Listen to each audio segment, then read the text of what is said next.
Oh, this sounds great already. What's going on, everybody? Welcome back to the party. I know we got 2 days left, today and tomorrow. Oh my god, it's gone too soon. I actually got new music now. I got a Viking playlist, and I got 2 new tavern playlists as well.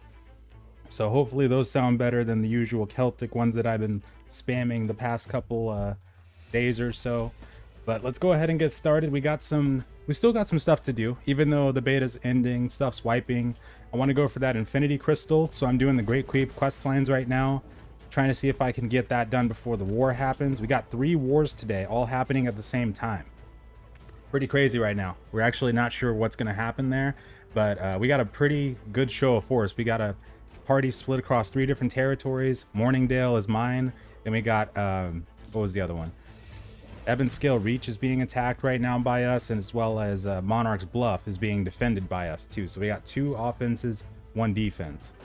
So it's going to be pretty intense. We're going to see what happens today, but I think somebody just whispered me not too long ago. Let me see if I can pull that back up. What's going on, people? Hey there.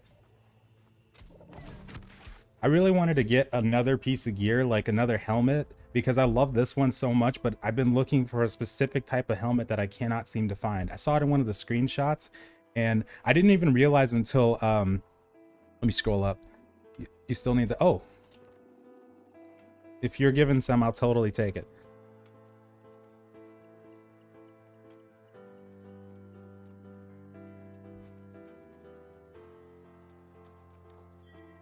I would totally take that. We're getting ready to fight the wars though as best we can, but I didn't even realize until I made the video yesterday that the Voidbent armor is actually one of the sets that I was looking for. I had no idea. But yeah, that one looks really cool. Like it's armor that you can only get as a master level crafter. You have to get the artifacts, and you have to like find those in chests or get them from drops and stuff like that to actually craft them. We talked about it for the first couple of days a little bit, but yeah, I found out about those not too long ago. They're really cool. They look really cool. Actually, I might be able to pull up a picture of it. Let me see if I can. Where did I put that thing? What's going on, Sparrow? Hey, Petra. What's up, Valkyrie? Miguel.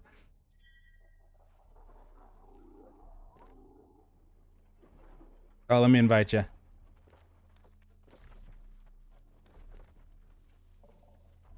Just west of Eastburn. Yeah, so far I like this Viking music though. It's pretty cool.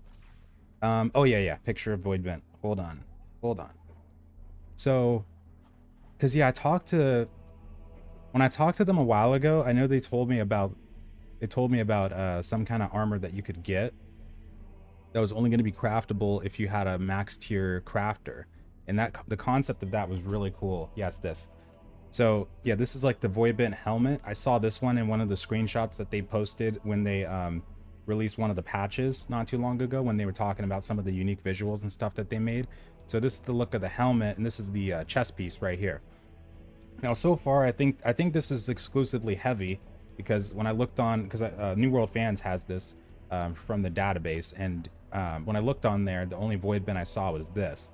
So yeah, you have to get the artifacts, so you have to get super lucky, and then the artifact things make it so you have a one-time use crafting recipe thing that you can do.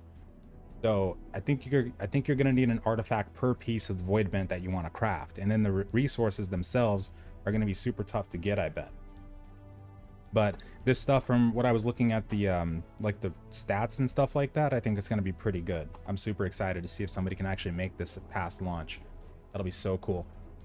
But yeah, they should definitely make like medium and light versions of that too, or at least light, because that's going to be really nice if crafters are able to get to that point and there's still something that they can make that people are not really going to be able to even get from drops. Like, it's going to be that good. And also, what's up, Prophet? And also, I'm noticing, because Theseus did the legendary weapon quest line in full, and he got the weapons, 2 of them, and they were showing purple. And I think he said that there wasn't any upgrade quest for them, so I think it's only going to be 580 gear score purples now that we get from the quest lines. I don't think we'll get anything better. So they might have lowered the maximum gear score, or the maximum Yeah, like gear score stuff that we can get from drops and chests and stuff like that. Maybe they want the crafted stuff to be the only 600 stuff. Oh my god, thank you. Thanks. Thanks a ton. Wait, I think I need to kill this stuff, right? Yes, I do. Okay.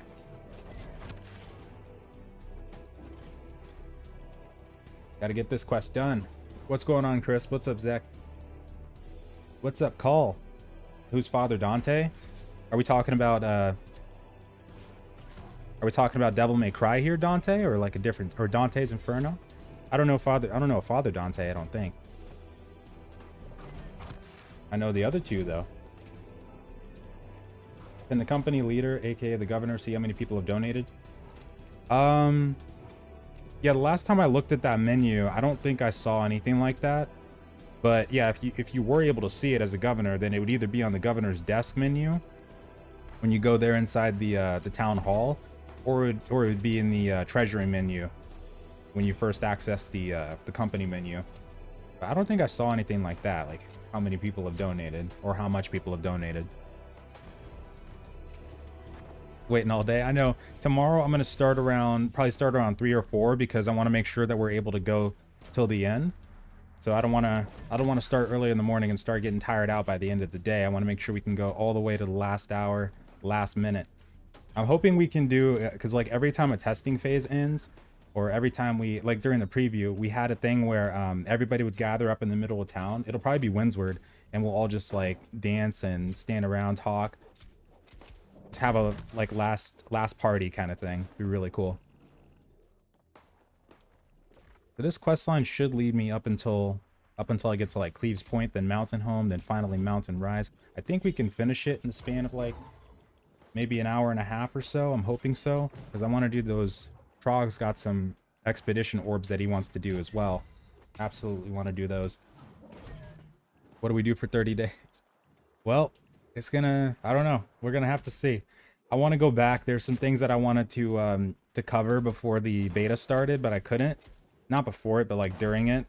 Like news and stuff. So we're gonna probably go back and do some of that. There's some little interesting details here and there. I gotta go see if there's anything else that happened like right when the beta started. That was pretty cool. I don't know, but we'll see what happens. And then maybe they'll do a patch, or they'll put the patch notes out maybe like around the 20th or something like that. We'll see what they do though. This gear, yeah, I gotta say, you guys suggesting that I dye this all white except for like the pants and the cloth was really good. The pants are still like, they're not even showing the proper dye. I don't know why. I gotta get new pants. But yeah, like the pants, they're supposed to be, and it shows in the dye menu, but when I actually, oh, you know what it is? Hold on. I'm dumb. That's what it is. I had the Viking pants on the entire time. Oh my god. That's what it was. Oh my god, this entire time I didn't even know. Everything makes so much sense now. Holy crap. Play Ascend. I think I've seen some footage of it, but I haven't really dived too much into it yet. I actually love playing, I do like playing, what do you call that one? It's an isometric, it's ARPG, just ARPG, right? That kind of game. I do like playing those kinds of games. The last one I think I played was Wolcen. That was really addicting. Yeah, we got 3 different wars tonight. 3 different wars. 13k HP. Oh, I've seen people that have like 14, 15k. This isn't even our final form though, so we got to get to 300 con. Right now I'm at like 200. But we got to get the Infinity Gem will probably help. I doubt I'm going to get 300 con before the beta is done, but at least I'll get that, and then that should help me a little bit. And I did get another piece of jewelry today that's kind of good. I got this ring right over here. It's con focus, so that's going to help me a little bit. Would you also recommend focusing on crafting while trying to hit max level, or just resource gathering? You can do it either way. Honestly, you could probably just stockpile, if you have a big enough bank, you could just stockpile all the resources in your bank. But honestly, I think you might have a better time if you're planning on focusing on crafting. You might as well just do it while you're leveling. That way, when you get to end game, you're gonna have a really good foot forward anyway. Plus, you're gonna have to stop in between, like when the benches, when you get your crafting level above the benches, then you're gonna have to stop anyway and start leveling up again. So It's probably fine to do it at the same time. The beta ends tomorrow. Yeah, it's gonna end tomorrow around midnight tomorrow, I think. So technically it'll end on the 3rd. But yeah, tomorrow at like 11:59 p.m. So we're gonna start later in the evening tomorrow, probably around 3 or 4. That way we can go all the way to the end. Few lore pages and Restless Shores about Dante, Father Dante and Isabella. Okay, Father Dante and Isabella. Where did you find that? Because yeah, where did you find that? Oh, you might be talking. So there's another Isabella that's mentioned. Is it a love letter? Because there is another Isabella that's mentioned in the lore I've seen, but it doesn't seem like our Isabella. It seems just like a gal that's named Isabella, and she's just there. Like, because it confused me at first when I first read that page too. I don't know if that's the one you're talking about. I don't think I remember Father Dante being mentioned in that. But yeah, there is a love letter that does mention an Isabella, but I don't think it's ours. What's my computer specs? 2070 Super for the graphics and i9 9700F for the processor. And then I think I'm done here, right? Cover. Oh, I just need one more, I think. 2 more. I always get lost on the chest. I think there's one over here. Okay. Were you in the alpha? Yeah, I was in the alpha. I was in all the testing phases. And how do you feel about the stagger and PvP combat? I can enjoy the combat both ways. Like, I've enjoyed that combat. I can enjoy this combat. That combat is still my favorite, though. Like, the one that was, you know, back then. But, of course, you know, there were tweaks and stuff that needed to be done to that combat system. Everybody knows that. I mean, you know, there was certain things that needed to be tweaked there. But yeah, I still like that combat system quite a bit. But I can still enjoy this one. It doesn't matter fully as long as the community's happy, then I don't care. I can adapt to it. But I hope that they are able to kind of meet in the middle on certain things. Like, I know there are, from what I've been reading, because I read the forums and just everything else quite a bit. Oh, last chest. And I see that there's still a big divide on the stagger thing, so I'm hoping that they'll find a way to meet in the middle. Nope, not this one. I probably already walked past it. It's at the front, probably. Yeah, probably at the front. You think we get any new features on launch? Maybe. It's possible. I don't think they'll do swimming though. I feel like that's gonna be the thing we get 2 or 3 years randomly down the line. Honestly, I feel like that's gonna be the last thing on their list. Even though I know you know, some people do want it, but that I just have a feeling, because I mean, we randomly got the ability to jump in place after all this time randomly right when the beta started. And I don't know how I know people were asking about that since the preview, so got it. I feel like the swimming thing is going to be pretty random too. Okay, you. I just want them to increase the breath meter by at least 20 seconds, because I can't tell you how many times I fell off a bridge accidentally and I ended up drowning because I couldn't get back to land in time. And it's like, I think to myself, even I can hold myself longer than 20 seconds. I mean, I know I can do it. Come on. Give us at least 30 or 40. It's my only request when it comes to water.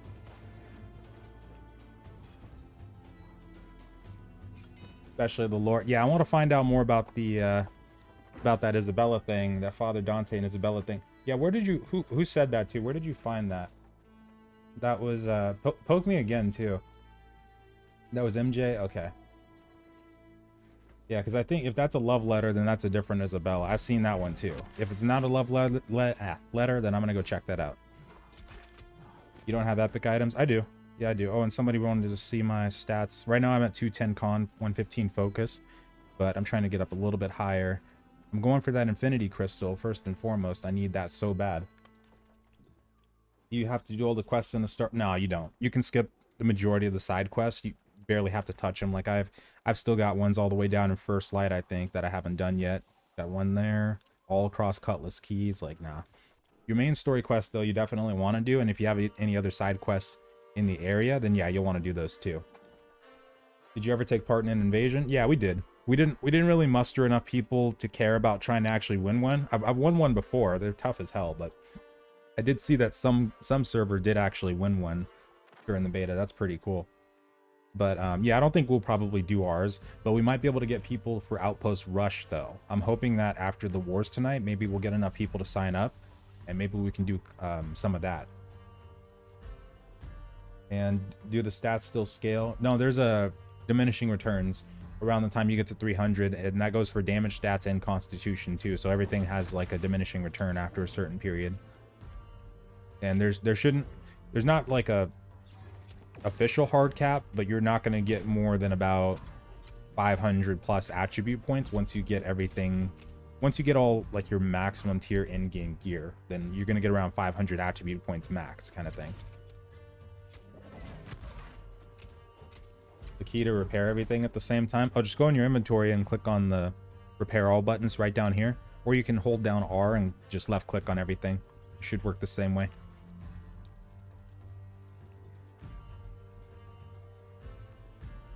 Do you think Isabella and Empress Zhao?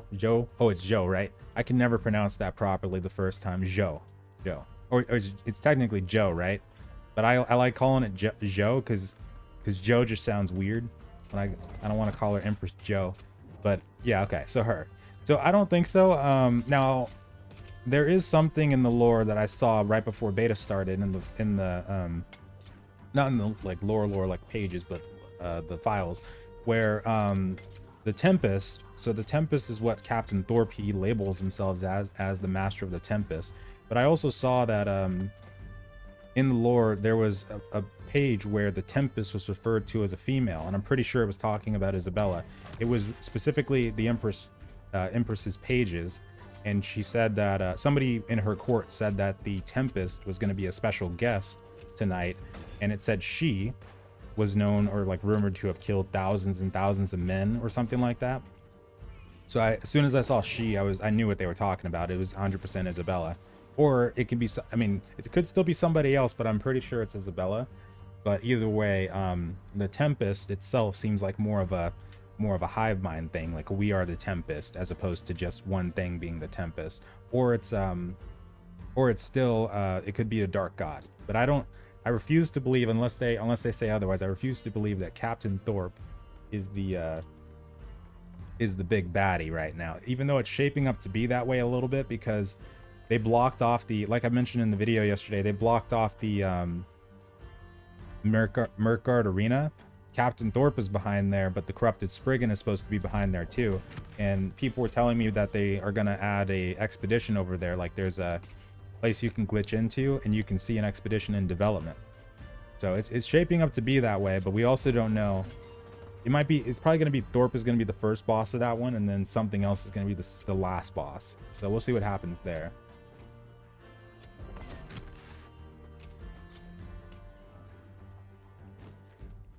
What armor set do you have on? I'm pretty sure this chest piece I got, well, the helmet we got from Merkard.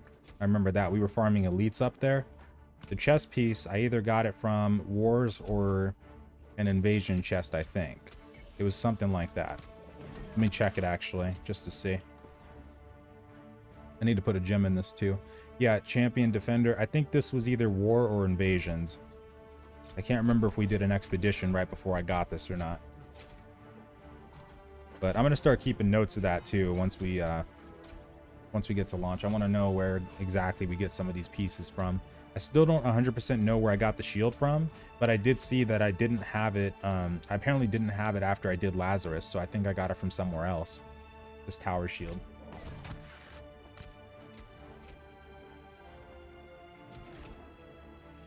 You'd like to see that? I'd like to see, one of the things I know I'd like to see too is raid groups at some point, just because it would make doing things like the field bosses easier. And like if we do like corrupted breach trains, or they add bigger dynamic events in the future, it'd be so much easier to work with, especially if they do it like they could do it like how we have the war system. Like when you get to a war and you press L, you look at the roster, you're basically in a raid group. So I wonder if it would work well doing it that way, or maybe if they added some other functionality for it. But I'd love to see that though, and make things so much easier. And also if they do like world bosses and stuff like that, it'd be really good to have those. Really good. That way you can heal people that are inside your raid group too. Even though it's kind of nice having that added difficulty of having to put a healer in every single group to make sure everybody gets heals, but still be much easier to work with if you could just heal everybody in the raid. Okay, all done.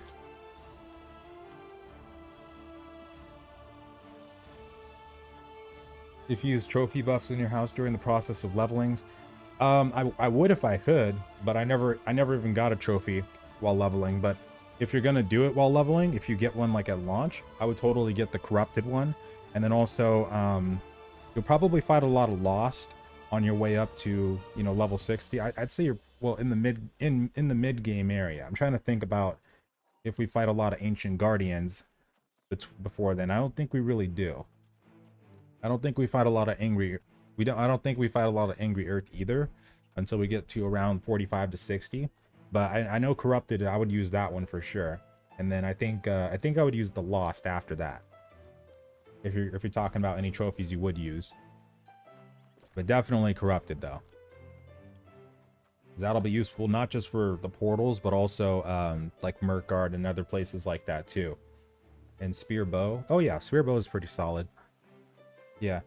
I'm trying to read more about what people are feeling about different builds, because I'm starting to see people talk about the fire staff now, and people are saying that the fire staff is really powerful right now. And I'm just trying to, like, I've seen some people say that you just can't kill somebody who's using a fire staff, and I'm just trying to play that back in my head, because I don't know if that's true or not, because I'm pretty sure since they changed the fire staff, I know people were talking about how it isn't that great right now outside of the wars. So I'm really interested to see what they're talking about there. Isabella's, that's what I'm saying. She's got to be right. She's got literally 80 plus pages of backstory that we covered in that lore video for her. It's so mainly fire staff rapier. They just kite all over. Oh, that's what it is. Oh, okay. Oh yeah. Oh yeah, that makes sense. Because I was just thinking, yeah, I've seen people doing fire staff rapier. Yeah, that makes more sense. Yeah, that one seems pretty good. And also rapier ice gauntlet looks pretty nice too. But yeah, Isabella, yeah, she didn't ever die. That's true. We fought her in Dynasty Shipyard. She got to 55% health and then she didn't die.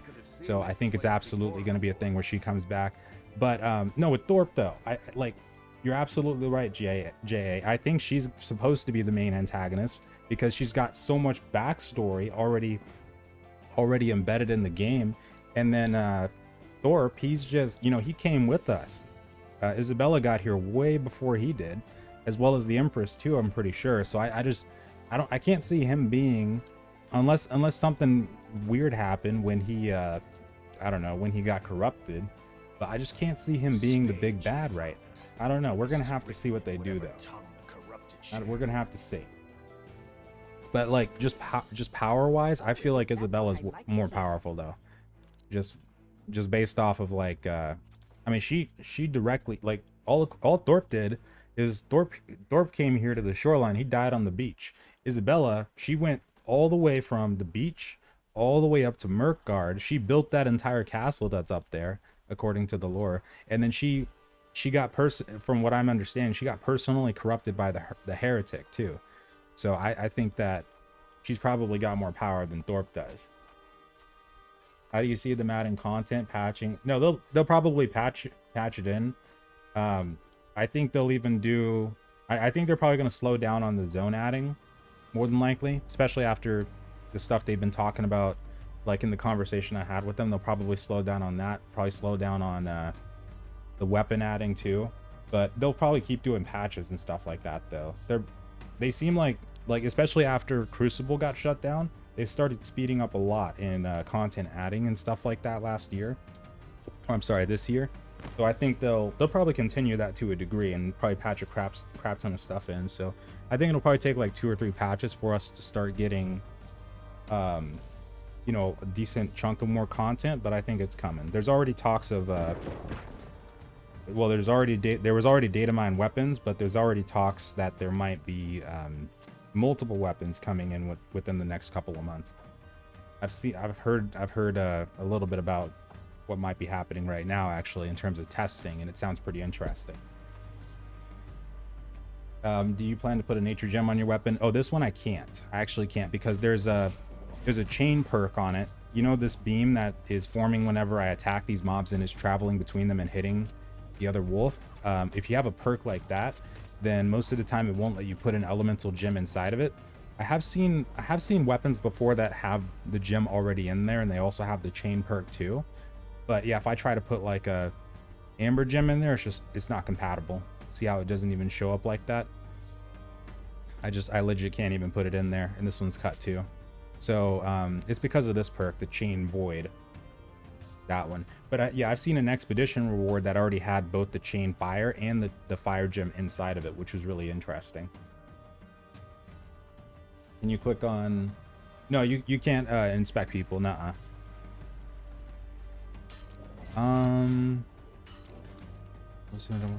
I think Maze can. Maze, you're a high tier jewel crafter, right? What's up, Maze? I think Maze can. I know we got a couple high level jewel crafters.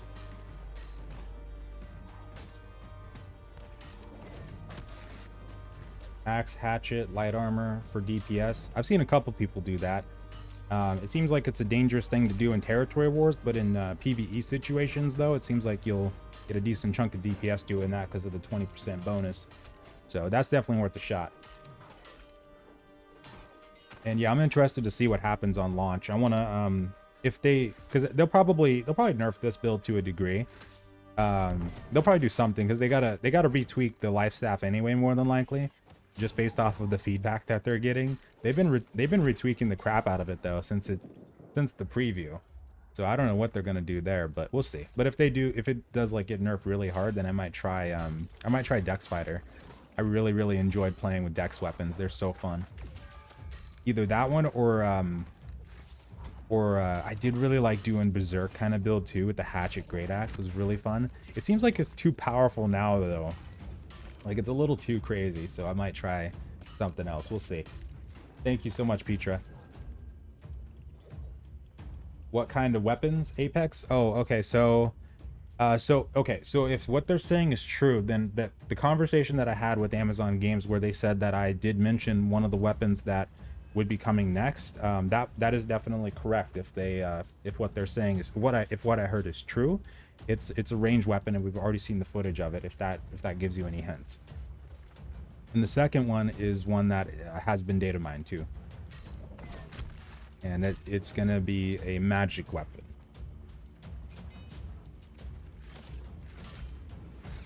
Hold on, extract Azoth from the... Okay.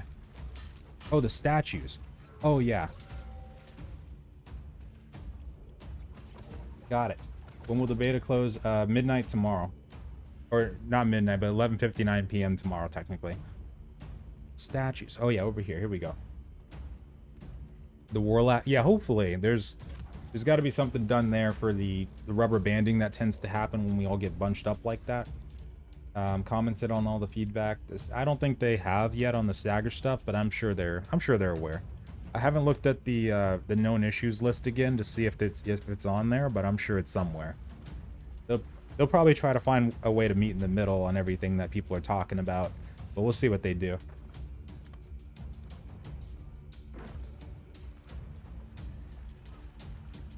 How do you get rid of the blighted debuff? You got to get a blight tincture, so you can craft those as an alchemist, or you can buy them from the faction vendor. Did you put a gem in your body yet? No, I didn't. I got to put that in there before the war starts. I'm gonna get an emerald probably. Had really good luck with emeralds, and there's like a lot of people that use thrust weapons anyway, so it's a good deal. There's bow, spear, musket, and rapier. They all use thrust, so that's a good chunk. And yep, Avatar guessed it. If it's true, then that's one of the next ones. If it's true. That's not something that I got told from an official source, but there might be some testing going on when it comes to that. And one other one too. Is bow any viable at max level content? Oh yeah, bow definitely has its place. Musket's pretty solid too. And yeah, both of them are pretty decent as ranged weapons. This way, okay.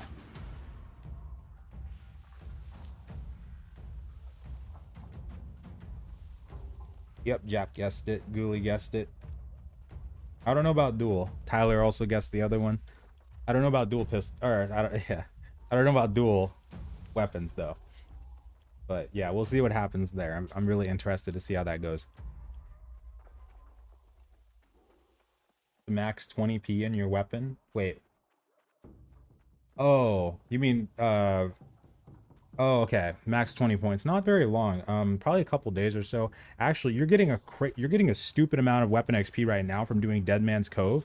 I went over there to try it again because I haven't been over there in a while. Over in Monarch's Bluff, you could probably get max level today. Like I went over there with an ice gauntlet over in southwestern Monarch's Bluff, and I just wanted to try it, and I was getting like half or full level off of one mob every time I killed one.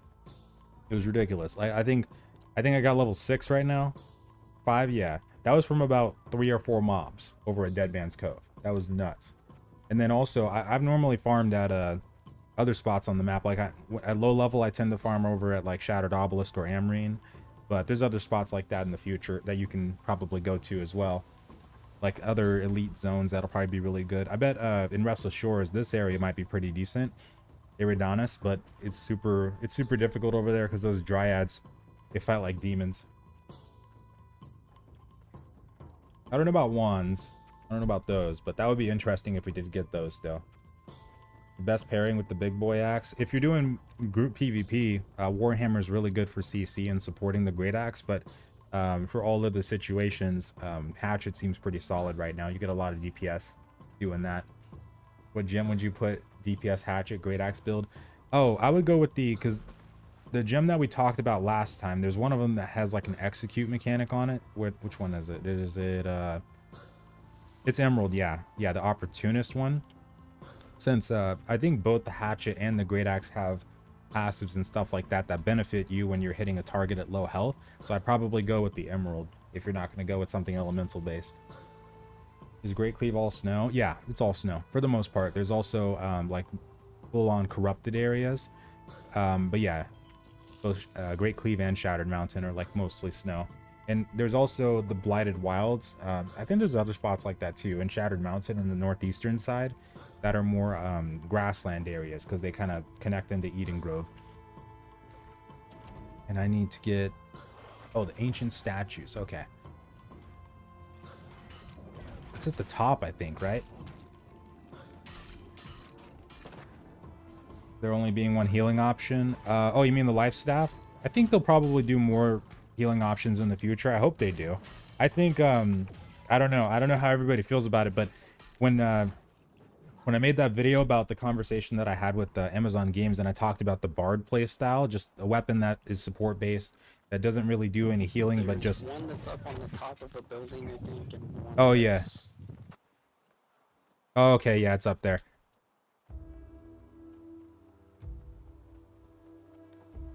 But yeah, that sounded pretty cool in my mind, like just having a Bard playstyle where they just support people.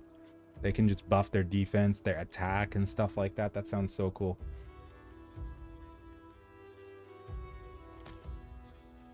Oh, yeah, there it is. Comp. Great Axe Spear, focusing on Constitution Strength. You could probably make it work. I mean, the Spear does have a lot of CC, like single target CC, which is really nice, or even decent AoE too. So you could probably make that work if you really wanted to. I know people are doing Hatchet and Great Axe right now, or Great Axe Warhammer, and that's pretty popular. But I think if you wanted to, you could probably make it work with the Spear.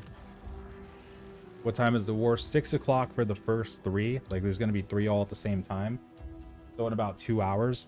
And then the second one is going to be around 8 p.m. I think. The MTX store data mine. I saw that. I didn't see the wand and ice staff though. But I thought the ice staff was originally, that's interesting. I'm gonna have to go back and check that out. But I did see those though. I didn't see I just saw the costumes, I think, mostly. Do you feel like 6 skills only is good, or does it need more? I mean, I don't know. For this game, it feels like they want to go more for the action RPG kind of layout, where, you know, in RPGs, a lot of times you probably have less than 10 skills kind of thing. So if that's what they're going for, which it does seem like that, then I think it kind of makes sense to a degree. But I don't know. We'll see in the future how how it goes. I've never really minded the 6 skills thing because we were able to switch between weapons and keep casting our skills. But I'm also so used to the combat system that I don't know if I can properly answer that question to begin with. Like I played this system for so long, and I tend to gravitate away from tab targeting MMOs now, even though I played a lot of them. But I tend to prefer action MMOs just for the most part. So I love it either way. Even if it only had like 2 skills, I probably still play it. 2 skills per weapon. Not that they should go down to that, but still. I think I'm too used to the combat system to answer that question. Does PvP feel better with stagger? I mean, for PvP, I guess there's a lot of different ways to think about that, because if I'm doing range PvP and melee PvP, I might have a different answer for that. But right now, like I still have always preferred the old combat system. I liked that one a lot. It was my favorite. It did need tweaks and stuff like that, but I can still enjoy this combat system just fine. I like them either way. But does it feel better with the stagger though? I feel like it did, but I mean, it was situational though, because like if you were getting hit, it didn't, like, not like I could die to it, but if you were getting hit constantly by a hatchet, then of course that's not going to feel fun. So I wouldn't say that they should put the exact same thing back in. There should probably be some, there should probably be some changes to it, because that's what we were talking about back then, like adding diminishing returns to the crowd control. We were talking about giving certain weapons immunity, like giving Defiant Stance on the sword, which used to be called like Final Stand, giving that CC immunity, stuff like that. Yeah, and some of the changes that they have made to the combat system are pretty good. So I feel like they probably just need to meet in the middle somehow on this now. Like I don't think with some of these weapons the old combat system would work too well, like the rapier, for instance, because the rapier would be the new issue if they put it back in the same exact way with how fast its basic and heavy attacks would be. So yeah, I think they'll probably have to find a way to meet in the middle. What armor category are you wearing? Heavy. Always heavy. Love to tank.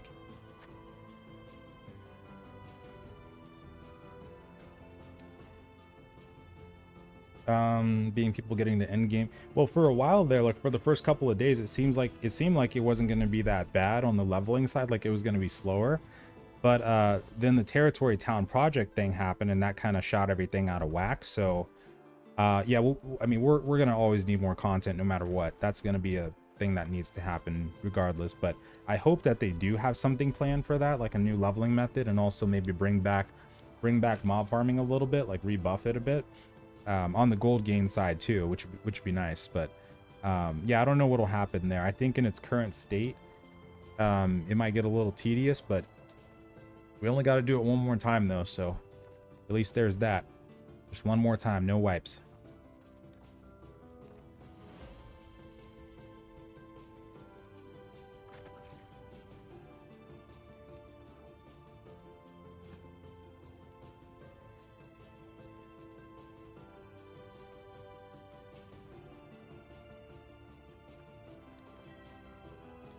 But yeah, just right now, just doing town projects, faction missions, main story quests, and side quests. That's the way to go. And yeah, I think you pretty much got it down, KL. Yeah, for right now, that's going to be the way to go for the most part, it seems like. I don't know if I need to do this one. I don't think I do. We'll see. Oh yeah, I already got quest lines and cleaves, so we'll go back up.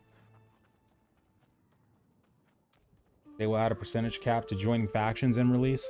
I don't know if they will. I think they're probably going to keep things similar to how it is now, because they want to keep, it seems like they really want to generate that conflict where a faction gets too powerful, it gets too many territories. They want people to band together on the lower pop factions and try to take them out.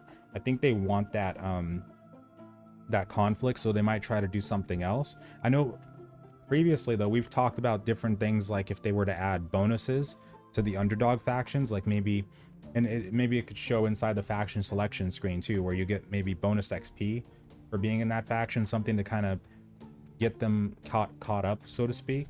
Maybe that might help a little bit, but I don't know if they'd add like a percentage cap kind of thing. I don't know if they do that.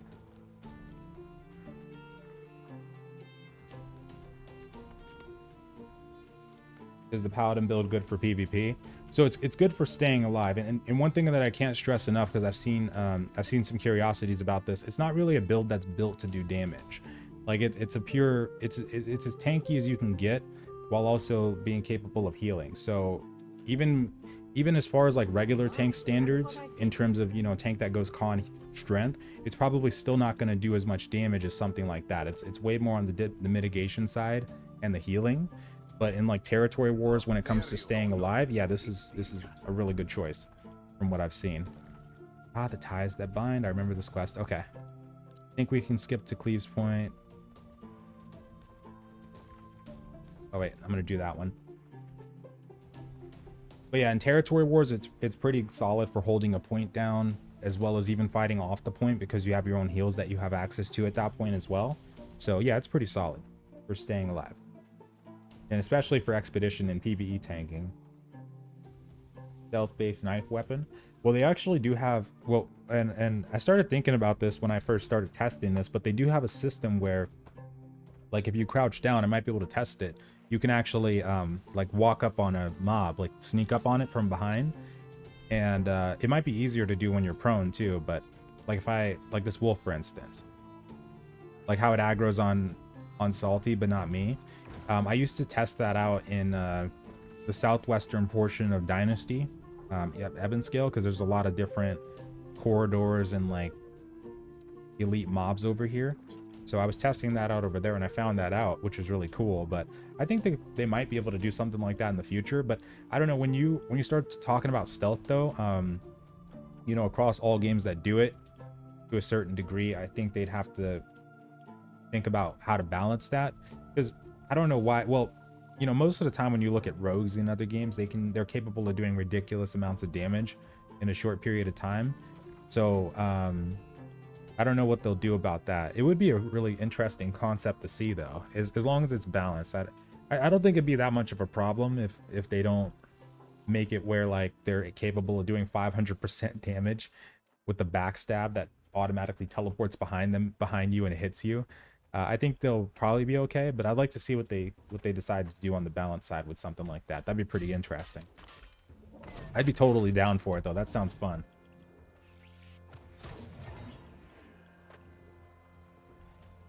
Wait, is Sword and Shield build viable for being DPS?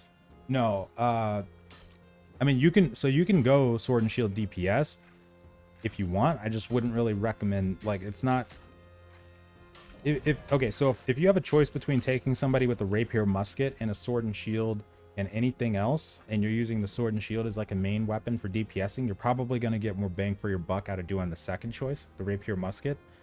You know, the sword, for me at least, it's always been like a primarily tanking weapon, not so much as a DPS, but you could, you know, in theory, DPS with it if you wanted to. Like, there used to be a lot of duelists, and there still is, I think, that use sword and shield back when the stagger system was still a thing.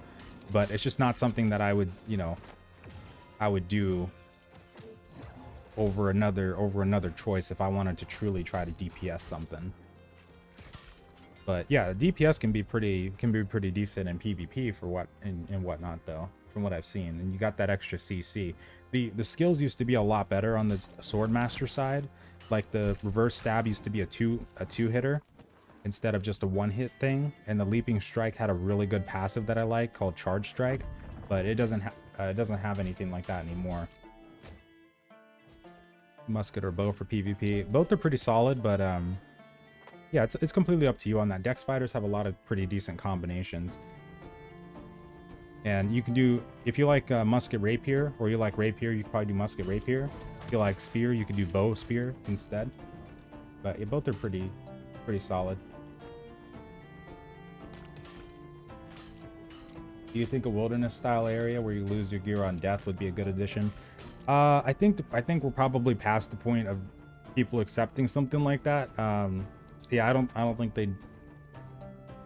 So yeah, that's even the idea of having a zone where oh, I gotta come back over here. even the idea of having a zone where you're automatically PvP flagged, that's already been super controversial for the longest time. So a wilderness one, I don't even know if people would want to consider doing something like that, but it'd be interesting to see if they actually did do something like that in the future. I don't think it would happen, is what I'm saying. I don't think it would happen. That was something that we already went through the motions on back when they initially changed the flagging system in January of last year. So just based off that, it doesn't seem like it's gonna happen. Where are the traces of this thing? Thought it was that page right there. Wait. Is in-game PvP fun? Yeah, you can have fun in in-game PvP. Yeah. Now, if you prefer the old combat system, it might not be as fun, but it can still be fun though. One person kick you out of PvP. If you're talking about the territory war system, the reason it's set up like that is because with the territories, if you're fighting to claim a territory, for instance, it's pretty high stakes situations, so people tend to gravitate towards pulling people that are higher level or might have a bigger reputation of being decent fighters. So yeah, that's mostly why you'll see that happening. But yeah, in the future, it'd be nice if we did have more options for the PvP side, because that's something that I did initially worry about last year. In the video that I made of the potential issues, it was a thing where even if you had 250 people online, if you had 8 wars and everybody wanted to sign up, it wouldn't fit everybody, kind of thing.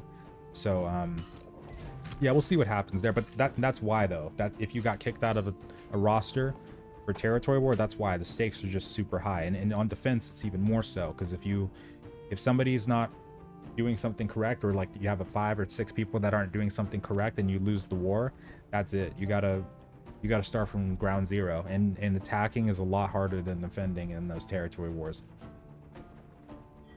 Or it can be. It definitely can be. I think so. Let me try. Oh, yep, it was that one. I knew it was somewhere in this area. Why are you still doing quests? Oh, because quests can be a decent way to still get jewelry, like side quests, and the Great Cleave quest line should lead up to the Infinity Crystal. So I'm trying to see if I can get that before the war starts. Hopefully I'll be getting close, at least by the time the war starts. But I think we'll be able to do Dynasty Shipyard in a little bit here. I think Trog's still got the key. Void Gauntlet and the potential Shatter Knight build. Nick, that would be my next choice. That would absolutely be my next choice. Yep, that sounds pretty fun. I've seen some of if the skills in the passive data mines actually turn out to be true, then yeah, that'd be pretty fun. Be pretty fun. And oh, somebody asked, do I think this build is healthy for the game? I guess it's too soon to tell. Like right now, we don't really have any weapons that, other than Hatchet, that are capable of applying targeted healing reduction.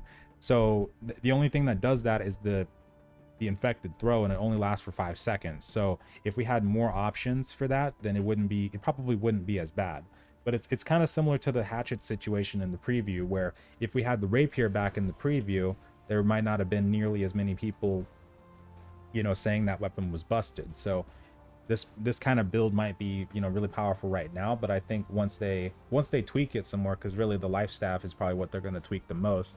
So once they tweak that and then introduce new skills and passives that reduce target healing reduction, and also they can make it a thing where light armor gives you healing bonuses too, then that'll probably help it a lot. What's the last day? Tomorrow's the last day. Hour is going to be 11:59 p.m. And yeah, technically ends on the 3rd.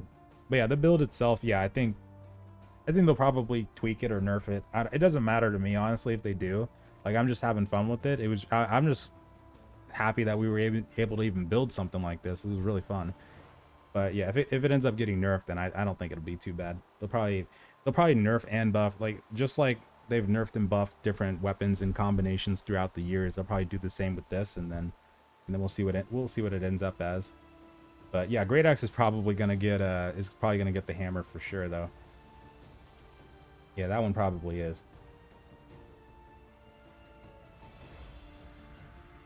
Creating a casino. Oh my god, I'm so excited because they said that there might be something in a few months for the tavern, like mini games we might be able to play in there.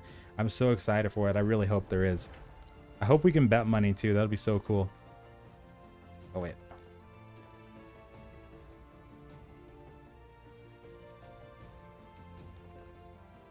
How's that bind?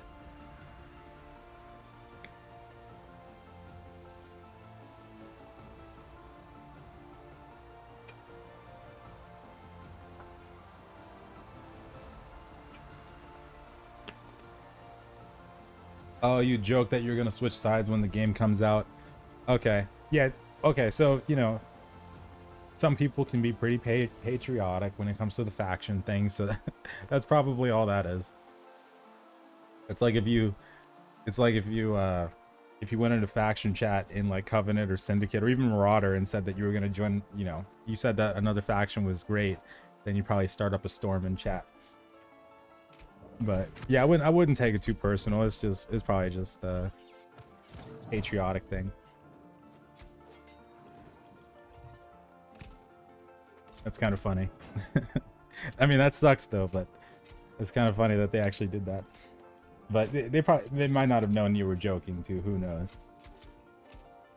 What's the affinity crystal? Well, last time I checked, last time I got it, it was 570 gear score jewelry. I don't know if it is now, but we'll see if it is though. But it should be a necklace, if I remember right.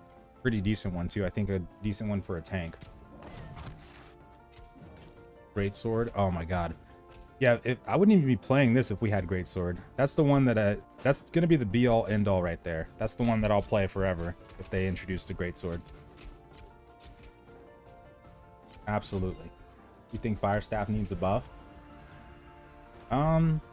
Yeah, I mean, from what I've heard, and like, I mean, I've seen clips of it, and it doesn't seem like it's doing a whole lot compared to before. It probably does need a couple tweaks, but I don't know. Maybe it's a thing because some people are saying that the fire staff is crazy right now, at least on the forums they are. But like Salty pointed out, rapier fire staff is probably what they mean, because I have seen a couple builds like that going around where people have been PvPing with that. So maybe it's just certain skills that need a buff and other skills that need a tweak. But I don't know. We'll have to see. I'm not 100% sure because I haven't tried it out since the beta started, but beforehand it was pretty powerful though. It's pretty good. When the meteor was like more impact, it seemed like it was pretty decent. Play anything new to pass the time? Probably not. I don't know. I'll see what happens. Might just do a lot of planning beforehand and see what else I can play. I tend to play like Total War and Bannerlord, and I started playing a little bit of Sea of Thieves in my off time now, so probably just continue to do those. If anything else pops up though, then I'll probably play that a little bit too. What needs to be nerfed about the Great Axe? Yeah, that I did see. Yeah, the second hit on the cleave. That part is very interesting. I didn't expect that to happen. Past that, it seems like from just based off of people's feedback, they're probably going to end up tweaking the bloodlust. And then they might tweak and this isn't something that I'm not saying what needs to be nerfed. I'm saying what I'm assuming is going to be nerfed, but they're probably going to hit the bloodlust passive. And then they're probably, of course, going to try to fix that cleave thing. And then I imagine they're probably going to nerf the base damage of the Great Axe too. Just based off people's feedback, because that's how it goes. Like even if something doesn't need a nerf, if enough people start talking about it, it's going to get nerfed one way or another. It's just a thing. It's just a thing that happens. But we'll see what they actually do though. Yeah, there we go. Just got it. Thank you. I got so distracted. And yeah, everything's gonna be wiped. Yeah. What faction am I? Marauder. Go, go, go.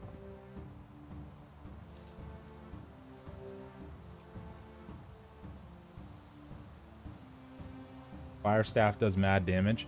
Yes, we've been getting so many mixed reports on that though. It's crazy. I don't know.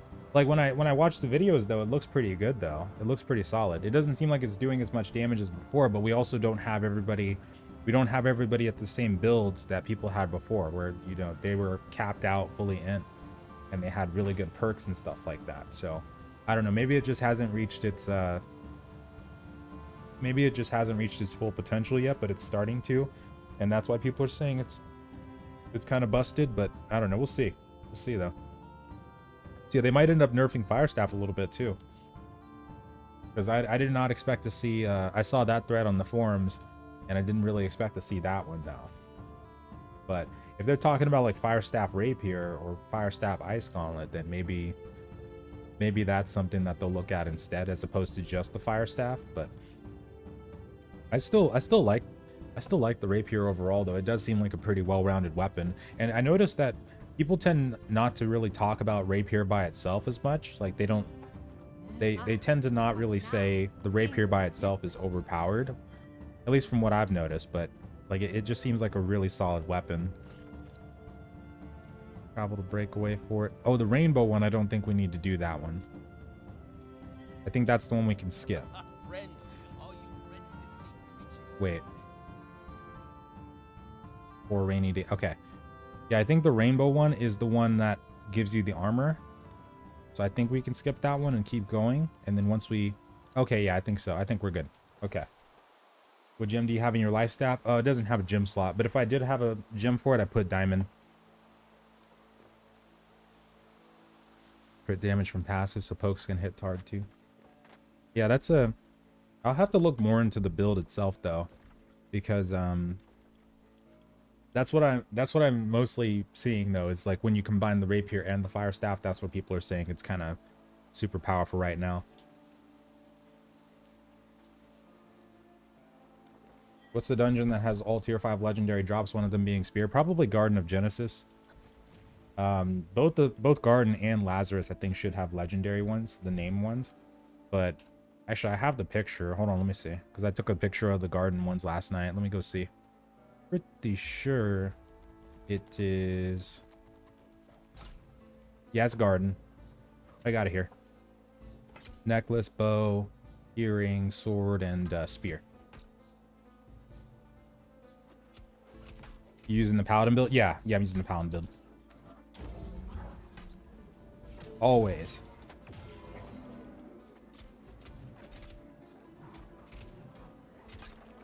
Oh yeah, Tribes of Midgard. I was not expecting that one to be as popular as it ended up being. I remember seeing that one in its testing phases, and I was gonna try it out, but I ended up not really messing with it. But yeah, that's another one. That's right.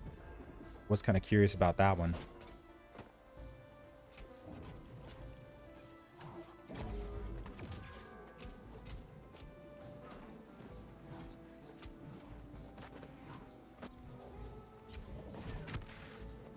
Yeah, I'll have to look more into the fire staff though, because I'm super curious about it now. So and what's weird then is it sounds like the open world scenario is where people are really talking about it being super powerful and not the territory war. Which if that's the case, that's weird, because I would expect most of the feedback on it to be coming from the territory war instead of the open world. Does PvP scaling happen in a group 2v1? It probably does. Yeah, I haven't tried it yet, but I'm assuming as long as you're if you're level 20 and you hit 2 different 60s, then you're probably going to get scaling against both of them. Yeah, but I haven't actually tested that. But yeah, I'm sure I would assume that that's how it works. It's just based on a like a person by person level, where like if you're below a certain threshold, then you're going to get scaled up against somebody past a certain higher threshold kind of thing. Oh, okay, so Pillar of Fire strikes 2 or 3 times at once at the moment. Okay, yeah, that definitely sounds like something. That's interesting. Okay, so yeah, that I haven't heard about it before. So that explains some things, if that's one of the things that people are talking about. But yeah, it seems like they're gonna have their hands full, because there's definitely more than a few builds being talked about right now. But yeah, they're probably gonna end up I mean, just based off the feedback, because I remember one time somebody introduced a really cool analogy. I don't think they posted it on the forums, but they kind of compared like how balancing worked in other MMOs. I think they were talking about like ESO or Guild Wars 2 or something. But what they said was that, or no, it was BDO. It was BDO. I remember what they said. I think it was a video. So they said that they were talking about tamers, right? So they said that if you look at the top PvPers in a game and you see that they're all dominating as tamers, then eventually, and people start talking about it, then the company accordingly will nerf it, right? But if you really look at how that class is performing on the lower end, what was it about? It was the Guild Wars, I think they were talking about, because so they were talking about how tamers in Guild Wars in BDO, whatever you call those, the Fort Wars, they were only being taken if they were actually good tamers. So the only tamers that you could gauge any data from were really godlike tamers. So they were saying that it doesn't make the class itself good if you have really good players playing it. But that's the only data that you'll get from it. So if you have a flavor of the month build, for instance, that is doing really well on the lower end, then that's what they'll that's what people will end up like getting nerfed. But if it's not doing so well on the higher end, when people actually know how to counter it, then it'll still get nerfed. So that was just something that I watched that was pretty interesting, because I think it is kind of like that sometimes, where like right now, for instance, and even during the preview, when people don't really fully understand the combat mechanics, something might seem busted, but when you actually start realizing how to counter something, or you start understanding different aspects of the combat system, then it becomes not that much of an issue at all. So I think it'll probably dynamically change over time here too, when people start to get more comfortable with the combat system, like what is actually considered powerful and what's considered weak. Does your gear score affect your drops? It should, yeah. So according to a couple patches ago, your watermark is what they call it. They said that cover secret cache. Okay. They said that if your gear score is like past 500, for instance, then you should, and I think it was for expeditions and chests that they were mainly talking about, but you should get upgrades or have a higher chance of getting upgrades off that. Now during the beta though, I don't know if they secretly changed some things, because during the beta I've seen people talking about how they were like 525 and consistently getting like 510, 515, but I think it's only a chance to get upgrades, but you get a bigger chance if your score's higher.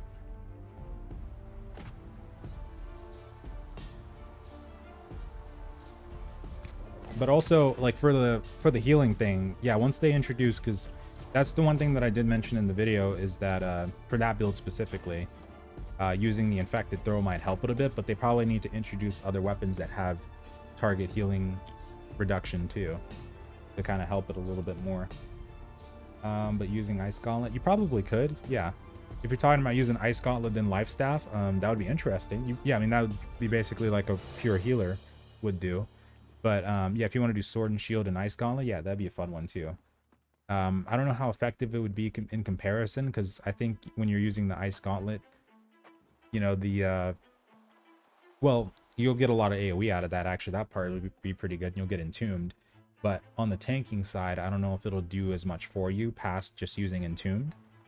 But you know what I was thinking about a couple nights ago is if they had a perk where when you went into Ice Shield, Entombed, if it started healing you, then that would be really cool, I bet. Or that would be really powerful. But I don't think there's anything like that yet. But it could be a fun build to do if you want to try that though.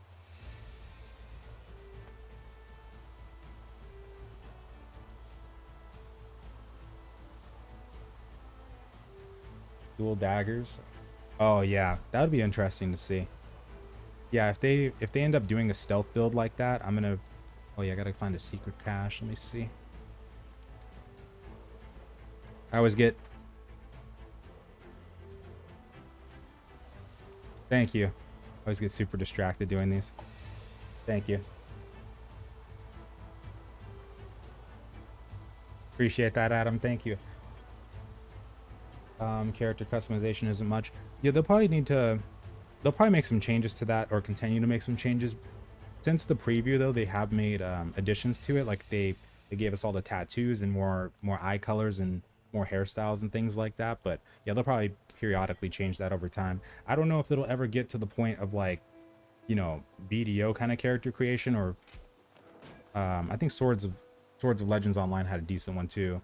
You know, those kinds of games where you have sliders for literally everything. You can change the eye shape, ear shape, nose type, you know, the streaks in your hair. I don't know if they'll ever get that fancy, but I'm sure they'll keep adding more as time goes on though. Oh, there's another one in there.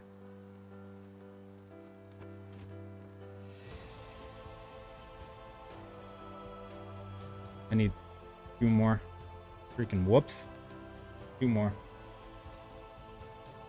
You can eat in the tomb. Yeah, that's a good idea there. Yeah. Or you can also, I mean, if that works, then theoretically you probably pop a regen pot and then do the same thing if it stays on you. That'd be pretty cool to see. The best PvP, and yeah, it'll probably dynamically and like we talked about a couple days ago, something that might not seem as good now with the right perks and gems might seem really, really powerful later. So as people start to discover new interesting combinations of doing things, then that'll also start dynamically changing things too. Because it's not just the skills and passives and stuff that we have to look at, it's also like the perks and stuff like that too.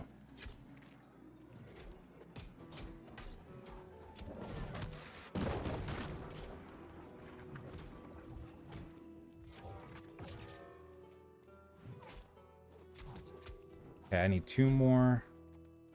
This area looks like it's totally got one. Oh, here we go. Yeah, everything's gonna reset. Yeah. And if you put a carnelian gem and a life staff. So, and I haven't fully tested this yet. Like, I've tested it a couple times, but in theory it should. But I've gotten more results off of actually having a threat generation perk on a life staff. That seemed to generate more threat than having the carnelian gem in that one, but I'll have to do some more testing on that too. Oh, here we go.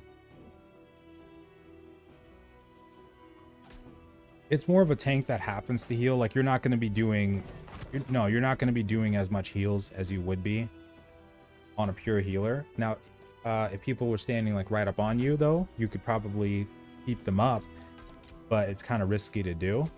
There's actually certain scenarios though where you can actually be really useful in a dungeon as a paladin, because like in the Lazarus expedition, for instance, the last boss Chartis, we actually, the first time we completed it, we did it by when the last phase happened, when there wasn't any more pillars up, we all stacked on top of each other right underneath Chartis, and myself and Uncle, because we were both paladins, we were stacking the heals on top of each other, and we were literally tanking the beam and DPSing Chartis down by about 25% of his health. It was super nuts, but it actually worked. So yeah, there might be situations where you could do something like that. And hold on. Oh wait, okay, that's only pushing back, so that one was always there. So there it is. Okay. In solo play, or does it require group play? No, you can do solo play. I mean, you're not gonna die, but one thing I can't stress enough is it does very low damage, so you're not really gonna be doing a whole lot compared to a DPS build. So it might get a little bit boring sometimes, but you won't die. Like, you'll have a lot of mitigation and healing. You'll be able to keep yourself up. Musket spear, yeah, musket spear can totally work. They're both like, yeah, dex fighters have a lot of really good combinations. If you want to do musket spear, you totally can. And how hard is it to change builds? Well, right now, not that hard. You'll actually get a lot of weapon XP from doing Dead Man's Cove over in Monarch's Bluff. That's one area that you could go. So you go over here, southwest corner, you start killing those zombies over there, and you'll get a lot of weapon XP. And then also, for your attributes, it'll just cost about 500 gold.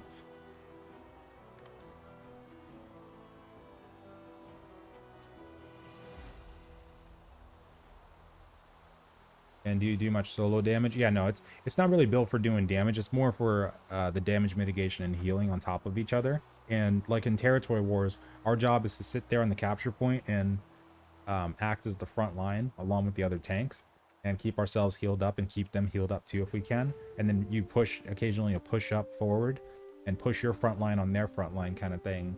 But that's like your job. It's like a regular tank would do. It's not really somebody who's gonna go out there and try to kill people left and right kind of thing.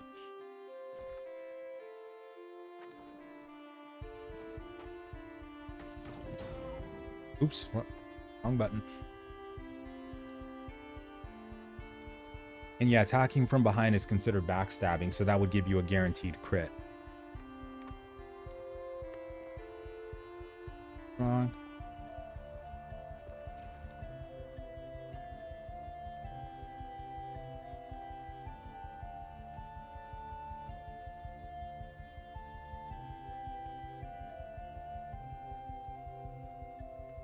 How much time we have left? We got about a day. And yeah, tomorrow at about midnight is when the servers are gonna close. So we got about a day and a half. Yeah, PvP on. Not right now. There's not really anybody out here. Since the beta's been since the beta's wiping soon, we started seeing a lot less people online. But we had a couple wars yesterday actually, and a couple fights near some forts about 2 days ago. It was really fun.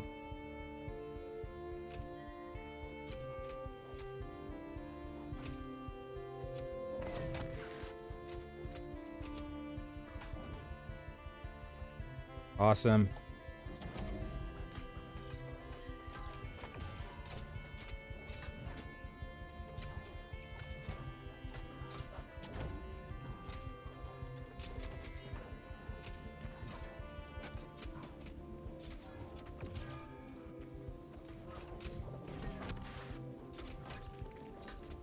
Ow. Damn. Trying to read something here. What do you think the most valuable item to farm to get some money when the game opens? Azoth, rare mining items. Well, I mean, if you do get the Azoth, the suspended Azoth vials, you could probably make some money off of that, but those are going to be pretty rare to get. But yeah, for making money, yeah, you'll probably get a lot of luck off of doing like gathering and certain crafting early on, and also depending on if they add any new content, whatever they add might be the next thing to do for gold farming. But if they don't rebuff mob farming, then yeah, you'll probably get a decent chunk off just doing your quest lines and then gathering and selling stuff to the broker early game. And yeah, Warhammer Lifestaff is a pretty interesting one. I haven't seen many people actually doing it, but yeah, that would kind of be like a Ret Paladin kind of thing. It said pure Dex Spear Rapier has way less damage than pure Strength Great Axe Warhammer. So right now, with like how powerful those ones are in PvP right now, that does make sense. But that's surprising on the Rapier set. Well, with Spear, it does make sense because Spear doesn't seem like it's ever done a whole crap ton of damage in comparison to other weapons. But with Rapier, though, since that's more like for the bleeds and stuff like that, I wonder if that's... I wonder if you're talking about burst damage, then yeah, that makes sense. Especially with the Great Axe Cleave and everything going on right now. But... Are you also taking into account like the bleed over time on the Rapier as well? And like stacking up, if you stack up multiple Tondos at the same time, I feel like that could chunk the crap out of somebody in a more sustained way, as opposed to just like the burst damage of the Great Axe Warhammer. Because yeah, those two with Spear Rapier, I feel like those are going to be more of a damage over time build kind of thing, as opposed to the initial burst. And Great Axe with the Cleave thing right now, yeah, that one doesn't surprise me doing as much burst damage right now as it is. I got hit by that Cleave one day and I was like, what the hell is this? Health went down to half for no reason. It was interesting. But I was already at like 75% health though, but still. It's all happened at once. They have quest lines for all the arenas.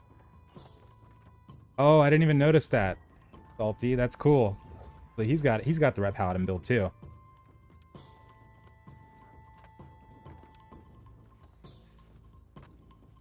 Lifestaff Splash of Light has a game-breaking bug. It actually heals all friendlies within 100 meters. Oh, okay.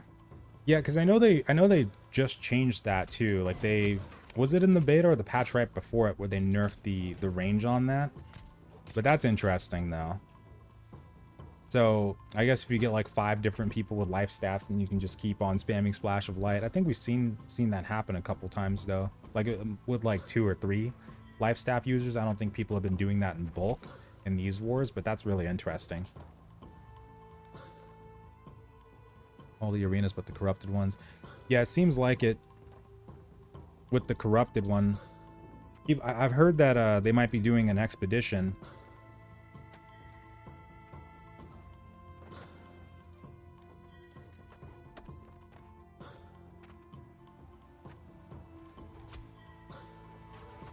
Oh, thank you.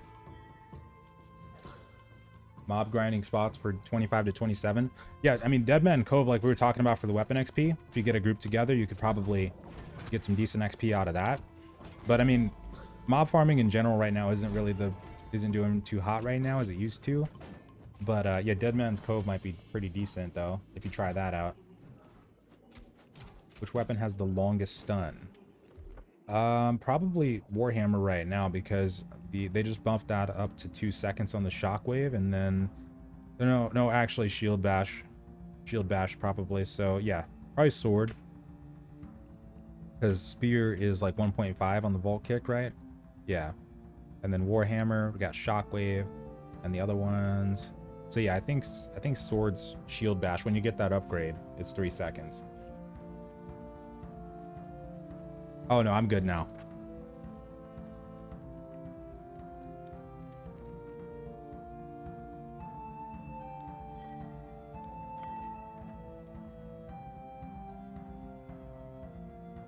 Wait, is the Infinity Crystal? You still have it? I want to see the stats again. Ooh, I like that spear. Backstabbing builds. Yeah, and they do have a perk. Yeah, and if they did add daggers too, they already have perks for that kind of thing. Like they have the backstab perks that you can get that I saw. And if you filter in the trading post, you can also see them too. Oh, I got that one. Nice, it's still 570. Sweet. Yeah, I need that one so bad. And then this one here.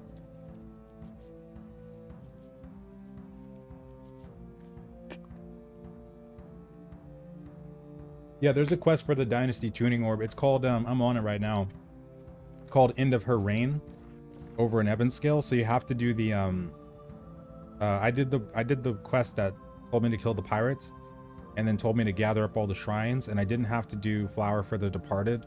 And I didn't have to do Ebonscale Alligators. And I didn't have to gather the void tinctures either, or void pictures, whatever you call those. Yeah, just those two. I think after just those 2 quest lines, I was able to get it.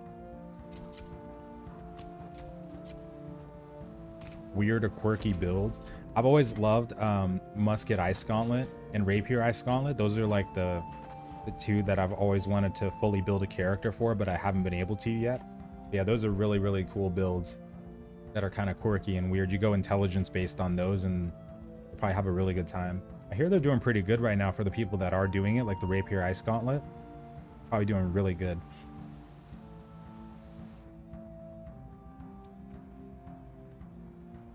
$45 last. Oh yeah.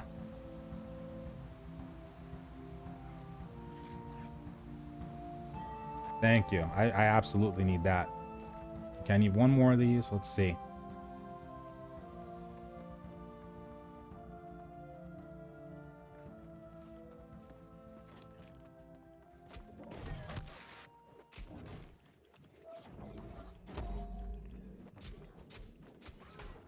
Have enough content at level 60 for at least a month and a half or so. It'll probably keep people occupied, but it's always going to need more content, especially to, you know, start getting on its way to get more in line with other MMOs that have been out for, you know, years at a time, or even a decade plus. Yeah, it'll always need more content, but for right now though, yeah, it'll probably have enough to last people at least for a month and a half or so. Really depends too, because if you get to end game and you don't really concern yourself with trying to do all the you know, all the end game bosses and farming and all the end game points of interest, as well as doing any crafting or gathering whatsoever, then your time's probably going to be cut much shorter than that. But there's some things right now to kind of keep you a little bit preoccupied.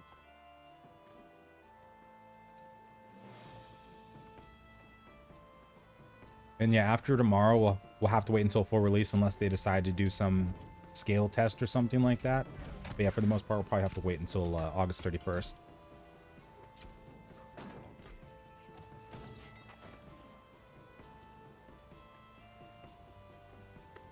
Oh, try to go down.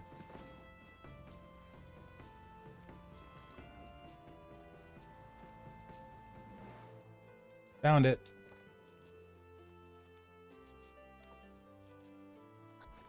This armor, the chest piece I'm pretty sure is from either war or invasion cache, but the helmet is from a merc guard. We farmed that up north. That was a really cool one to get to. I love this one. Let's go. To giddy up. Oh my god. Yeah, I don't think I need to do the rainbow one. So once I do this one, I think it should... I might need to do this one, transmuting, but we'll see. It should hopefully give me the mountain home quest. What are you gonna do for the next month? Oh, I got a lot of planning to do, and probably gonna watch some movies. Suicide Squad's coming out on August 6th. I can't wait. King Shark looks amazing. And I don't know, probably just play random stuff. Somebody reminded me about Tribes of Midgard, so I might check that out. And then probably play some more Bannerlord, Total War. They don't have Age of Empires 4 out yet, right? God. I don't even know what I'm going to do when Dragon Age 4 comes out. I hope they don't mess up Dragon Age 4. They better not. I'll need to find time, though, to play that a little bit. Dragon Age is just a tradition for me. I got to find a way to beat Dragon Age 4 when it comes out and still play this game. And I got to find out when Age of Empires 4 is coming out, too. And also, I don't think Total War Warhammer 3 is coming out for a while either. So I'll probably try out Traps in Midgard, see how that is. Thoughts on bow firestaff with having the bow in gem? That sounds pretty fun. But yeah, you know what? That does sound pretty fun to try actually. Give it a shot. You know, weird builds like that, they can be made really they can potentially be made really good with the right perks and gems and stuff like that. Especially because, like with the bow, for instance, you can get a perk called Keenly Jagged if you get lucky enough, and then what that'll do is that'll give you every time you get a crit with the bow, that'll start to bleed on the target. So if you combine that up with like everything that you can do with the what did you said, ice gauntlet, right? Oh, you said fire staff. Yeah, combine all that together, you might be able to put out some insane damage. So give it a shot. Yeah, there might always be better combinations than, stuff like that, but still, even though something might seem like it might not be that good at first, you never know. Wait, heals for, oh, just of the damage dealt from Path of Destiny. Okay. I was like, wait a second. Sounded really good. Okay. Yep, I think we're on the right track.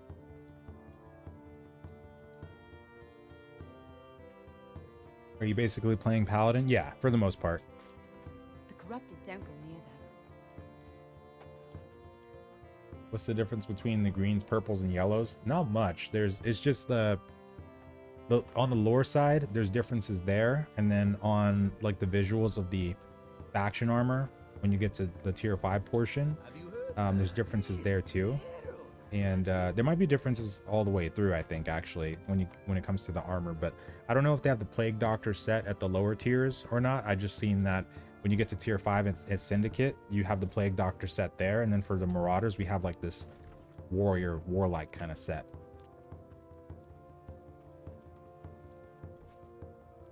Oh, that's south. Okay, south. Let me mark that. Yeah, there's a tier above purple. Yeah, legendary. Yeah.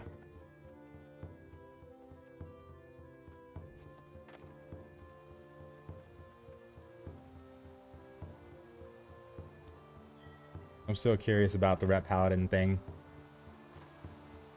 Do you think they'll ever add a transmog feature? I think it's possible. Yeah. I think it's definitely possible, especially with all the feedback that they're getting on it with people wanting to have something like that. And they already have it for the like cosmetic skins for the shop, so I I could probably see them doing it in the future. It just depends on if the community, you know, really wants it or not. What are your thoughts on the stagger changes now that you played the beta for the last 2 weeks? I mean, I've always really loved the old version of the combat system, and I can enjoy both versions. It's not really... I've gotten so used to this combat system too now, so if they did stick with this, then I wouldn't necessarily mind, but I would hope that they would, you know, still continue to do tweaks and probably try to find some way to meet in the middle on the people that are kind of divided on the combat system right now, because I know there's still... Like I talked about before the game came out in the Outpost Rush video, even some of the people that didn't want stagger in the preview might not mesh fully with the combat system we have right now. So I think they might be able to find a way to meet in the middle on that, hopefully. But we'll have to see what they do. But yeah, for me, I'll either way it goes, I'll probably be able to enjoy either one. Myth of Empires. I saw the new trailer of that too. That looks pretty interesting. I saw that. I think they have elephants in there. Something like that I saw. That looked pretty cool. Okay. Yeah, I hope that...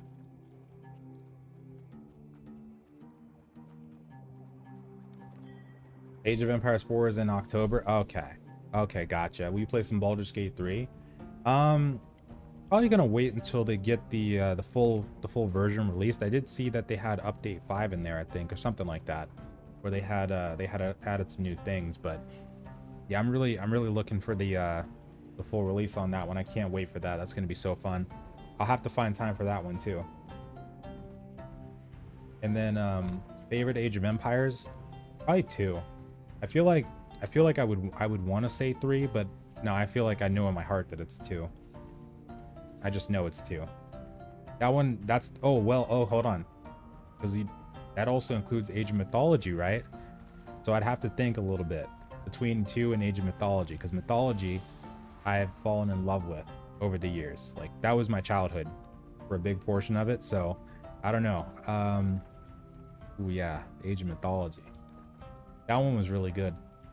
I think they're really neck and neck with Mythology. Might be slightly higher actually. I mean, I love the crap out of Mythology. Just all the Norse gods and the Greek gods especially that you could play with, like the Titans, that expansion, the DLC for that, where you could build the really big I never played it in multiplayer, so I know that it probably was super OP in multiplayer and busted, and that's probably why I don't really see that many people commentating on Age of Mythology games.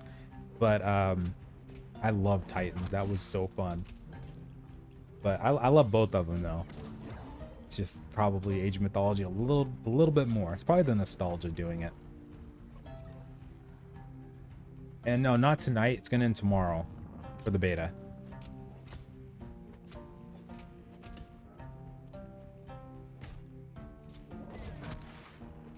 And how can you increase the damage? Well, the damage is going to come, you can increase it by getting a better like amber gem in your weapon. It should increase from that because it should scale up the it should convert more of that physical damage into nature damage, and then you should be doing more of that as a result. But god, yeah. Oh wait, Salty linked me the... Oh, okay, I see.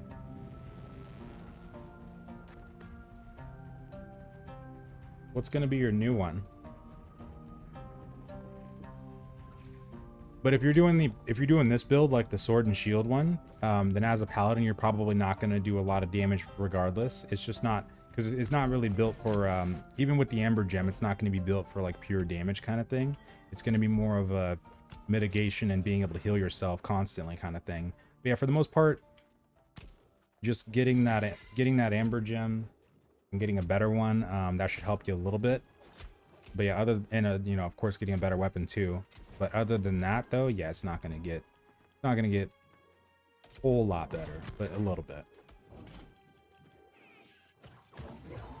But yeah, the build itself is way more for the damage mitigation and the healing side in PvP and PvE. Mostly on the group PvP side, like in the territory wars. That's what we're That's what we kind of specialize in.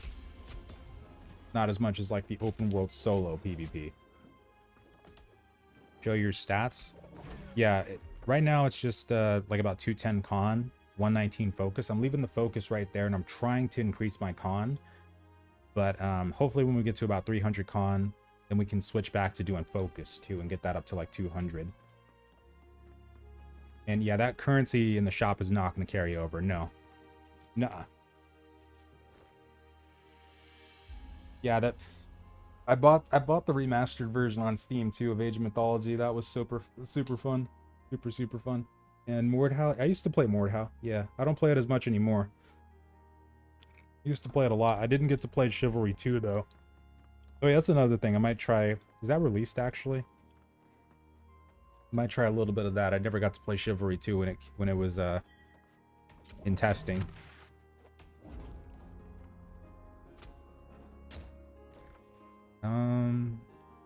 Okay. Hold on.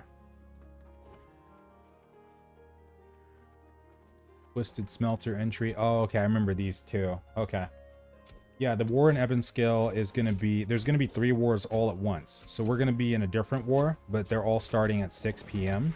So in about... Actually, in about an hour, the invites are going to start going out. And then there's another war in First Light later on tonight. That's going to be around 8. Do we have any news about swimming yet? Nah. And do we... What's the DPS... Best DPS weapon right now? There's better combinations for different situations, like we were talking about earlier, how like spear, rapier are kind of more on the sustained damage side as opposed to like the great axe, warhammer that are more bursty. But there's not like a be all end all, but if you like the sound of any of those combinations, you'll probably enjoy those.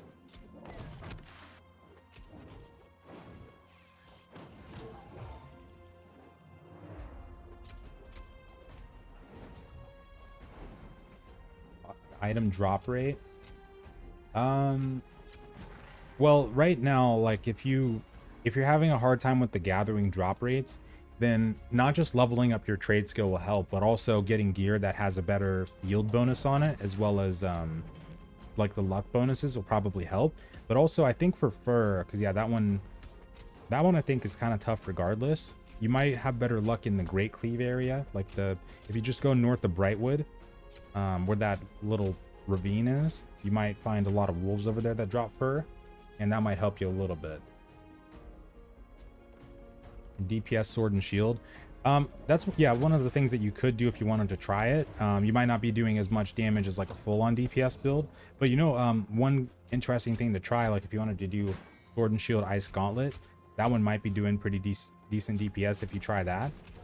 But it's worth a shot if you really want to try a build like that. Definitely worth a shot.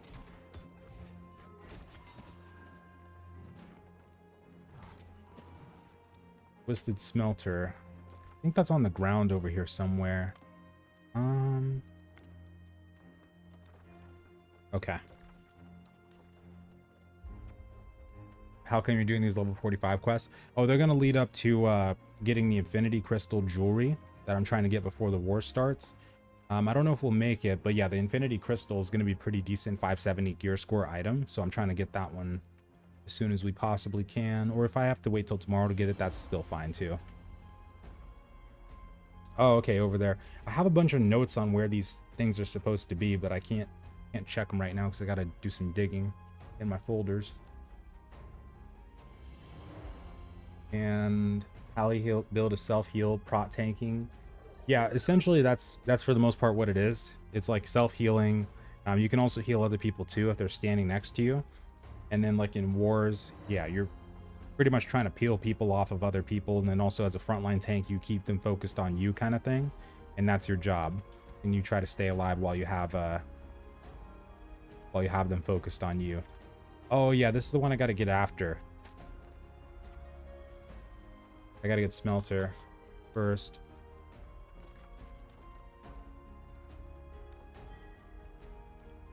Okay.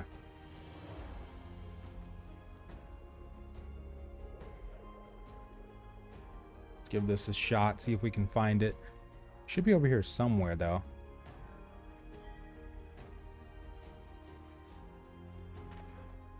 Nah, blocked off for now.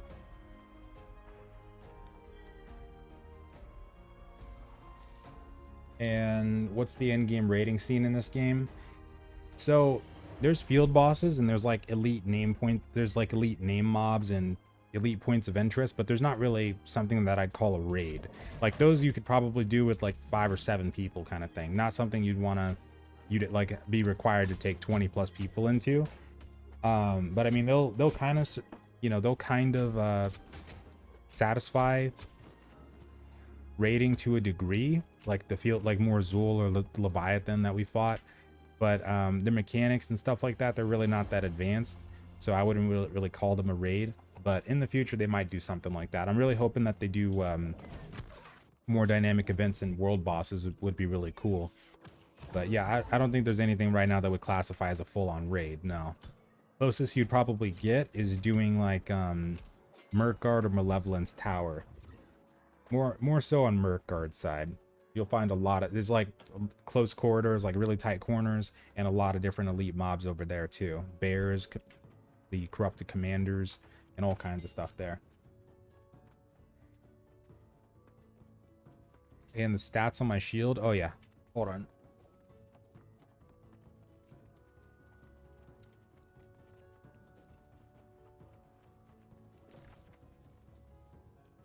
You know, page is probably up there. Yeah, that's where I was gonna go. It's probably up there. Yeah, I can show it in a bit though. Focus Constitution build as a fire mage with the dash and fire tornado around you and healing staff. I mean, people used to do that where they would just do fire staff and life staff, and they just keep both of those. And since burnout seems to be improved quite a bit, actually, like on not having that delay anymore, you could probably give something like that a shot. It might be pretty fun. But yeah, people used to do that too. But now that Ice Gauntlet's a thing, people tend to, like as the pure healer, gravitate more towards that because they're in-tuned and stuff like that. But you could probably still try fire staff and get away with it, doing something like that.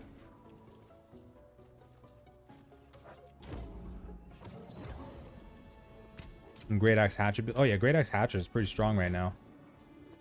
But if you mean if this build could win against the Great Axe Hatchet, I mean, probably could outlast them. But they're also going to have Berserk as well as any pots that they have, so the fight might last a long time, but they won't really have a good way of taking our health down without us being able to heal back up again. But you know, it'll depend on a lot of things too. If they have infected throw, that might help them a little bit with the target healing reduction, but also it's only for 5 seconds and we have a debuff cleanse, so anything that they put on us we might be able to get out of. But I think I fought somebody like that before, so I'd have to fight somebody like that again to know for sure, but probably be a pretty long fight though.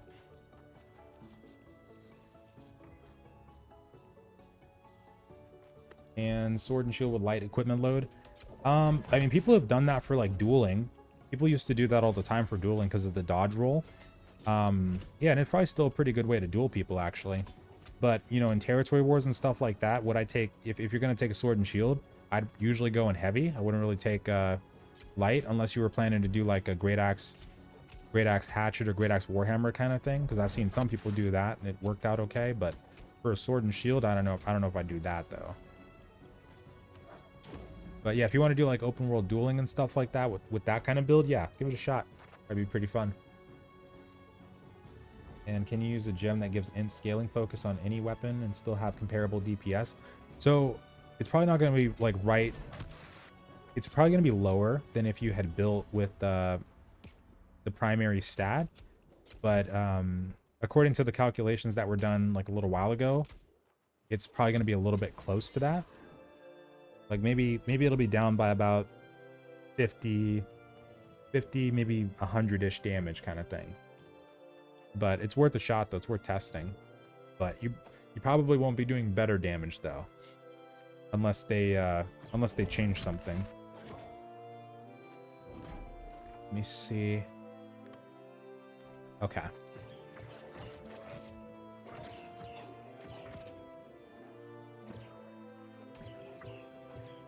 How do I feel about the combat?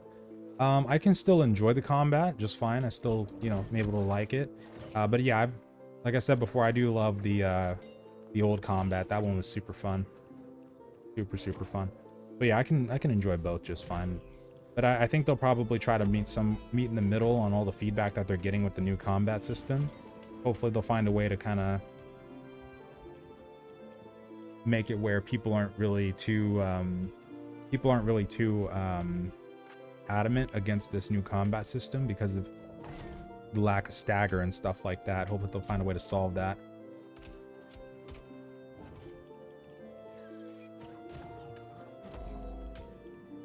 Deadman Cove's the best place. It'll be pretty good for the weapon XP. But in terms of best, though, there might be a couple other places that are better.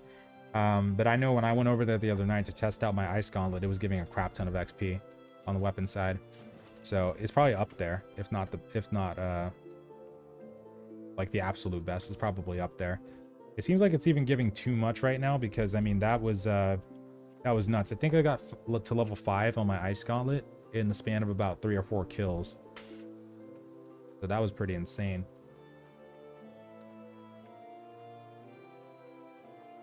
And what is your opinion on Ashes of Creation?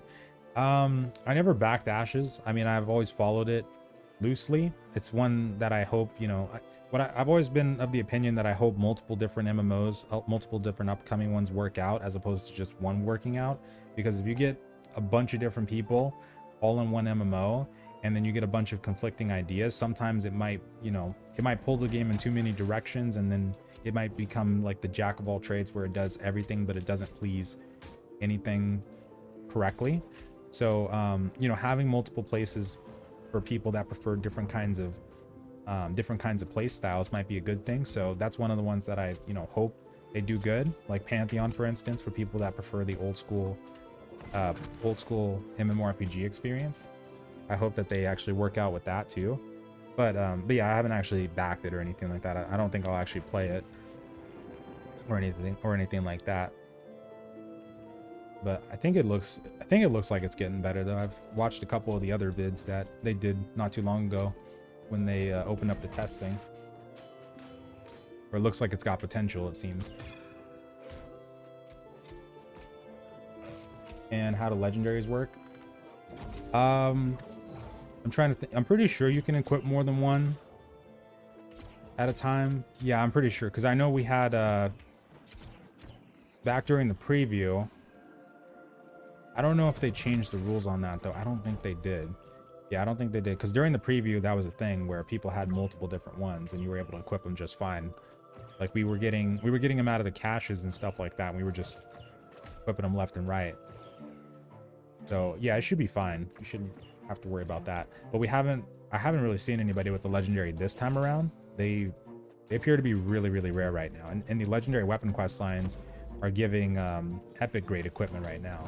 They're not even giving legendaries. But yeah, actually, yeah, you shouldn't have any rules against that, because the void bent armor, that's all legendary, right? Let me see. Hold on. And then also, yeah, that's all legendary there. So yeah, you should be able to wear all of it.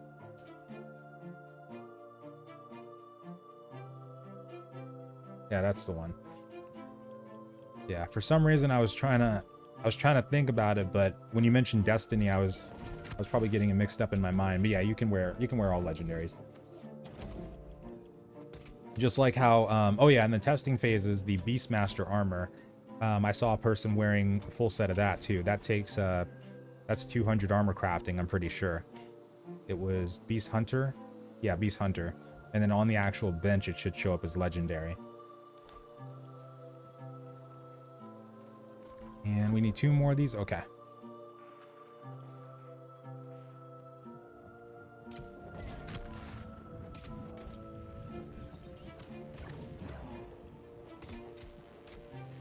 What's up, Med? And yeah, for builds, anything that looks really good now, it could, you know, always drastically change. Whenever they do patches and stuff like that, they're known to do, sometimes they'll do really drastic changes to different weapons and stuff like that. So, and when they add new weapons, the whole dynamic could change as well. So definitely keep that in mind too. But yeah, there's probably going to be some pretty cool builds popping up after launch. I want to see what happens when people start getting Oh, that's probably it. I want to see what happens when people start getting access to like some really good perks and stuff like that too. Okay, I got that. Stop the Herald. Oh, that's Rainbow. Oh, that's what I'm looking at. Yeah, I need to take that off my list. I'm looking at Rainbow. Hold on.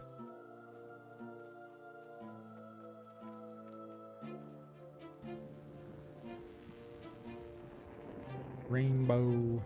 Yeah, unpin. Okay. All right, so we're almost done with this area.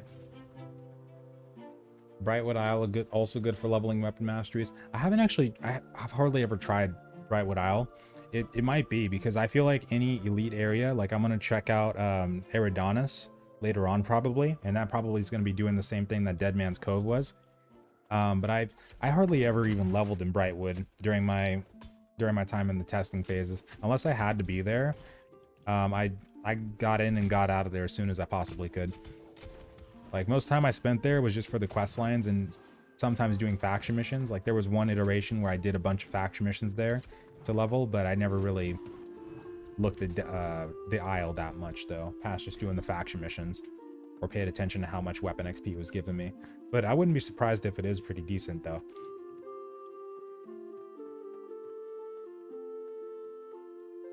And best way to level? So for Reekwater, if you have a group, you can probably level there. Just by yourself though, it's probably going to be pretty difficult. Even as a fresh 60. And oh, Scorpius Tower's giving pretty good ones right now. Okay, interesting. Yeah, because people used to farm the crap out of Scorpius for the XP, but for weapon XP though, that's something I haven't tried in a while. Because I've always gone to a boar farm in Restless Shores, and I've farmed a bunch of weapon XP there. So I didn't really ever test out Eridanus or Scorpius or anything like that. But that sounds like they might have changed that recently, because I don't remember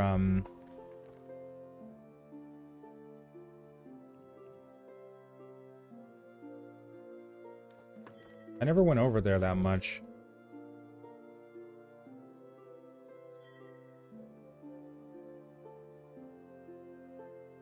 Oh, so that's where they've been. That's where Syndicate's been. I was wondering where those guys were.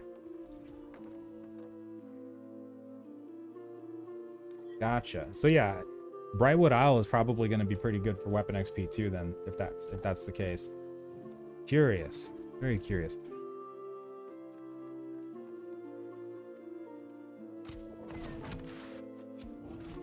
That's also something about like when you first get to level 60, there's certain, and when you get to max level weapon stats, there's certain things that you can't test as efficiently without starting your character all over again.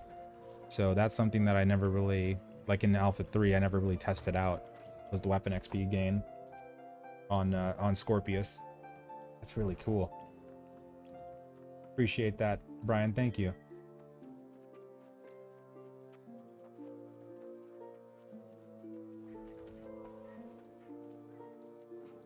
Yeah, true. Yeah, that should. Yeah, that's true, because it should also go off of.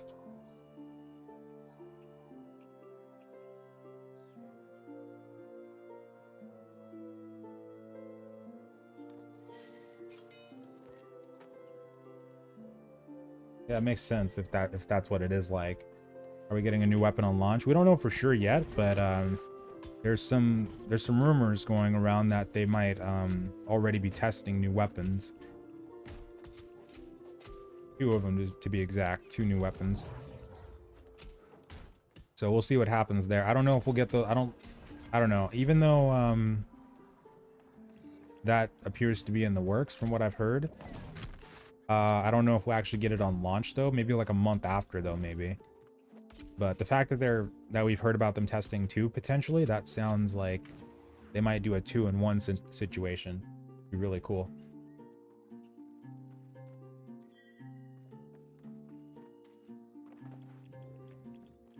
Void armor in tonight's war. I highly doubt it. The only way we'd see somebody in full void armor is if somebody got so lucky that they got, because you need, I'm pretty sure you need an artifact per piece, because the artifacts are one-time crafting things. So somebody would have to have gotten 5 different artifacts from chest drops and regular drops and stuff like that, and then they had to be at 200 armoring, which that part probably wouldn't be that hard to have right now because of the town projects, but also get all those mats too, including all those void bent ingots.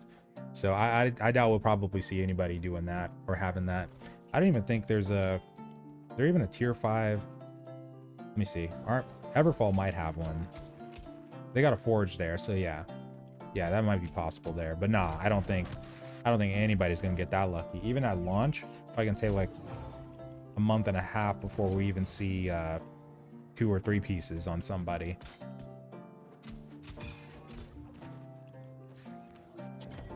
What do you think about in-game questing? No, it doesn't really get much more unique. Like as you get to end game on the questing side, yeah, it's not really gonna get more unique on that side. But you'll get some pretty decent jewelry pieces and goodies from that. Goodies from doing stuff though. Oh, that lucky biscuit.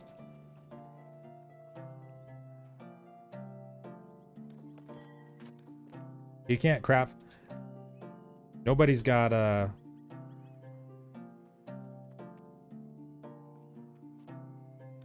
You still need the page? Oh no, I'm good on the page.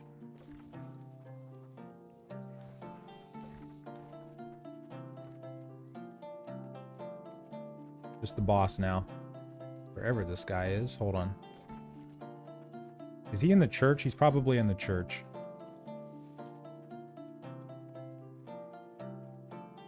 Best way to power level on release? Yeah, that's going to be something we'll have to see, because that's the reason I didn't make the leveling guide as soon as I saw that the town projects were as busted as they were. I knew that whatever we talked about like right now is probably going to be outdated, so we're going to have to see what they do in the launch patch notes. If they buff up the mob farming again, then that might be, but we'll see. But yeah, at least for weapon XP, elite mob farming zones seem to be pretty good right now. Like elite points of interest are doing really good. But as far as regular XP, it's gonna be anybody's guess until we get those patch notes. We'll see though. They might add a new piece of content for leveling too. That would be really nice if they do. That down there. How much time we got? We got like 40 minutes. So we're probably not going to get the infinity crystal, but we'll get to Mountain Home at least.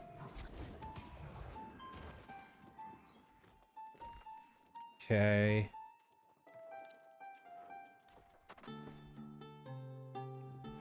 All right.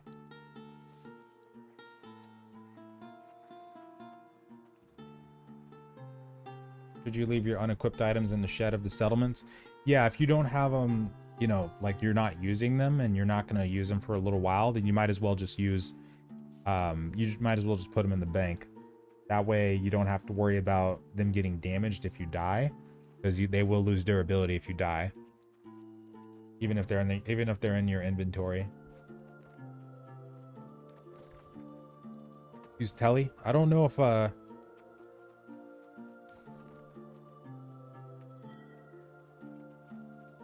get to respawn at the because I was afraid I was gonna respawn at Brightwood because I was right down there. Hold on.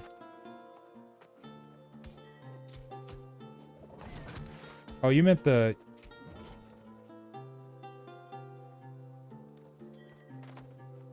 oh, the shrine, yeah. You meant the shrine. Okay. I think I'm close enough now. Let's give it a shot. Damn it. All right, let's respawn over here. We'll just run across. The most sought after role, tank, healer, DPS. Well, if it's anything like before, then it's probably going to be healers and tanks for the end game stuff. When it comes to like the expedition, well, because right now, which is pretty cool, we're seeing a lot more people going tanks and healers from what I've heard than before, which is actually pretty crazy. But if they introduce a new weapon, then it's probably going to be a thing where if it's a DPS weapon, then we'll probably need more healers and tanks. Healers are probably going to be always one of the most sought after though. Like you're probably going to need a healer for everything. So yeah, just like other games, it'll be healers, tanks, and after that DPS. What stuff will be in game launch? It's probably gonna be very similar to this. I don't know if they're gonna, we don't know yet if they're gonna add anything substantial, but it's probably not gonna be that much different.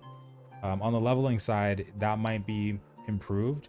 I'm hoping that they, you know, put more leveling methods in, but as far as content goes, I don't think we'll be seeing anything super major added for at least, you know, 2 or 3 months after launch. And do I think there's going to be a delay? They seem pretty dead set on going through with it. But, you know, anything can happen. We've had it come down before where we've been down to like, I don't know, 2 weeks. It's been really close, like on one of those delays. I think it was either 2 weeks or at least 3 weeks left, and they delayed it. And then I can't remember if there was like a week in between the delay or not, but yeah, I wouldn't put it past them just yet. But it seems like they're dead set on going through with it for the release, but you know, anything can happen. I won't feel safe until we get down to the last day.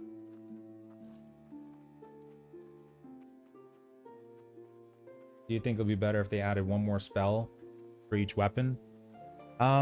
See, I don't know, because they'd have to do a bunch of balancing stuff more than likely, and then that might take away from adding more content and weapons and stuff like that. So I don't know if maybe they can do that, or you know, think about doing that based on feedback later. But I think there's bigger fish to fry. Like we do definitely need more content. You know, that's going to be a given anyway, because it's going to be a fresh game, but we definitely need more content. We need more weapons would be nice in general, and more tweaks in the combat side of things and everything like that. So I don't know if that's something that, you know, 100% needs to happen right now, but you know, other people might feel differently on that. Like some people really want to see more weapon skills and stuff like that being used in the middle of combat, but I don't know. I would rather they just start focusing on more content, because that was one thing that I was worried about when they initially delayed this game for like the second or third time. I've lost count. I was worried that they would start trying to work around that whole stagger change that they did for so long, and they would neglect, you know, adding more content to the game, doing what would make it a more polished and, you know, more in-depth product by the time it hit release, and just focusing on trying to do balance changes. So I think if they did something like that, it might take away from, you know, doing that other stuff. Does this build work for PvP? Yeah, it does. It's just more of a, it's not really a DPS build. It's a tank build, but also a tank build that can heal you. So it's mostly for like the damage mitigation and healing for your teammates in combat. You know, keeping the enemy focused on you and staying alive as best you can, that kind of thing. But yeah, I can't stress that enough. It's not a DPS build. When we say tank, we mean tank. Like in the War Tonight, I was really hoping we'd get the Infinity Gem, but in the War Tonight, that's going to be our job, just like the other tanks. We're going to be sitting on the point. When they say push up, we're going to push up and try to beat back their front line, maybe get in the back line, get on their healers and get on their mages and stuff like that. But getting kills, we're probably not going to get that many kills though overall. You think there'll be another healing weapon added? Well, the Void Gauntlet is said to be focus based, so if that one pops up, I've seen the data mine skills and passives on that. It seems like, I gotta go back and read them again, but it seems like it does have at least self heals. But a full-on another healing weapon though, we'll have to see though. I think they would do it, because like they've said in past interviews and stuff, they're always going to work on combat and adding new weapons and stuff like that. So this time next year we might have up to like 20 plus weapons or so, because right now we got like 11. So yeah, this time next year or 2 years from now, yeah, we could easily have way more. And that's also why the fact that there's no classes and the 3 skills thing is to a degree a good thing, because I think that that's the main reason why they can put weapons in so fast. Because if this was any other MMO, we wouldn't see another weapon, let alone another playstyle, for probably like 6 or 8 months. But with them, they put in like 5 or 6 of them since the preview alone. So that's why that's why if they added a fourth right now, it might take too much. It might take too much away from everything else that they could be doing. But for roadmaps, yeah, nothing official yet. I remember seeing before, like in, I'd have to go back and look in interviews because I used to cover that stuff a lot too. When they've done interviews, I'm pretty sure they've said before that at launch they wanted to have a roadmap done after that. So I'm sure they're gonna do it though. It's just gonna be a matter of like when they do it though. And yeah, like Frozen was saying, like a year ago they said they want to keep up like a month update schedule after launch. So yeah, just like the roadmap thing, that could have changed too. So we'll have to see what their plans are there. But yeah, hopefully they'll announce that stuff after launch and we'll see what's going on there. I'm sure we'll get a roadmap though, at the very least. Hopefully.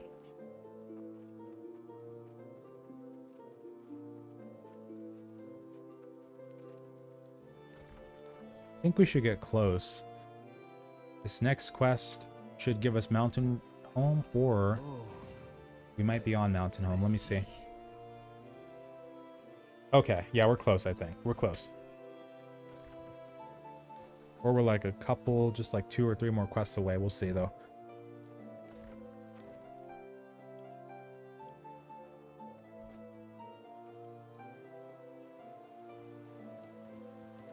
Do you think they need more enemy variety?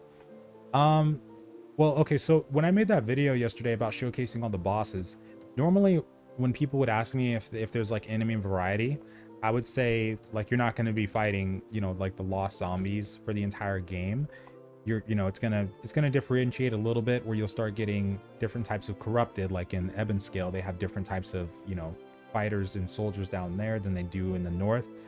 But the bosses themselves, when I started noticing that I was fighting pretty much the same, like I've always noticed this, but like between Morzul, the Leviathan, Malevolence, Banes, and yeah, those 4 specifically, they're all pretty much ogres, and they all pretty much have the same fighting style except for a couple different variations. So overall, yeah, they probably do need to add more variety in the future and change up. It would be pretty cool if they changed up existing mobs too, or existing bosses to be exact. Like the Leviathan, I saw the Leviathan in the game files before I even saw it in the actual world. So initially I thought this was going to be something that was in the future and going to be like a sea monster kind of thing. But then I actually saw him over there in Ambusty Mines, and I knew I needed to fight him because I never knew he was there before. But yeah, when I saw that he was an ogre, yeah, a part of me was like hoping for something more unique. So yeah, I would hope that in the future they would, you know, add different types of monsters, which I think they will, because like lore wise, as well as just like in the game wise, if you look inside the invasions when you fight those and you go to the last waves and you see the Void Destroyer, how that kind of looks like a giant corrupted head, it seems like the corrupted, based off a couple different factors, are closely related to the void element. So I think in the future it might be a thing where we might open up a portal and a bunch of different void monsters and stuff like that might come spewing out, like void beasts and void animals. So I think that part is gonna be the portion of time when we start getting some more unique mobs. And also the next zone is gonna have some more unique ones too.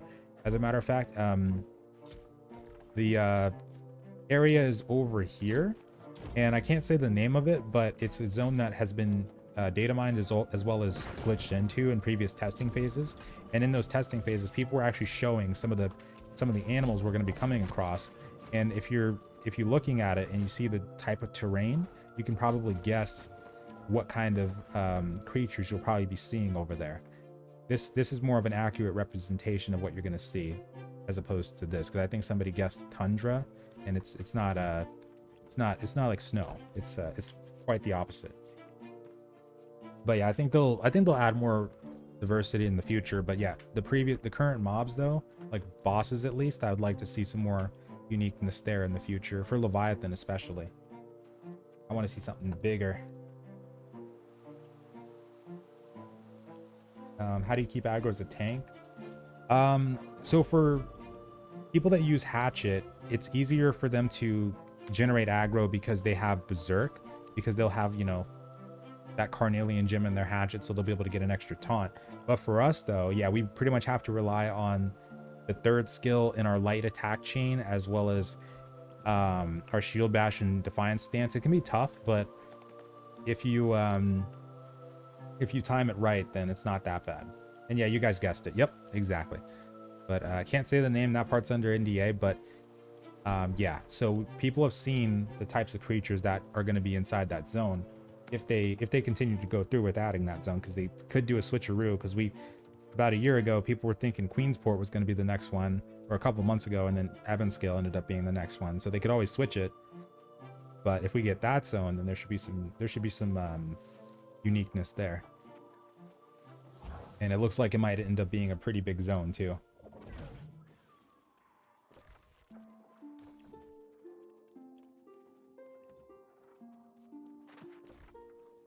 Okay. Heart gems. Trading post being isolated to each settlement.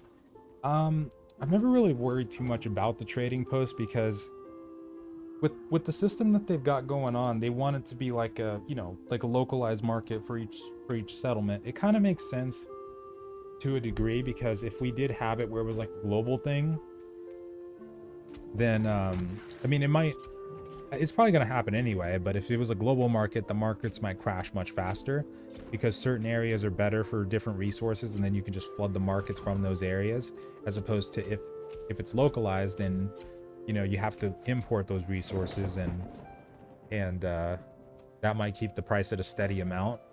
But yeah, I don't know, I've never really worried too much about it, because in terms of like what I look at that needs improvements and stuff like that, the trading post has usually been last on the list.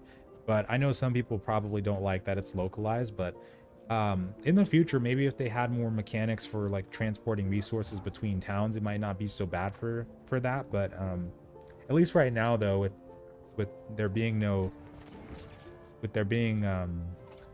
like no gear sync and stuff at end game, I think it makes sense, because if we had a global, then it might crash the market much faster, is what I'm thinking.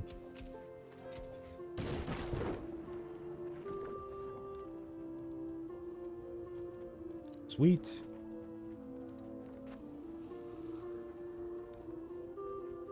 Yeah, I think we're almost to Mountain Home. This new zone, I don't think it'll be available at launch. Probably gonna be like 1 or 2 months after launch. I think this patch, because they got a lot of bugs to fix, so I think this launch patch is gonna be mostly like bug fixes, and then maybe we'll get you know, a new type of leveling method, or a new weapon as well. But I doubt we'll see anything too big. Is tank needed on end game? Oh yeah, for dungeons. Oh, especially expeditions. Yeah, tanks are gonna be really good, especially for not just that, but also for the end game stuff, like the elite mob farming and the bosses and stuff like that. Those ones you may not need a tank on, but it can be really nice to have, because if you have Morzul beating the crap out of your backline, you're probably not going to be able to take too many hits. So, but yeah, for expeditions, yeah.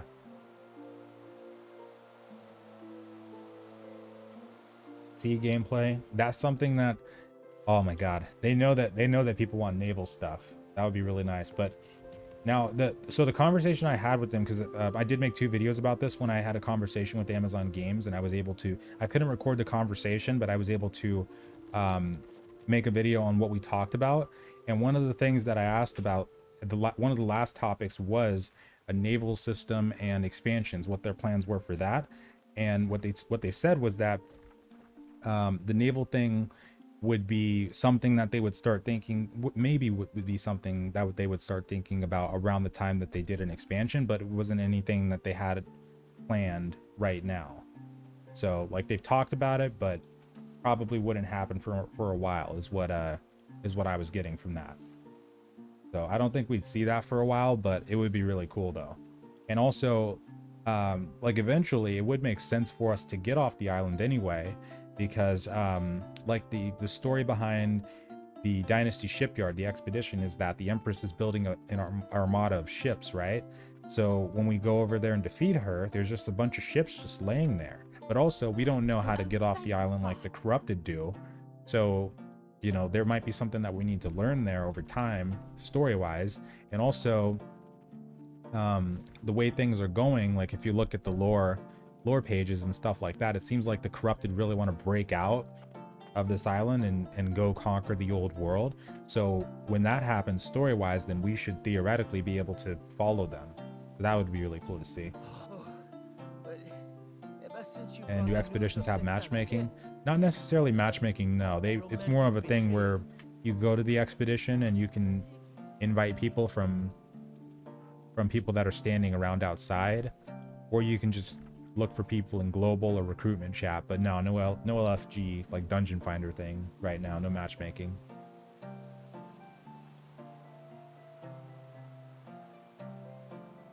Blunderbuss, that was one that, yeah, people were talking about. They would really love to see blunderbuss and crossbow, like a strength-based range weapon. Be pretty interesting.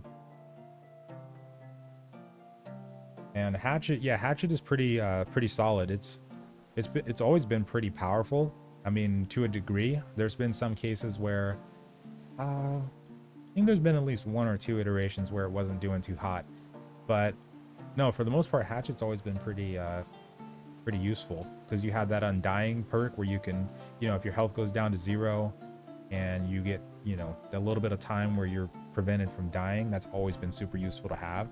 And then also berserk, with having that movement speed buff, can be good for travel, and that heal over time can be good for sustain. So yeah, hatchet could be pretty solid. What's the best starting area in the game? Well, I would always say anything but First Light. I hate starting in First Light, but it starts me there every single time. Every time. But I like starting in Windsward. That's probably my top favorite, but anything but First Light is probably going to be just fine, honestly. But I'd personally say Windsward for mine. I love Windsward. I think I've only started in the entire time that I played, I've only started in Windsward like twice, I think. Always been First Light. One time, I think a couple times Monarch's Bluff. The stamina, but yeah, they gotta. That's why I don't think we're gonna get anything too major. I mean, it might, you know, we might. They got a lot of manpower, it seems like, especially after Crucible went down. They moved some people over. From what well, I'm assuming that's what happened, because it seemed like it was, because they really picked up on the productivity after Crucible went down. And yeah, I think they said that they moved people to other projects. But yeah, if they keep up the pace, then I wouldn't be surprised if we did get like a big patch and maybe 1 or 2 small content updates. But I think it's going to be mostly bug fixing though. Oops. And beta's going to go down tomorrow.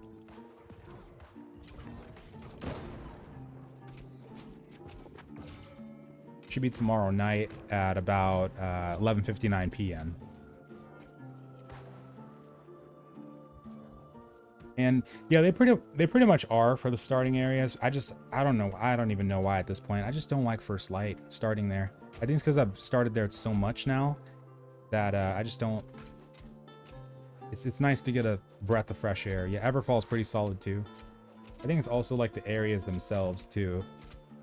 But oh well, actually, in terms of like the mobs that you fight, I'm pretty sure you're gonna get a different experience depending on which one you go to, like the, you know, the quest lines and stuff like that. So the starting, yeah, they are random though for the starting quest lines. But yeah, I think I've had better luck in terms of like leveling speed and just comfort in areas like Windsward. Like I remember there was one, there was at least one iteration. I think it was Alpha 3 actually, where I started in First Light and I felt like I was leveling slower than the people that were starting in Windsward and Monarchs. Like it just felt like that.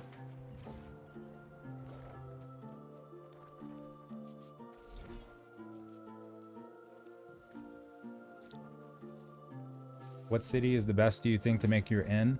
Well, early on, I tend to go for like, you know, either Windsward or Everfall. Mostly Everfall for my inn, and then once you have enough money to buy a house, usually I default to buying a house first in Everfall, and you can switch your innkeeper right after. But yeah, you can kind of combine that, so you can have one innkeeper at endgame, for instance, in the far north, like at Mountain Rise or Mountain Home, then you can have Everfall as your first house. I tend to get Morningdale as my second house, but that's, you know, personal choice there. And then you can just, you know, do it that way. That way you have 3 house locations and an innkeeper. And then you also have the fast travel points and everything else too. Windsward 3. Yeah, I've always felt like, I think somebody's even tested that one time, but I've always felt like Windsward and everywhere else was just faster than First Light for leveling. But I always get First Light. Always. Yeah, and so far, yeah, it shouldn't be anything until release after beta. Wait, we killed this guy, right? Hold on.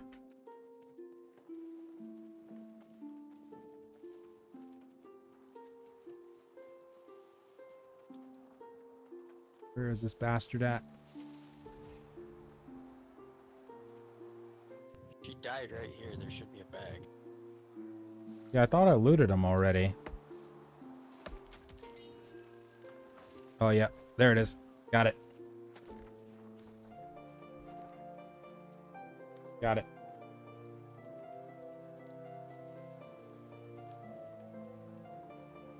Did all the endgame content today. Nice. Yeah, right now, I think people are just kind of finishing up on the game right now. There's not really any reason to, you know, go too hard right now.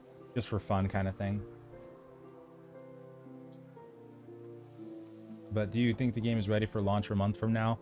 They got a lot of bugs to fix, for a decent chunk at least, but I think if they're able to dish out a pretty decent patch between now and launch, then yeah, it's probably going to be, you know, as ready as it's ever going to be. But we're always going to need content. That's going to be something that, you know, we're going to need regardless. And I still think that we do, you know, probably need more on the open world side, especially. But yeah, it's probably going to be as ready as it's ever going to be, if they can get a pretty solid patch out. But we'll see what they do, though. We'll see what they do.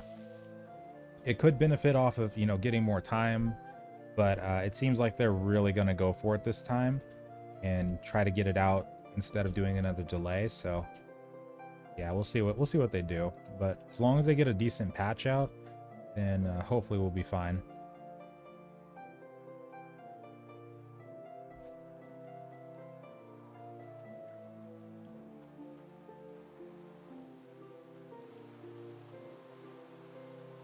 Are you gonna go to war soon? Yeah, we got about, we only got 12 minutes actually until the invites start going out. So hopefully this quest is gonna send us to Mountain Home, because yeah, we're getting ready for it. And yep, okay.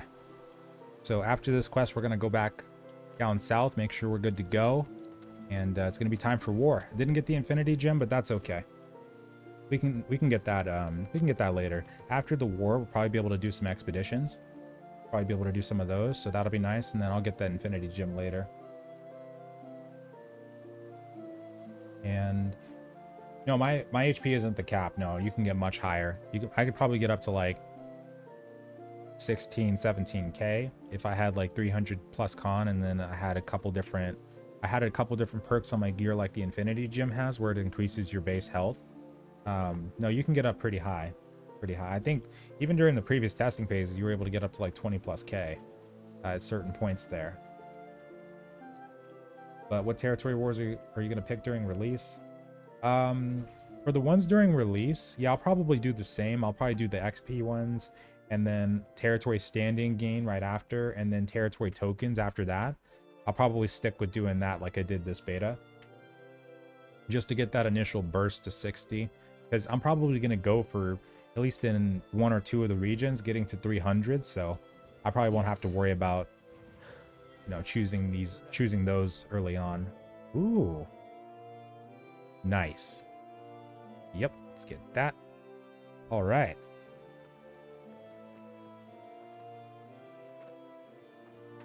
Life staff sword any good? Pretty solid so far in terms of like you know, tanking and PvE and being a tank in group PvP like territory wars. Yeah. Have you done?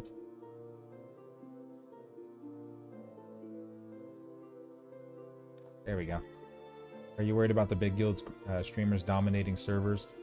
Well, that's kind of a problem on the faction side itself, because that's something that people have always, you know, been worried about. But also just in faction-based games, that's something that, you know, always happens one way or another, like ESO with Aldmeri Dominion, Daggerfall, and Ebonheart.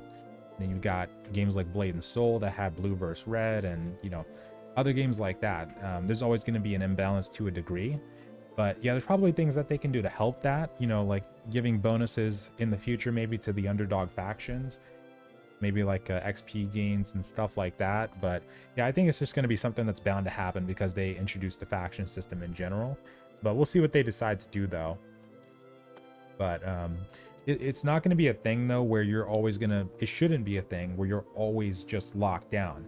It's just more of a thing where, especially you know, these days from what I've seen, like in testing phases and stuff like that, when we get down to that point where the faction is just so beat down that you know, the other factions have most of the territory, people tend to not really try to like ally together. And sometimes it's just circumstances where, you know, the top two factions, maybe they ally against the bottom one and they keep them down that way. But you know, since the territory wars are 50v50, if you farm your, you know, farm that gear, you farm those consumables and stuff like that, you get a strat going, then eventually I think you can start making some ground there and get some territory back from them. I don't think you'll be locked down forever as long as you know, as long as you work together. Has player decided on what servers will be for PvPers? Other than, you know, like NA East, Themyscira, you know, the other ones like Yama and whatnot being the PvP-ish servers, I don't think so. For Yama, the BF in it, the Battle for New World event happened there, and then Olympus was like a streamer server, and then Themyscira and Atlantis were designated PvP servers. I think that's kind of still the same thing right now. But if they keep the same server names, though, we're not sure yet, but I hope they do. Wait. Oh, okay, this is for Eden Grove, and then I think I got the quest lines here. No? Okay. Wait. Maybe it's when I complete the... I have to go back and look at my notes. We got about 7 minutes until the invites start going out, though. Yellow owns every single settlement. Basically stopped playing 2 days ago. Yeah, it's probably gonna happen again until they introduce something for it. But I wouldn't be surprised if, you know, you see servers like that in the future. It's just gonna be a thing that happens. But yeah, we'll have to see what they decide to do about that, though. What's up, Julian? Can you make the ice gauntlet to scale with focus? You can put an amber gem inside of it, but that's about it, though, on the scaling side. Oh, let me set my... Yeah. Innkeeper. Is there a limit to how many territory rewards? Well, only until you get to the cap in that territory. So it should be 300 per territory.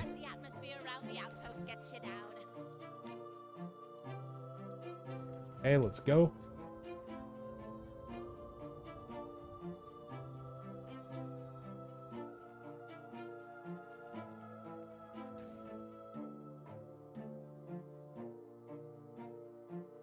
Figure out a good counter build for Paladin Healer.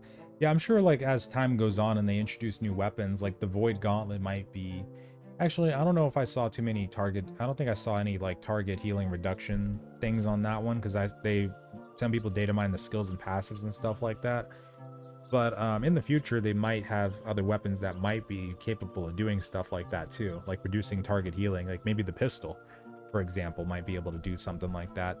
But yeah, as time goes on, I think we'll probably, and as they tweak it too, it'll probably get to a better state in that regard. I'm gonna see if I can get a decent amulet, just a decent one to use during the war. Looking for Focus Con if I can.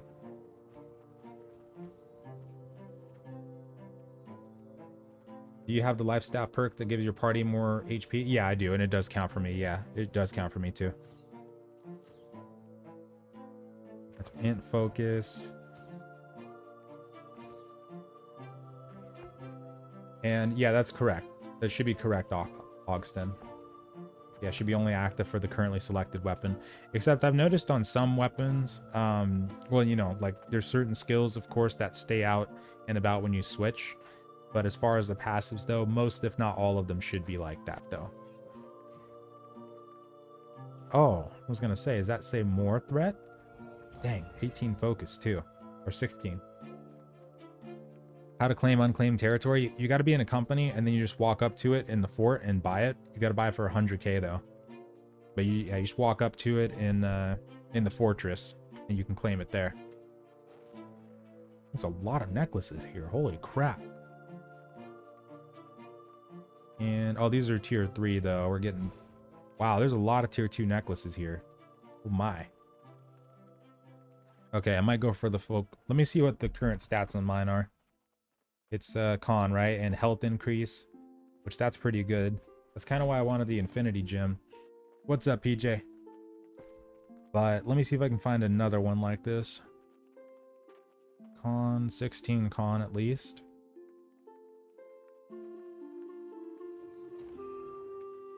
Oh, when you're hit, wait, 30% fortify? Oh, for 5 seconds though.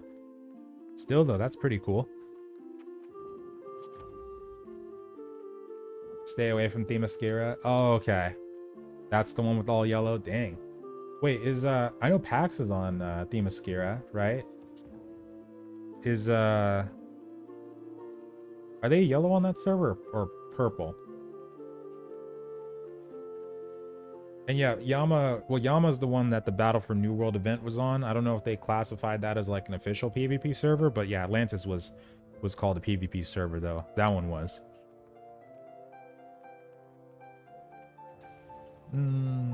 This one, you know, this one might work. Might work. I'll see what the health difference is when I put it on. I don't think it'll be that much though. What build is amazing for tanks in PvE and PvP? You could probably do like this paladin build, or you can just do a regular tank, like a sword and shield hatchet, for instance, and just do that. You can do con and strength, and either one would probably be fine. For PvE, doing the con and strength on the hatchet one to give you more, probably give you more threat gen, because if you put a carnelian gem in the hatchet, you get a taunt every time you use berserk too. Excuse me, every time you use berserk too. So that's going to be really good for keeping a constant taunt on enemies too. 300 what per territory? Oh, territory standing levels. So like if you go to the territory standing menu, like these can all go up to 300 per territory. At least that's what it should be still, because like if you go in, we've seen this before where like in the past footage, they did showcase it one time, like when they first introduced like cutlass keys. This was like back during alpha 2. So like cutlass keys in the southern territories kind of thing. There was a person who had 300 territory standing, and it said knight/dame for the title that they had for it, like at the top. But also if you go into the achievements, you'll see here as well, like 300 territory standing. That's the max that you can get with this one right now, like for the titles. So yeah, with both of those things, it should be 300. I'm pretty sure people data mined it before, and it was shown as 300. And can you go Ice Gauntlet Life Staff and go Focus Con and still do good damage by having... That's something I haven't tested yet, but if you wanted to try something like that, you could give it a shot. You might not have as much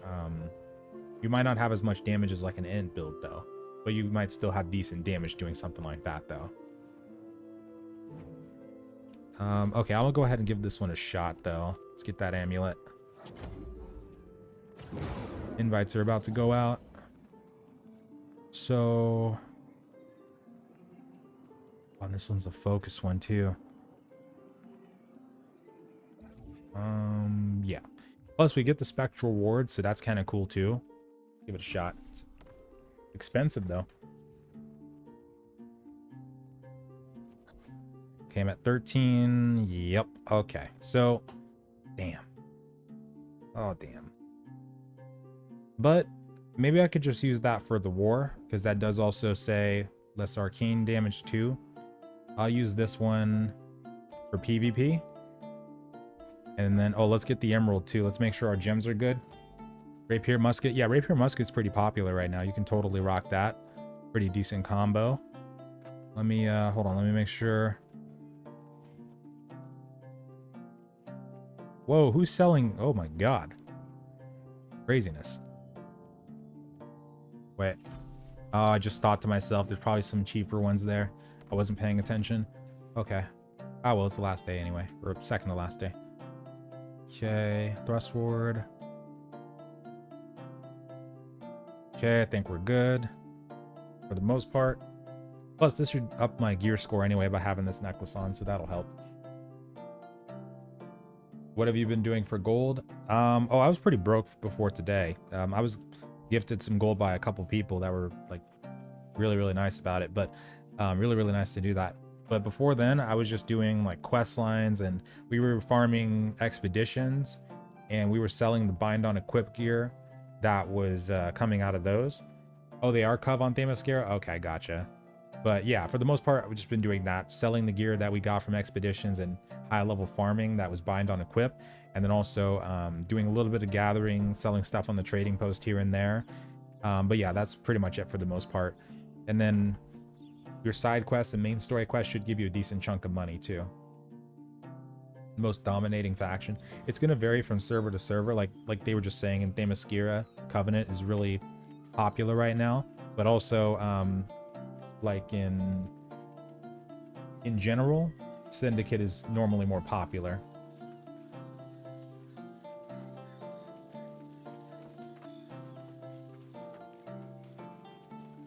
Thank you. I'm so ready. All right, time to see how this goes. We're in the war. So we got 3 wars going on at the same time. So we got Morningdale, we got Ebonscale Reach, and we got Monarch's Bluff. So this is going to be very, very fancy. And we got another one tonight too, after these wars. So we got 2 offensive wars and 1 defensive.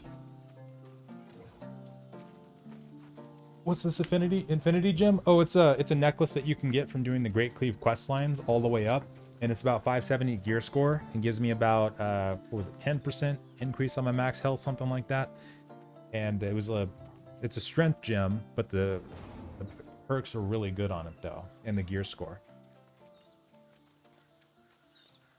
What happens when territory standing hits 300? Oh, well, after that, you just won't gain any territory standing XP anymore. So you won't be able to choose any more perks. But like by that point, you probably should have the majority of them already selected. And then you'll get a title for it too. Do you think crafting focus players? I mean, yeah. So crafting like weaponsmithing, armorsmithing, and engineering, like for the gear, early on, it might seem like crafting is pretty, useless because honestly, you can probably just survive just fine just off the drops, faction gear, and expedition stuff. But later on in game, it seems like they're making a couple changes to where crafting is going to come in handy for getting the like max gear score items that have really good perks and attributes combined. So like when we get to 600 stuff, for instance, getting like really good attributes that you need for your build, like for us, we're gonna want to go for nomad, and then also getting really good perks on top of that. That's probably gonna come from crafters, because I doubt we're gonna get that lucky. But also, it seems like this time around, compared to like the previous testing phase, we're not getting as big of drops anymore off of like doing elite mobs and stuff like that. Like for example, in Merkgard, there was just about a month ago or so, there was weapons called Oafen weapons that were dropping from like the Merkgard elites, and they were like 600 gear score, and I haven't seen one of those drop yet. Like even if your gear score was at like 500, you were getting 600 gear score weapons, purples, from doing those Merkgard elites. But I think they've lowered like the maximum gear score stuff we can get from drops and chests and stuff like that. I think they're trying to put crafting at a higher level once we get to end game, and before then putting all the other stuff at a higher one temporarily. But I think they're also, because I heard that they're also going to rework the faction gear stuff, so that part might get changed either way. But yeah, for crafting, it seems like they're trying to make it more useful at like the end game portion. And can you put legendary gems, items from treasure chests or treasure maps that you can know of? Oh, legendary gems or items from treasure chests. I don't think I've seen anybody do that or get that. I know, of course, the fish, we've seen that, but for treasure chests, I don't think we've seen anybody get that before. That would be pretty cool if you can, though. Legendary tier 4 neck. Yeah, see, that's so weird too. Okay, so did they get it from drops? Or is everybody in Discord too? Oh, I gotta get my earphones. Hold on.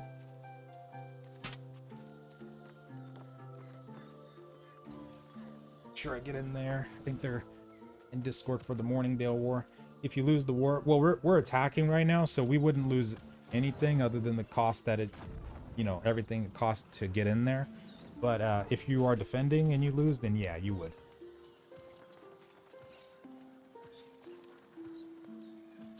And yeah, if you go sword and ice gauntlet, and then you do you do an int build, and you put in a gem in your sword, then yeah, you can do that if you want to. Give that a shot. Make sure it's working here. What would you prioritize of the 3 options? Normally I go for like XP, and then after that I go territory standing bonus, and then faction tokens. But if you're going like crafter, you can probably go for like the storage, and then if you want to do the, you know, crafting and refining reductions, you can. But yeah, normally I go for the XP territory standing upgrades, or territory standing XP, and then tokens. Oh yeah, I gotta look at the plan too. Hold on.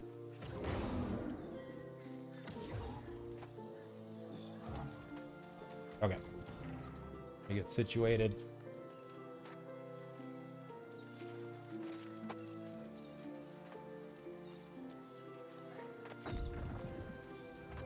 How much focus in con? Right now I'm about 210 con and about 100 focus. I'm going for, we're not going to make it before the beta ends, but final part of this build is going to be 300 con and 200 focus is what we're probably going to go for. And then, okay.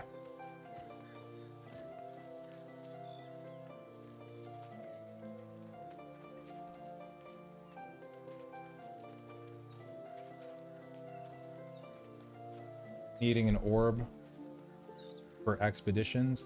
Yeah, so it seems like they want to stay that way. They want to keep it that way from what I'm, you know, from what I've been getting this whole time, because beforehand, when they first introduced them, right, you know, people were doing them like all day long, and it seemed like it was a decent alternative in terms of leveling. You know, if you just wanted not like good XP, but just like taking a break from doing all the other mundane, you know, leveling methods, it seemed like it was a nice alternative. But now, since they're upping the rewards from them and stuff like that, and they introduced like the repeatable quest lines, you know, they're upping all the bonuses that you get from doing them.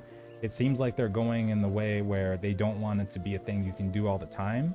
So I don't think they're going to change anything there. I think it seems like they're not going to make it where they take those away.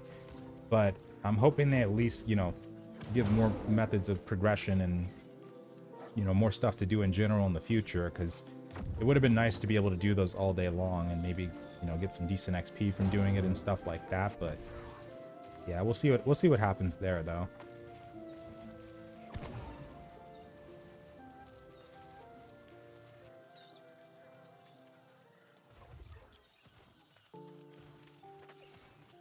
What do you think about Fire Staff, Ice Gauntlet with everything into intelligence and con? Only gear and jewelry.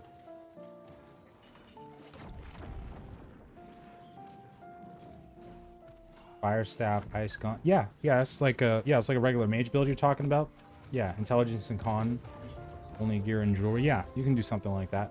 For a second there, I thought you were talking about putting focus in there too. But yeah, you can totally do int and con if you want to. If you're gonna do PvP, then yeah, having a little bit of con would be nice as well.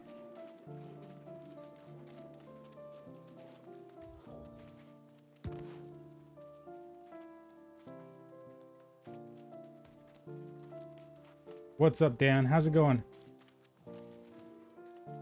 Give me a second here. Do you see there being an issue with pure player-based economy where the quests are really the only way to get gold? I mean, for the gold gains, I don't know why. I still don't know why they nerfed the crap out of the gold farming that hard, because I loved doing gold farming back then, when it was still a thing. But yeah, I don't know what they're gonna do there. It seems like they still, even though, you know, they've been tweaking the economy stuff in multiple ways, it seems like they still might still might need to look at a couple things, like maybe introducing one more way we can, you know, efficiently farm gold, because yeah, it can be pretty annoying, yeah, to try to farm gold when quests and, you know, gathering, crafting, stuff like that is like the only way right now. I would love it if we could get gold farming from mobs back again. That would be so nice. And what's up, Dan? But yeah, so because they started doing that economy change where they, you know, capped it at 500k, and then they changed all the money methods that we could get, like how much we would get from them. So it seems like they're trying to bring that down to where we don't, because beforehand, granted, we were getting ridiculous amounts of money. People were farming like 100k like it was nothing. So I get what they're going for there, but it'd be nice if we had at least one more maybe PvE based way to, you know, get some money. It would be really nice, even if it's a little bit compared to the other ones. Can you put a focus gem in your sword? Yeah, you can. Yeah. For me, I can't put one in mine. It's actually because of the chain void perk. It prevents me from doing it. I have seen, you know, swords that have, or weapons that have chain perks. They're usually like expedition drops. They have chain perks and a gem in them at the same time, an elemental gem. But if I try to put one in this one, it's uncompatible because of that chain perk, the chain void. Max territory XP standing, so that if you hit 300 standing, you'll have max.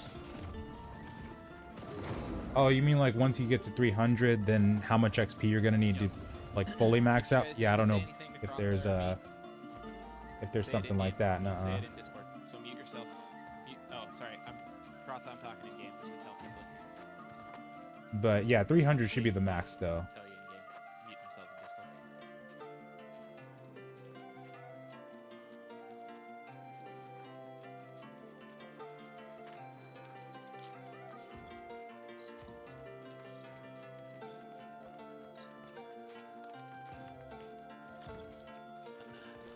You also remind Okay, here we go. Make sure I buy something here. Oh wait, that's remind people to use siege food generator. with Krotha. I need armory. Ah, excusez-moi. Let me see. What are my pots looking like?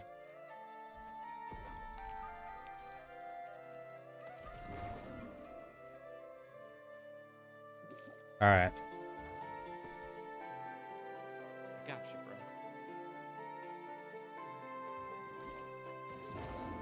Okay, let's do this.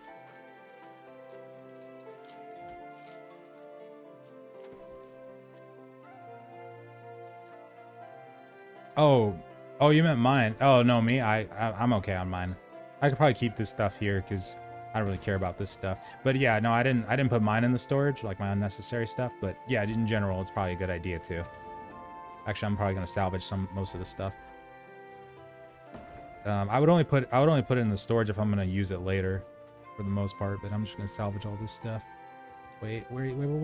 Con food. Okay, yeah, I need con food. Ooh, that's nice. Here we go.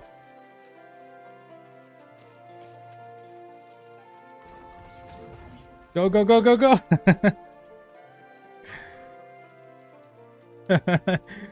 It's so easy to get stuck on that damn gate. How many people we got over here?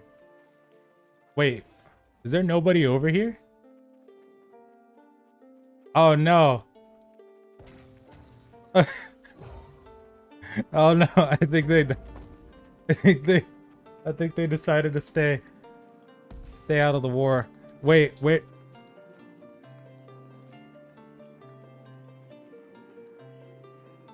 What the hell? Are they in the Monarchs War? Yeah, we have 3 wars going on at once right now, so I think they're pretty spread thin. Even go to a different place? Is it too late to go sign up for a war somewhere else? Too late, yeah, it's totally too late. Yeah, it looks like there's not really gonna be a war. I think I think they're spread too thin. I think they're spread way too thin. What the hell? Still lets me add people to the army. We could go. You know what?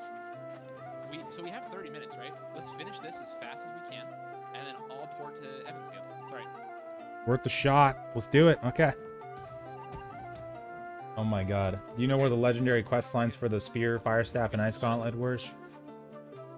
So I've heard that you need to get level 20 in your weapon skill before Go back to middle gates. they'll show up, but I don't know if you're already seeing them even without that.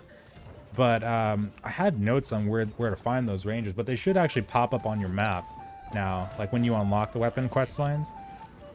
But I don't know by heart though. But yeah, do you have those maxed out for your weapon skill? What the hell? Oh my god. Okay, we're gonna try to get into the other war as soon as possible after this one gets done. Oh my god.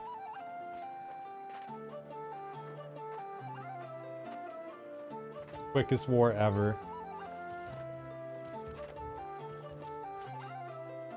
Wow. All right, let's see if we can make it.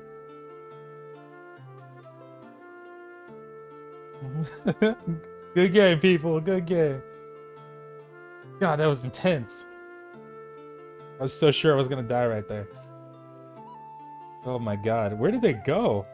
I gotta go check and see if anybody replied to me. What do you plan to do with your reward chest? I'm probably gonna just save them until I get back to the bank. I normally open them at the bank, because if I get anything decent, I don't want to be too over encumbered. I usually just put it in the bank. Wow.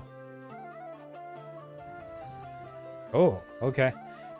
Oh, nice. We get a discount. So, oh, okay. Wait, where were they? Wait, Evan Scale's done too. What the hell?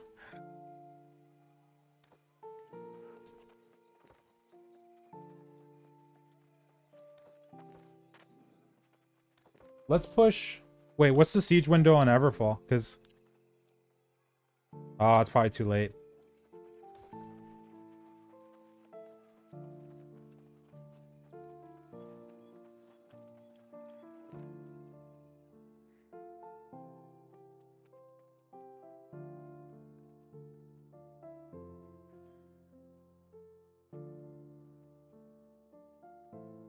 Yeah, we should. I think because the siege window just passed, but oh yeah, the invasion, that too. Have to try. That was interesting. Enemies just AFK. They weren't even. It seemed like they weren't even signed up for that one, but I guess Monarchs is gonna be where they're mostly at right now. I was so sure for a second there that they were going to show up in Morningdale. Okay. All right. So we're doing faction PvP quests. I think they're going to try to push Everfall into conflict.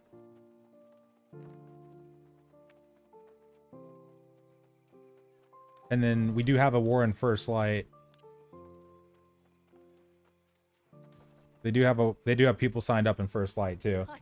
Yeah, that was totally anticlimactic. Oh my god. In the end, we will emerge victorious.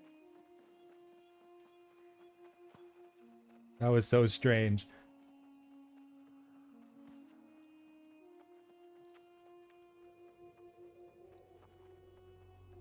Are they going to improve the teleport system? I hope that at least that they increase the cap on Azoth would be really nice. I hope that they do that. Oh, Trog, yeah. Oh, yeah, yeah.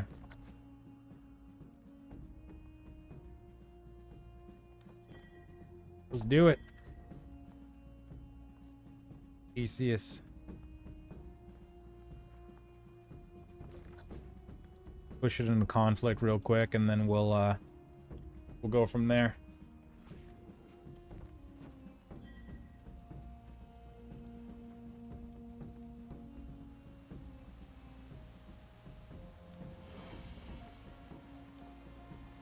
Oh, no, no worries.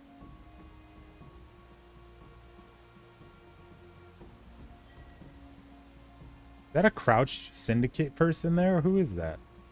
Oh, Thebes? That is so cool. Hold on, let me go back a bit. Because I don't think I saw his name tag. I'd have to go back and watch, but I don't think I saw his name tag while I was coming up on him. That is so cool.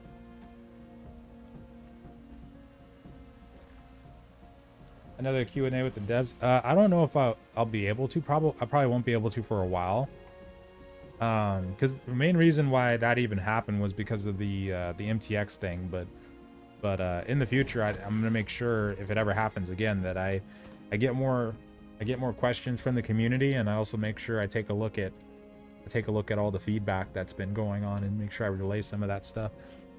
Because that was the main thing for me last time. I was trying to like write down my own notes and stuff like that of what I want to talk to them about, but also I was trying to get feedback from the community, trying to look at different media and stuff about what people were talking about, just to relay that too. Uncle, yes, thank you so much.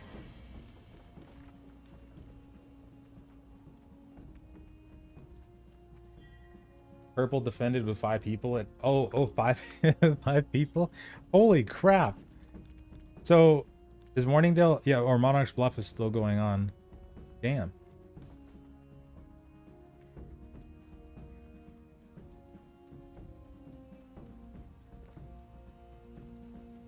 I guess people are just logged off for the most part today, it seems like. But that was interesting. What do you think of a treasure map system that 1v1 combat is possible in?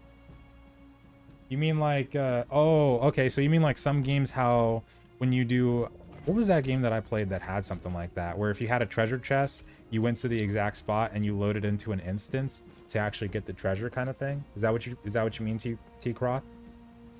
T-Corth, I'm sorry. Because that sounds pretty interesting. I don't know. I don't know how well that would work. It depends on how they would do it. But if that's what you mean, then that sounds pretty interesting, though. You were able to do the bow, sword, and shield and legendary weapon questlines. You were only weapon level mastery 10. That's really strange, because yeah, that's what I heard is that you had to be max. But did you? Okay, did you have to? Because I know some people were saying this. Did you have to gather like ironwood trees and stuff like that to progress? Gather ironwood trees and orichalcum? Because I know during the testing phases, at least for the great axe one, somebody was saying that one absolutely made you do it. But this time around, I've only heard it from people that were using dex weapons, but not all the other weapons too. Yeah, no, because I know that if you prone, it's supposed to hide your name, but I forgot it does it with crouching too. That's so cool. Peeps. You miss Bless? No, absolutely not. Pico, Bless was a disaster. Of course not. No, I miss a little shred of what that game was in the Japanese server, but no, Bless was no. We don't think about Bless. Oh, was it Bless? Oh my god. No, that's one of the ones that I did where that was the thing. There was another one that did that too. I think I remember what you're talking about there. I remember like a top-down game that did it too. I want to say, I'm thinking of Lost Ark, but I have a strong feeling it's not Lost Ark. But I think there was a top-down MMO that had that too. I'm trying to think. It was where, was it Lost Ark? You had treasure maps. You go to the spot on the map, a portal opens, you go inside, and you can fight mobs. And then at the end, there'd be a treasure chest. What was that game? What was that freaking game? You really love PvP? PvP can be fun. Most of the time, though, these days I tend to stay in the middle where I can seriously enjoy PvE as well, even more so in some cases. But yeah, in this game I tend to enjoy the PvP quite a bit. I want to see some more stuff in the future on the PvE side too, though, like some more dynamic events and world bosses especially. When we do those field boss runs and stuff, those are really fun. Albion, was it Albion? Albion like had something like that. Okay, it's probably, yeah. Okay. And I know they had what do they call them? The I can't remember the exact name, but they had the dungeons where you could go in them, and then you could it's on the tip of my tongue. You can go in them and you could fight other players in Albion, but you also, it was like a PvEVP dungeon. I know what it is, I just can't remember the name right now. They had something like that too, I remember. Torchlight, I don't think it was Torchlight, no. And Final Fantasy 14 had it too. So it was definitely multiple games that had something like that then. Holy crap. Yeah, Albion, so that must have been the other top-down one I was thinking of. That had something like that. Bless is gonna, no, absolutely no. I wanna distance myself as far away as possible from that game forever. Never again. Hellgates, that's what it is. Yeah, Hellgates. Yeah, Hellgates 2. Nuh-uh, I'm not, no. Never again. That game brings up too many bad memories because I still don't understand how you could have something go that wrong. Like, so I think people that like were looking at Bless from the outside, you know, were just thinking of it as like a bad game. But no, they were somehow able to mess up consistently. Like every time they did a patch, it broke something so hard. Like I remember we had the gauntlet where in Bless you went into what was it, Migraturus, and in that gauntlet you had to kill a certain amount of mobs while going up a staircase, and if you didn't kill all of them, they would just keep spawning endlessly. And if that happened, the dungeon was basically over. And then they had the ogres that they put into the battleground, and those would kill you and break your gems and crap. Oh man, that was such a disaster. It was like, how could it be that bad? That game was legendary with the issues that happened on launch. Hellgates, that's what it is though, Albion. That's right. They could, I don't know, maybe they could potentially do something like that too. I wonder. That's something that, oh, you know what? That's right. I remember when people were giving feedback, not people, I was talking about like different ways that they could enhance the open world PvP. I remember that not only, this was before they made the forts a thing, like being able to fight over the forts, but I remember talking about the Hellgates too, that's right, where we could go to a specific dynamic event on the map and maybe we kill a boss or something like that, then we get ported into an instance, and anybody else that goes into that instance too could fight each other for rewards. That's what I remember talking about, but I don't know how much people would like that either, but the concept of that does sound pretty cool. I know what you're talking about now, whoever suggested that. So you mean like the Hellgates too, I bet.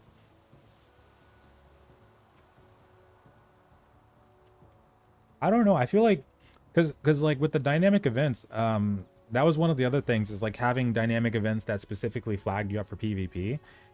I would assume that, you know, if you had it on the map and it showed you like in big letters, like, hey, this is going to flag you for PvP, and it was like a world boss or something like that, I think it'd be okay. But I don't know. We'll have to see though. Because I think personally that'd be kind of cool though, just having like a, because there was games where you could fight world bosses and it didn't always work out the best. Like I remember in BDO, I'm pretty sure you could fight in certain world boss fights. Like I remember Kazarka, first time people fought that, I think people were trying to hit each other at some point during that, but for the most part people were focusing on the boss because it was so intense of a fight that if you got too distracted, you might screw everybody else up and just die. But the concept of that sounds pretty cool though. I don't know, I love the idea of just having like a really big, the really big chaotic type of content. That's where I feel like MMOs have truly shined over the years sometimes. Like I remember you get boss fights where it'd be like 100, 200 people there, all fighting the same thing, people dying left and right to mechanics and stuff like that. That sounds so fun. And then like in Guild Wars 2, for instance, those big dynamic event chains and stuff like that sounds really cool. Really cool to have. You are in a war, where are the enemy? Oh, they weren't, apparently they weren't signed up for that one, but I guess they're going to sign up for the other one later on. But yeah, that one was just empty, super empty.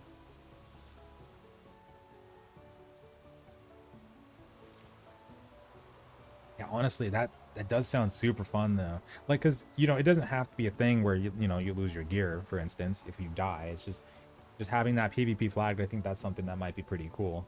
Especially if it, you know, it tells you, like, there's no surprises. just tells you right then and there that it's PvP flagged. If you go over there, then I think maybe people wouldn't mind as much.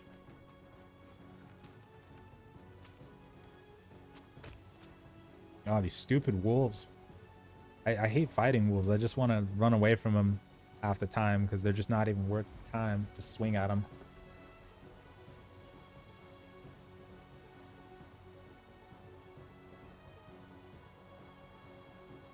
Penta's not... No, with Bless, it's just like the bad memories now. It's just every time I'd log in, I'd probably just think about all those bad times. Plus, I think that people were saying that Unleashed isn't doing too hot right now regardless. Or wasn't doing too hot. Just because the game itself, there was a lot of problems with it. I never actually tried it, but there's probably going to be even more things to try over the next couple of weeks or so. I do want to try Tribes of Midgard and see how that is, because I completely forgot about that for the longest time until someone reminded me today. Sounds interesting. With the black zones, like, oh man, see, I wouldn't mind that. I know there's people that wouldn't, but like when you start talking, I tend not to even mention that, because when you start talking about like the red zones and black zones and stuff, nah, people it splits up the it splits up the community on that topic. Like when they first announced the PvP flagging system last year, that was one of the first things that that I remember talking about when we found out it was the actual thing. It's like, what if in the future they did something like that? Back then though, it was the shift in balance in terms of if people wanted that, and if Amazon wanted that, was like far on the left, far on the no side of getting anything like that ever. But now though, I don't know, maybe they're more open to it. Maybe people in the community are more open to it. Like the zone we were talking about earlier, the big zone that's coming in the future, that was one that when I first saw that, I was thinking that could potentially be a zone like that where it's like always flagged. But yeah, I don't know if they'll ever do anything like that. But at least having like dynamic events and stuff like that might be pretty cool. That flag you automatically. But yeah, I try not to talk about that stuff anymore. It always sparks a huge debate whenever you start talking about that kind of stuff. But it does sound freaking cool though, especially the world bosses too. Like get a couple in there that you can actually fight everybody else at. Maybe you group up and you go over there, you try to compete for the kill. Damn yeah. Oh, and Commander Tag and Guild War. Oh, so yeah, raid groups is something that I've talked about before. I would love to see that, especially if they did add more dynamic events and world bosses. Raid groups would be really nice to have. But I remember somebody like a couple days ago talked about what if they had World v World in this game from Guild Wars. That sounds like it'd be so fun. Oh man, if we had World v World, it would play the crap out of it. Because I'm trying to remember what was the one I played the most. It was something of the Mist. What is that one called? I was on the what was my server on Guild Wars 2? Oh my god, I'm drawing a blank on so many. It was there was multiple different modes of World v World. There was one called something of the Mist. Can't remember the exact name. Defiance. Yeah, I played Defiance. I actually, oh man, see, I have Defiance kind of hits home because I actually love the TV show too, and I was playing the game and watching the TV show pretty religiously. And when they got to season 3, I know a lot of people didn't like that season, but I actually love the crap out of that show in general. Like, it was really cool. I was so sad when they canceled it. What was that blade called? The Castium blade, I think it was. I remember the first time I got that in Defiance, like the actual game, I felt like I just got a lightsaber. Like, it was amazing. I ran past the turkey. Whoops. I missed another objective too. I was so distracted. Okay, let's go. I'm gonna get that turkey next time. What is that World v World mode called though? Because there's multiple different ones for Guild Wars 2. I'll have to look it up. How much faster or slower? Edge of the Mist, that's the one. Edge of the Mist, yeah. How much faster or slower will the leveling be on launch? I don't know. I'm waiting for the patch. I want to see what they do. Maybe they'll add a new piece of content, like a new leveling method or something. But I don't know. It'll probably be, if they leave it like this, it'll probably be slower than it was this time. But we'll see what they do though. I'm really curious to see if they're gonna add anything. I hope they do. Like maybe, what was your name in the alpha? Oh no, I can't say. Actually, maybe I could. I can tell you. No, I like keeping it a mystery though. But I can tell you what guilds I played with in the alpha though, because I said I played with. I actually did play with Passion, and I think this is the Passion that's on our server. I'm pretty sure that's the Passion that was in the alpha. And then I played with. So I played on Marauders. I played with. Holy crap! I'm drawing so many blinks today. Invictus. One time I did play with Invictus, like during one of the testing phases. And then Midday's Watch. I remember I played with them at some point too. That was another one. And yeah, we had a lot of fun fights in those testing phases though. That was super fun. Midday's Watch. That was another one. And Passion. I think there was one more. Sentinels? Yeah, Sentinels. I remember they were in the alpha too. Oh, is there a fight going on at the fort? Oh, let's go. Hold on. Yeah, Defiance is another one too, where like the world bosses there were really fun to do. Like, and just driving, you know, your mount between different world bosses was so freaking fun. Just even doing that by itself for a whole day was pretty nice. I would love to see like big world bosses like in that, or like in Guild Wars 2, for instance, like some of their big world bosses too. Be really cool.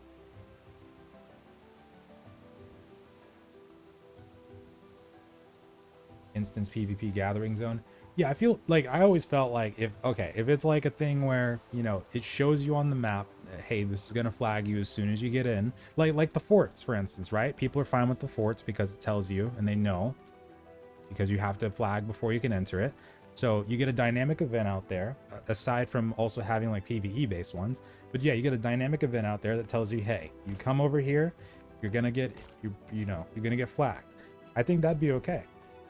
But yeah, we'll have to see what they decide to do about all that kind of stuff. But I no matter what, I would love to see more dynamic events and like Soul, and more like world bosses and stuff like that, or like actual world bosses, not these like little tiny ogres that, you know, only have a couple different move sets and that's it. No, we want to see some big stuff.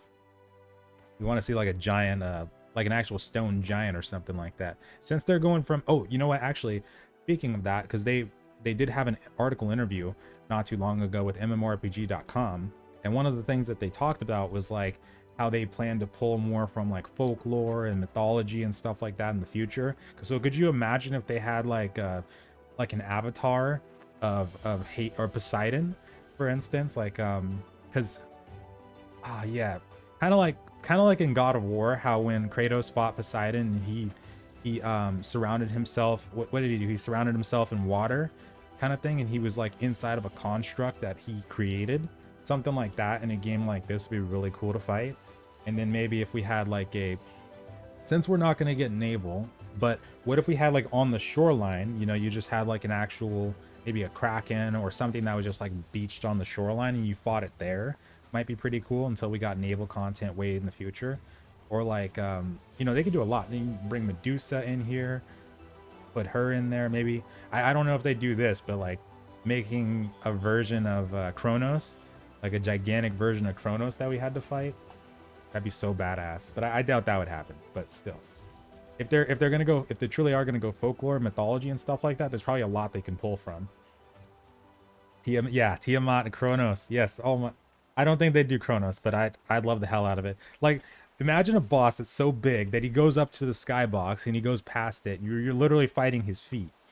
I would totally take that. That's amazing. I'd totally take that. Like you literally got a foot, and it's called the Foot of Kronos. And then occasionally he'll come down and sweep across the land with his hand, and then you got the Hand of Kronos. And then maybe you got to climb up. Oh, I'm going too far now.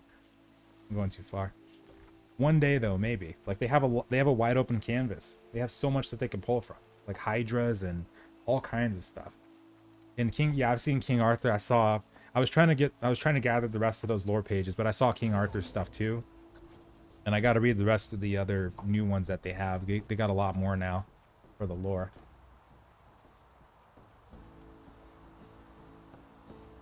Yeah, I miss Defiance though, that show. Dang it.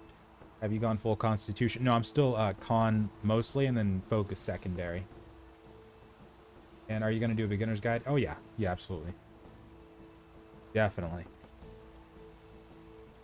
Yeah, I'm going to try to before launch hits. Because I was gonna do like an everything you need to know, but the last time I did that was a year ago, and that was 30 minutes total that it ended up being. But this time around, I knew it'd be much longer because I would have had to. I was gonna include all the major changes for all the systems and stuff like that, so it would have been like an hour. So I'm probably gonna do something different there. But yeah, I do want to do something like that.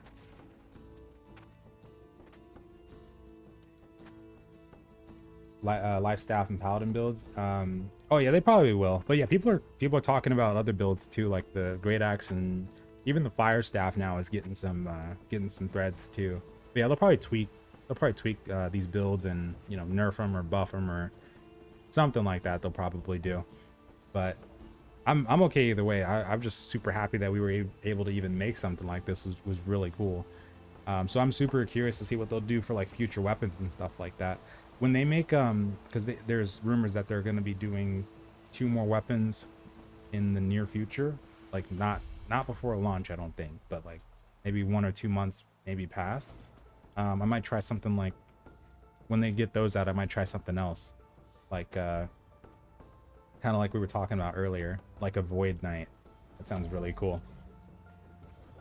If one of those rumored weapons comes out, definitely void knight. A 60-man seat, yeah.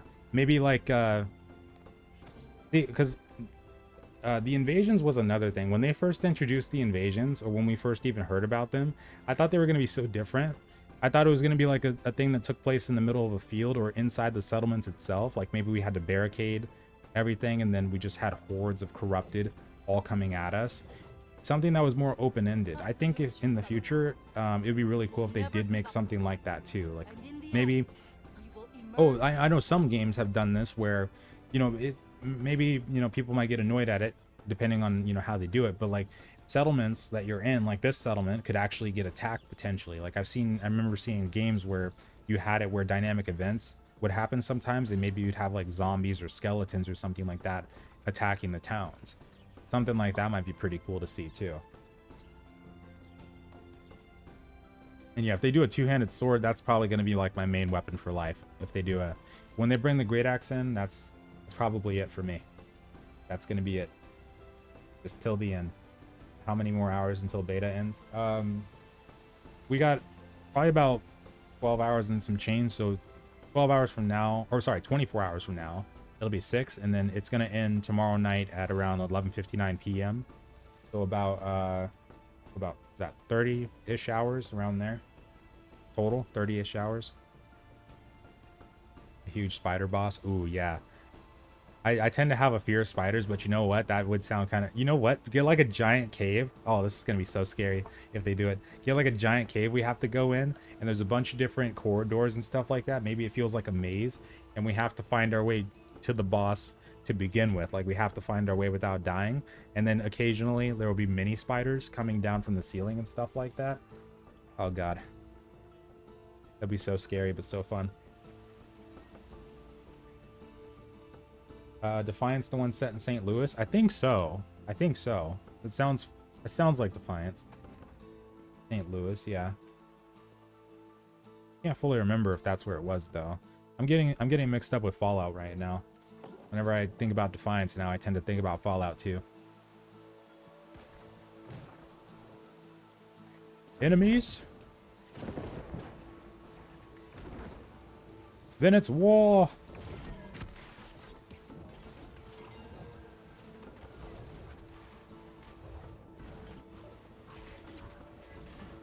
I do like no damage.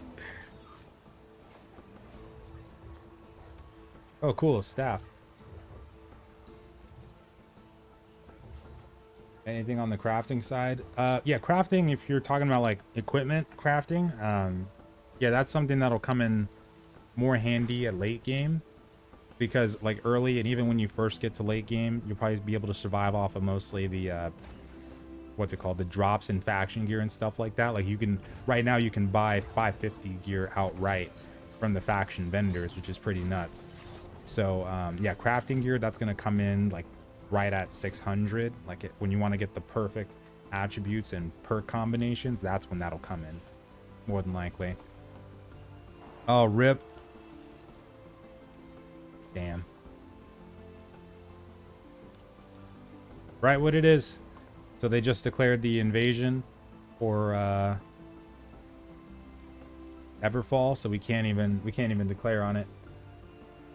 About to do Dynasty Shipyard. Anything crazy I should know? Yeah, when you get to Isabella's fight, you probably want to tank the 2 dogs in the corner, because what's going to happen is when you fight Isabella, she's the first boss.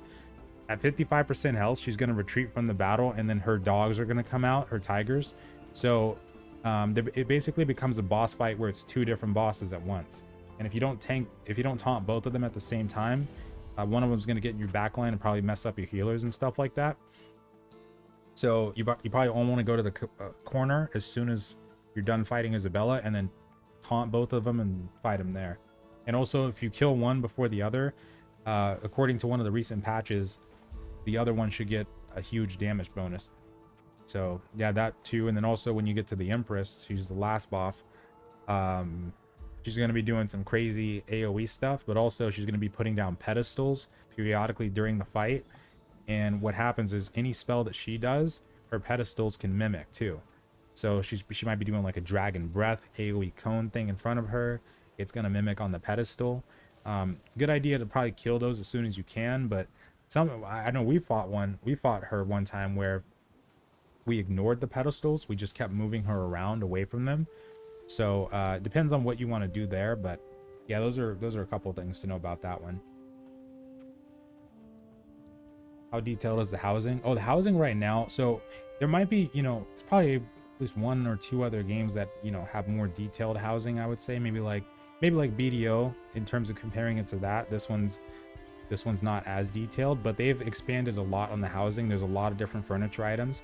You have to find a lot of the schematics and stuff for crafting the furniture out in the world, but you can craft the furniture or you can find the furniture itself. And then sometimes you can get quest items that you can use for furniture. You can fish for legendary fish, for instance. I think you can still hang those on the wall.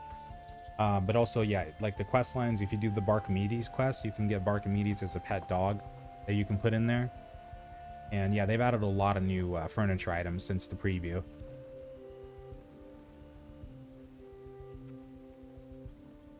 And mounts, it seemed like they're gonna do it at some point. When I did the Q&A with them, that was one of the first things they talked about, is they wanted to know. So it was, when the question popped up, it was a thing where they knew that they wanted to do it, but it was a one of two things situation. Did they want to rush it, or did they want to take their time and do a more detailed mount system? That was the first thing that they asked me about the mounts, if they should do that. And yeah, based off of that whole conversation, it seems like it's gonna happen at some point.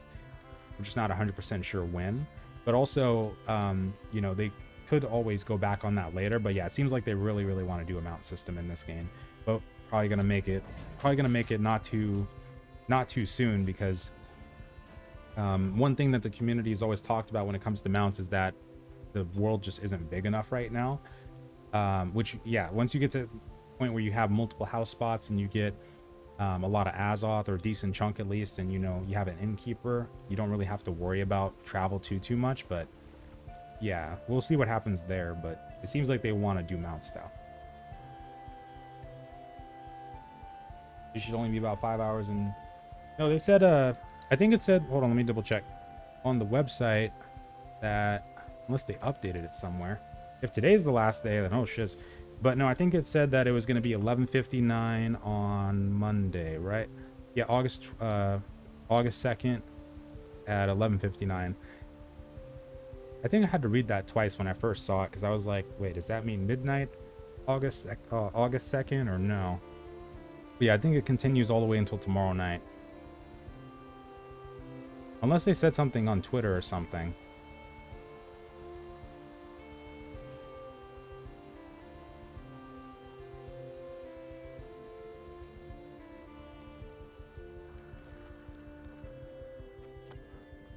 No point to focus on crafting until late game. Well, no, there's well, if you're doing like alchemy, even if you're doing out armoring, you can still make bags, which will make you a lot of money. And also jewel crafting, cooking, furnishing, that's stuff that people will be using throughout the game entirely.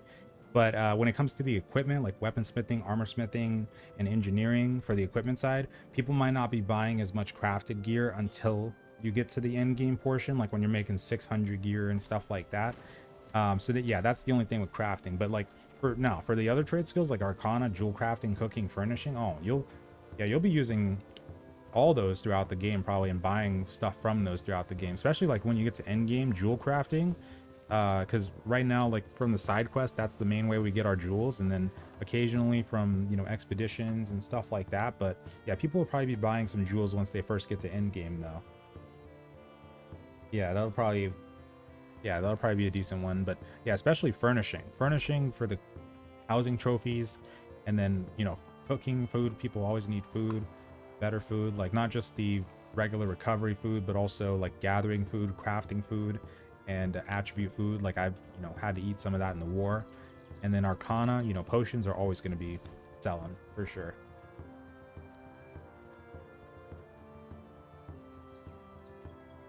And got a carnelian gem. Oh yeah, I saw people talking about that too, that you can get gems out of the treasure chest. That's pretty cool. And I like that you can get it out of the expeditions too. You can get gems out of there now too.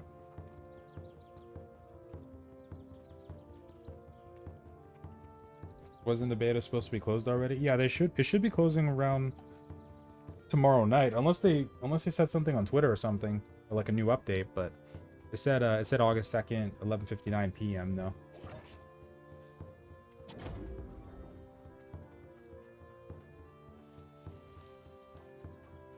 Those silly, oh, the rainbow lions or whatever they are. Yeah, that, when I first saw that looks so weird. That did look pretty weird. Surprised the hell out of me that was even a thing. Yeah, I think they probably will, just based off of the feedback. We probably need to focus the healer man. Oh, gravity wheel. Get him.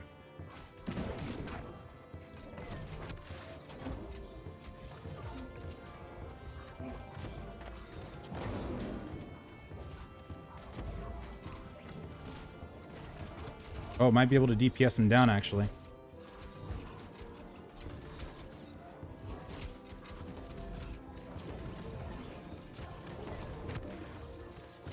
Got him slowed.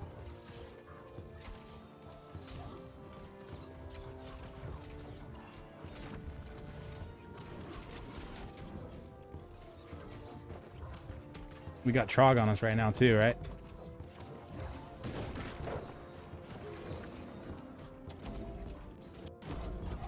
Oh, we got one. I was about to say, I think this is going to be a fight where just nobody dies. But we got one.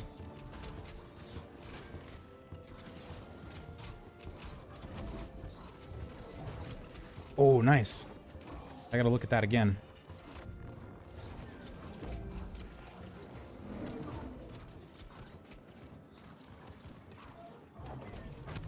Go slow.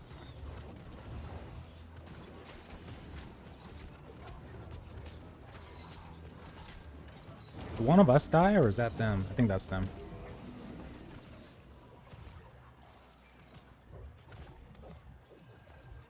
Wait, what was that item I saw?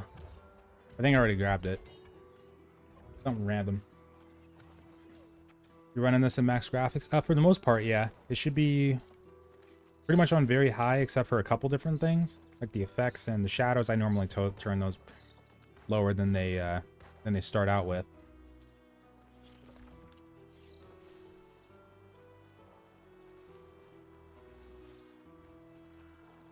Go, go, go, go, go.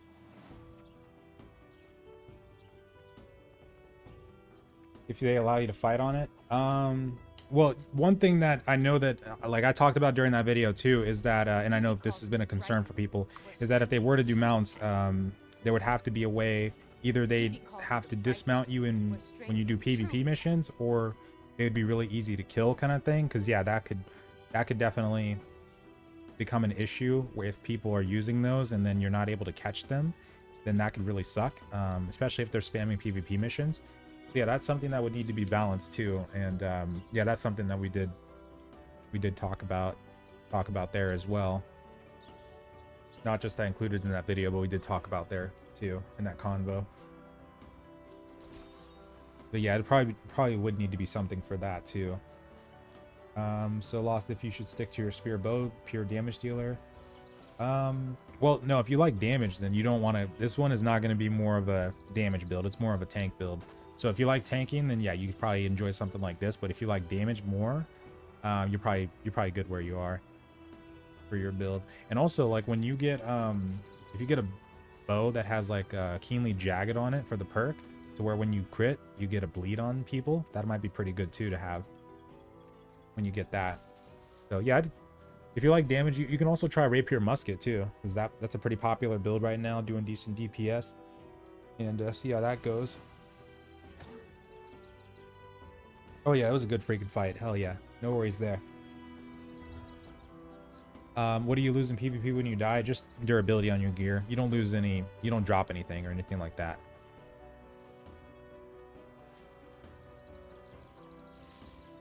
Weapon that has lifesteal. The Great Axe has some perks and passives that has some passives and like skill upgrades that will give you lifesteal. You might not feel it that much when you initially get them, but you know, with perks and with certain jewelry, like there's rings that you can get from quests, from what I remember, that give you lifesteal. You might be able to get some good returns out of doing stuff like that. Like if you get perks on jewelry that you make too, that might give you lifesteal. That might help too. There's even perks you can get on weapons for that. Like the faction sword would give me lifesteal, for instance, and like if you get that on your great axe, that might help too. And also there's perks that also further benefit different skills of the weapon. So if you look at perks for like reap or what's it called, charge maybe, or whirlwind, you might find something like that too. I don't think the ones that they have for reap are lifesteal oriented, but maybe the ones for the other skills.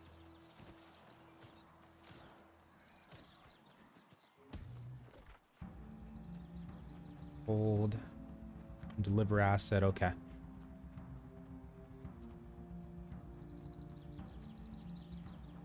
My FPS. Oh yeah, I'm not showing that anymore. Hold on. Turn that back on. It is showing top right, and we got about, oh, we're up to about 80. Normally it usually fluctuates out in the open world between like 80 and 100.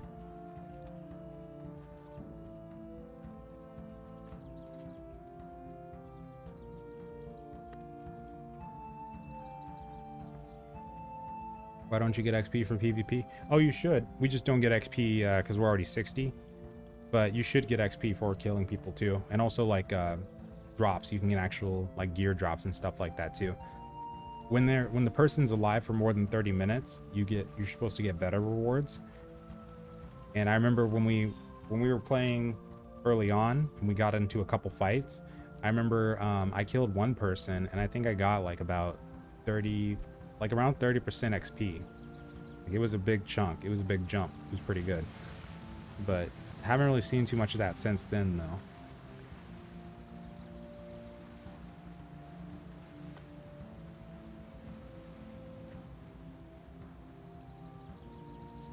Grab that. Okay. What GPU? Oh, we're just doing a 2070 Super. Oh, we're up to 115. Nice. Yeah, 2070 Super and then i990, or sorry, 9700F. Oh, we're back down.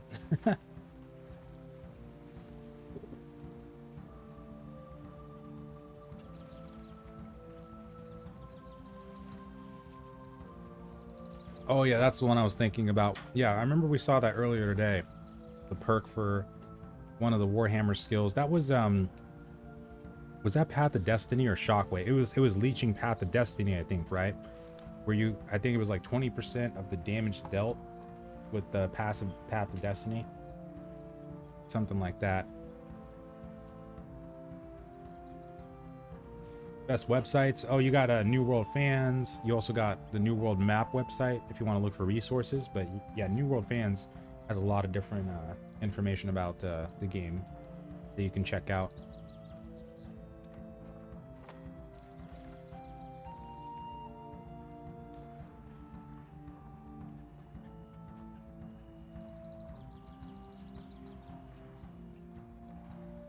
Gotta hold this for a little while.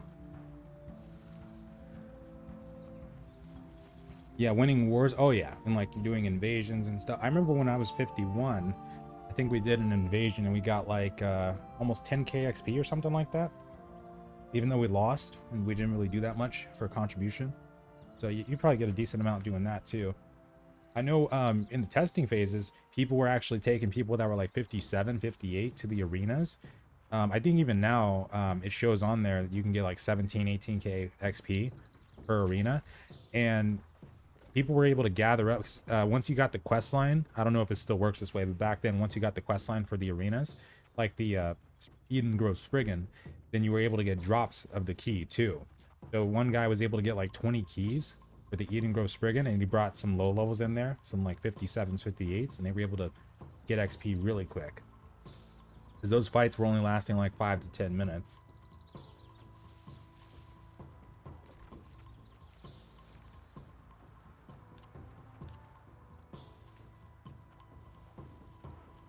And we got, okay, yeah, we got one more war tonight. It's going to be in about 1 hour, 12 minutes, it looks like. We should have a lot of people signed up for that. Oh, yeah. That's the defense.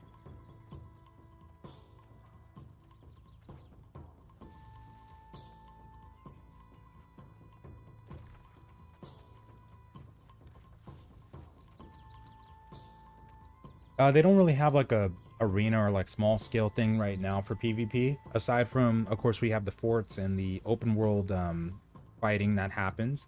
And you also are able to duel people. Like you can duel with up to 5 players in your party against another 5 players, for instance. But no like full on arenas though. But that's something that people have been asking for a long time. They know that people want that in the future too. I love that title, Turkey Terminator. It's so funny. Hammer axe versus paladin. In PvP, you could probably, you know, get away with doing something like that, especially like with the rep paladin thing with the hammer life staff. But for PvE though, like for expeditions, you probably want to bring a sword and shield in, because if you bring like a warhammer or a great axe and you try to block a boss's hit, you're probably just gonna swing right through that thing and destroy that block immediately.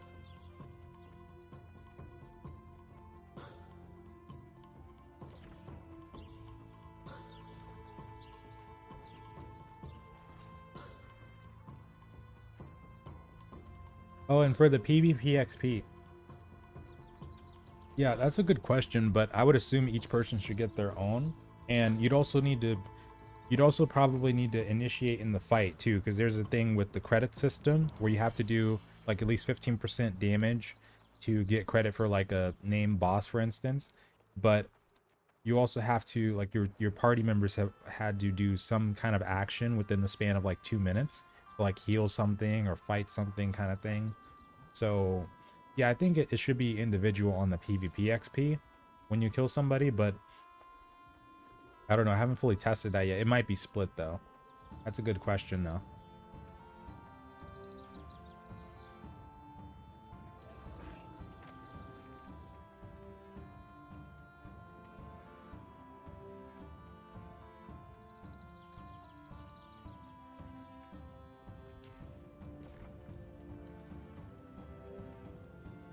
Okay, asset.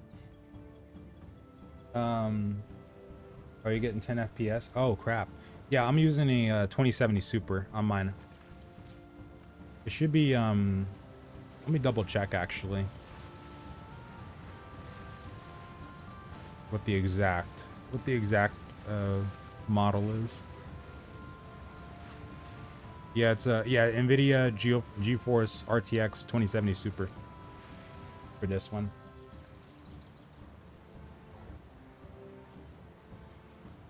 When is the wipe? It should be tomorrow night, but I don't know. Some people were thinking it might be tonight, but yeah, it should be tomorrow night for the most part from what we've seen.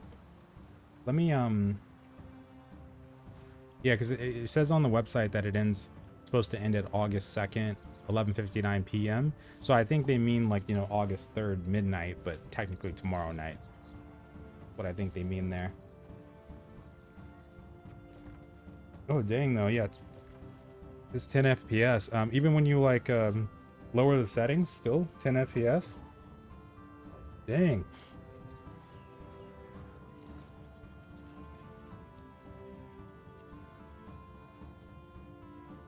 But yeah, I think yeah, they're still gonna need to do some optimization changes, especially in the PvP scenarios like the territory wars. Because whenever we get a bunch of people bunched up together, it's a thing where you'll start getting a lot of rubber banding. It's like a slideshow almost, not like with your frames, but more like what the players are doing, kind of thing. They just, it's super delayed, and sometimes you'll just see them standing there, but you'll still be getting hit. So yeah, they'll probably still need to do some changes there. Hopefully they can get that in a good place before launch.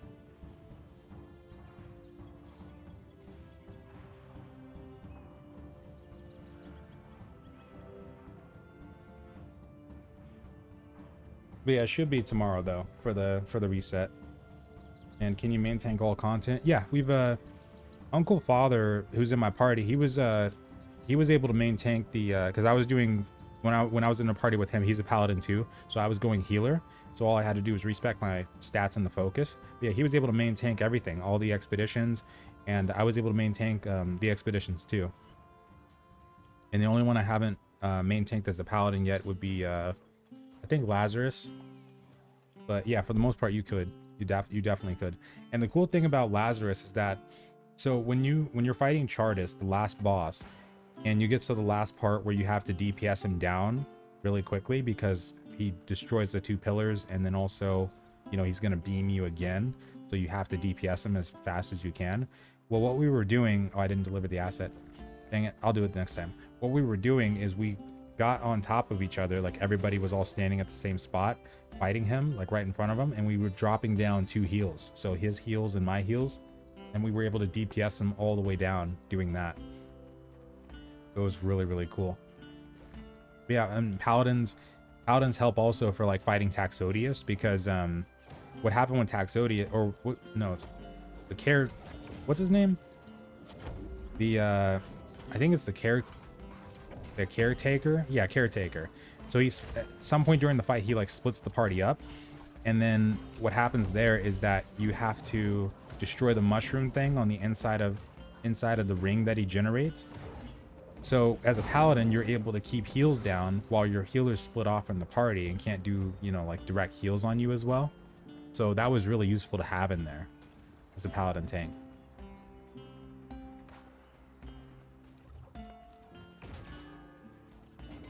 Nope.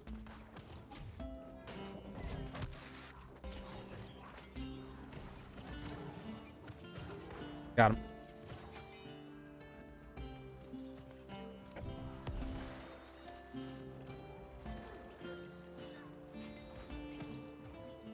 Nice, got the beacon on him. Yeah, you can duel people. Yeah, there's just no like full on arenas, but yeah, dueling is totally a thing. My attributes. Oh yeah, right now I've got hold on, let me turn on auto run. Right now I've got about 234 con and 108 focus. I'm leaving my focus there because I'm gonna get up to about 250, 300 con. So that should be pretty good when I'm able to reach that point. I think I got con food on right now still. Where'd I get all this con from? Interesting. I'll take it. But yeah, I'm going for like 250, 300 con right now. What server are you on? El Dorado. And so for weapon leveling mastery, yeah, there's multiple ways to do it right now. Dead Man's Cove, for instance, down in Monarch's Bluff is going really fast for leveling weapon mastery. At high levels, what I've done normally is I've gone over to like Boar's Home and Restless Shores and leveled up pretty quick off that. But I haven't tested the elite areas over in Restless, like Iridanus, however you say that. So I would imagine, so if it's anything like Dead Man's Cove, then yeah, you're probably gonna get more weapon XP doing the higher level ones, especially because the more you hit the enemy, it should be a thing where the more XP you'll get, like in, you know, in turn. So yeah, you probably get a lot of XP doing that too. A lot of weapon XP. Oh yeah, people were doing Scorpius Tower over in Morningdale, I've heard. So yeah, you'll probably, at the higher levels, you'll probably get more weapon XP. Yeah. You go over to Scorpius Tower, that's got some elites there too. I'll probably try that later actually too, see how that is.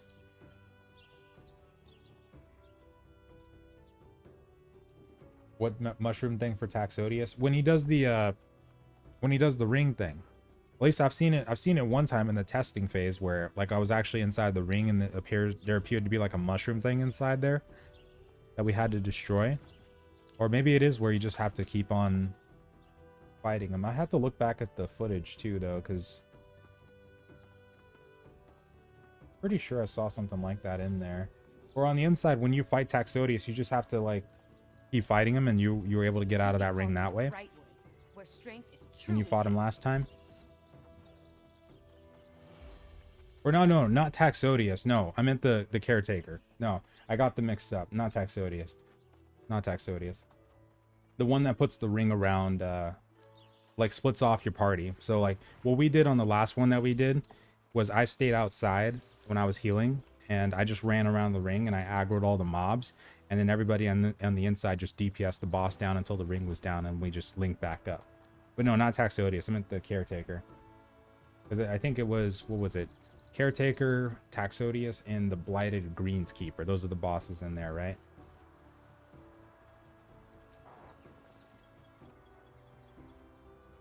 What's the highest level area and boss so far? Well, previously, like in the preview, Corrupted Spriggan was going to be like the top dog. Right now, though, let me see. Because I know they made Mangled Heights 60. Mangled Heights is 60 right now. So, Murkgard, that's still 65, right? The Murkgard Cathedral, 66. Yeah, so if the Cathedral was open right now, Thorpe and what's-his-face would probably be the higher ones. But Eden Grove with Malevolence, about 62. I thought it was 65 there. Okay, so you know what? You're actually going to find some really high-level ones over here, too, in the North Palace Shrine. But the highest one, let me think, where did I see a 65? It might be the Leviathan right now, actually. Or Reekwater. Let me go check the Spire Melpomene.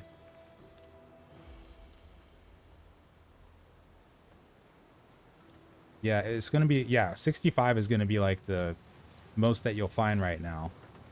Like the highest level. But in terms of like which one's the highest boss, though, we might actually have a 65 in Murkgard still. I have to go back and check again. Because, okay, yeah, these portals are still 65 up here. So probably still Murkgard is where you'll find the absolute highest. Eternal Pools down in Reekwater is going to have at least 62 over there too. 63, okay.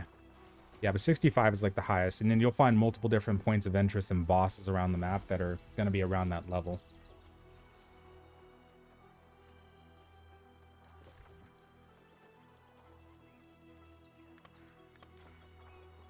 Okay, just don't forget to deliver the asset this time is what I'm going to try not to do. And do you think the game engine could do a flail? Ooh, I don't know. That'd be interesting if they did make one. They do have a one-handed mace that was in the original alpha. That's probably going to come back at some point. I think if they can do that, then they might be able to do a flail.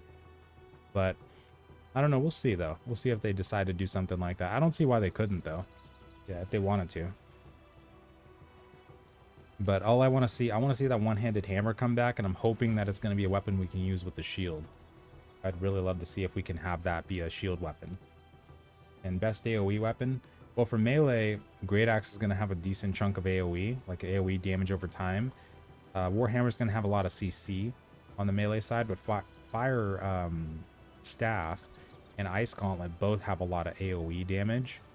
But which one's the better one between them? You probably get more damage over time AoE out of Fire Staff, just with Meteor, Fireball, and yeah, just those two alone actually. I would imagine would stack up damage on top of the Ice Storm. So yeah, you'll probably get more damage out of the Fire Staff for the AoE than anything. Meteor and Fireball should tick for a lot right now. Or like a Morning Star. Ooh, and a Morning Star sounds cool. And daggers too. But yeah, my top one, I want to see a great sword. The moment they put that one in, that's probably gonna be my main weapon. Like no matter what else I'm using, I would love to use a great sword, 100%. I feel like that would be a pretty decent tanking weapon too. Like having a great sword and then having a sword and shield Pretty cool. Even if it wasn't though, I'd still probably do it. I would absolutely do it. So yeah, the fire staff was changed when the beta happened, but so people have been using it still with rapier especially, but people have been doing pretty good with the fire staff from what I've heard. Even so much so that there's even forum threads being started already about the fire staff apparently being too OP right now. So yeah, initially I thought that with that change and what people were saying that the fire staff wasn't doing too hot, but no, it seems like it's, if you're using it right, it seems like it's doing okay. But they might still need to tweak it in some cases, like the flame pillar skill apparently is doing multiple hits in one shot right now, so that's a thing. But also oh, I need 28 more seconds. But also the meteor might need to be touched up a bit more since they did change that too. But oh, a lightning gauntlet, yeah, that would be pretty sick.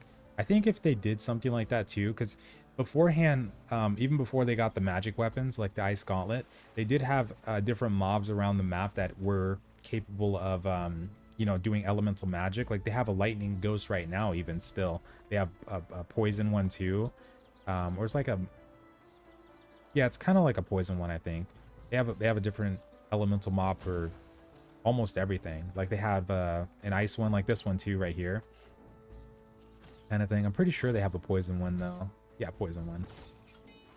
But yeah, I would love to see a lightning one. Just the lightning magic weapon in general would be so cool. But are they going to add more bonuses for being flagged besides the PvP missions? They might. I mean, they've you know, they've gone back and forth, because beforehand we used to have a 10% XP bonus on the flagging when we flagged up, and now it's down to 5%.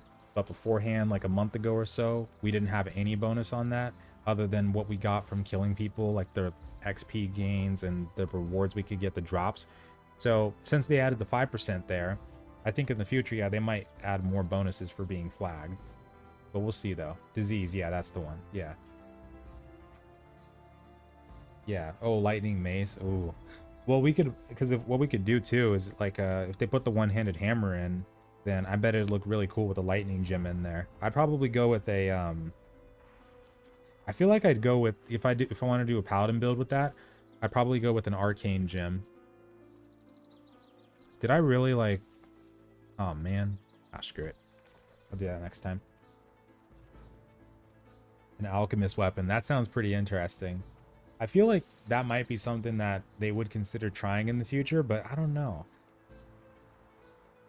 I feel like that's more out there than the pet ones that we were talking about a while ago, because when Barkamedes first started being teased, it was this really weird, I know some people who remember it or will know, it was this really weird marketing campaign when that wolf dog was first advertised, where they changed their Twitter.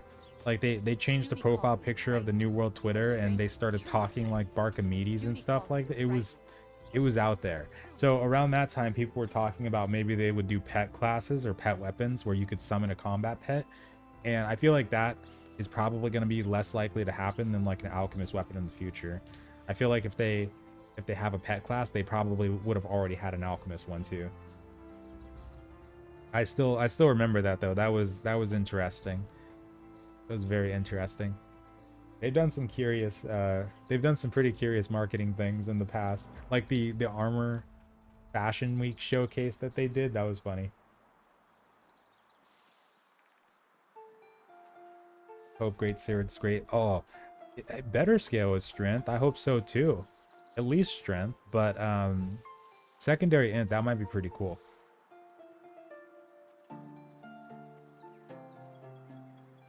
And crossbow, yeah, that's one that people talked about before, like having a one thing that was really cool about that, like the crossbow and the blunderbuss, is people were wondering what it would be like if it was like a strength based range weapon. That would be pretty cool. Yeah, good point, because yeah, we do have something like that already with the I forgot what they're called exactly, but I love fighting those ones too, because the pirates that have the orbs that they throw, even if they throw them at their own teammates or their own family, it still damages them too. It's really funny. I love it when you block like with the shield and you're right next to one of the lost, and then they hit themselves instead of hitting you at all. Like it just, they throw it at you and it hits their teammate or it hits themselves if you're right up on them. It's so cool.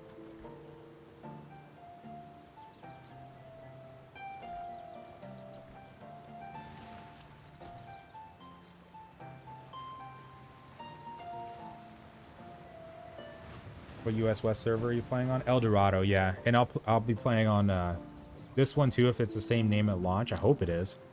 It better be. And yeah, Marauder faction. Definitely Marauder. Oops.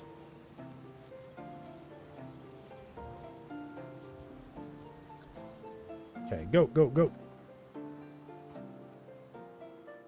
Flintlock pistol. Yeah, there's rumors right now of weapon testing going on, and what you just talked about is one of the rumored weapon. We know that the pistol is actually, you know, that's something that was going to come at one point or another, because there's been footage of the pistol back when they did their first, not their first, but their third developer diary, when they were showcasing the combat system.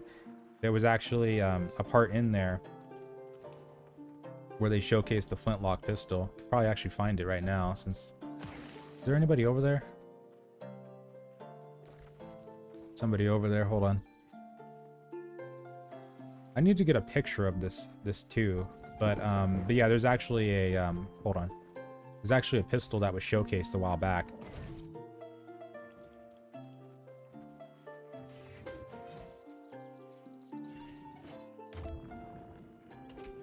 Oh, nice gravity well.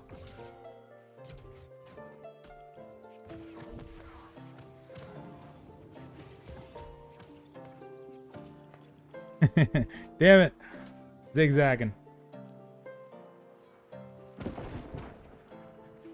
Is that a USE server? No, US West. Oh, throwable boulder. Go Hercules. That'd be so funny.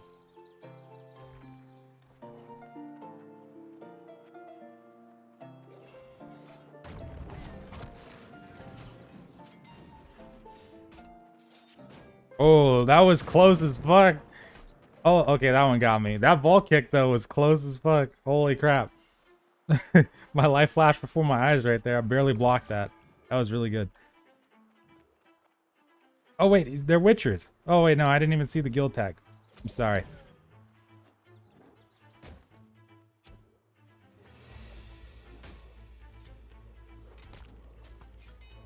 Thank you. Okay, but yeah, so for the pistol, yeah, let me go actually pull that up. See, I was the third dev diary, this one here, and then some point during this, we also see the rapier in this one too. Oh yeah, it's right there actually. Right in the next frame. Hold on, let me go back a little bit. Yeah, there it is. So first thing that showed it was there was a corrupted portal that was being farmed at one point during this footage. And then the very next thing also shows the pistol too. But yeah, it shows it right here too. It doesn't show like what the look of the cursor will look like, but you can see, you know, you can at least see the look of it. But since the HUD was hidden, we couldn't really see what the aiming reticle, that's what I'm talking about, what that will look like. Yeah, there should be another clip in here. Let's scroll through really quick. Great axe. It's also on that person's right here. If you look on his waist, he's also got it holstered right there too. Right there too. Yeah, there's another one in here. Was it that one? Oh. Another one.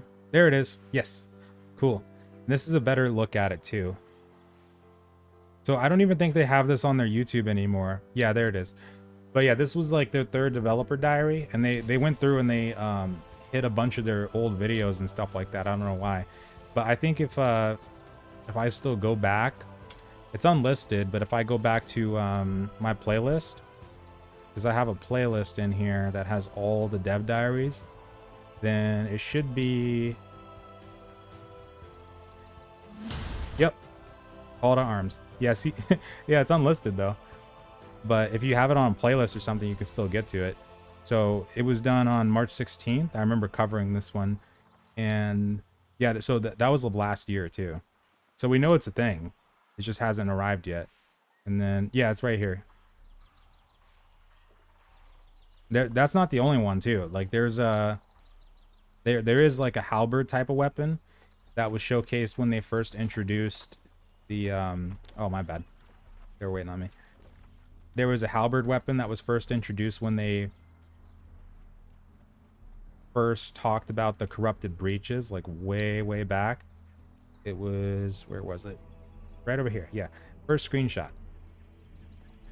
right there. We haven't seen, so some people were thinking that this is just a spear because it is kind of holding it the same way when you look at it. Oops.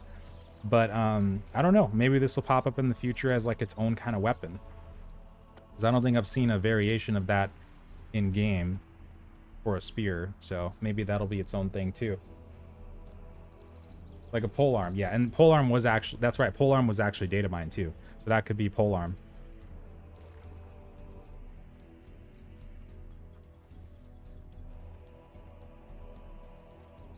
What was the secondary weapon with the pistol?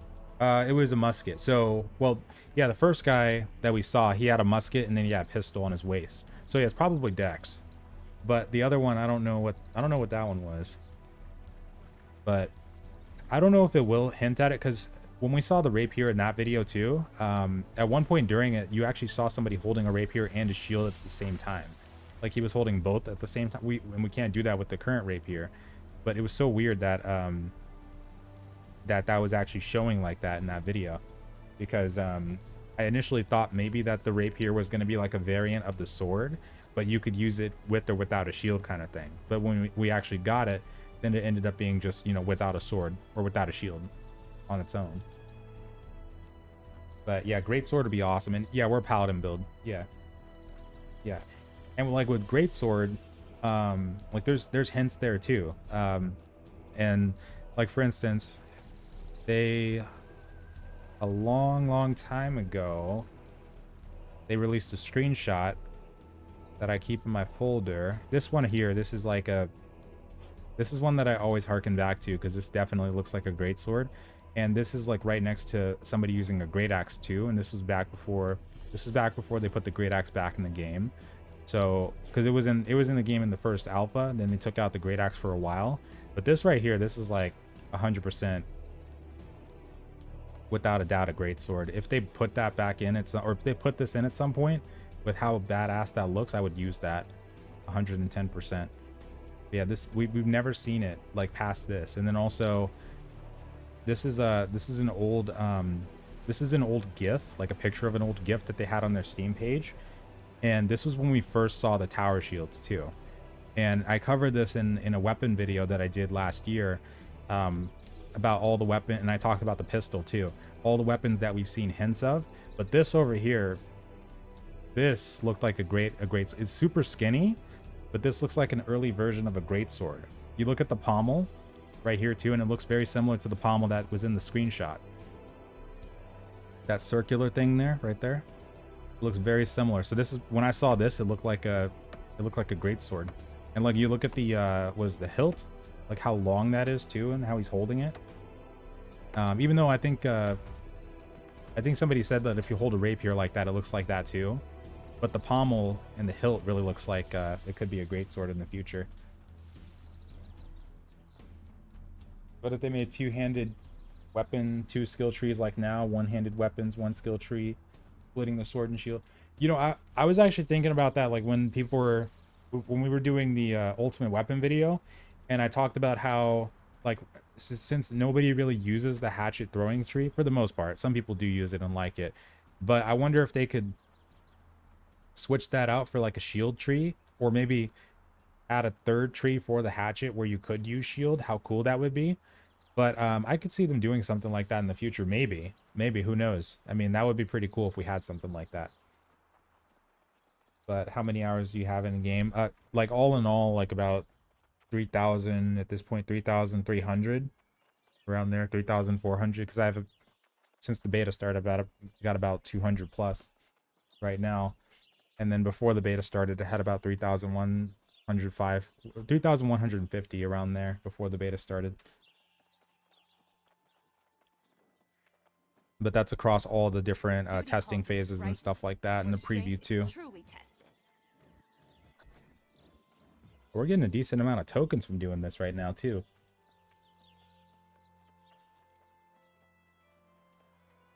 Would they make wands? I believe wands was another thing that was data mined too. Like I have a picture.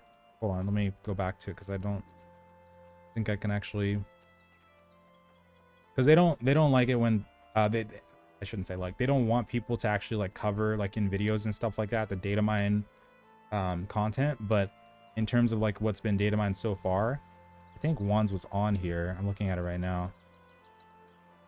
Magic, no, I don't see it actually. So magic, life staff, fire staff, ice gauntlet, void gauntlet, angry earth staff for the magic side. So void gauntlet, that's one we've known about for a while.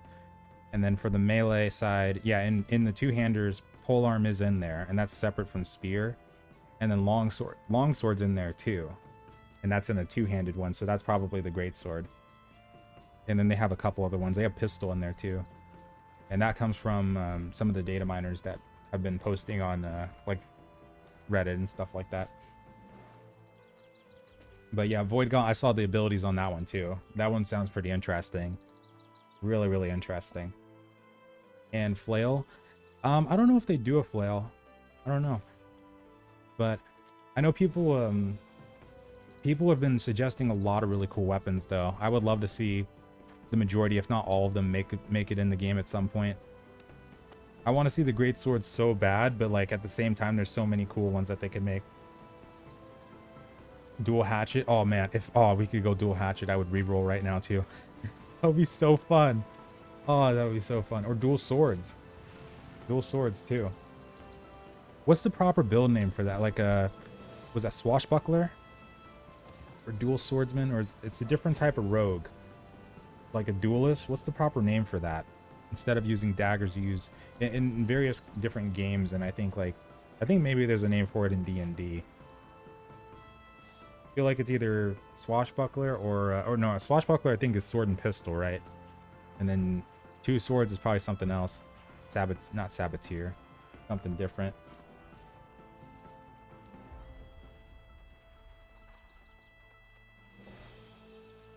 "25 seconds, okay." Oh, chain daggers. Oh man, stop it! Stop it! That sounds too good. That would be kind of interesting actually. I feel like they could fight. They could kind of fight like if you were fighting with nunchucks, but you had chain. Oh, if you've seen one of my favorite movies, Ninja Assassin. If you've seen that movie, they could make it like that chain. Oh, rapier pistol, not sword pistol. Okay. That's getting on the really fancy side if they had a weapon like that, like Ninja Assassin kind of thing. Dervish, or oh, that sounds familiar. Yeah, Dervish is probably it. Or Swordmaster. How long till the end of beta? Or Blade Dancer even, yeah. It should be tomorrow night. Because it says on the website, it says August 2nd at 11:59 p.m. around there.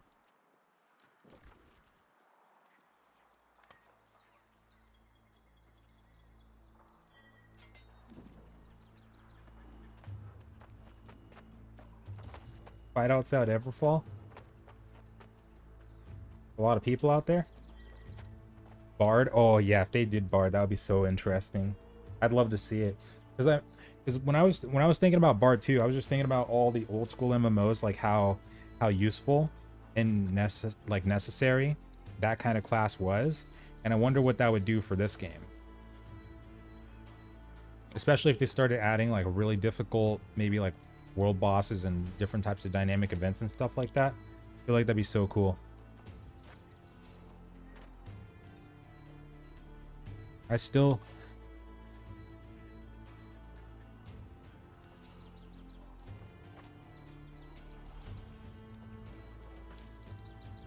Trog, did you give me this shield? Can't remember. Can't remember where I got this thing.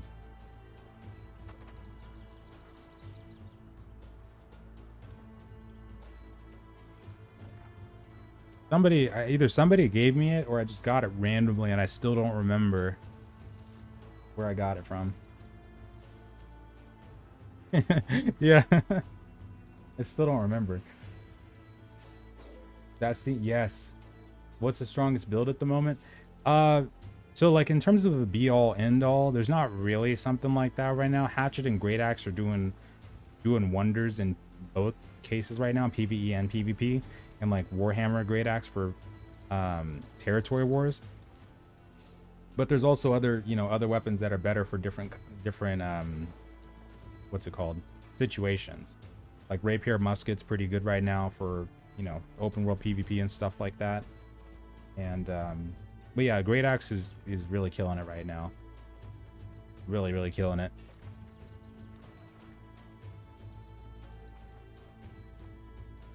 EQ Bart, yeah. I bet it would be really cool to have something like that. Even if it didn't heal. Actually, it should be better. Probably would be better if it didn't heal, and it just had like movement speed buffs, damage buffs, and shield buffs and stuff like that too. I bet it'd be really cool to have something like that. You have any info on what will be new at launch? No, nothing yet. But there's rumors that there's some weapon testing going on, and 2 different weapons might be being tested, but I don't know if we'll get those at launch though. I think that might be like a month, 2 months down the line. But yeah, we might be seeing something like that. And then for new content, I'm hoping that they'll do something for the leveling methods, maybe give us like 1 more, but nothing concrete yet though.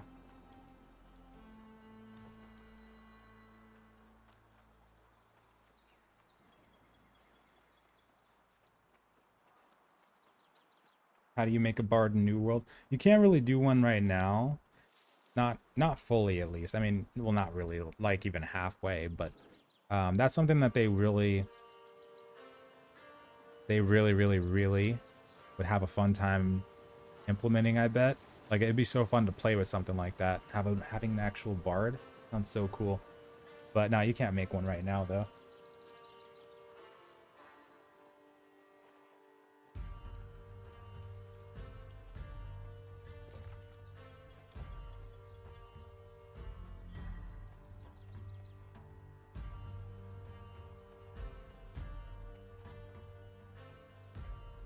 Great Axe Hammer. Yeah, you'll probably have a good time in PvP. You got a lot of CC going on right now with that build. And have you crafted any of the legendaries? Oh, no. No, I haven't really been doing crafting at all. There's been a couple people that have gotten artifacts, though, for crafting legendary weapons. But nobody's really at the point where you could do it. Because you'd also need to get the materials, which are probably going to be at least semi-difficult to do. But also have around max level in your trade skill to make them, too.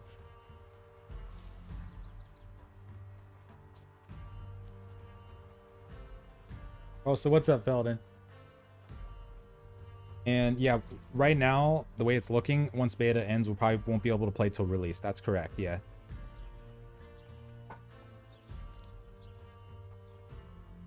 And cost of respecing your attributes. So for the attributes, going to be 500 gold at max level. And when you have level 20 on your weapon skill, probably going to be around 200 Azoth. Let me see.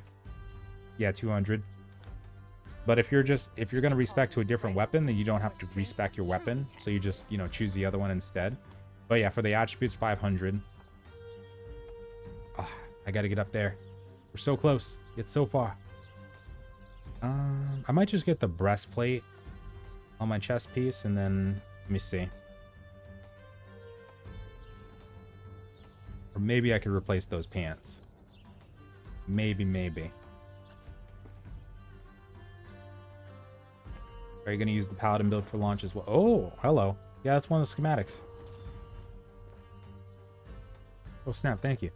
But yeah, I'll probably use this one on launch unless they bring out other weapons too. Then I might try something else. If and when they bring out Greatsword, though, hopefully that's a win.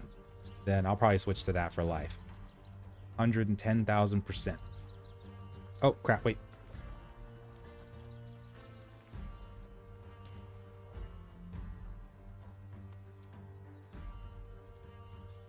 Do you think the map is going to be larger? No, we know that they have one more zone in the works, at least for right now, and it should be a pretty decent sized zone too, actually. Where strength is true. But I don't know if we'll see that one for like 2 or 3 months after launch.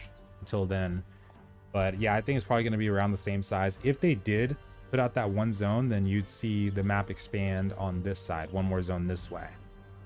But other than that, though, we don't know what they'll do in the future. But they're probably going to make it pretty big, though, overall, because like since the preview, or wait, how many zones do we have? Oh yeah. So since like they first introduced Alpha 2 last year before the preview, they've added what did they have before that? They had they didn't have, I don't think they had Morningdale. Don't think they had Restless.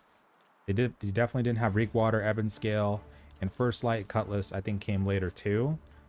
So yeah, they should probably be able to make a decent chunk of zones within the span of like the next, 1 to 2 years, I bet. Maybe like 3 or 4-ish. We'll see though. They might do it where once they do the last zone, they might do it where they start making more zones at expansions and stuff like that, but we'll see what happens there.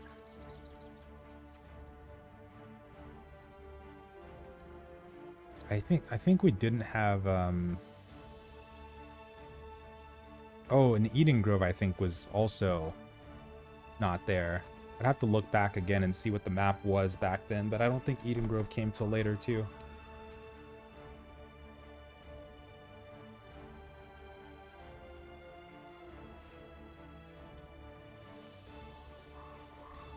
You said life staff loadout.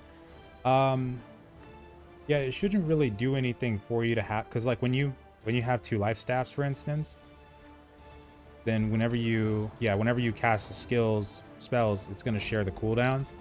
So doing life staff isn't really going to do you that well, but you can do life staff ice gauntlet though, because that usually people that are going pure healer, they'll go with ice gauntlet as like a backup. That way, if something gets close to you, you can pop Entombed and stuff like that, and that'll probably help a little bit with surviving. But oh, if you meant fire staff, life staff, oh yeah, okay, so yeah, you can definitely give that a shot. Yeah, I thought you meant, it said life. Yeah, fire staff, life staff probably work just fine.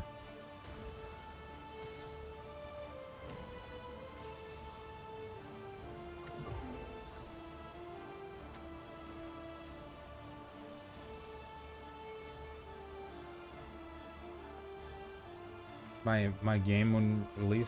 Oh, you mean my in-game name? Probably this one, unless I'm able to get my my name back. If not, then I'll probably have a backup. But yeah, if that's what you mean, yeah, it'll probably be this or the other one. Because this one, the one I have right now, is spelled with a capital I. It's not actually an L at the end of it. The perks crafting expertise is only on dropped or crafted armors at random. Oh yeah, the crafting XP? No, that should be for the armor you craft. Yeah, so if you have that, like you're wearing it, like if it says you have crafted expertise on your weaponsmithing, then yeah, when you craft weapons, that's what it should be. You should apply to that.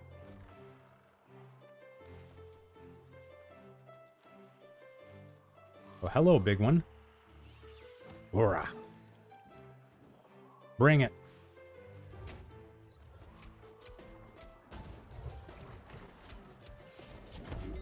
Yes, sir, medical. Does the life staff work if you go full constitution build? Well, I mean, if you're gonna go con focus like this, you could. Yeah, but if you go full con, it's not gonna be healing that much.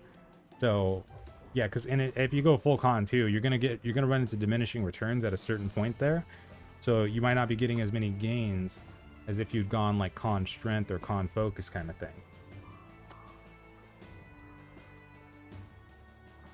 My name? Oh, well, that part makes sense because we were trapped out of the server for like 6 hours on the first day. Dorado didn't even pop up on the list initially, and then it was when it came up, it was under maintenance the whole time for about 6 hours. We almost ended up people almost ended up switching servers because it was down so long, but we finally made it in. We waited. Still can't believe it.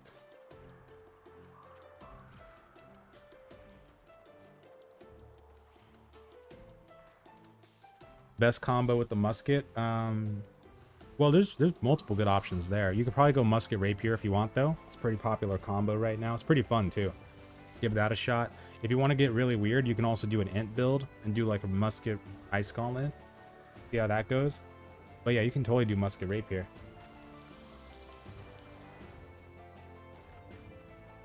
How are you able to reach level 60? So yeah, that was something that was happening on our server too, but we didn't have anybody like funneling mats or anything like that. We were just doing the town projects, but when we first started, we were doing the main story quest, side missions, faction missions, and we were doing corrupted breaches for a large portion of that. But then yeah, after we got to like level 40-ish, we started doing a lot of town projects and stuff like that to get to the rest of the way too. And the last night when I went from 52 to 60, I farmed up like 1,000 plus match for each resource, and then I just went at it. Town projects board. That was intense. But the gem of my sword is a carnelian gem. I'm actually not able to put an amber gem in this one because it has a chain void perk, which basically means whenever I hit something, it will generate a beam that travels from different mobs in the immediate area. It's like chain lightning, but for void. And when you have a perk like that, you can't put an amber gem inside of it because it's not compatible. Or like any type of elemental gem. So I got a carnelian gem for taunting in there. Do you have problems with encumbrance at some point? Oh yeah, plenty of times, yeah. Because I usually hoard gear and stuff like that we get. So for the oh dang, I feel like this bar should be farther. But yeah, for the encumbrance, oh yeah. Had to upgrade my bags and also just keep salvaging stuff to make room. But yeah, I've had a couple problems with it over the past couple of days, but it's normal. Bound to run out of space, especially if you start gathering stuff up.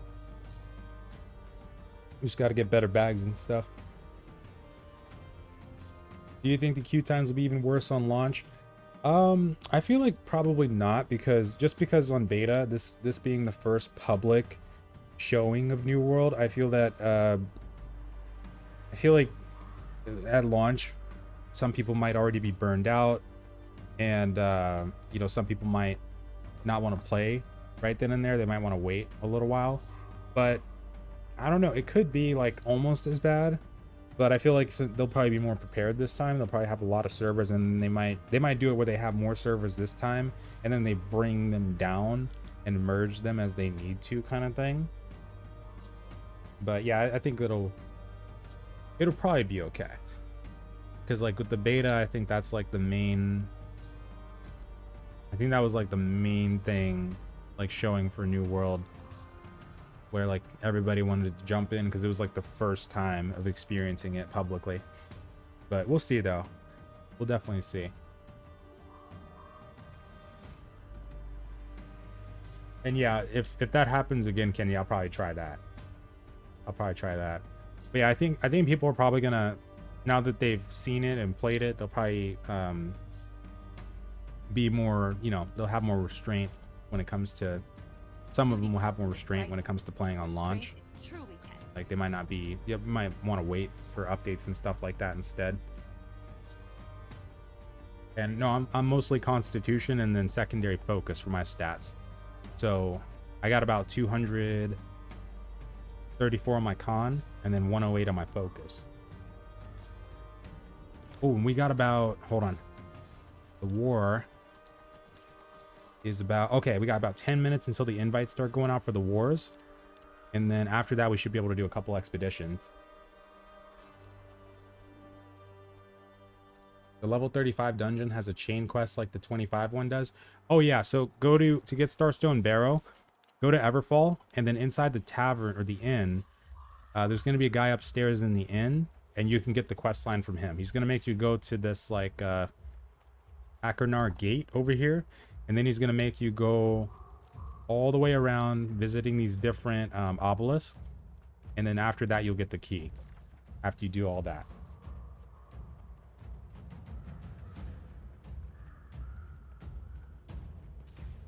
Do you see spear, sword, and board being useful CC for PvP and Dex?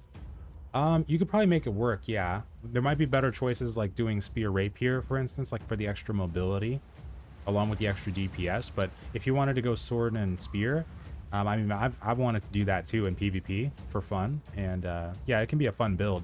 It can definitely be a fun build. And you do get a lot of CC doing that too. Yeah, you can. I think you could totally make that work.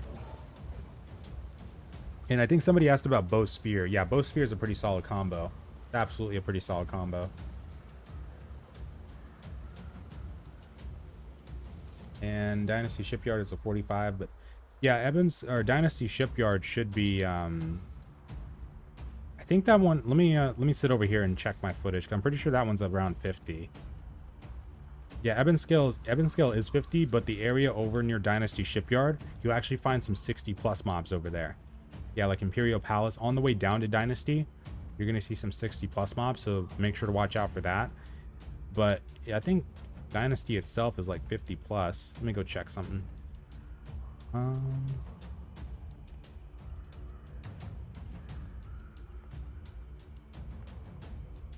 Dynasty, here we go.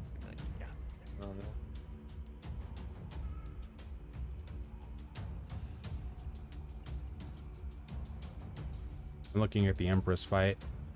Yeah, 55. Yeah. Yeah, so it's around 55.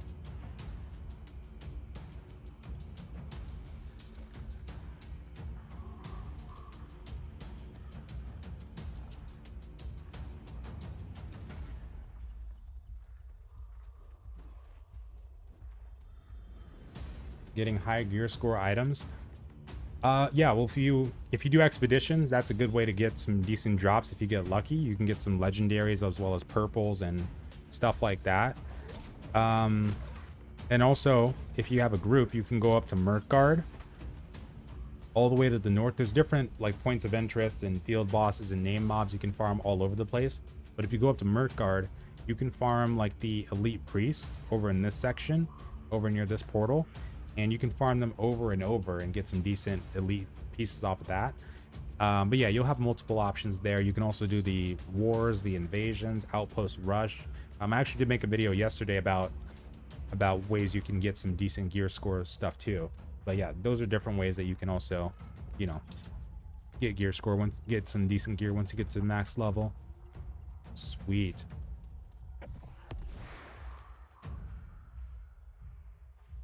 Want to try starting with, I feel like we can just pop the bubble and start with Genesis.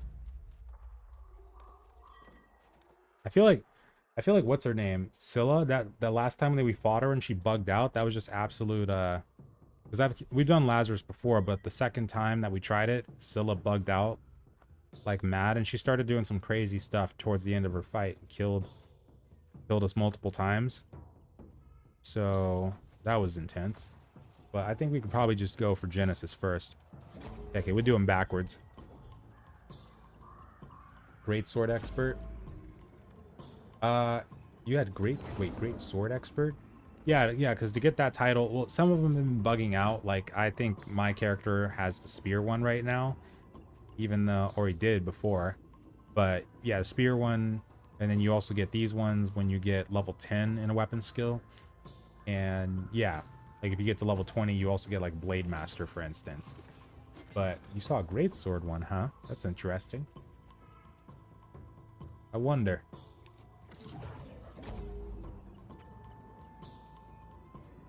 That's super curious. Bow Rapier, good combo. Oh yeah, like with Dex fighters, you got a lot of pretty good combos that you can make use of.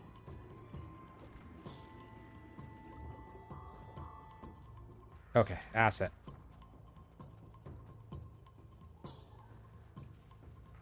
Yeah, you can do bow rapier, bow spear.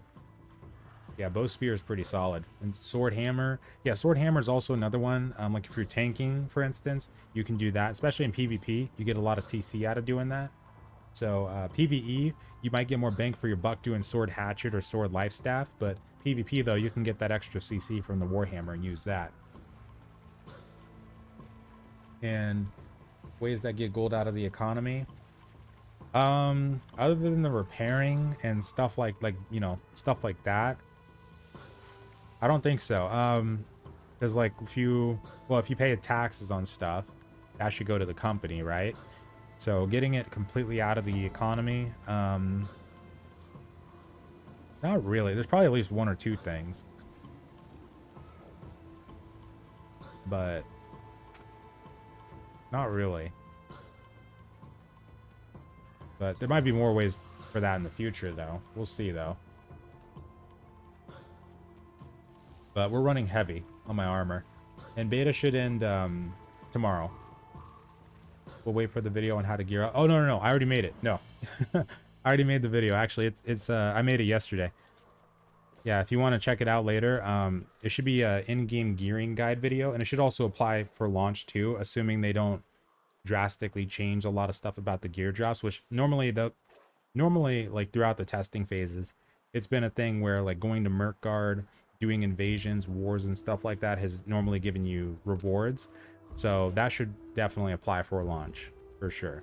The only thing that might change pretty drastically is like the legendary weapon quest line, but I updated that from the preview too, because I made a video on that in the preview. So if that happens, I'll update that too.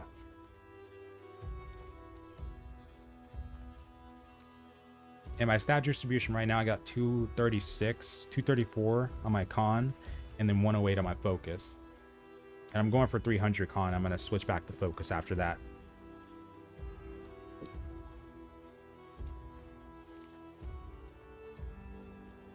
Copy that, Felden. Hope you have a good night. The war's going to start in about 18 minutes. We got about 3 minutes until the invites start going out. Once we get into the war, I'm going to take a 5-minute break really quick to grab a snack, and we'll keep going. Be a perfect time to grab a snack. Oh, a shaman weapon. Oh, man. That would be really interesting, actually. I don't know if they'd go for, like, totems and stuff, but maybe more like a caster shaman might be really cool if they did that. I don't know if people would mind totems that much either if they did do totems for, like, a shaman. That does sound pretty cool.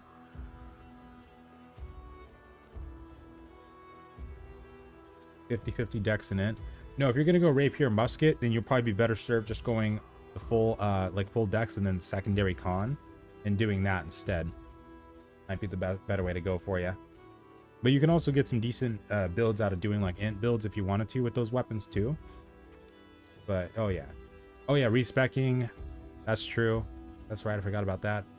And then for the house tax, yeah, I think most of that. I don't think most of that goes to the company. I think it's only a portion of it, right? But yeah, mage builds, fire staff, ice gauntlet, pretty solid. Yeah, pretty solid build you can do. And if you want to go for like which skills, I know people are using crap, my character's bugged. I can't move. Hold on. I know people are using like an open world fireball, as well as I heard there was a bug with flame pillar right now where it's hitting multiple times in one. And then burnout, since they fixed that skill up too, that one's doing pretty well with the dash. Duty calls me to brighten. But if you don't want to use flame pillar, you might be able to do what was it, burnout, incinerate, and fireball.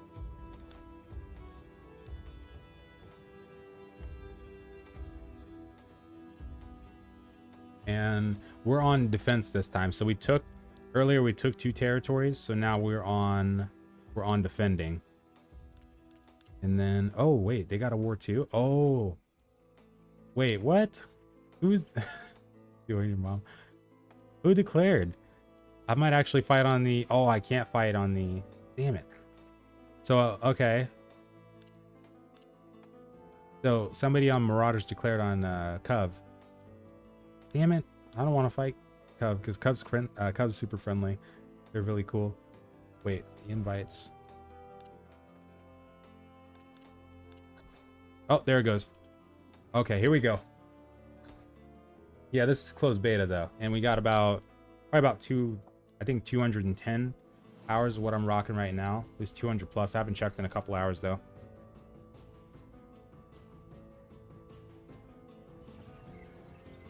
Why are you sword and shield and life staff? Paladin build. I'm capable of tanking and also I'm healing myself at the same time. A really cool build. I made a video on it, but it doesn't do a lot of damage though. That's a trade-off, but it does have a lot of like decent armor mitigation and healing capabilities though. I'm gonna go for the pots. Okay. Everything ready to go.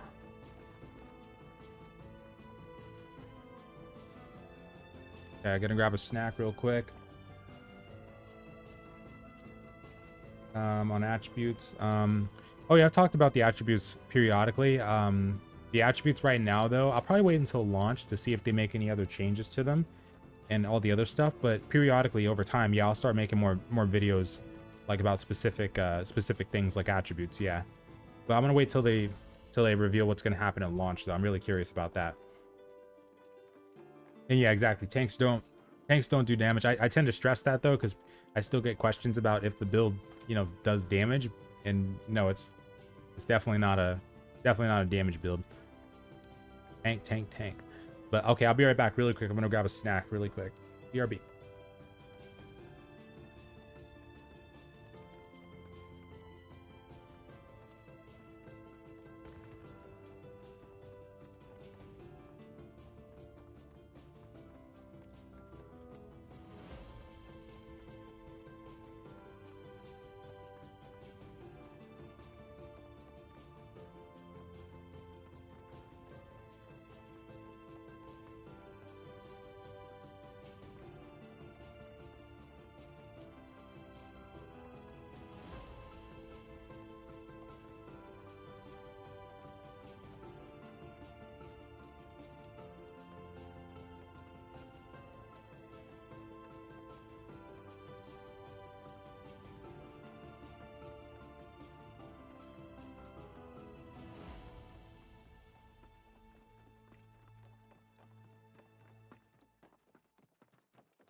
All right, I'm almost back. Just eating. BRB.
Okay. All right, I'm back. Sweet. Oh, man. Oh, wait, best build for Archer, guys? Oh. Oh, for Archer. Yeah, there's a lot of good choices there. But if you want to do, like, a rapier bow or spear bow, you can totally do that. And you'll probably get a lot of fun out of doing that. Oh, man. Okay. All right, I'm back. Yeah, rapier is awesome, though.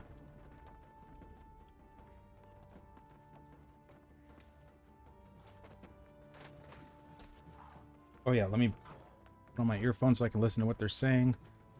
So, I think they're actually doing the squads this time. So, let's see. Group Spin B. Okay, cool. All right, we're B. Sounds good to me. Will there be API for add-on development? I don't think they've talked too much about that yet, actually, if there will be or not. But if it did happen, it probably wouldn't happen for a little while, I'm assuming. But who knows? Maybe in the future. I think the last time they like said anything related to it, oh man, I wonder if they did it because we used to have Q&As back in Alpha 2 where people would ask questions and they would you know, give a lot of detailed answers, but I can't remember if they asked it back then or what happened there, but yeah, we'll see what they feel about it in the future though. Maybe they'll warm up to it.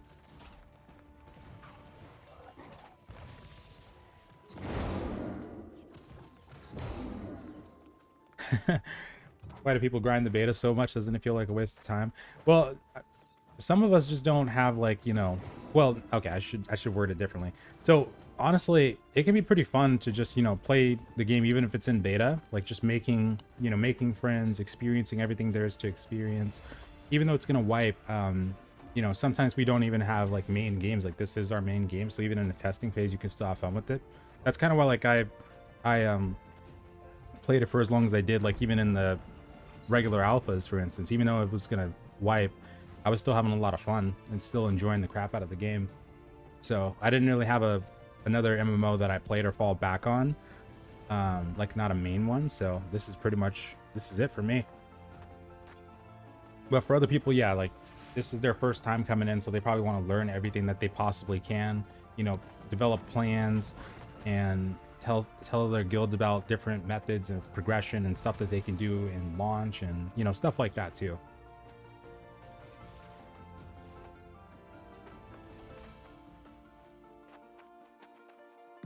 But yeah, it's also important to make sure you don't burn out. But me personally, I've gone through the leveling phase so many times that I think I've passed the trial by fire where I could easily burn out on the leveling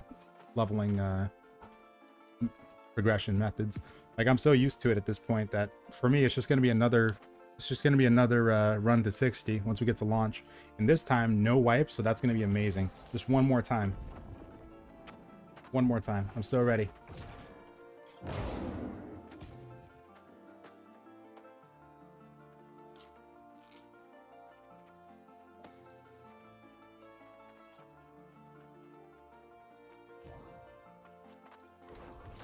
Here we go. Okay. Oh, time to eat food. All right, let's see how many people they got for this war. I think they're gonna have a lot of people. I see them already. Here we go. Yeah, like learning systems, companies, and stuff like that. Absolutely. I need to eat some con food. It's gonna be the time to do it. Are there gonna be new weapons on launch? No idea, but hopefully. But I think this patch that they're gonna do from beta to launch is mostly gonna be like for bug fixing and stuff like that. Probably not too much on the actual content side, but we'll see though. You never know. Okay.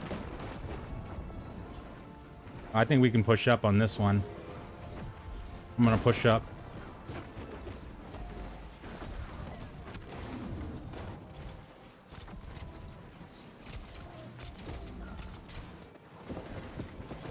Oh yeah.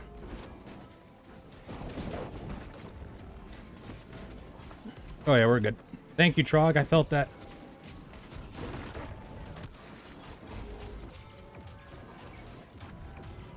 Okay. Peters, he said.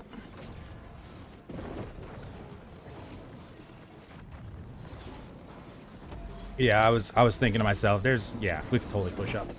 We got this.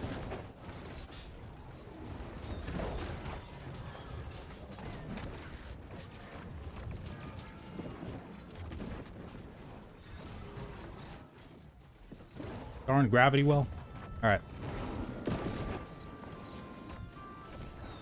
What's the best trio for the rapier? Well, the good thing about the rapier is there's almost no bad choice because all the skills are pretty useful. So yeah, when it comes to the rapier, you got a pretty solid amount of choices there. That's what I kind of like about it, is it's a pretty well-rounded weapon for the most part. But if you want to do like DPS, for instance, you could probably look for like Tondo and Flourish and Finish. Get those ones, and then also potentially get flesh for the last one if you want to, for that extra mobility. But yeah, like I said, like in PvP, for instance, some people go with the evade more, and some people even, you know, take flurry in PvE situations for the extra DPS too. It's completely up to you on that one, but I definitely like going with like Tondo and Flourish and Finish though.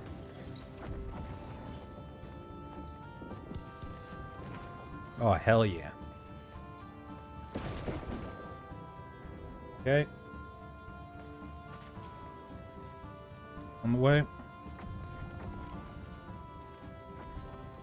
What other MMOs have you played the most? Well, the ones that I used to play were the ones that I actually put the most hours in, like ever. Like, I used to play Age of Wushu. That was like a long time ago though, and that game ended up having some issues on the like cash shop side. But the game itself, gameplay wise, was so freaking fun. Like Arcade, I put a lot of time into that. Put a lot of time into a lot of MMOs over the years. Arcade, Age of Wushu, freaking of course the main ones like Final Fantasy 14, ESO, World of Warcraft. About 2 or 3 years ago, I played a lot of Final Fantasy, and then off and on with ESO. For World of Warcraft, I played it back in vanilla, but my account ended up getting hacked, and then I came back for Wrath. I played a lot of PvP with that, and then Legion, I think I played Legion and Wrath. I think I played the most out of any expansion for WoW, but I didn't even try Shadowlands though.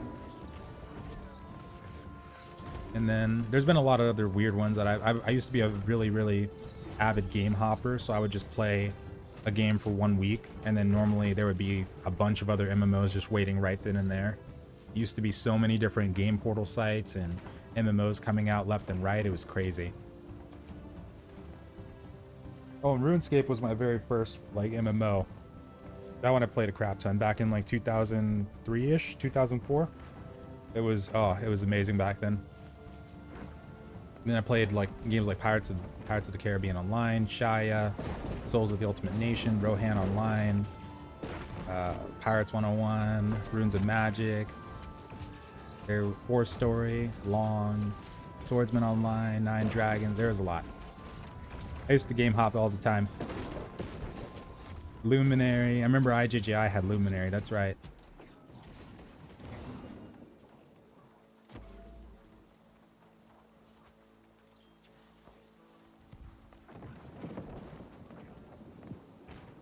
Rapier Firestaff is a good choice. Yeah, if you want to go int build, Rapier Firestaff is pretty popular right now as well. Yeah, you can totally give that a shot.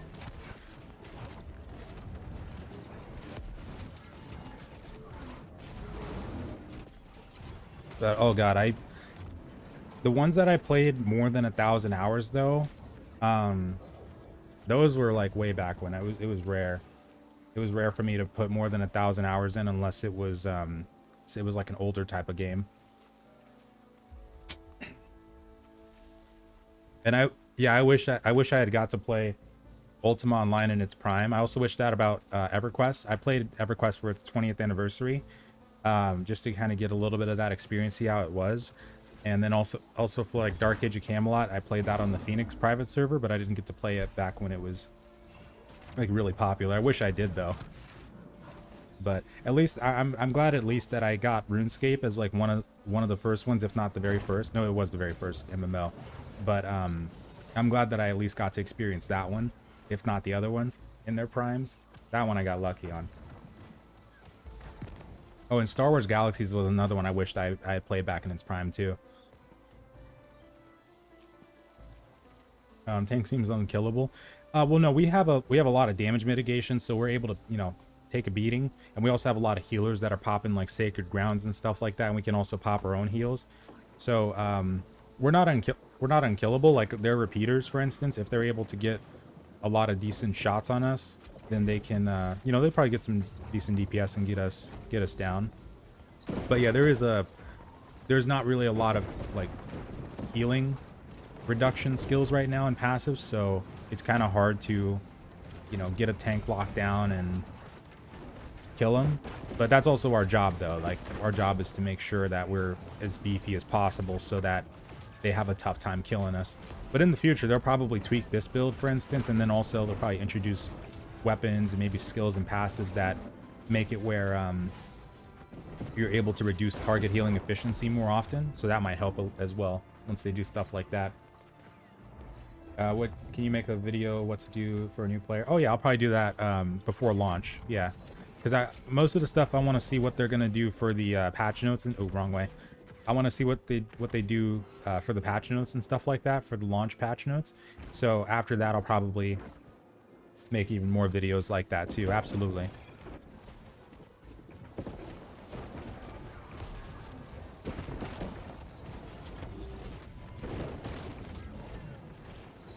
But yeah, I'll definitely do something like that too, Pulse. Yeah.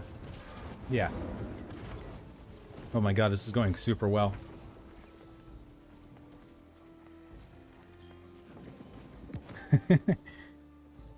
Oh, I think they're going to try to push out.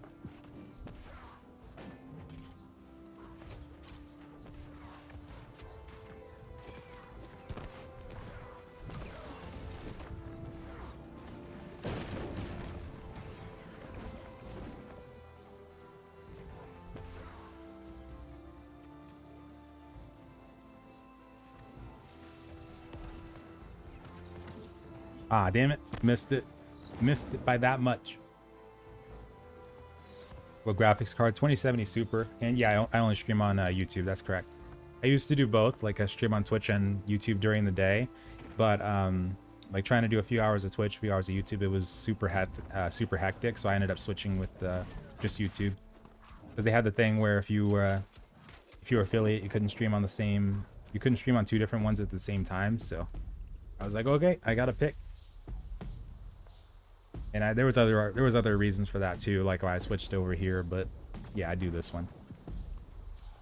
You think they're gonna nerf the Ember Gem? Yeah, they'll probably tweak it, or yeah, nerf it. The Ember Gem itself, it seems like it's, from what I've been seeing on the forums and stuff like that, it's definitely doing work, like not just for, you know, the Paladin build, but also people that use Great Axe, Life Staff, and like I haven't heard too much about Warhammer Life Staff, but Great Axe Life Staff I've definitely heard about. But yeah, they'll probably do something there.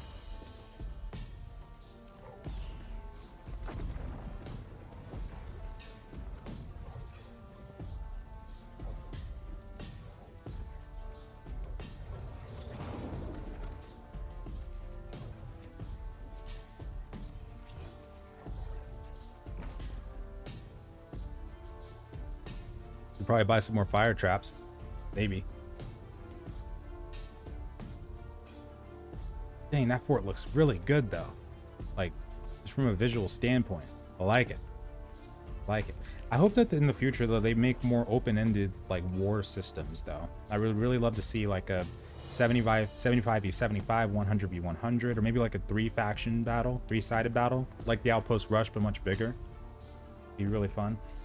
Do you still have any kind of communication with yeah, I still talk to, I still have a contact, but I don't really like, you know, talk to them that much about what's going on in the game. So normally just whenever I have a question, or they have a question for me, kind of thing. But no, I haven't asked it too much about the closed beta, or like what comes after. Hey you. Aw, damn it. I missed them. Missed.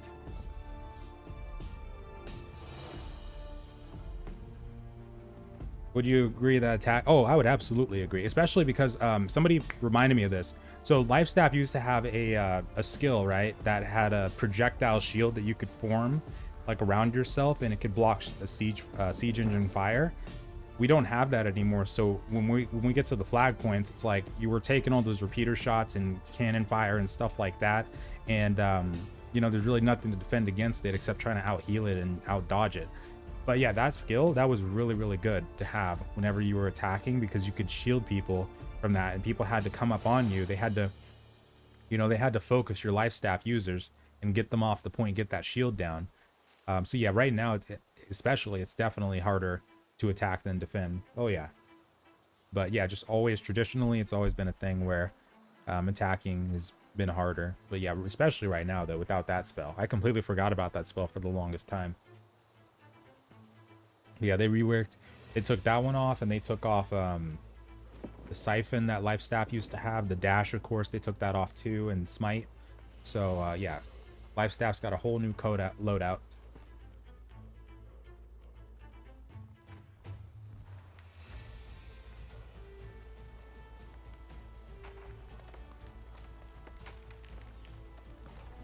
Warhammer doesn't get a lot of love. Yeah, Warhammer, I mean, it used to be really, really powerful. But I think it's starting to get back to a spot, especially now where, you know, it's got really decent CC still.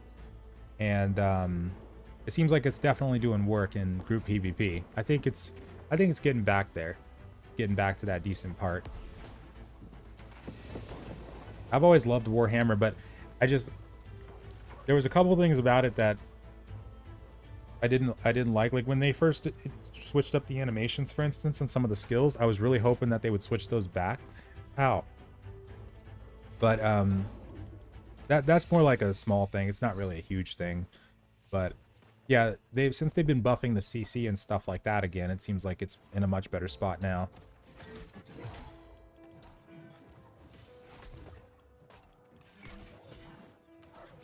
I've been ambushed.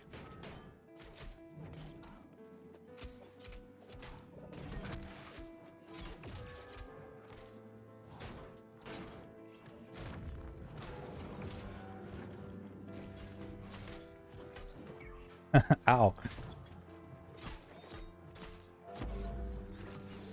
I think more of them are gonna start showing up. Maybe I can bait them.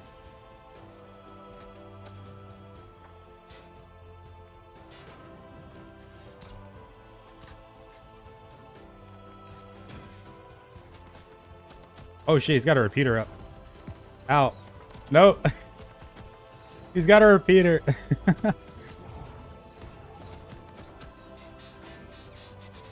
Oh my god. We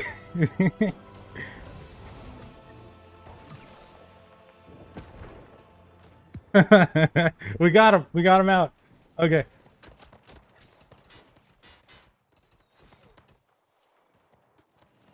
Damn repeater. You're going down, buddy. That's right. That's right. Out.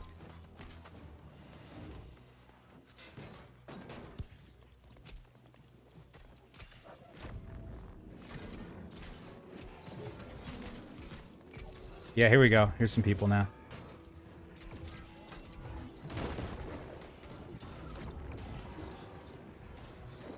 Here's some people now. Bunny. Oh, you gotta scratch my nose. It's the worst time. Time out. Okay.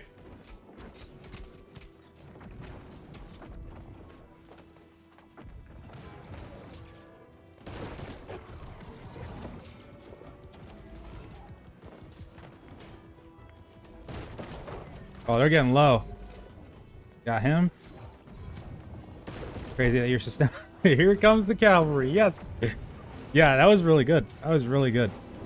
But you saw that repeater was chunking the crap out of me for a little while, though.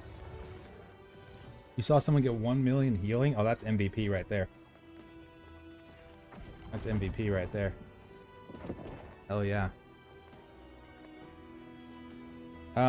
But yeah, no, I think they'll definitely tweak the life staff though in future patches. They have made drastic changes for several of these weapons at one point or another. So I think, you know, they've already reworked the life staff once pretty much. So they'll probably do something again before launch, depending on, you know, how much more feedback they get on it. Which they've already got a lot of feedback on that already.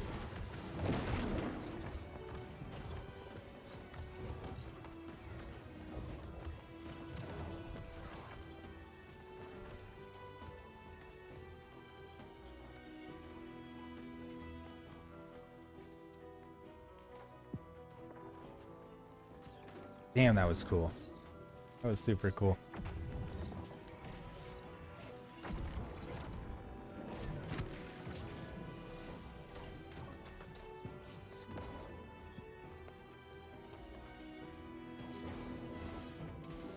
Got him.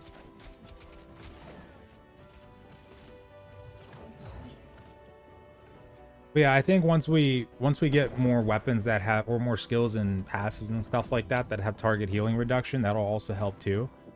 And then once they'll probably tweak, yeah, they'll probably tweak everything about the current builds that have been getting traction, like the paladin build, and then also like the rapier fire staff. Mostly the fire staff I've started to see some feedback on, where people are saying it's really powerful.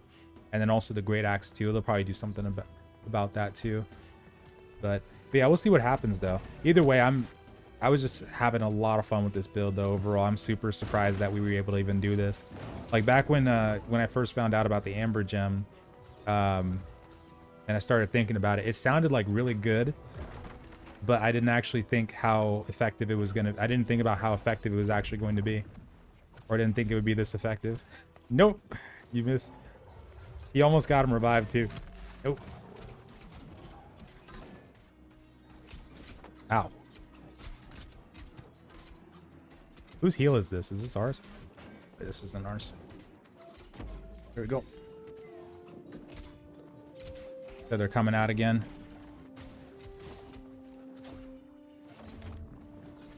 Poison. Yeah.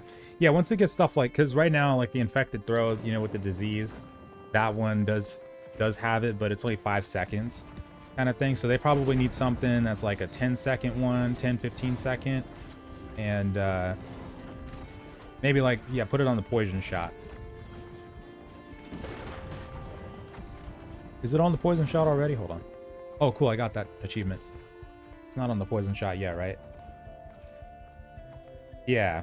Yeah, do something like that. Maybe have a thing where when you put infected arrows on, it does disease too for like 10 seconds. That'll probably help a bit. Are you gonna go the same build for launch? Yeah, probably. I like the build, unless they add like one of the weapons that I'm really looking forward to. If they do something like that, then I'll totally go with one of those probably. But yeah, for the most part, I normally use sword and shield anyway in this game when I play. I played with, you know, multiple other builds too, but sword and shield's like my main go-to. So yeah, if they still have this as a thing, then I'll probably do this. And then if I didn't do this one, I'd probably go sword and hatchet or sword warhammer, because I like using warhammer too, even though over time I've had my gripes with it. I do love using the warhammer still. It's really fun for the CC. Are you able to kill people 1v1?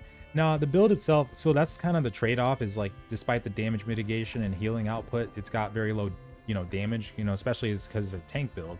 So it's not supposed to really, you know, do a lot of damage, but you could technically out-sustain somebody like in open world if they're coming at you and they're trying everything they can to, you know, kill you, and they run out of pots or something like that, or they just don't run away, they just keep trying, then yeah, you could totally take somebody out.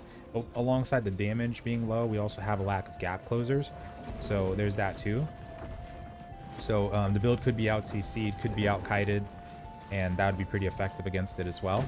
But yeah, it's more on the side of, like, you know, territory war, PvP, like, you know, for the objectives, as well as expedition tanking, PvE tanking, that kind of thing.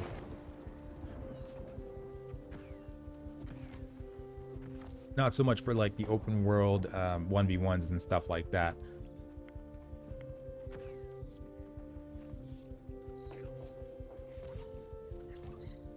Best way to level engineering, you might find a good time, or yeah, you might get a good time leveling off of what was it, gunpowder, making gunpowder, if you can find a steady supply of saltpeter.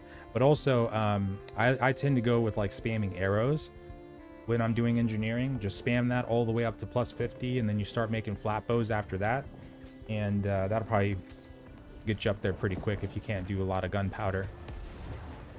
But yeah, I've heard people have been trying gunpowder this time around, and it's been pretty good. But yeah, if I didn't do gunpowder, I'd probably go with arrows. Does it take too long? No, not really. I mean, there's certain areas, like right now, even like Dead Man's Cove, where you can level up your weapon skills pretty quick. But I imagine, since they'll probably tweak that stuff on launch, that yeah, around that time it'll probably be a little bit slower. I'm fighting so slow today. Repeater, nice. But yeah, overall, it's not too long right now that it takes.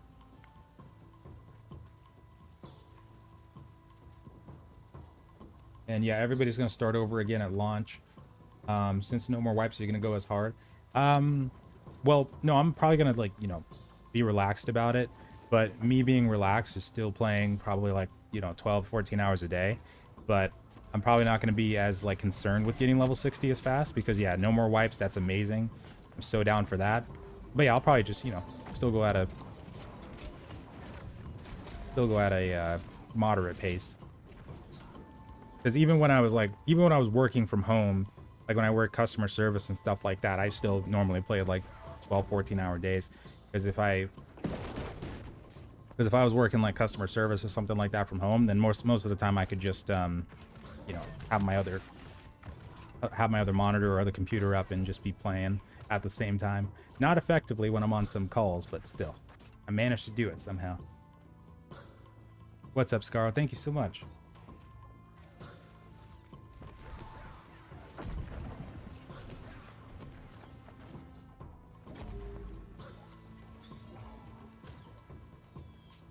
If you can't get PvP kills, isn't PvP the best way? Well, actually, you can level up like your weapons. You can get a decent amount of weapon mastery off of PvP, but no, just by doing, you know, regular mob farming or just doing your quest lines, you know, even doing corrupted breaches, it seemed like we were getting a decent amount of weapon XP off of that. But also going to elite areas like Dead Man's Cove or Scorpius Tower, people are getting a lot of weapon XP off of doing that right now. So yeah, even without PvP, you'll be pretty good when it comes to leveling up your weapons. Ooh, I think Mighty Gavel is actually knocking people down. I think I saw that. Yeah, I'm so glad they added that back. Because I love it when Mighty Gavel actually knocks them down. A leveling guide for launch. I'll probably wait until we actually see the patch notes and see what they're going to do with the leveling methods, because yeah, I want to see what they, you know, if they're going to rebuff mob farming, if they're going to add a new leveling method, stuff like that. But oh yeah, like past launch, I'll probably do something like that. Thought he was going to dodge.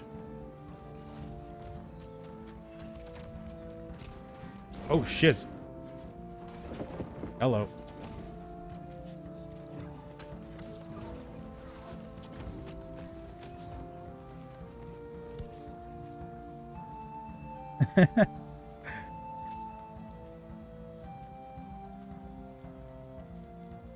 Appreciate that, Lucas. Thank you. Yeah, I hope it'll still be at least semi-useful, because it's really fun doing a build like this. Really fun. But I'm really interested to see what their next weapons are going to be like too. There's some rumors that there's already some testing going on, so I think those are going to be super fun too. I'm so excited for those.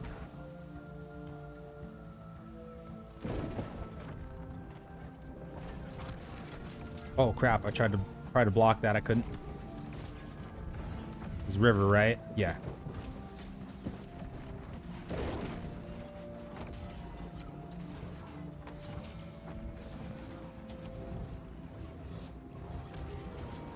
Is that a repeater? No, it's not. Okay.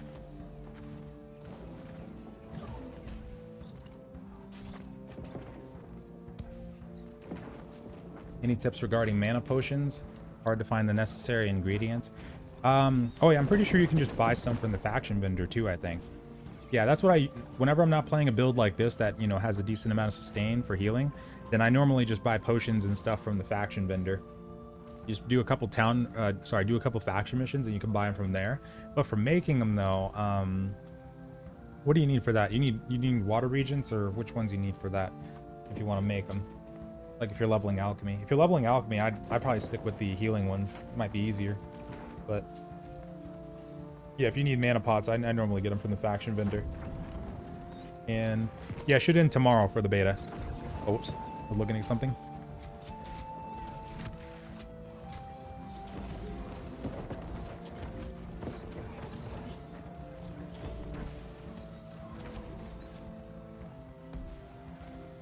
Lots of repeaters.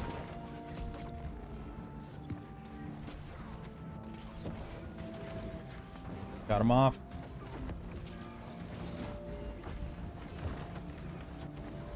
I've seen a few 60s, but I think the majority of them are probably, I don't know. I've seen a couple 60s, but it looks like there's mostly low levels here. which is strange because when they declared, it seemed like they really wanted to try to take it before the beta ends. But yeah, I think there's probably some 60s that aren't on right now that are just waiting for the wipe. Because I don't think I see some of the yeah, I don't see some of the passion guys in there. What is one thing you would fix before launch? Oh man, I'd have to think about that one too, because there's quite a few things right now. Can I pick 3? One thing is definitely the performance in war when we all start getting bunched up together and it starts rubber banding all over the place for people. Another thing would probably be the sprint bugs that have been happening. Maybe I need 4. And then I'd also, I mean, I would love it if they could, you know, give us one more leveling method, at least one more on the PvE side, open world, or also rebuff mob farming for like all the way through. It'd be really nice. But there's definitely other things too. Are you hoping for Greatsword? Oh, I'm praying every night for Greatsword. Yeah, so Greatsword's probably not going to come for a little while now, though. Like the Q&A that I had with them, that's one thing that they did say is that they know people want Greatsword, but it's probably not going to be one of the next weapons. And there's rumors of 2 specific weapons that are already in testing. Neither one is the Greatsword. But later down the line, though, oh, if they put it in, that's going to be my weapon of choice. Absolutely. Mana at Soul Regents. Oh, Soul. Oof. Yeah, I got some stuff in my notes about that, but oh, New World. I would check out the New World map website for that if it's Soul Regents, because I know that I think they updated a couple different resource locations too, so it might be better to look at that anyway, just to get a better idea of what you know, where to find things. No. Don't let him get in. Never.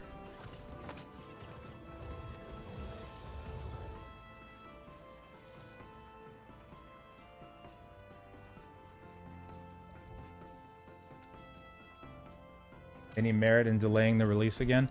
I mean, there's, you know, if they get a decent patch out before launch and fix most of the bugs and stuff like that, that'll be great.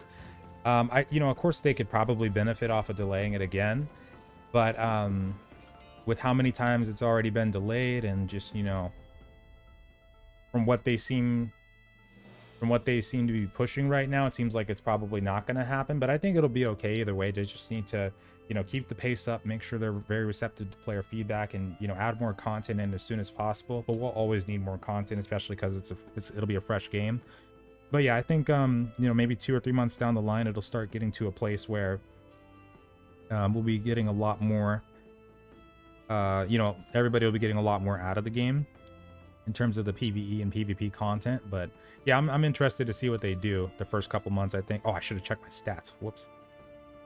Damn it. Ooh, cool. I was looking at something. But yeah, I think it'll be as ready as it's gonna get right now, because they're probably not gonna delay it again this time. But you know, you never know. We won't feel safe until we get to the last day. But yeah, seems like they're really pushing for it this time. And yeah, Ice Tomb does help with mana, as well as if you get the ultimate called Reheat on the Fire Staff, this one down here, it'll help you a lot with mana regen too. But good freaking war. And then we got and then we're fighting. Okay, the last fight is Windsward, it looks like, for tomorrow. That's gonna be so fun. 8:30 p.m. tomorrow. All right, let's see. I think Trog is still on. Good fight, people. Ready? Why does it always... Oh, that's a bug, yeah. The abandoning event thing, yeah. Bug. What time and time zones do you usually stream? When we get to launch, probably gonna... Hell yeah, that was epic. Good fight. when we get to launch, I'll probably be streaming around like noon or at least 11. But tomorrow I'm going to be streaming around like 4 because we're going to hopefully go until the beta ends. So around 4 is when I'll start, 4 Pacific time. And yeah, I'm Pacific Standard in my time zone. I'm so ready. Hold on, let's see if DC is still on.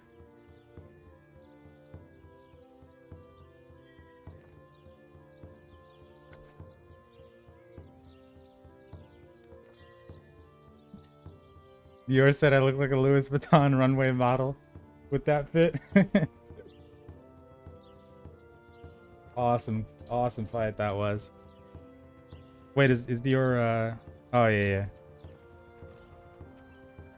Awesome fight that was. Would you recommend like PvP specific zones? I mean, I would, but I don't talk about it that much because it's a controversial topic. So I tend not to mention it that much, but I wouldn't mind it though. But no, I think we're more likely, what people would more than likely be okay with is dynamic events that would PvP flag you. I think that's more than likely what would be more acceptable. But now for PvP zones, like the next one that they add, which is going to be a pretty big one from what we've seen, it's going to be over here. I initially thought when I first saw that was going to be like a PvP flag zone, but it's probably not going to be. Okay, let's get this one here. Oh man, 500. Oh yeah, let me go to the bank, dump all this stuff. Oh, okay.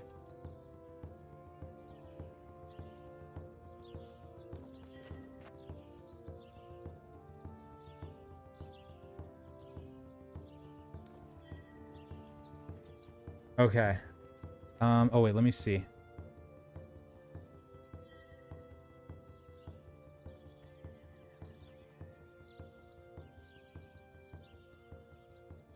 Is there any great sword for DPS? No, there's no great sword. I wish there was though, but no, not at the moment.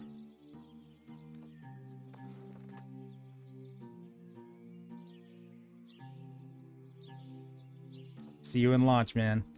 Gonna be a party. Oh, you had an avocado farm?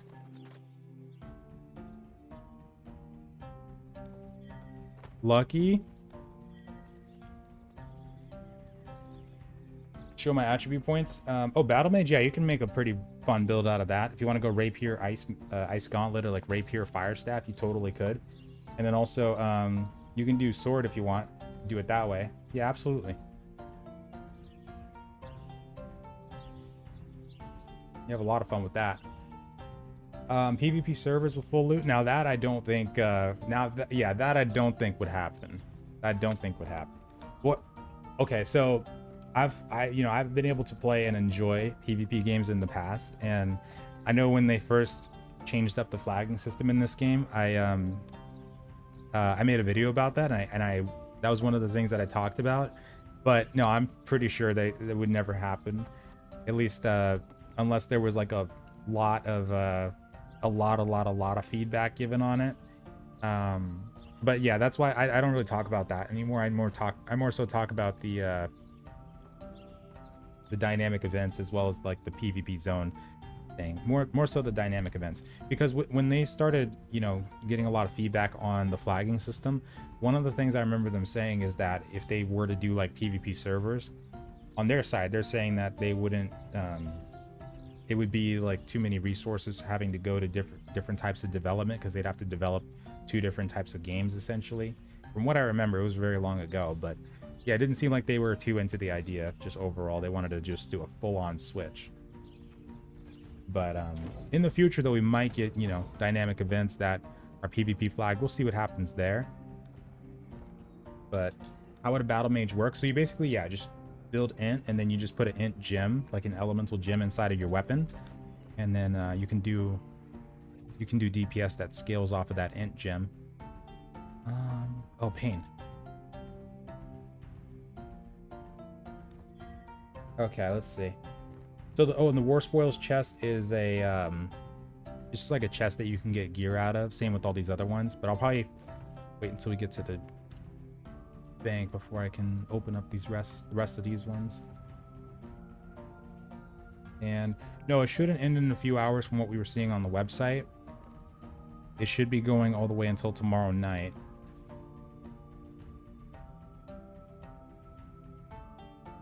New world builds before the official launch. Probably not before the official drop, because I like the fact that, like with the Paladin one, I was able to do, you know, a lot of testing and kind of showcase the process, as well as in the video showcase a little bit of it right then and there, as well as have footage to fall back on. So at the launch, I'll probably do the same thing, where I'll level up different weapons, save different gear sets, and then make builds based off of that. That way it can, you know, still showcase them. And then in the future, I'll showcase it more in the video itself or after it. That way people can actually see how the build works too.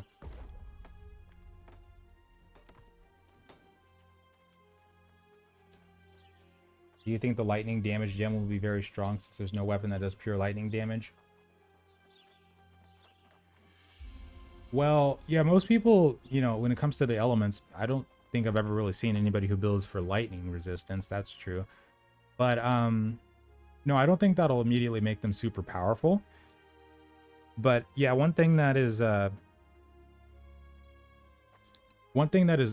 normally overlooked, like in wars and stuff like that, is building for, like, for instance, I remember people used to get fire absorption potions in wars because of the meteors, because that would actually give them a little bit of resistance to it, and it seemed like it helped a lot. And I think against the fire launcher platforms too, it helped a lot against that. But yeah, I don't know if it would be that powerful, you know, because people don't build resistances against it. Because, you know, I think we fought people that have used topazes and they haven't really done much more than like regular, you know, damage. But that is a very interesting thought, though.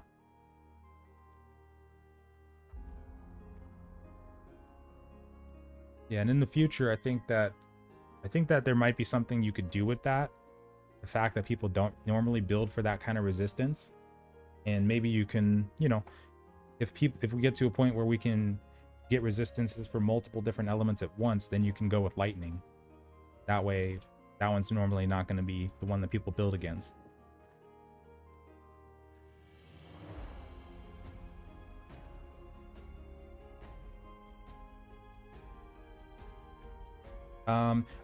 For this sword specifically, I can't actually socket a gem into it, because like you see how these ones I'm able to actually, you know, socket them in. The sword that I have has a chain void perk, and it also has more threat generation on it, so I use this one for that too. But yeah, this one, whenever, because of the chain void perk, or if it had like chain lightning or something like that, I wouldn't be able to put the amber gem into it. But normally I would, though.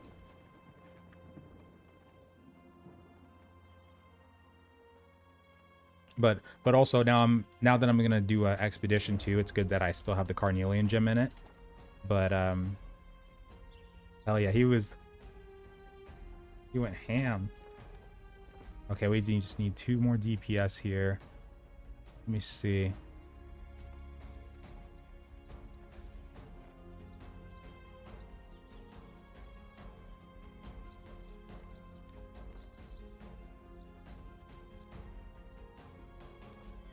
Okay.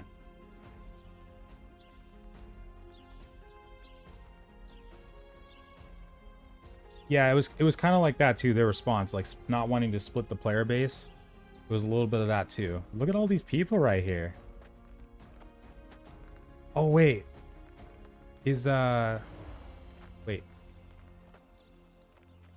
Oh, I think they're performing. I've seen that person. I've heard about that person. That's really cool. I don't have the voice chat thing on right now, but I've heard about that person though. Yeah, it is really useful being able to lock your weapons and gear from being salvaged, because sometimes, like back during the testing phases, I would accidentally do that sometimes and it would feel so bad. And even if you put it in the bank, it still goes under salvage lock too. But can you show really quickly how you would do a battle mage setup? So like if you're gonna do like a rapier ice gauntlet, for instance, then basically you would just get gear that gives you intelligence and constitution. And then we're on the Dorado server, and then for your stats, you would just put, yeah, mostly in your intelligence stat, and then constitution for your secondary. And then you would just put a elemental gem like the amber gem, but this one stacks your damage off of focus, so you want the ones that would stack it off of intelligence. So you would get like a rapier, and you would put like an aquamarine in there, right? And then that would stack up your damage based off of the intelligence stat, because it would convert some of that damage to elemental, and then that's what it bumps up off of int. And yeah, we're stacking only focus right after con. And yeah, the video that I have, it goes more in depth too, but right now I have about 234 con and about 108 focus. And so yeah, after I get the aquamarine in there, then that's going to stack up that rapier damage. And then, you know, you would just build it like normal in terms of the skills and spells that you would take for like the fire staff and rapier. And oh, for locking like weapons, oh, okay, you would just basically hold down L, or you can click on the tooltip and do it too, but you hold down L and left click and it does it for you too. We put some oh, my bank is super full. Let's go to yeah, let's go to Cleves Point.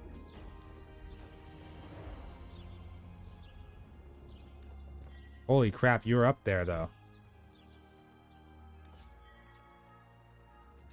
Oh, 570? Oh yeah. Yeah,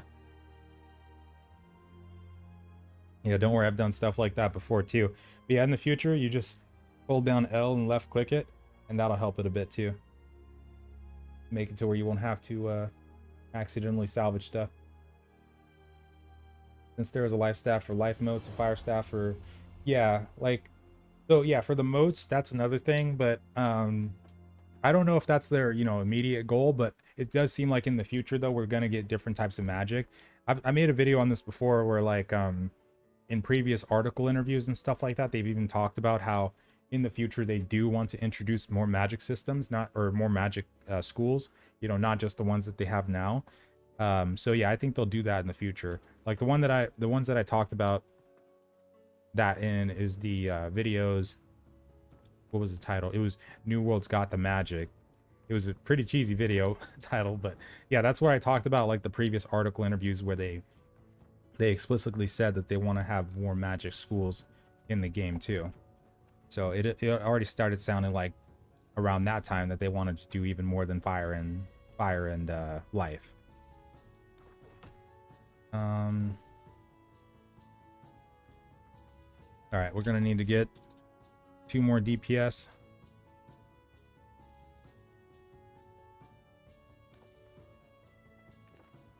Oh my god, Trog. Actually, I didn't even... I actually need to look at the...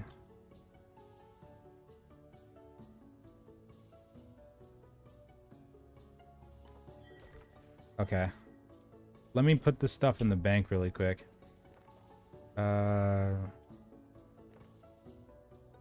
60. 60. But yeah, Thomas, I think that it's possible. Yeah. I wish. No.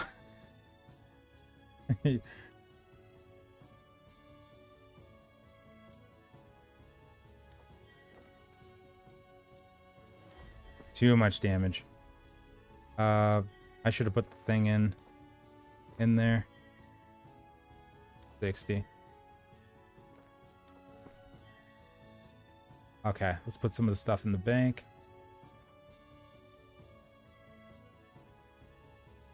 You can go main Ice Gauntlet for damage. Like if you go Ice Gauntlet Rapier. Oh yeah, you could. Yeah, give it a shot. Be pretty fun.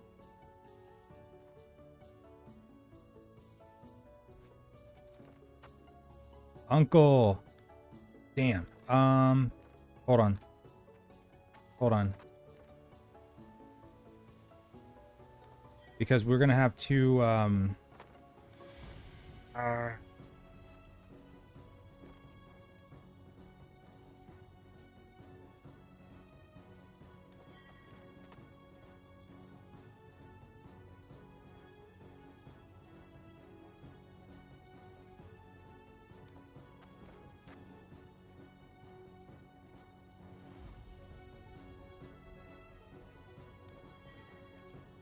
you have keys too though, right?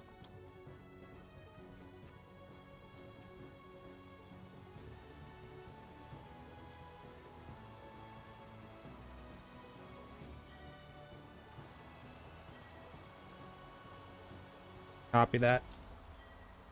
What server are you on? Yeah, El Dorado right now. Yeah, we'll be playing on the same server at launch. Hopefully they name them the same things, because the name El Dorado, it means something more than just a server name now. We went through something that first day. We were stuck outside the servers for like 6 hours. It was crazy. But yeah, El Dorado's the one we're playing on right now. Yeah, I'm gonna buy a house in Everfall. I can totally buy one right now. Oh yeah, that pesky bear. Gotcha, gotcha. Nice. Oops. I was gonna buy one in Evanscale, but I don't have enough territory standing to buy one over there right now. I'll probably wait till tomorrow for that.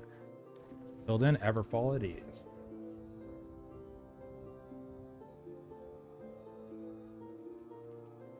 Why don't you have enough full faction gear? I didn't farm up any tokens.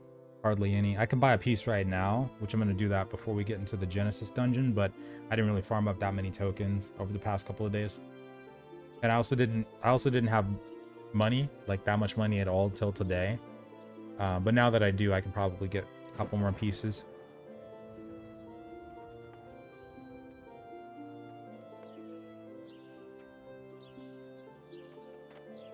Did you craft one of the...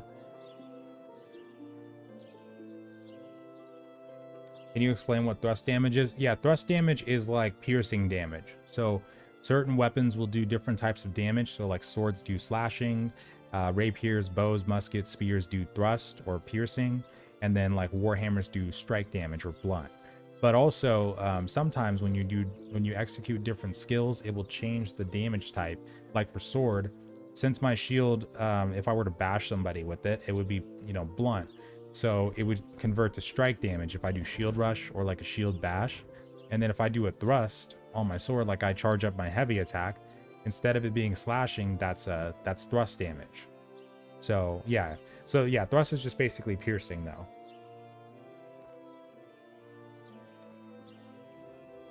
Damn, that's awesome. Okay, let's check the broker, and then we buy a piece of faction gear really quick too. And what does it mean when people say they have a key? That's basically that's the thing we need to enter the dungeons. Now only one key is needed per party, so like only one person has to have the key. But yeah, you need a key to actually enter the dungeon or the arena, for instance. Let me see. I only have 22k tokens. I don't even have enough for the max tier pieces, so I can probably just get one of these. Nice. I salute you. How many houses? Oh, you can have 3, up to 3. Never give up the fight. And in the end, Exactly. It's El Dorado for life now. 100%.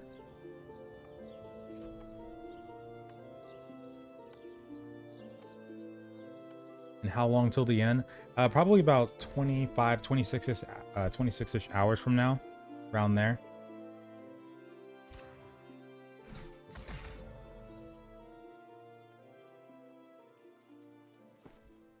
Okay, there we go, and rust. Alrighty. Good stuff.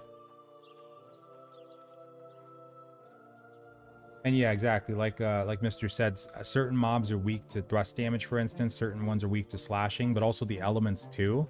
Like the Angry Earth are weak to fire.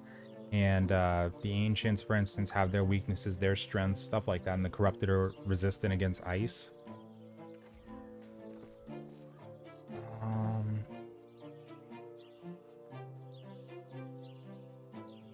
There's got to be somebody.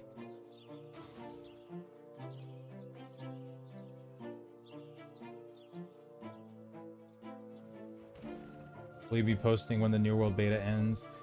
I got a list of stuff that I'm gonna go through probably and do stuff on, but I'll probably it'll depend. It'll probably be random and like news and stuff like that, but we'll see. It depends on what they do right after the beta ends too. But I'll probably have a lot of footage to go through and make stuff off of as well later on down the line, if not right after beta. Holy crap.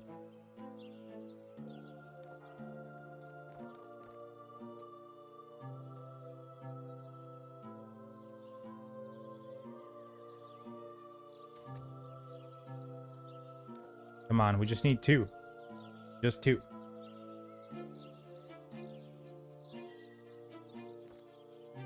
Bunny? Yes. Oh, crap.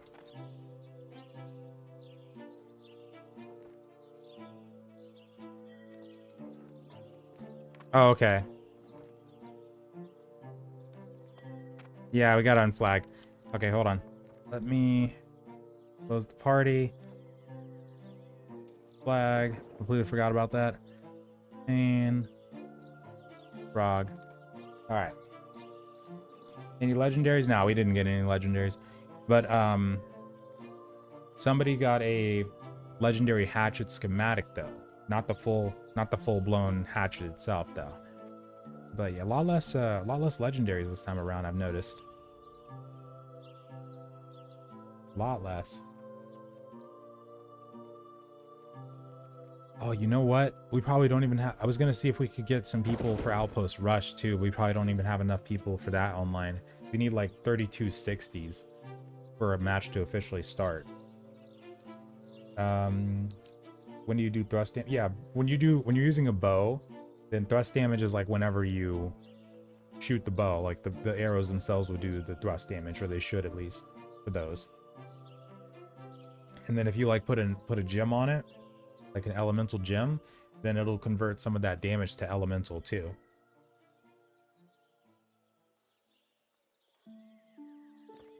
What is that?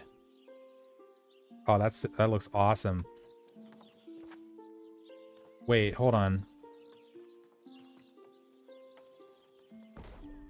The hatchets are under engineering, right?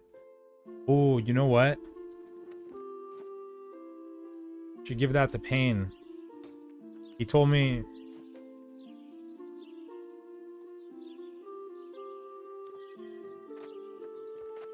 Yeah, like 170.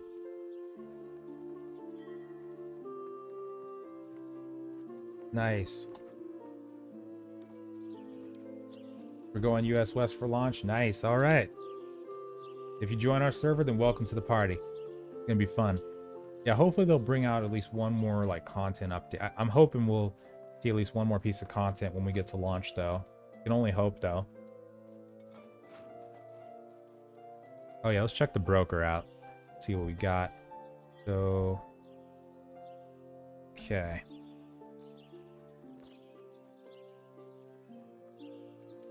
Oh shit! Wait.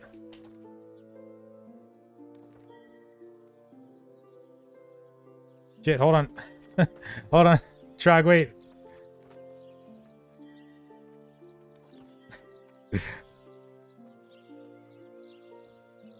Okay, there we go. That's right. Oops. Actually...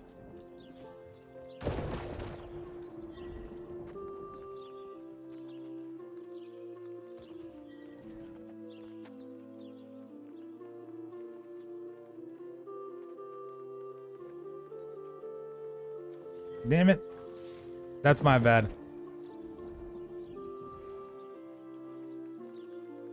Yeah, Vic has the 170. But yeah, actually, Vic, if you want to come over, if you want to do it, there's like nobody on right now. I think we might be able to do it. You want to try it though? Wait, what eye level is your gear? What gear score is your stuff?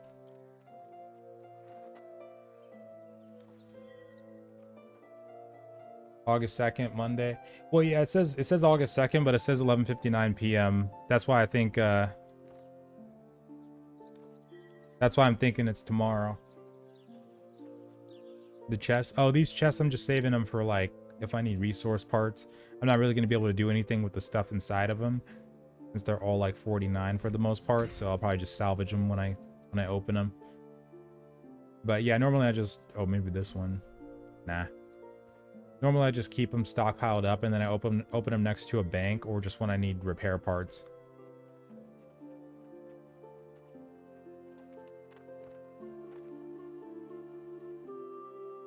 Sweet.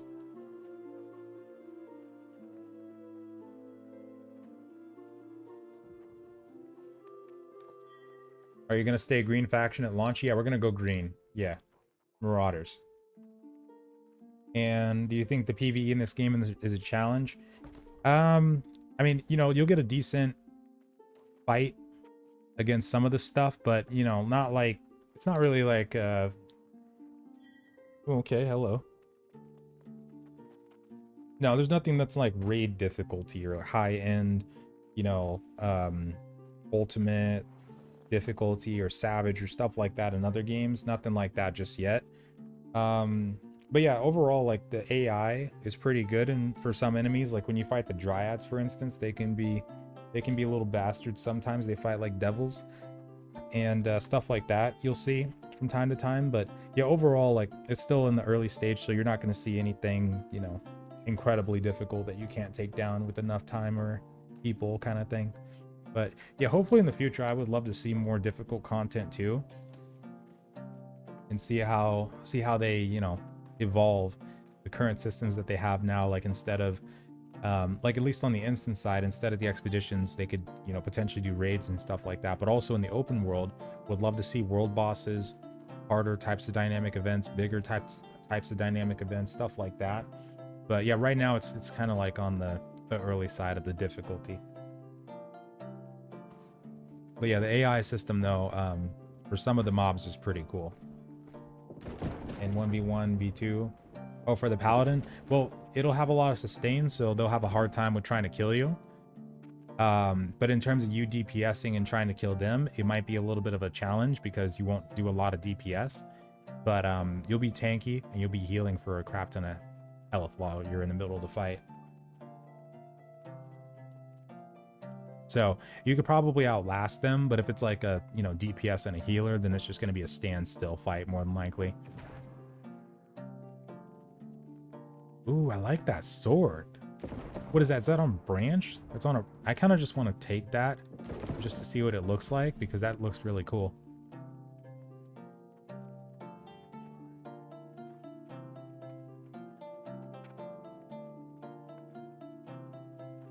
Ooh, chain arcane too. Okay. Oh, if only that had lifesteal on it too.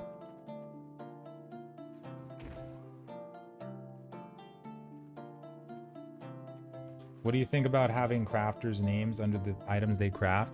You know what would be really cool is if they did that for legendaries. Like when you crafted legendaries, that'd be pretty cool. But yeah, I don't think anybody would really have a problem with that.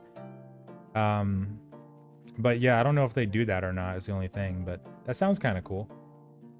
Like if if people were able to craft void bent armor, like that stuff, that would probably warrant like having your name on it to a degree, I bet.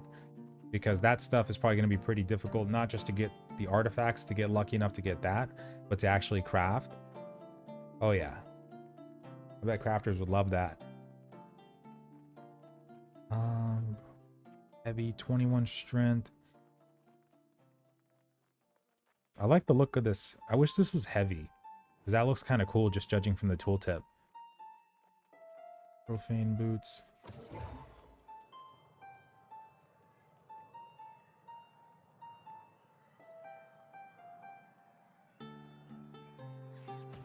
Yeah, bears. Oh god. Yeah. I always put a mental block in my head when it comes to bears, because I always tend to... I don't even try to think about how crazy they can be. Like the corrupted bears over in Merkgard, or just even anywhere really. Yeah, bears will definitely they'll brighten your day.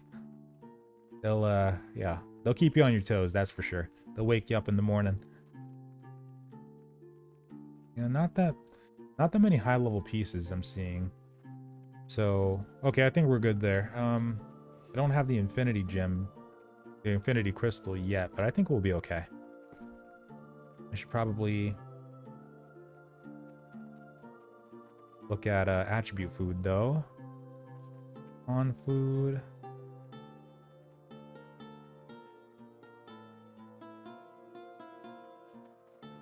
Oh man, I wish that was con and focus. Okay. Yeah, just con in. So I'll get this one, and then we'll do that on the last boss. We'll use this one. And then that's expensive. And then I'll use I guess I'll use this one.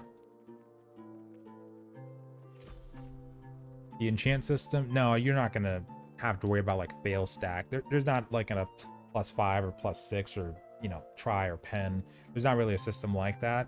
It's more of a thing where once you get the piece, then, you know, whatever perks and gem slots it has on it, that's what's there to stay. And then you can enhance that by, you know, putting gems into it, as well as, yeah, pretty much, yeah, putting gems into it. And then if you see better pieces, then you upgrade from there. But yeah, there's no like enchantment system or anything like that.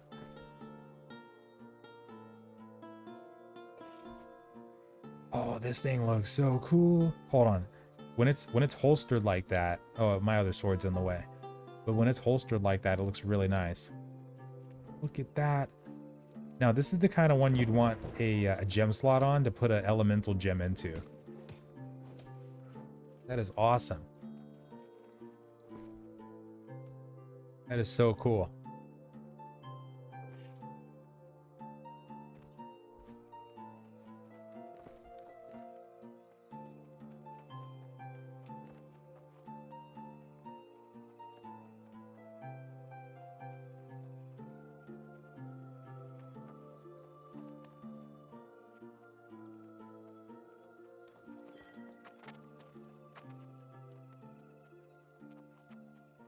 Want to try garden with what you got?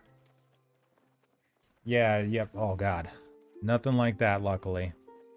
Yeah, that was one of the things that drove me away from BDO too. Well, it was that, and also like the lottery drop system, as well as yeah, it was pretty much those two. Like the progression system with the enchantment crap, and then yeah, that did not help it at all. I remember I spent 18 hours in Ogre Forest trying to get a, what was it? What do they call those rings? Barns or something? Oh no, Ogre ring, sorry. Yeah. And then I remember there was an alternative to getting one of those that people used to do. Like they used to like try to pry it. Yeah, pry it or duo it or something like that. What they did. But yeah, I tried to do that. And then I also spent like 2 weeks farming at Saw Sands and tried to plus 15 my red nose armor with like a 120 something fail stack I think I had, and failed that until all my money was gone. I was like, all right, I'm done. As soon as I got to that point, I was like, nope, no more. Okay, we just need one more.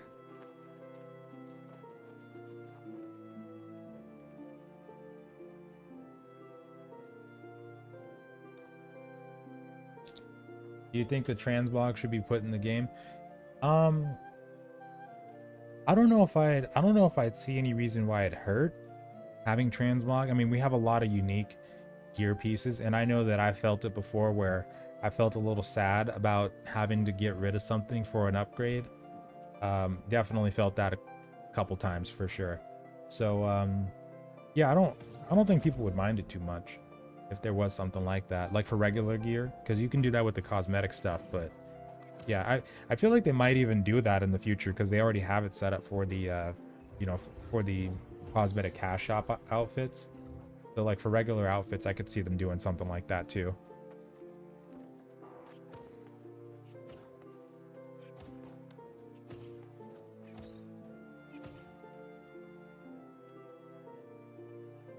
I wonder if we can take 58. No. Just one more person. Is that just from doing quest content? Oh no, I got lucky today and people were just giving me gold. Before this, I was completely broke. But yeah, right now, a good way to get gold is to, oh, yes. You're coming with us.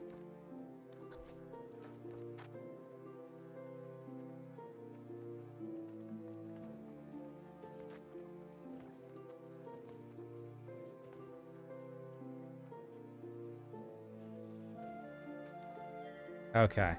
But yeah, crafting and gathering and selling stuff on the trading post, and then doing side missions and main story quests. Yeah, that is a good way too. But yeah, absolutely. You can get a decent amount of gold doing that stuff. But right now, like with mob farming, it's not really as good for getting gold. But hopefully in the future, they bring that back. Yes, I'm so ready for this.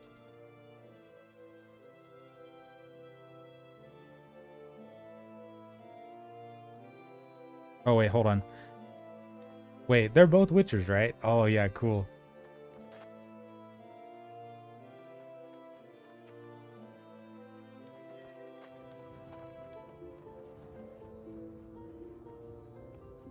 Are invasions difficult? Yeah, they can be pretty difficult. Yeah, because you have to have at least a full squad of 60s for the most part. There's been times where people have been able to do them with like 18, maybe 20 plus people, but it's pretty difficult. It's been pretty difficult. But yeah, to get to the end point, you need to be on the ball, like using honing stones, those siege engines, just everything, if you want to complete an invasion. And when I say, yeah, 20 plus people, like they had 20 level 60s kind of thing. Ah, crap.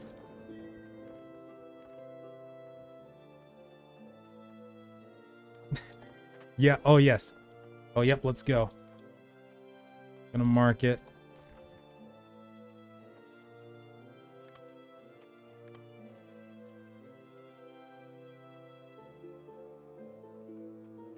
All right, cool. We're good to go. So, potions look like they're okay. All right, I should buy a couple more pieces of food.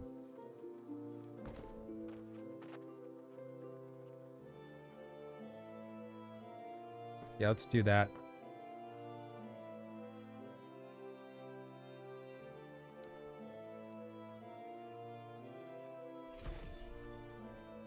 When you open the map and mouse over the map, it shows you the level for that area. Ooh, that sounds interesting. Yeah, I think over time, because I know that, you know, they've added a couple different quality of life things to the map since like the preview, for instance. But yeah, I could see something like that happening too. That'd be pretty cool.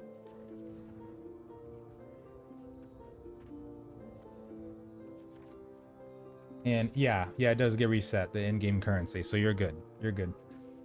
I mean, we're not going to, you know, we won't have any when we get to launch. We'll have to buy some. But yeah, it'll get reset. And can you show your skill trees? Oh yeah, I can. Give me one sec. Okay. Sure everything's repaired. All right. Yeah, for my sword tree, I got mostly everything on the defender side, except this one right here, as well as these two passives here. And then I went for Achilles heel, freeing justice, and mobility on this side. And then counterattack, I think, you know, in PvP, you can probably get some benefits out of that too. But yeah, for these ones, I just have this and then everything pretty much in the defender side. And then for the life staff, the main three spells I have is Sacred Ground, Beacon, and Orb of Protection. And then I've got the rest of the stuff here too. These other passives that I've got going on here for the Paladin build. And I got a full-on build video that I made. The link is in the description too if you want a more in-depth description of what to go for if you want to try something like this. Sweet. Roger that. I'm scared to do Lazarus skin because the last time we did it, Scylla kept bugging out. Oh man, I don't know what it is with Scylla. Chartis should be no bueno, like, you know, should be fine, but Scylla, sometimes she just does some weird stuff.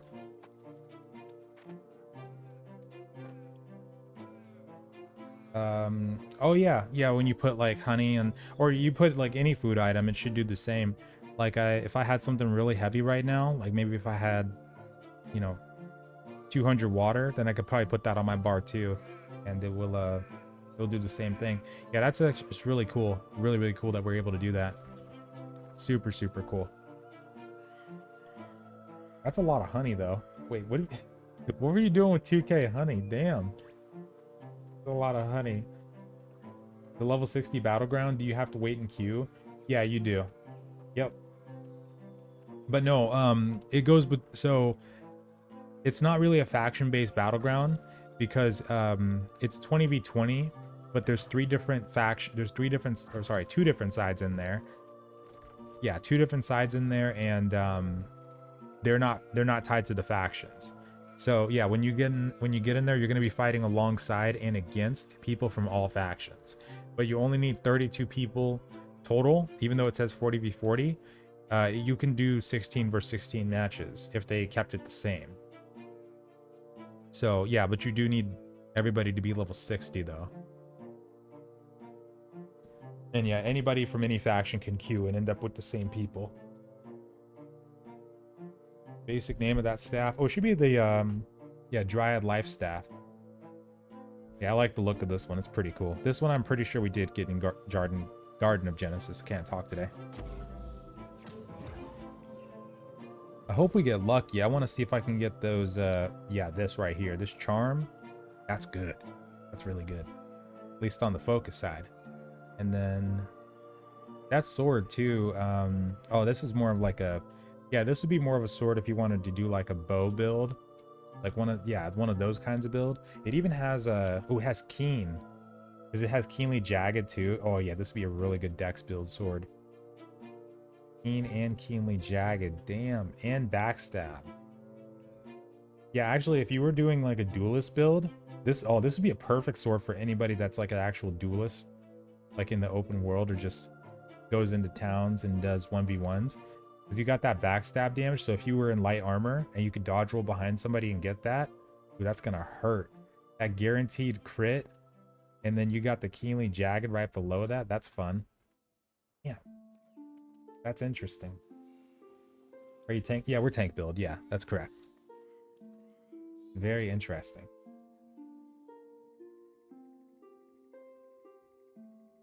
What made you join Marauders over the other factions?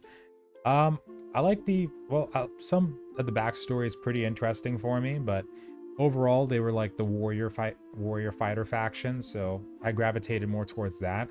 If I could though, there's actually a faction called, not necessarily a faction, but I think they're called Soul Wardens now. I think that's what they call them, but they used to be called Greyjacks.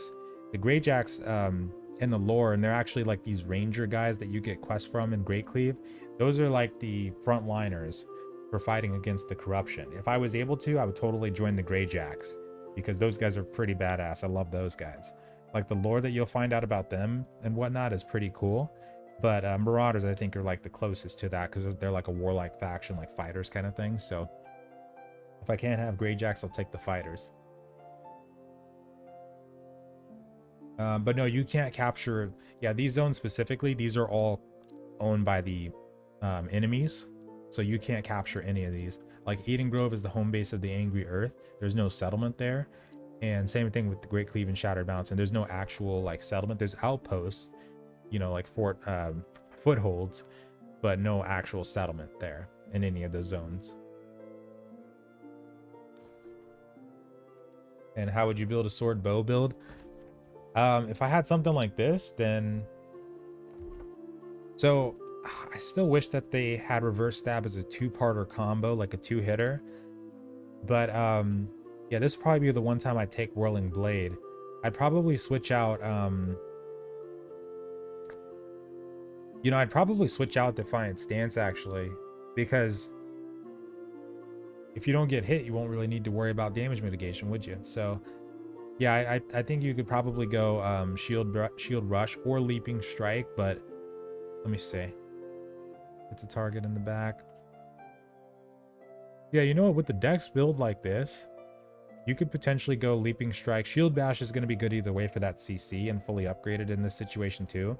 And then Leaping Strike and revert Whirling Blade. Because if you were to get a backstab on somebody, you could immediately follow up with that Leaping Strike. That would be really cool. And then you got that slow on them. Oh my god. And then in PvP, oh wait, how long does that last? 8 seconds? Ooh. Yeah, so if you, oh, Cowardly Punishment. Yeah, if you rolled behind somebody, hit that backstab for the Keenly Jagged and the backstab bonus, then did the Cowardly Punishment right after, and then you switch to the bow, then you could probably do an evade shot, since it'd probably help in this situation, because you'll probably be close to them most of the time, but when you switch to the bow, you'll need to back up a little bit. So you could do evade shot, and then I love taking Penetrating Arrow, because you can animation cancel a shot right after with this skill. Splinter Shot used to be much better, because it was spread shot, where, you know, instead of it traveling 10 meters out, it just split as soon as you shot it. So you just offload like 5 arrows in someone's face all at once.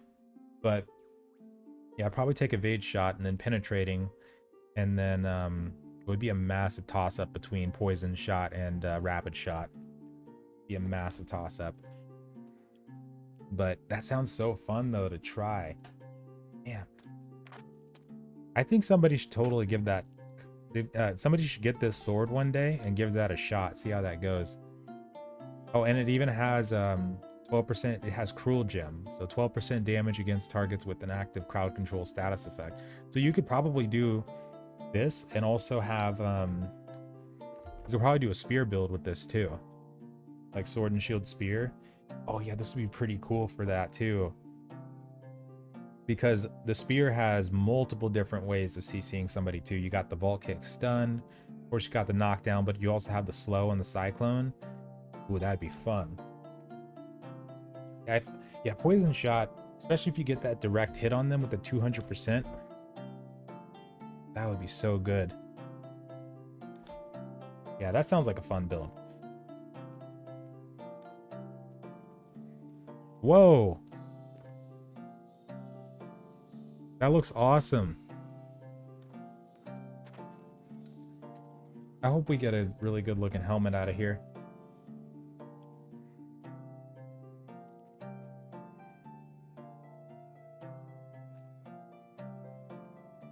Why con stacking tanks is so broken. Well, right now there's not. So the main thing that happens whenever you have somebody stacking on a point is you normally see a lot of sacred grounds right below them, right? Like, it's not just the tanks by themselves, because, you know, without the healers they would only last so long, kind of thing. With the paladin tanks we are able to heal ourselves, but you know, it's the power itself is not just coming from just stacking con on its own. But like in the future, if we get more weapons or skills or stuff like that that have more target healing reduction, that might help a little bit more with that. And whenever we're fighting and people are able to use repeaters and actually start getting shots on us, like the tanks, it does a lot of damage. It's taking us down pretty easily. But yeah, I think in the future they'll probably tweak, you know, the life staff and other stuff like that too. So either way, it'll probably be okay before long, but it's probably just gonna take some time. They got a lot to fix and tweak up for sure this time around between beta and launch. And how come we chose paladin build? So it doesn't do a lot of damage on the, you know, because tanks normally they don't do a lot of damage regardless, but it does have that healing mitigation, or the healing output alongside having that damage mitigation, which I really like. And one thing that really inspired me was that I was initially gonna be a character, or I was gonna try to switch between tanking and healing, because I just wanted to fill both roles as people needed them, because I knew that from the testing phase is like the lack of healers and lack of tanks at the same time. It was just, you know, it was just really making me think that I'm gonna just do something important this time around and be a role that is needed in a lot of different content, so that we don't really have to wait around for people to do it or to find people. And then I started looking more and more into this. The first thing that I heard about, because I remember seeing somebody say that they didn't use hatchet as a secondary for their weapons. They used life staff, but the only thing that they took was orb of protection. And I started looking more into it and started testing before the beta came out, and I discovered that you could actually put down sacred ground and beacon and switch to the sword and keep tanking, but also that you could put down orb of protection with the second upgrade or first upgrade, and it would still stay on you when you switched. So after I saw that, then I started looking into like the amber gem, because like 2 months ago I made a video. As soon as I discovered the amber gem was a thing, I started talking about how like paladin builds could be possible, but I didn't actually put it into play at that point. But as soon as I saw that the spells were capable of staying down while you switched to your sword and shield and tanked, that's when it started to really come into play. And then as soon as the beta started, I started testing it out, and like as we went, and we were able to build it. Really cool. Oh, summoning stone. Oh, sweet, Vic's almost here. Yeah, that pretty much is the definition of this build. It's like if you want something done, you do it yourself. So it's like You don't have a healer? That's fine. I'll just heal myself. That's pretty much what it was too.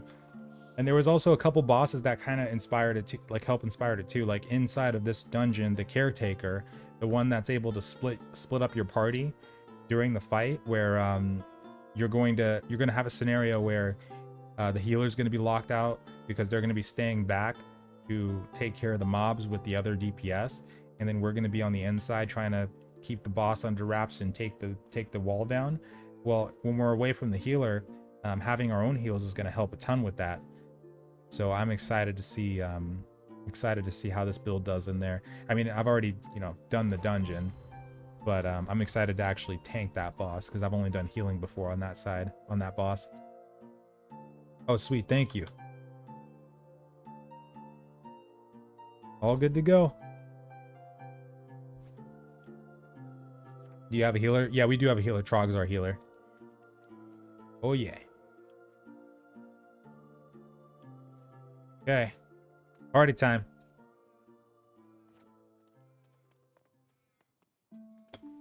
Do you think a ranged hatchet build is possible? Most people tend not to mess with the range side of the hatchet because of just how useful the melee side is.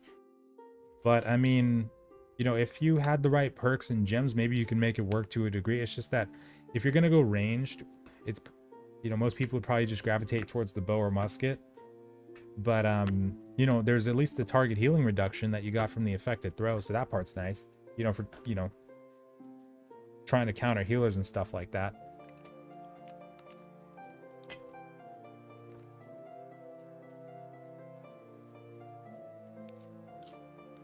I'll take one.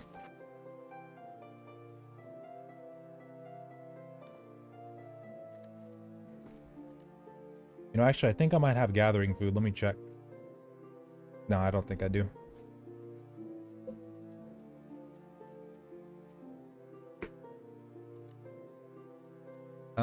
No, if you have an amber gem, your skills are not going to taunt. So no, you wouldn't generate as much yeah, this axe is sexy.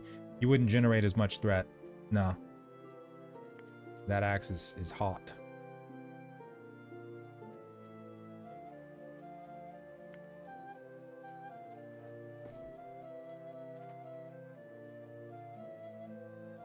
Rainbow Lions. Yeah, the Rainbow Lions seemed kind of weird when we first saw them. Was kind of surprised to see them in there. They'll probably end up removing those. Okay, let's do this. Alrighty. DPS build with sword and board. Well, probably not as a tank, but if you wanted to do, like, there's a sword in here, for instance, that's pretty cool. Actually, it has dex and it has a backstab bonus as well as keen for critical chance, and keenly jagged, which means that if you crit, you'll do a bleed on somebody. So yeah, with a weapon like that, you could probably get away with doing like a dex build DPS with sword. That'd be pretty cool to see. Oh, you know what? I gotta get my blight tinctures on. That's the one thing I gotta do.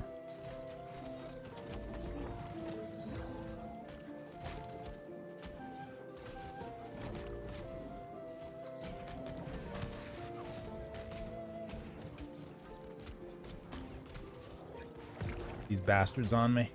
Okay. Ow, stupid stagger on these mobs. They still got their stagger. I'm jealous. Suitable weapon to pair with rapier. Musket rapier is pretty popular right now. Give that a shot, see how that goes for you. You can also do rapier spear if you really want to. Might have a lot of fun with that. Oh yeah, I'm already blighted. Hold on.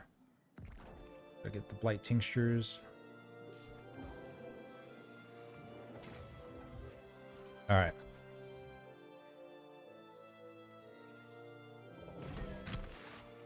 I'm gonna pull both of these bastards.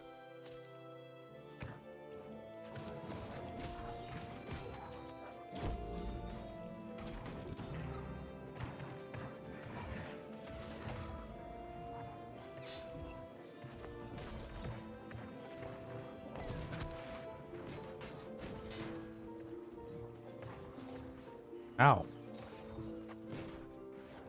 Pull that guy. Okay.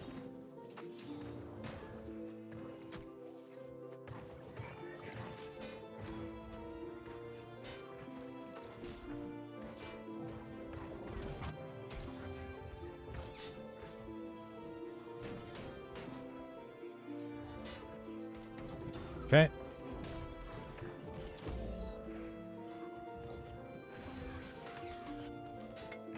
Level up to 1 to 60 solo. Oh yeah, absolutely. Incredibly possible. You totally can.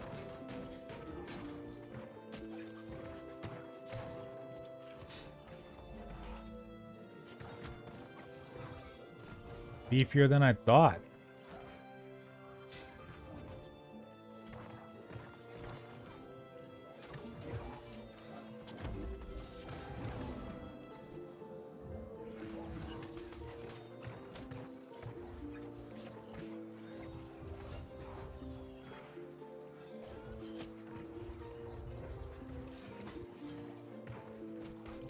On him again. Got that one too.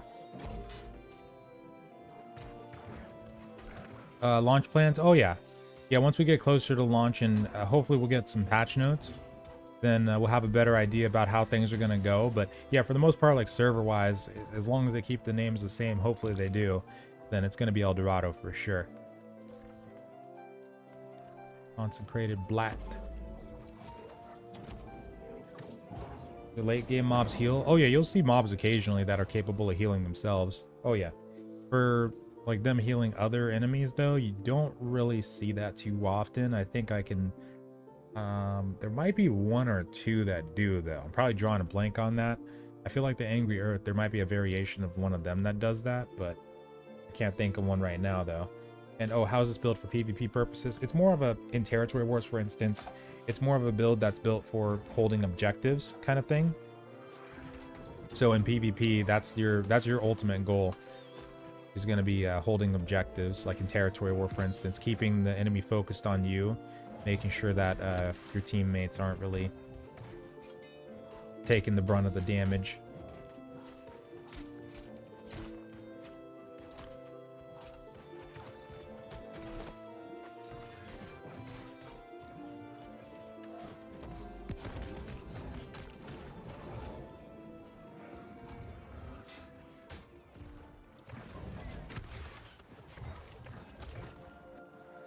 Back in the green. Green is good.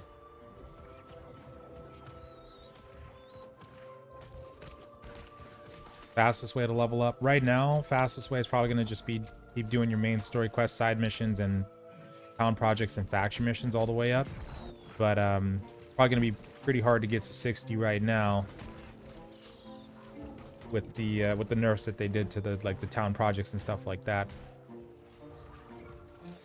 But at launch though, yeah, hopefully they'll bring in some new leveling methods and stuff like that. We'll see what they do with the leveling system around that time.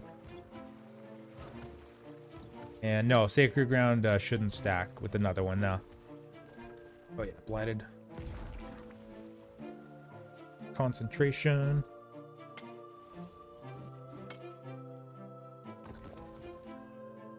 Best prioritization of tasks. Oh yeah, yeah, absolutely.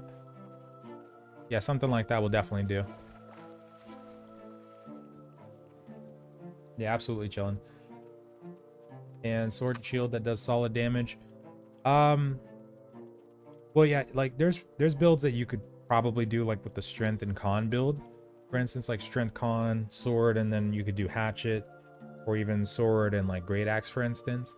Those are normally not as popular, but in theory, if you wanted to do something like that, you totally could. You could also do a battle mage where you do like sword and shield fire staff or sword and shield ice gauntlet and do an int build, and then you put an elemental gem inside of your sword. Okay, cool. Didn't lock him out. Making sure. But yeah, something like that you can give a shot. See how it goes. All right, Taxodius. Taxi, taxi, taxi. Ow.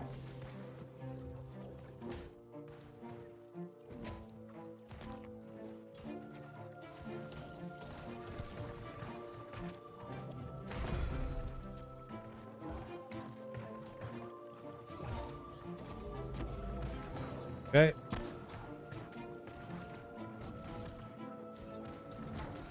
Oh, he's gonna spike you. Nice. What weapon did I start leveling with? Oh, it was sword and shield the whole way through. Yeah, it was sword and shield the whole way through. And XP gain is right now more similar to what we're going to be seeing at launch in terms of like how fast it is, but we're not sure about what leveling methods we're going to have just yet. They might add a new one, so we'll see what happens there. But yeah, in terms of the speed, oh yeah, it's going to be like this more than likely.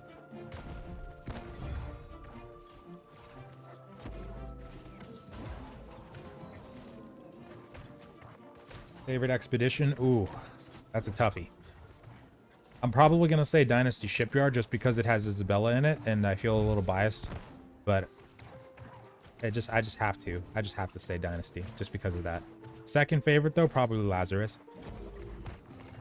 I like... So when Lazarus first came out, one of the things... I remember somebody pointed out to me that... Chartis and Scylla seem like their plays, and just based off of the backstory in the dungeon when we saw that officially, it seemed like they were playing off of Charybdis and Scylla in the Odyssey. So that part kind of got me more automatically interested in Lazarus too. And I made a video about that too, which was really fun to research even more about the Odyssey when it came to that kind of stuff. But yeah, I think Dynasty is going to be the top one for sure, just based off of Isabella.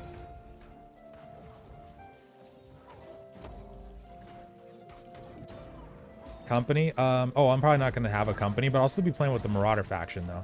Like we were in this, we did in the beta and also the preview. Oh, I thought I saw legendary right there.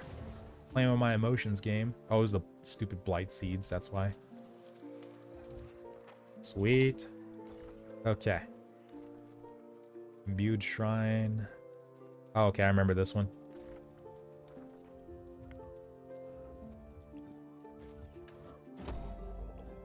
And yeah, Sword and Shield Hammer. A lot of CC there. Oh yeah, chest.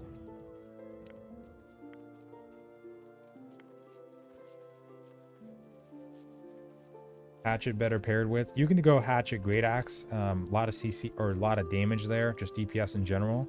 As well as you can go Hatchet and oh yeah, if you wanted to go Hatchet Great Axe or Hatchet Sword, for instance, you could totally do that. If you wanted to get on the deck side, like have Hatchet just be a backup for like your musket or bow, you could totally do that too. Most people would tend to go like bow, spear, or rapier, musket though. But yeah, that could work also. But yeah, Hatchet Great Axe strength build is pretty strong right now.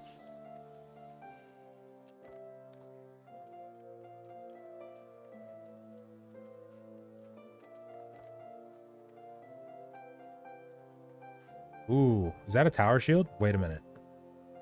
Oh, that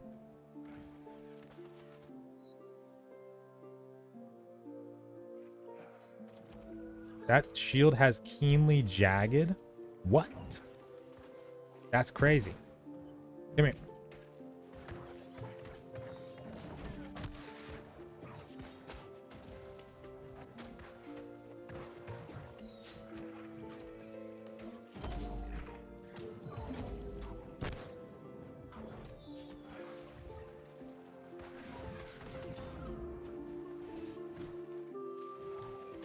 Ow.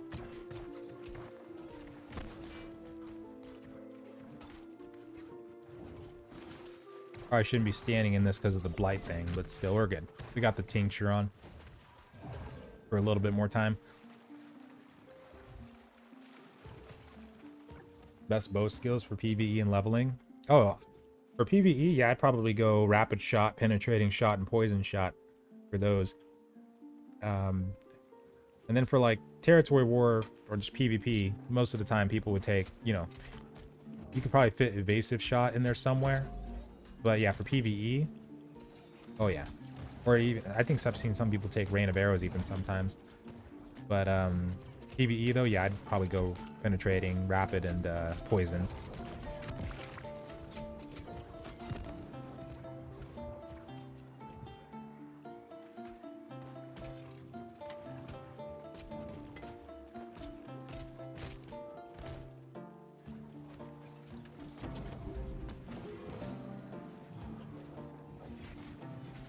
You underestimate our heals.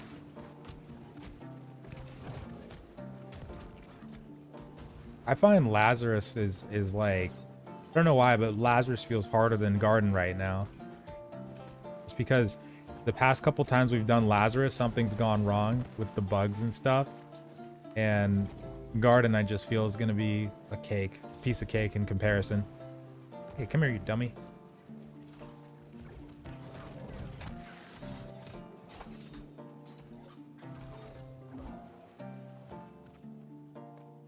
Field is nuts. Will you be going Pally on launch? Yeah, probably. Yeah. Clear the blighted pool. Okay. As you command, game.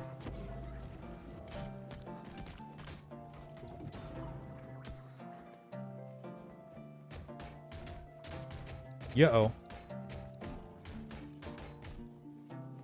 Nice.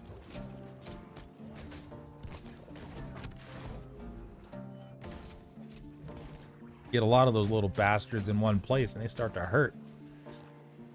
Smoke bomb.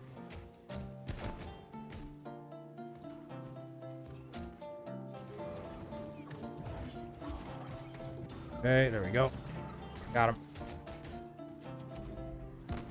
Something satisfying about blocking a lot of different hits at once, though. That was cool.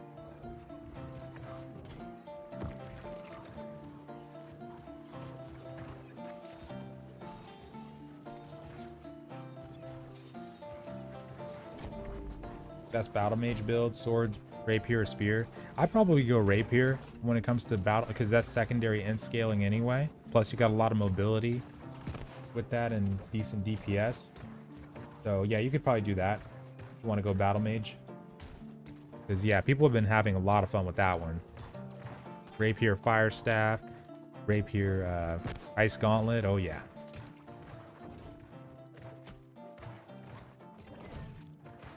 Are you intrigued the most to try it? Okay, so I did some testing on, actually, just like you guys, I've done some testing on Rapier and Ice Gauntlet in the past, but I've never actually fully built it yet. I built a lot of different ones, like, you know, the Hatchet Great Axe I've already done in testing phases, and, you know, sword hatchet, sword, hammer, and stuff like that, but I never actually fully got to try the Rapier, Ice Gauntlet. I would love to try those out at some point, or like musket ice gauntlet too, the int builds. Those would be so fun. Your music? Oh yeah, I got a new playlist this time. There's a little bit of Viking music in there, and then some more actual tavern music in there too.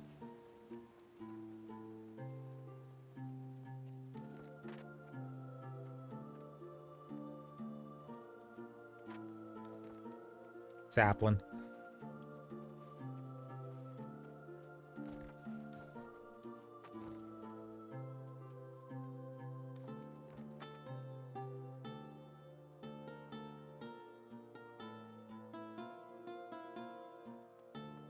Okay. Yeah, I'll explain the mechanic once we're ready. Oh, full strength, great axe AoE. Oh, that's gonna be so fun to do.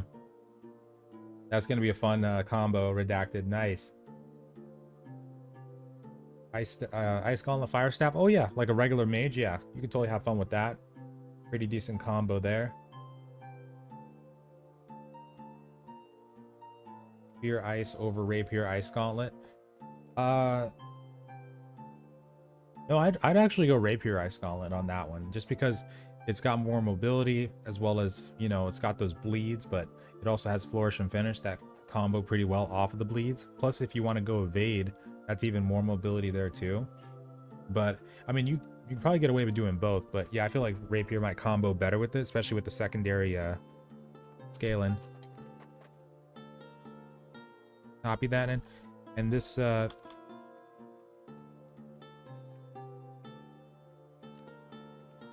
for the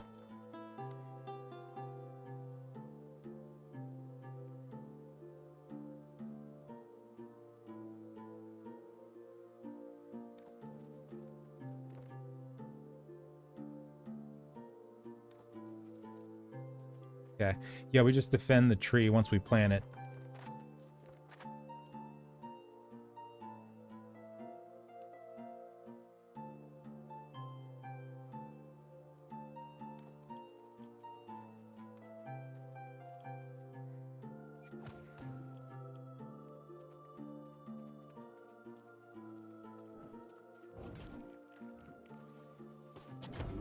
Okay.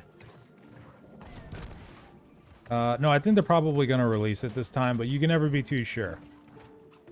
I never feel 100% safe about that until we get up to the final day, but it seems like they're really pushing for it, though. But we'll see. Crap.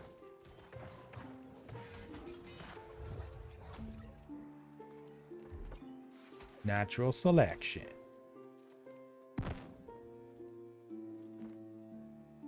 Someone got the seed?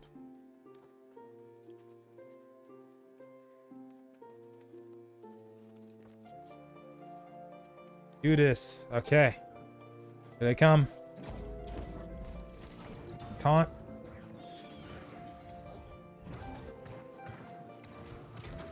Ow.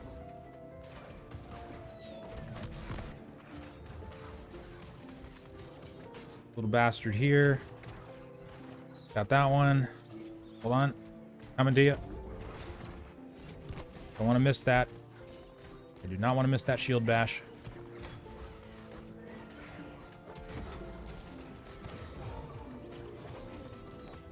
Ten seconds until my taunt.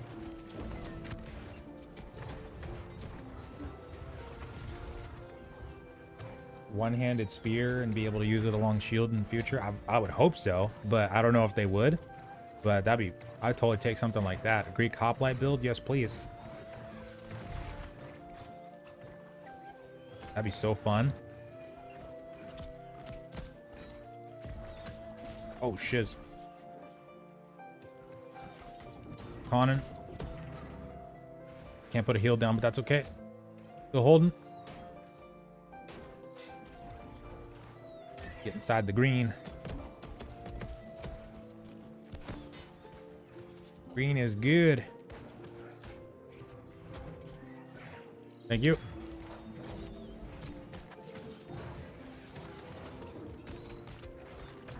Okay.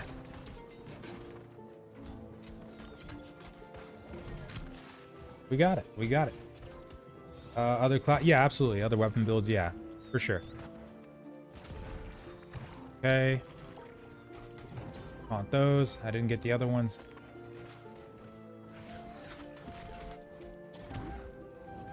You.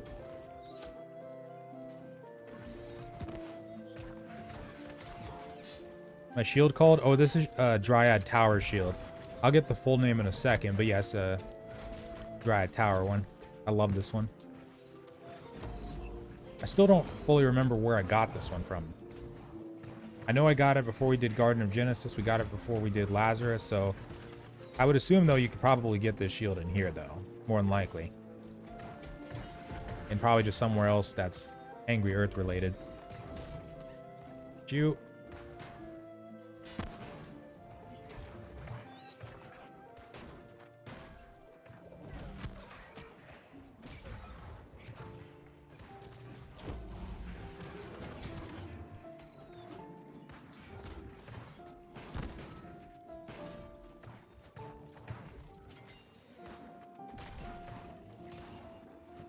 Okay, that's good. We got him.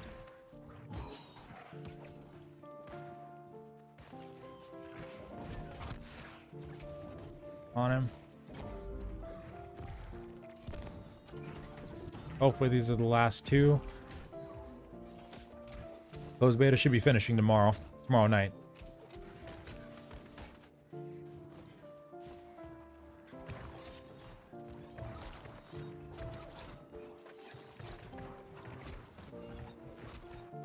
Build that is strength plus dex weapon. How should I build the stats? Oh, okay. Yeah, you can just go, since both of them, even though strength is the secondary scaling on that, you could probably just go strength and then con as your secondary. Because getting, you know, oh, okay, we got more. Getting the full benefits off of that great axe probably going to help you a lot right now. Plus the spear, you can, you know, primarily use that for the CC. as much as opposed to just using it mostly for the damage. So yeah, you can probably just go strength con on that. And then if you wanted to get like, I've seen I don't think many people do this, but if you really wanted to get a little bit more dex, to get up to like 50 dex to get that extra critical, that 5% critical chance, then you could. But yeah, I think for the most part, people probably just go strength con on that one.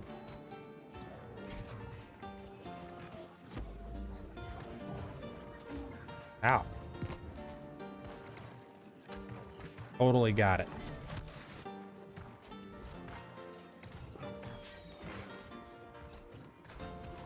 Sweet.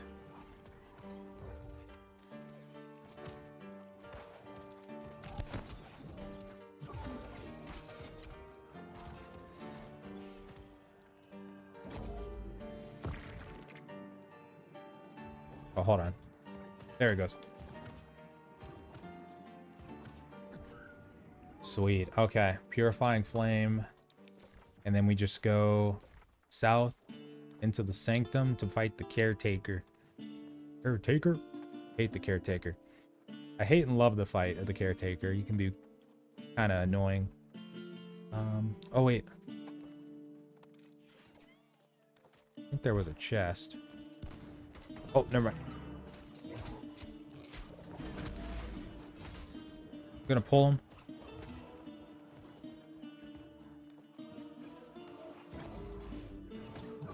Okay. To the hive.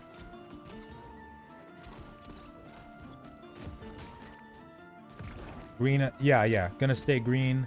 Definitely gonna stay El Dorado if they keep the server names the same. I hope they do. But absolutely.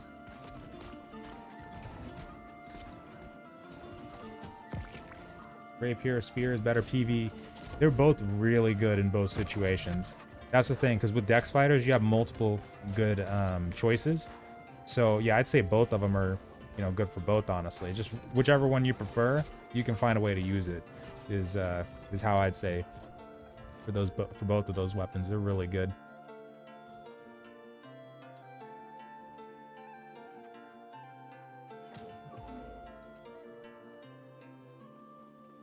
Toxie.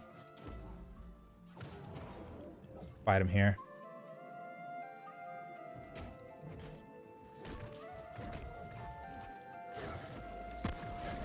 Go.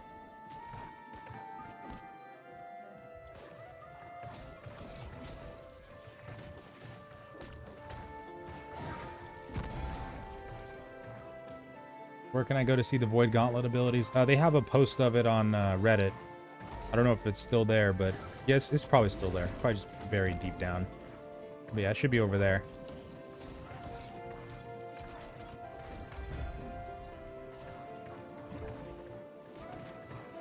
Best bow abilities for PvE. Yeah, like we said before, I'd probably go with penetrating, rapid shot, and poison shot for PvE. Baba Taxi. Ooh, I like that spear.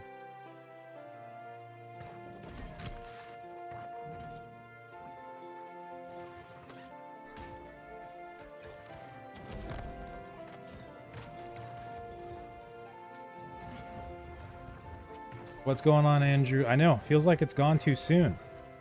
Already don't want it to end.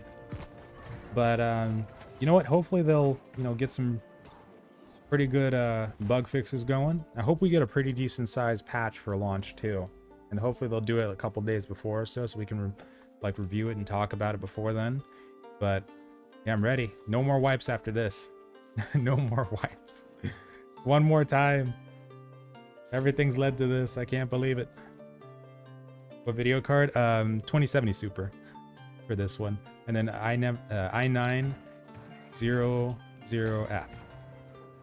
Or I'm sorry, i9-9700F for the processor.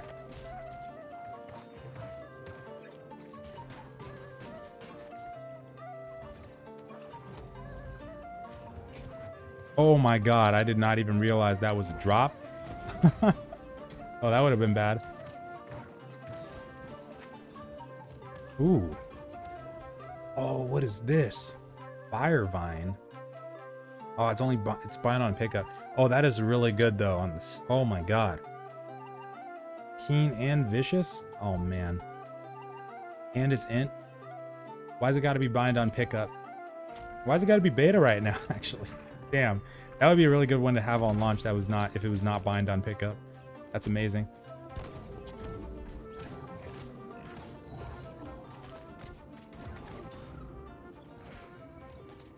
A guide to level. Yeah, probably gonna do one of those. But I'm gonna wait until they release the patch notes, and I might wait till after launch just to, you know, test that stuff too. But I want to see what they're gonna do for the patch and see if they're gonna add a new leveling method or something like that first too before launch. And this is the paladin build, yeah.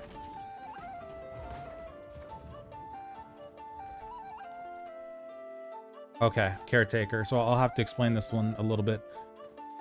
Okay, the caretaker. So he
then other than that, we should be good.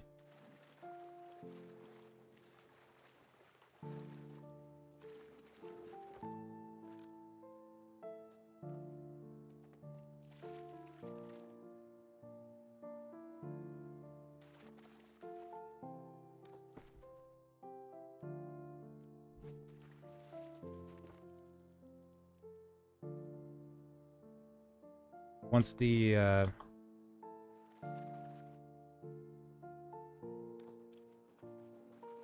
okay, we should be good. Do this.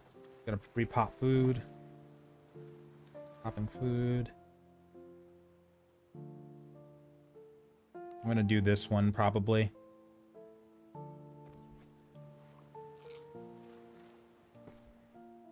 Okay. All right. Here we go.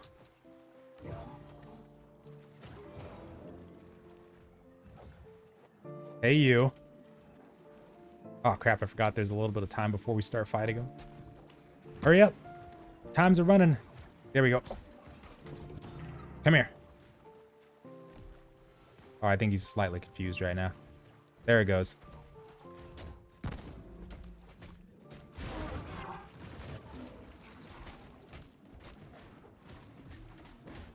Okay.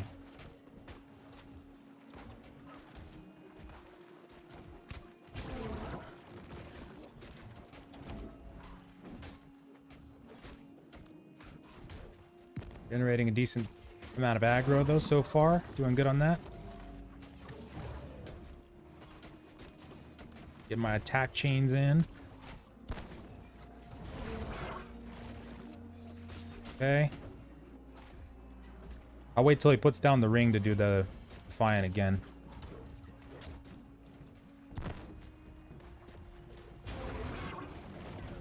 Oops.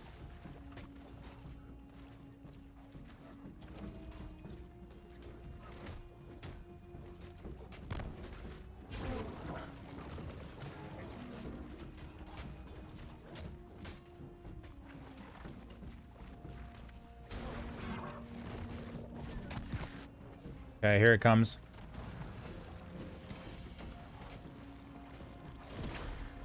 Okay.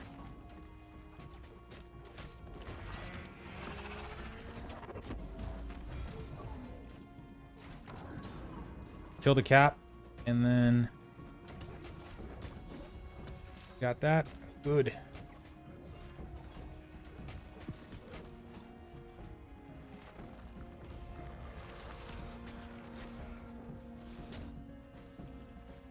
that on you.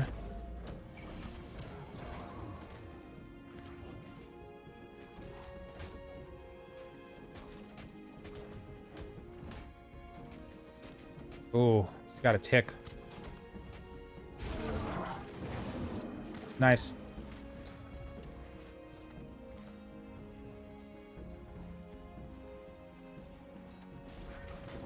Got that.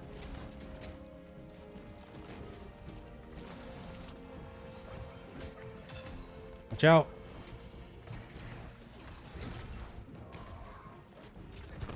Who's he putting that on?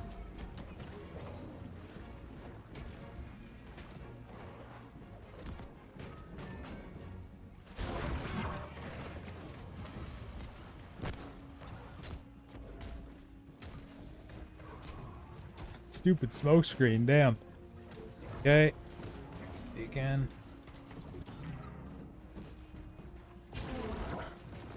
Rooted me. Oh. Oh, I didn't take that much damage.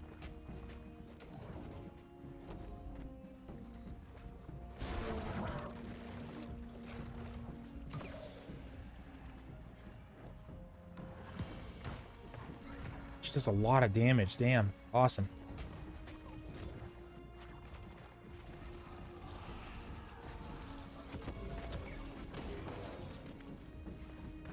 Oh, here it comes.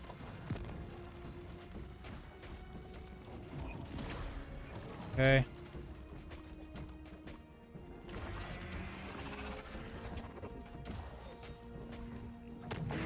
Oh, jeez.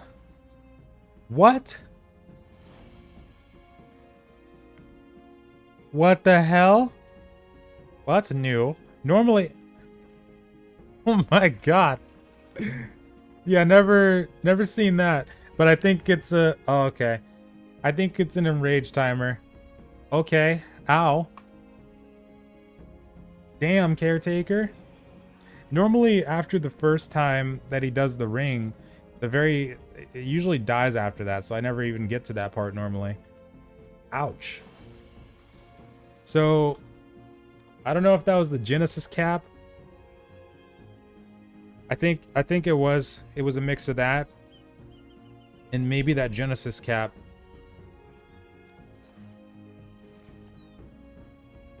Holy crap. Someone said they took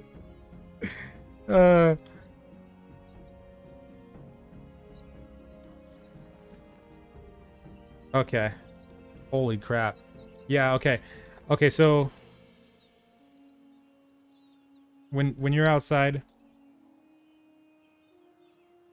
yeah, the mushroom, I think it was the mushroom, yeah.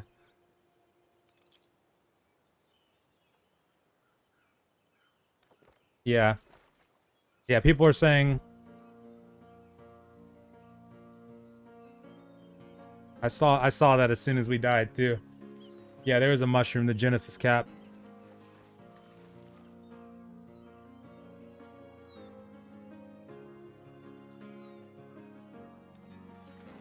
I think if...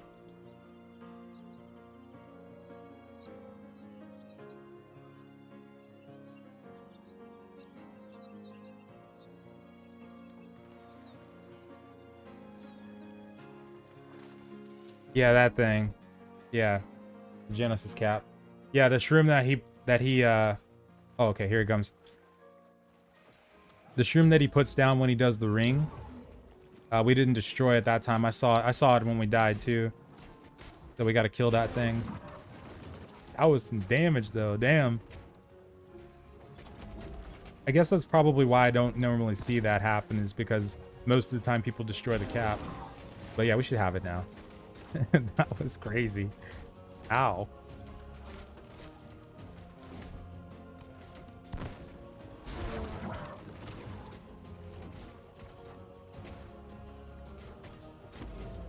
Yeah, that's probably what it is, or what it was. You'll see it once he puts down the ring again.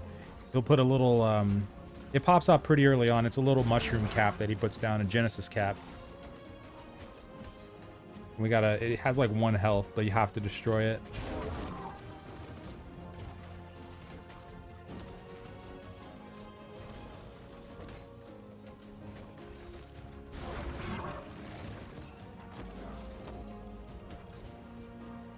Okay, here it comes. Here it goes. Okay, we got all 5. Let's see what happens.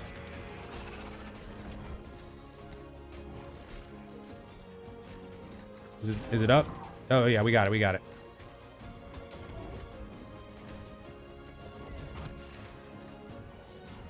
We'll see what happens. Maybe it'll be fine actually. Maybe you're supposed to all stay in the ring. I've never tried it like that, but maybe that's what, maybe it'll work just fine. Ow. Yeah, it looks like it'll probably be fine. Yeah, we just got the... Oh yeah, we're good. That works. I don't have a AoE taunt though. The only thing. Shiz.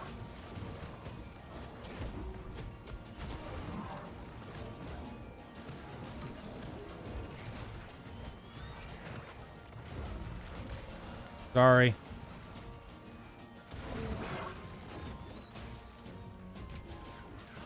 Alright, I'm gonna try to keep his attention rooted right now. Okay.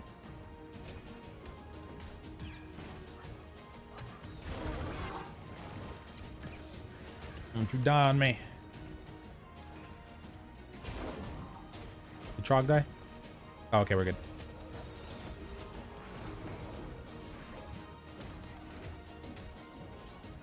As long as I keep this guy's attention, that's the main thing. Best way to farm weapon mastery? Oh, you can go to like elite areas like Scorpius Tower, Dead Man's Cove, and Monarch's Bluff. Farm up a lot of it over there. They're giving a crap ton of weapon XP right now. Okay. I'm going to save that next time. Make sure we're out of the ring first, and then I can AoE taunt. Okay, they full killed Vic. We're going to need to make sure we get people blighted tinctures too. That's the one thing I always forget about is the blight. Like, I have the elixir, but here it comes. Stay in. Aw, damn. Go, go. Don't forget that mushroom. The cap. Okay, we got it. Yeah, Dead Man's Cove.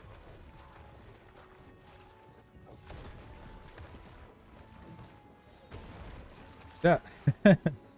Stop playing around, bastard.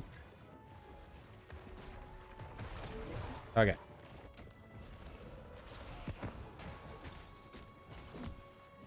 Oh, I'm blighted. Elixir. Got down. Okay, I taunted most of them. Missed at least 2 of them right there, though, I'm pretty sure.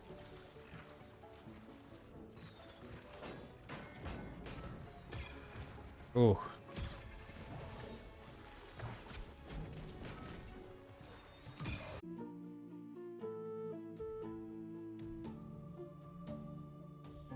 Oh, okay. I think it's reconnecting.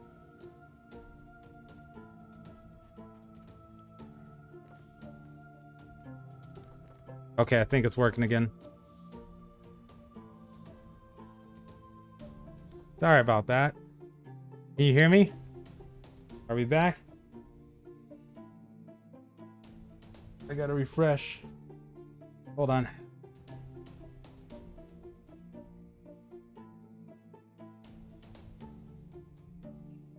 I think it's back. Okay, cool. Holy crap. I don't know what that was, but that was probably just my internet crapping out.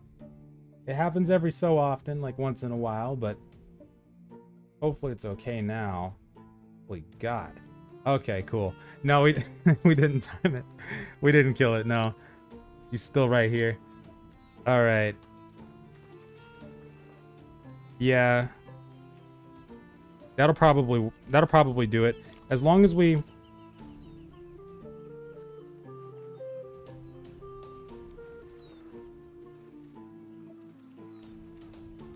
Okay, yeah.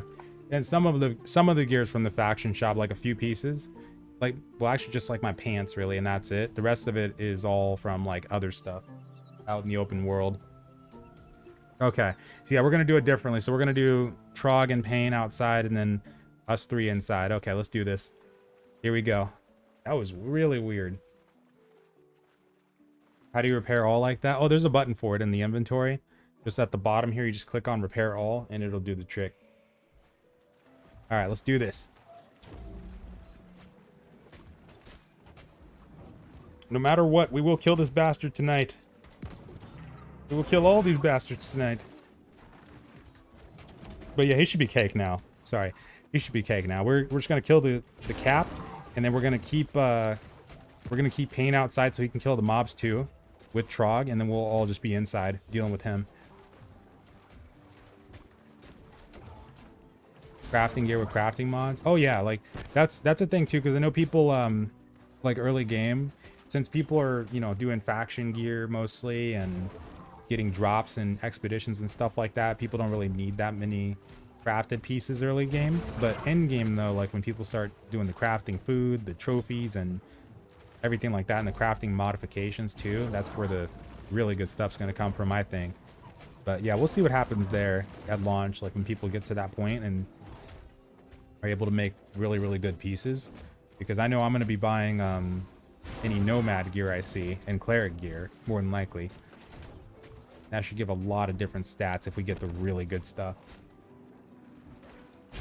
And Azoth, yeah, when you spin Azoth while you're crafting, that has a higher chance of giving you a gem slot and attributes and perks and stuff like that. It should say it in the menu too when you try to add Azoth in there. But yeah, you'll probably be spending a lot of Azoth at the higher levels of crafting to make the really good stuff. Here it comes. Okay.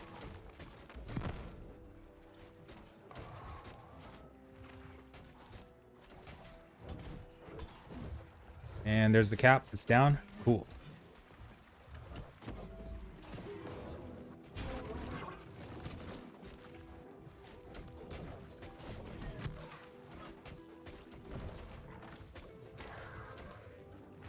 The Gambit gems. Oh, so if you mean like putting it on one weapon and putting it on the other, it's probably not going to work like that, because the gems should only go into effect when you have the weapon out. So it's probably not going to, you know, double the effect of both of them at the same time, because we can't keep both of the weapons out at once, kind of thing. There we go. We're coming.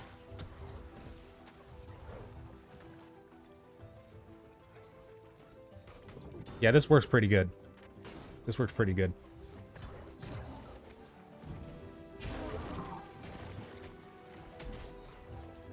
No, I'm not all strength. I'm actually all con mostly, and then focus is a secondary for mine. Is the paladin build. Oh yeah, we should totally have him this time.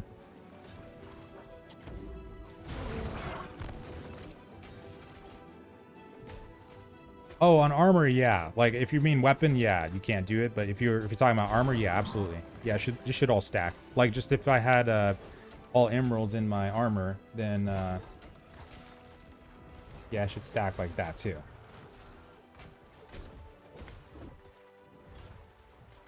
Okay, here's the second one.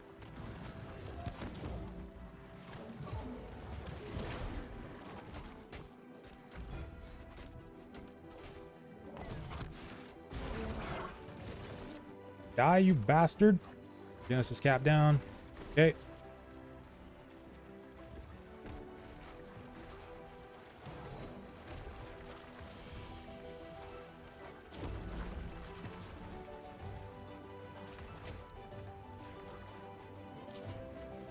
Oh, what? Cheating. He hit my back when he did that.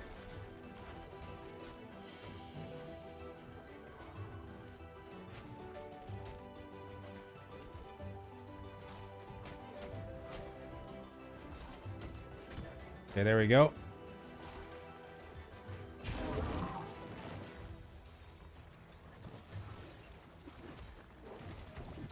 Oh, I think I missed that other one that dodged away at the last second. So dumb.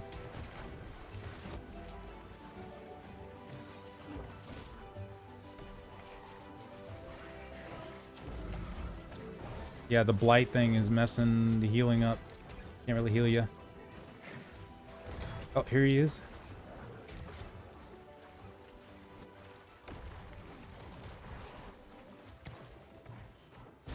What gem is on my sword? Carnelian gem right now for the tanking.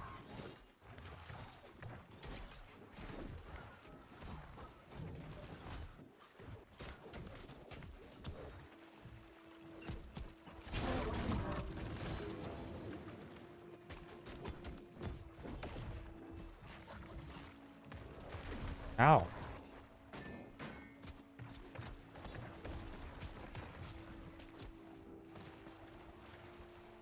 Yeah, the blight is really, we gotta kill this boss. Really messing us up.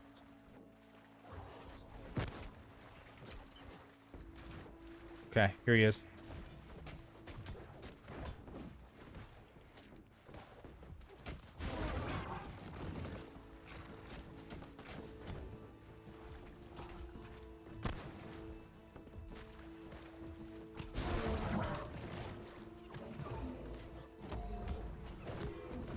Ooh.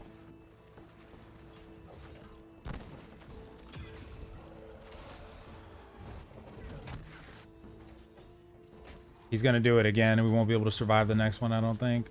Damn it.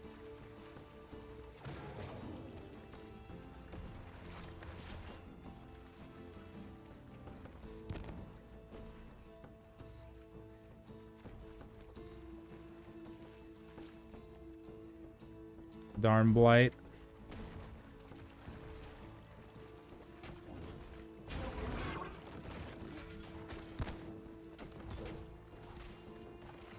Make or craft weapon has a slot. It only has a chance to have a weapon slot, but or just a slot in general. But yeah, if you use like Azoth, you should have a better chance of that. And then if you just get lucky while you're out and about, oh nice, nice, we got it.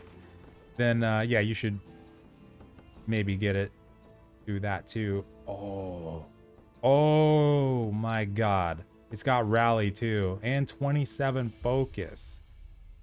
Okay. It might be time to say goodbye to the oh man, it's got a diamond too. See, that's the gem that I would want on a life staff if I had a gem slot for. Oh my god. It's beautiful. It's got blessed and keenly fortified. It's a perfect one. Oh, what? Whoa. Whoa, whoa, whoa, whoa. What is this? It's gold? Oh my god. Oh my god. Wait.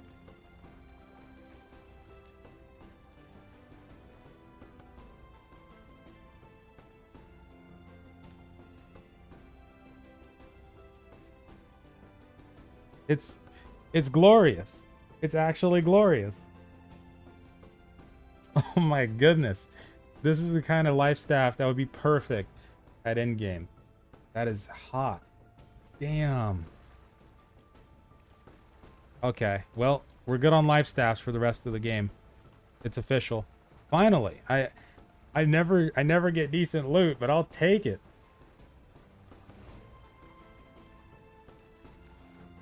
A gem to make life staff scale off strength to dexterity.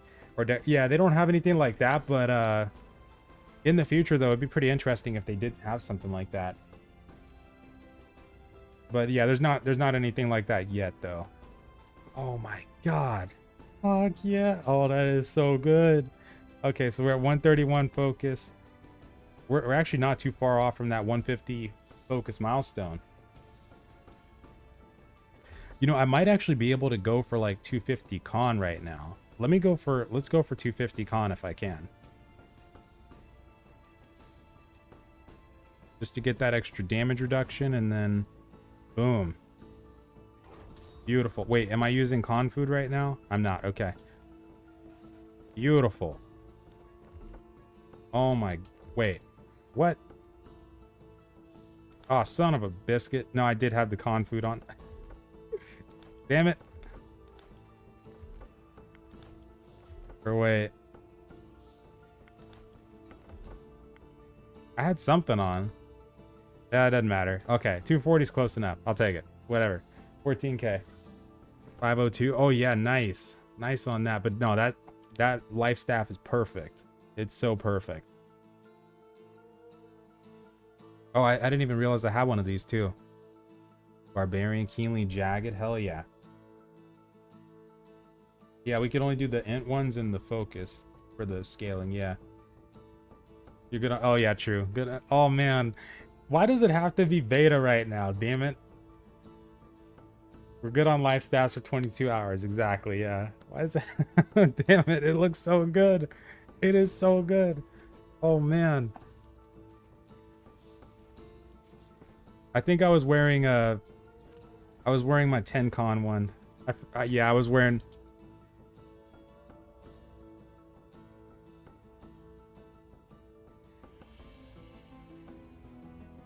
Damn it.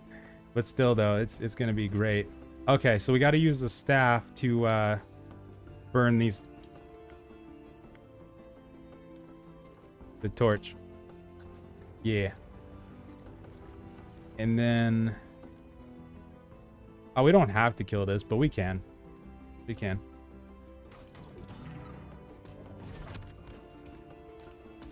We won't need it. We won't need it for a little bit.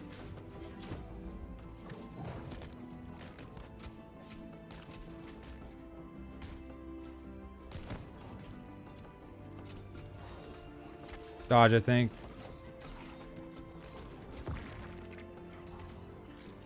Or press X. Dodge or press X, or maybe click or something. Something should get rid of that torch. Hold on.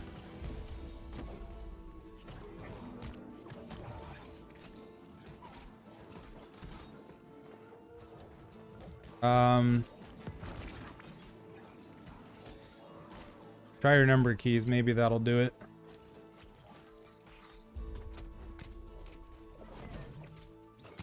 Oh, blight.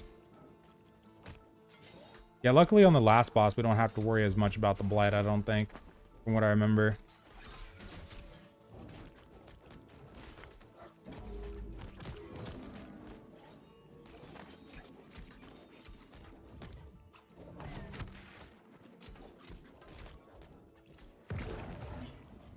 Yeah, that staff, the staff is just nice overall.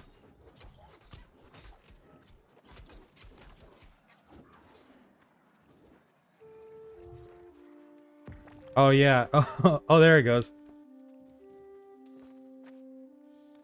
Oh, there it goes. Cool. Yeah, what's the name of this one again? Oh, higher purpose. Yeah. Man, that is so nice. Oh, block to drop it. Oh, okay. That's what it was. Yeah, I couldn't remember for sure, but okay, gotcha.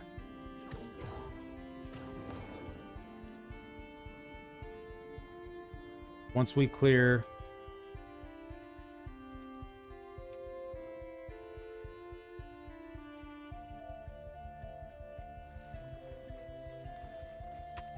out the mobs ahead, we should be able to grab it one more time. Was there a chest over there?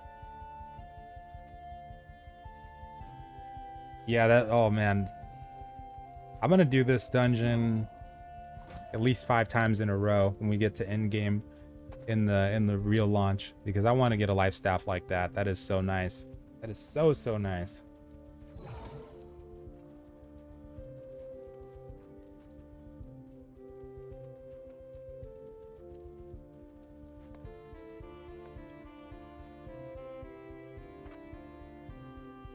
Yeah, at least we only have to go just 2 more days, and then after we get to launch, no more wipes, no more. And that's it. That'll be so nice. I'll take it. At least we know what drops in here too. So more than likely what'll have to happen, I'm gonna have to run like 10 plus runs to get lucky enough to get this stupid thing again, but I'm gonna get it one way or another. Like, those perks are nice, really nice. Oh yeah, let's kill this thing.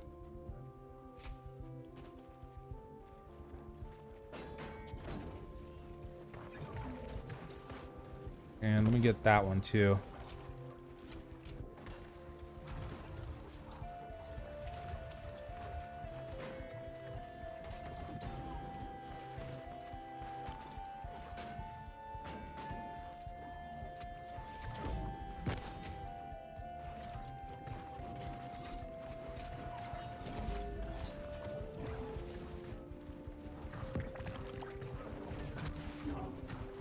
You only get the perks of the life staff while it's out.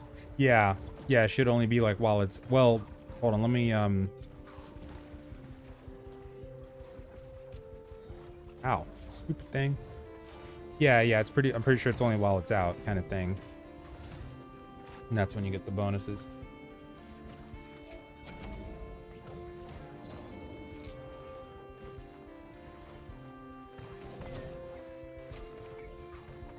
I just can't believe we got that lucky though. Oh my god. That's awesome. Now it would really be crazy. No, I don't even want it to happen. Would really be crazy is to get a legendary in here. A legendary that I actually need. No, I don't want to see it happen, because if I see it happen, then I'm not gonna want to oh yeah, okay, we're gonna need torch. Okay, now we need it. Who wants to grab it? Any DPS want to carry it? Just so we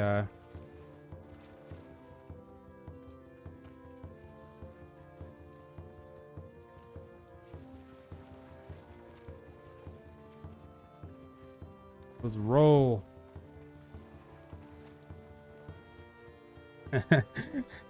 Okay.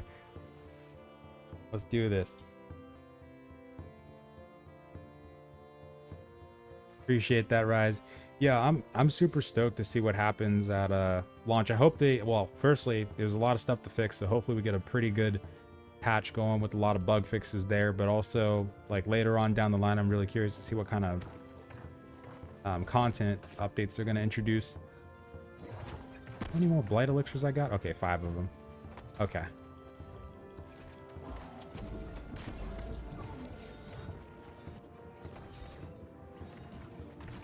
Now the last boss should be pretty easy, because for the most part, only thing that would mess us up potentially is like the boulders, but we should be okay. Boulders are easy to deal with, or should be.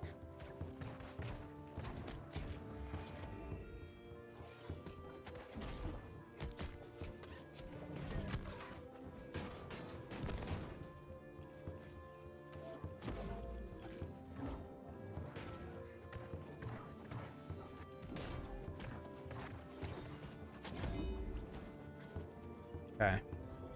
And then just have to go this way. And oh, okay. Pull that. Eat some tasty food.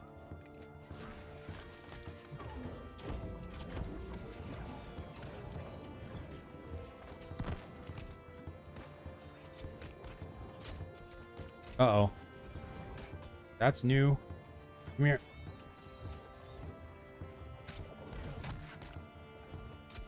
Okay, he's on me, I think. Oh, geez.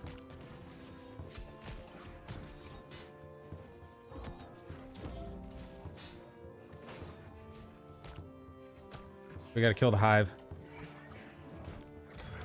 Oh, don't tell me I missed that. I think I missed that.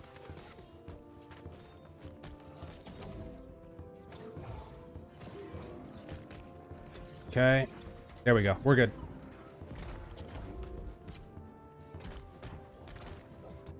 Heavy attack spell buffering. Oh, heavy attack buffering. Depends on the weapon, I guess. With the sword, it normally feels pretty smooth for me, especially since because beforehand it was kind of delayed at the end of the light attack chain, but during the beta patch they actually introduced a quick fix for, not a quick fix, but like a tweak where they made it a little bit faster when it comes to executing the third attack of the light attack chain. So that helped a ton, getting that now.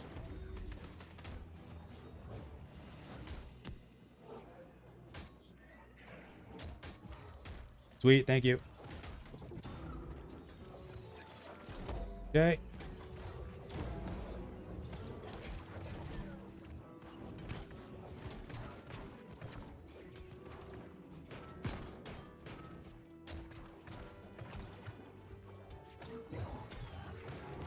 Get back in the green.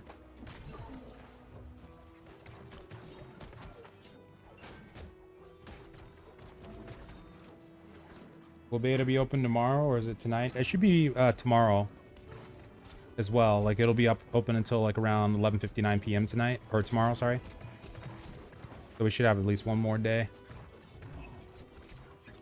According to at least according to the website, because it says on there that it'll be like ending around 11:59 p.m. on August 2nd.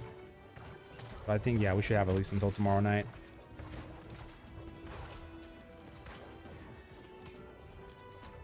Okay, I think we can just go through the bottom and then just don't aggro that thing.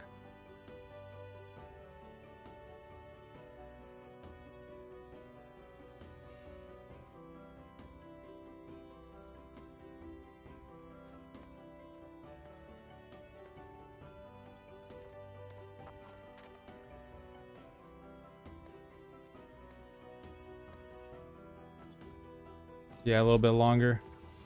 We need to burn the wall over there. Crouch if you can. Dang it. Stupid mobs. They saw me. Sneaky bastards. At least it's just a hive though. We should have this.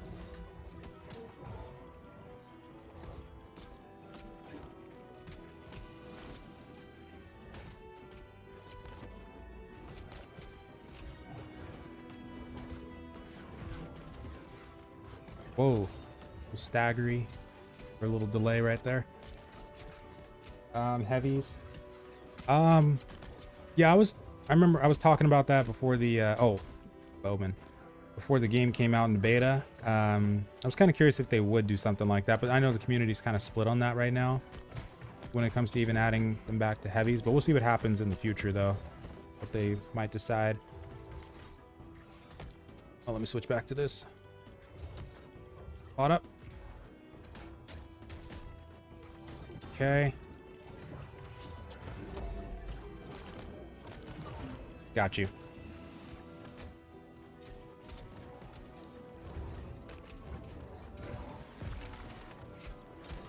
Yeah, now post rush video that I did, I was talking about that a little bit, like the new combat system and how everybody might not mesh with it currently. But so far though, like it's still pretty enjoyable. Like I can still have fun with it and still enjoy it just fine. But yeah, either way it goes, I'm really curious to see what they'll do about that. Ow. Wait, oh yeah, we got to do one more of these ogre bastards too. Gonna pull them. Yeah.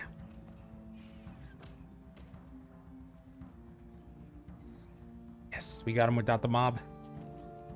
Come here. Watch out. Ooh. Ow. But yeah, I'm sure they'll find a way to meet in the middle on that. Hopefully get it in the best possible spot.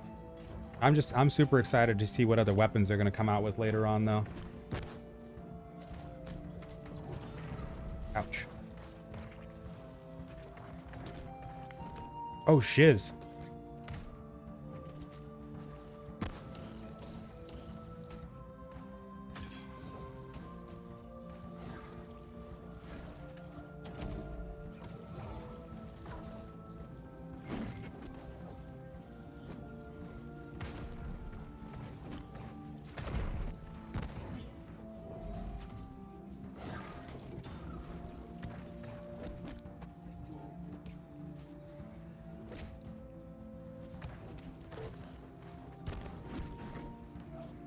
Got it, got it.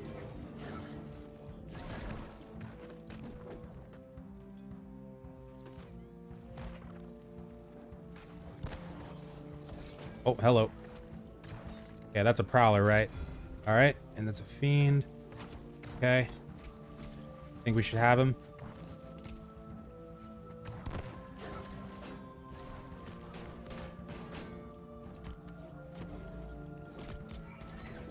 Okay.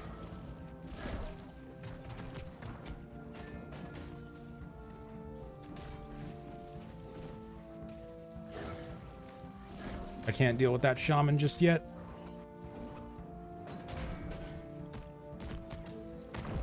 Oh boy.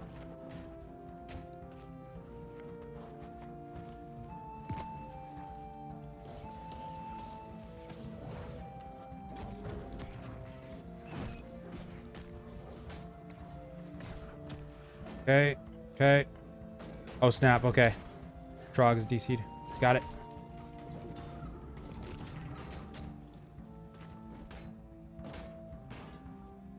Try to block.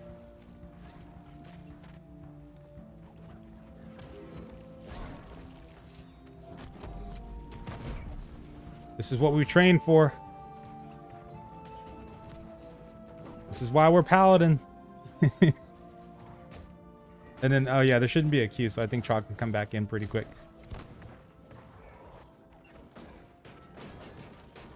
We're holding for you.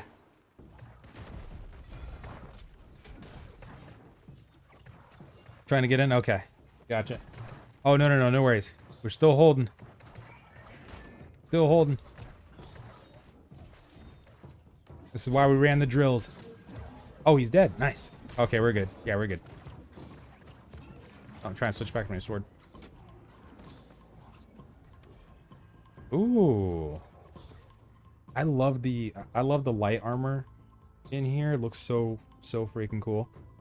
And oh, we got a hatchet too. Nice.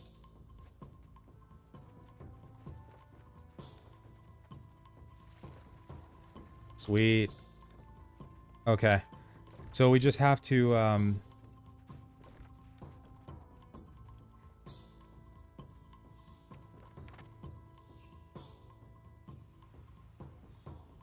we can clear a few trash things over here real quick, because I think we only have to get... We have to light this, and then... What else do we have to do? Kill everything down there. Okay, Trog's back. Sweet. So, yeah, we should be okay.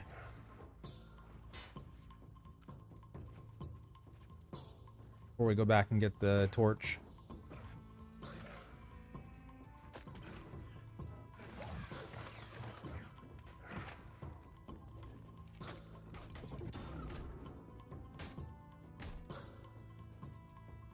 Getting big lag. Okay, I'm gonna bring them. Okay, you guys are here.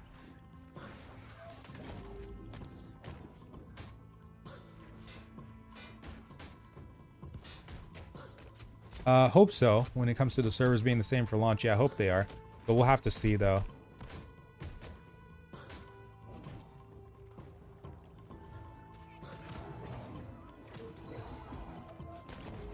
Okay.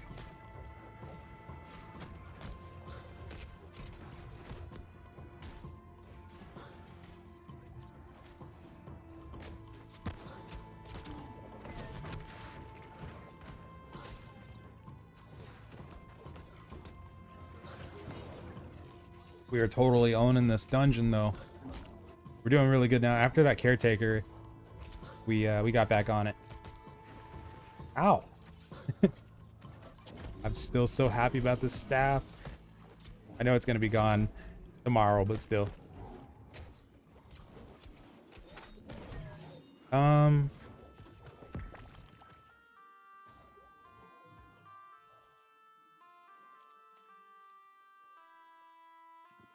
Okay.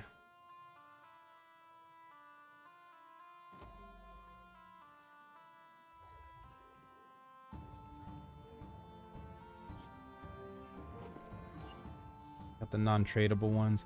I wish we could debuff cleanse it with our heavy attack, but that maybe that would be too easy if we could do that.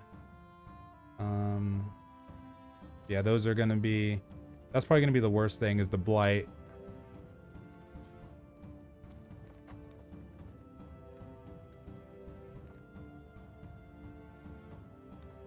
Luckily, I think you won't be...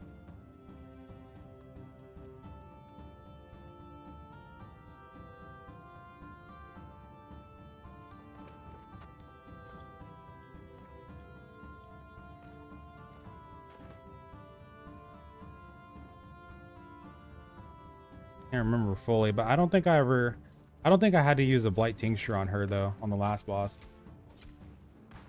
Ooh, big grim reaper. Ooh, yeah, that'd be kind of cool.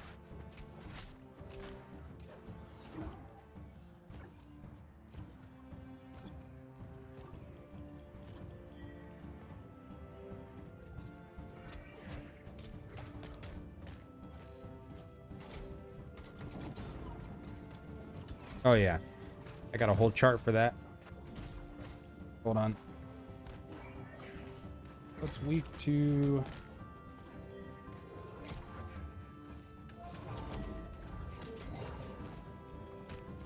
The Lost. They are weak to...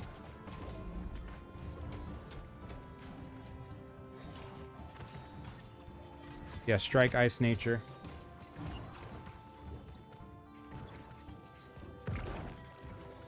Yeah. Yep. Got it.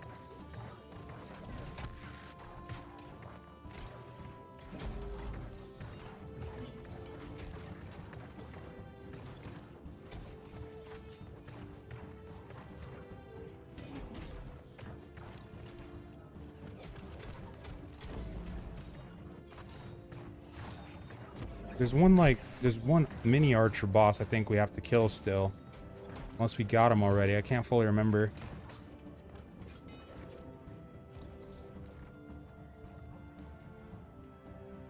Okay.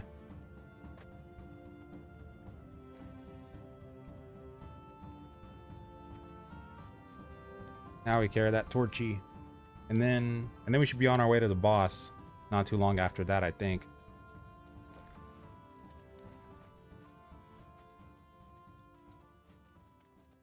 Okay, let's go get that thing. The ghosts? Oh, they're lost. They should be lost too. Yeah, all ghost style mobs, and then the zombies. Those are all lost, unless they have red eyes. The red ones, that kind of look like zombies, but they aren't. Those are the corrupted ones.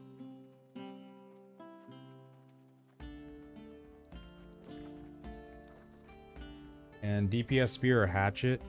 I think for most of the dex melee ones, like for the spear, for instance, I'd probably go with like the, what's it called? Probably the opal, but I think there's multiple good choices there because, well, the opal with the gambit, since you're probably going to be dodging a lot, your stamina is probably not going to be full. But, might be a better option there. Like, I know with the great axe and hatchet, probably emerald. But if you're going to use the hatchet too, like for the hatchet, you could probably go with the jasper because of the percentage after you get hit a certain amount of times. Ooh, that would have been really good when we had the the full CC immunity on Berserk too. But yeah, probably opal for one, and then yeah, that one looks pretty solid. You could do the malachite too. But that one's probably going to rely more on the spear CC as opposed to the hatchets CC because it won't really have any. So yeah, you could probably go with the malachite or the opal for the spear, and then the jasper if you want to for the hatchet. Or hatchet or actually I would go emerald on the hatchet. Yeah, I would go emerald on the hatchet. How are you level 60? Oh, there was a territory town project thing going on early on in the game, the first couple of days, where people were leveling up really fast. Oh, there's the archer. Okay, with this, so for the most part, the first couple of days we did main story quests, side missions, faction missions, that kind of thing. But then once we got around level 40-ish, And we also did corrupted breaches too, but after around level 40ish, we started doing the town projects too.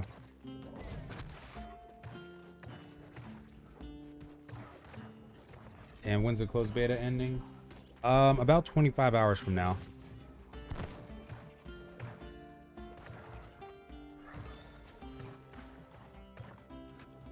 Unviable or useless at endgame? No, if there's one thing that they've done is they've made sure that there's at least one situation for every weapon. So no, even at endgame, there's really no bad choice. Like there's, you know, multiple combinations that are better for different situations, but overall though, every weapon should have its place somewhere.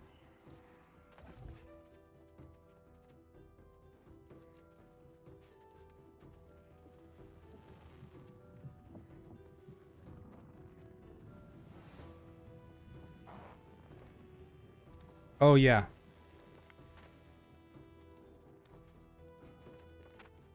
Saw that.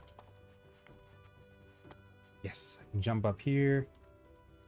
Yeah, I had to double check for a second. I was like, wait a second. But yeah. But yeah, tomorrow night is when it should be ending from what we've seen. Ooh, what was that? Did that say cleric? Is that heavy? Oh my god. Hold on. Oh, this is the kind of weird looking one though.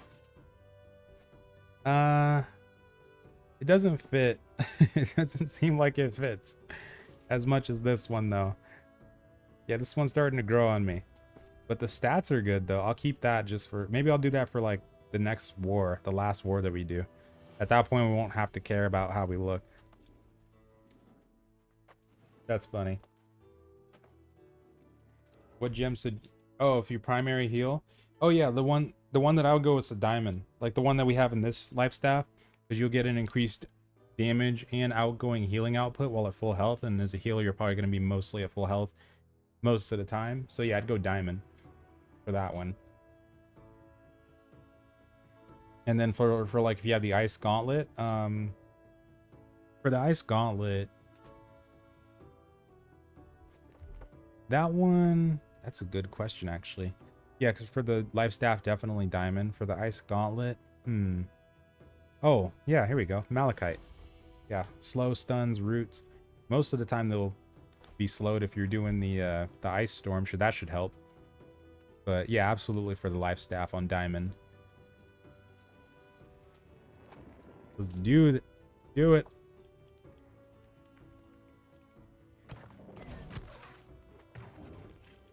I don't know if he summons anything or not.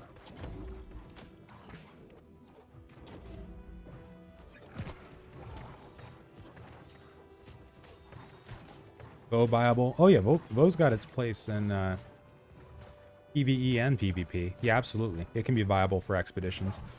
You got a decent amount of damage over time AoE with the poison shot. And if you want a little bit extra, you could do rain of arrows, but I think people would just probably default to poison shot and then just use other skills after that.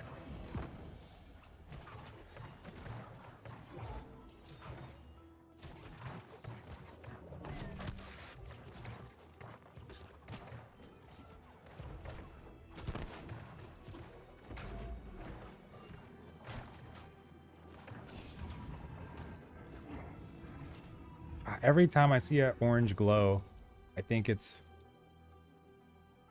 on a life staff. You put keenly jagged. That's interesting. And dex too, actually. Wow, that's a lot of dex. Oh, if that was only, I'm gonna save that just for the look of it, but I wish that was bind on equip. I'd totally sell that. This one is bind on equip. Let's see. Yeah, I'm not gonna worry about selling this stuff. And you said, does damage reduction affect stamina guard? I think the only thing that affects that is going to be your well, one of the things is going to be like your block stability. But the damage reduction itself, I would say it's probably only going to come into play when you are getting attacked. Like damage resistance, yeah, like that's something worth testing though for that. But I think it's like when your block is down, then that's where the damage reduction comes into place. Could be wrong on that though. That's something worth testing. But the block stability should be the majority of what affects that though.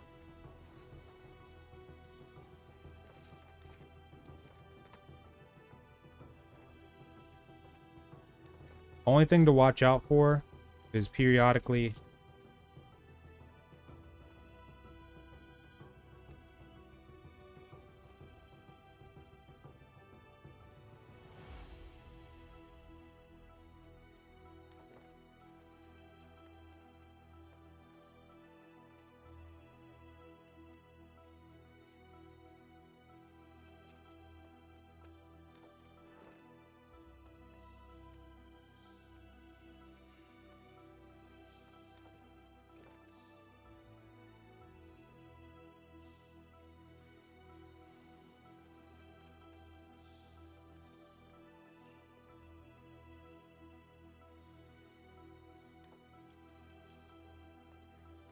Yeah, that's pretty much it though.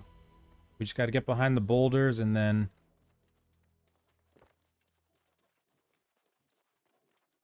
pretty much it. Dodge the shockwave. Make sure I dismantle some of the stuff. Ooh, nature gem in this one too. Keenly empowered, critical damage, nice. Stress damage. Ooh, chain arcane. I like seeing chain arcanes. Just gonna salvage all that though.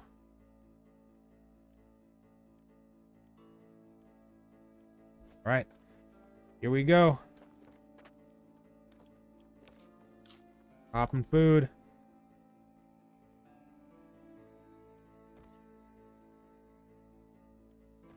Okay.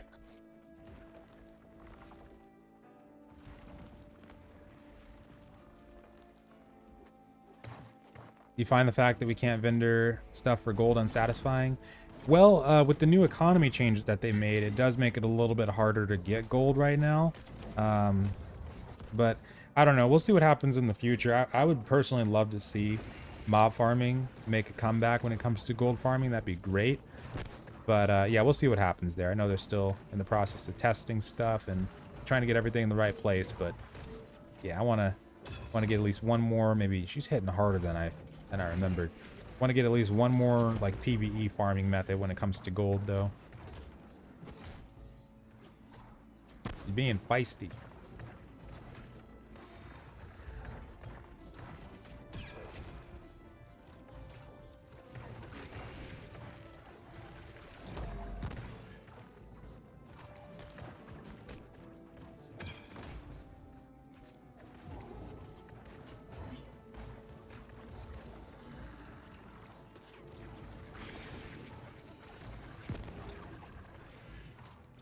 Stand a little closer to the center just in case. Put boulders down where we can get to them pretty easily.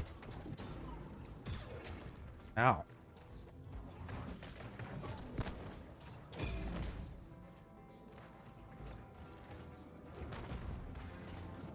Doing something, boss lady.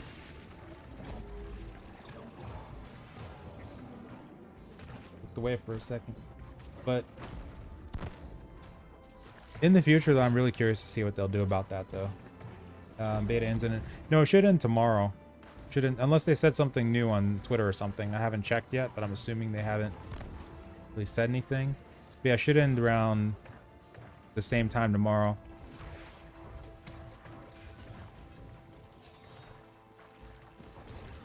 Stupid blobs.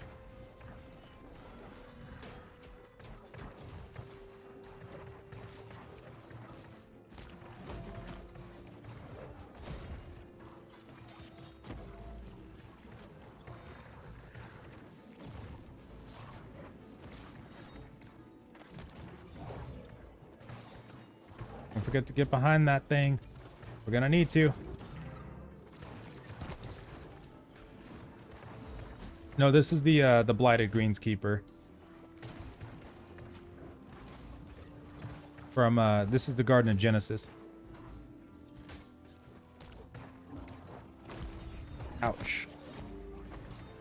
Yeah, like it should be tomorrow at midnight that it ends. Tomorrow at midnight.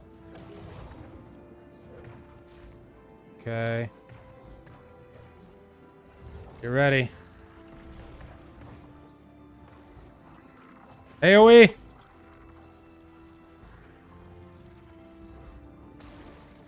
Ooh.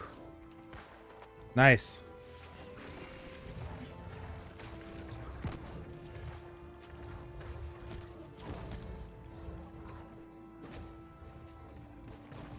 PC specs, 2070 Super, and then i9 9700F for the processor. Ouch. We got her. We totally got her. Oh, Trog's down. We block. Ooh.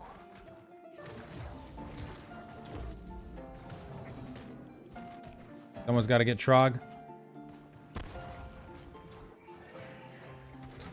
Want that?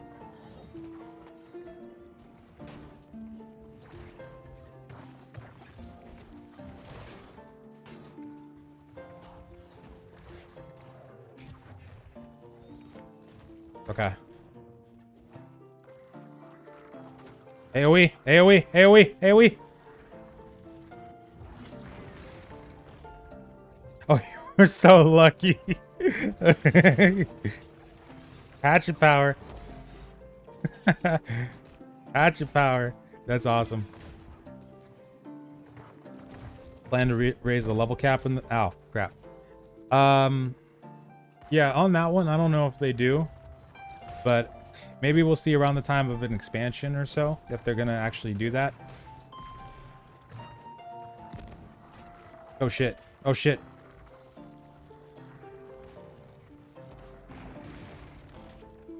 Oh, fuck. Okay, Trog's full dead. Keep going. Ow. Go, go, go, go, go, go. That AoE is nasty.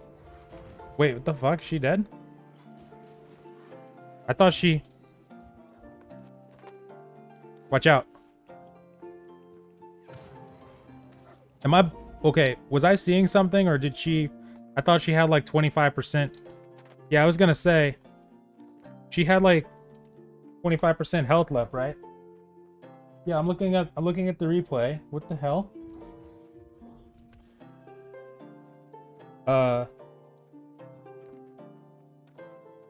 Execute. Oh my god, that's funny. Did you get credit? What the hell? I guess we're done. I guess that's done then.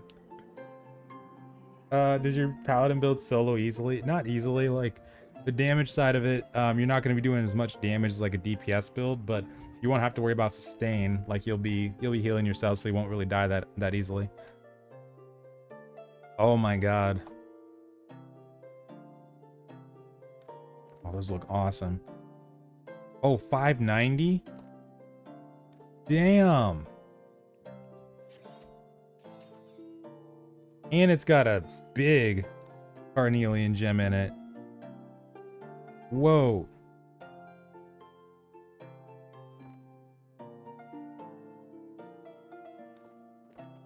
Yeah, look at that spear though.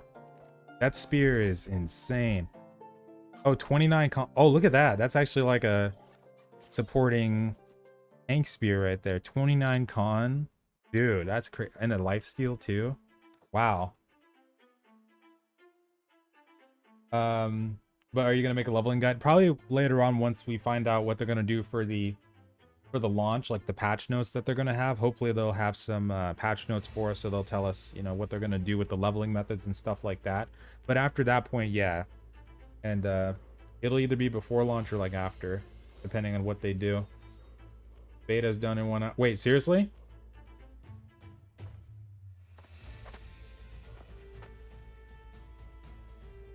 Wait, where'd you see that? Hold on. Check there.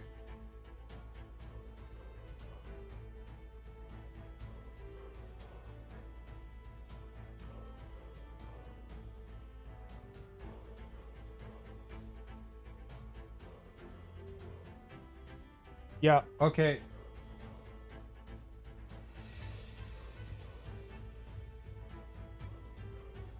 What the hell?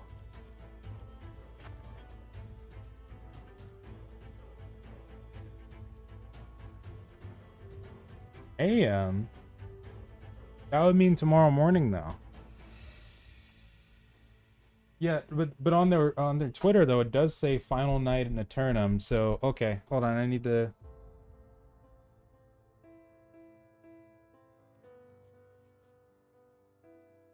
Oh yeah, chess too.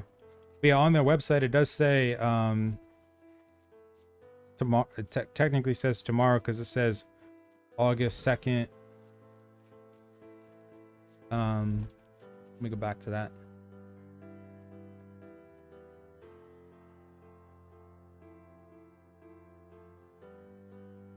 Yeah, here it says August 2nd at 11:59 PT. But yeah, the Twitter says last night in Eternum. So, okay, so probably got to get some approval on this here.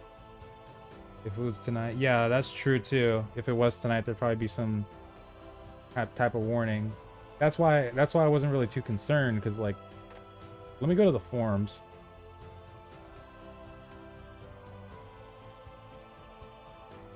Right, but it says August 2nd though. That's the thing. And it says, oh, it says M. Yeah, it doesn't say PM, but I would assume that that's PM though, right? Because yeah, if that's 6:59 is in an hour, then that should be PM. But they didn't put the P. They didn't put the P though. That's funny. Hold on, let me go to the forums just to make sure. That shouldn't be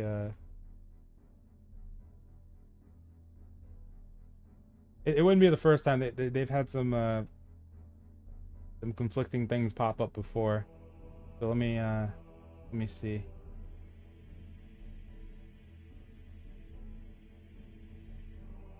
Okay.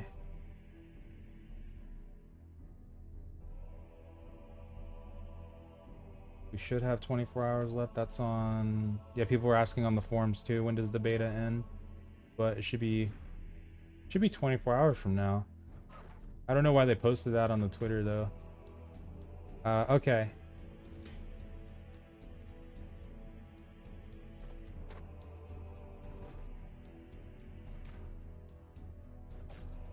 Yeah. Okay, so that should be tomorrow. Yeah, it should be tomorrow, but I don't know. I guess we stay up just one more hour just in case though. Just to be safe. What else can we do right now?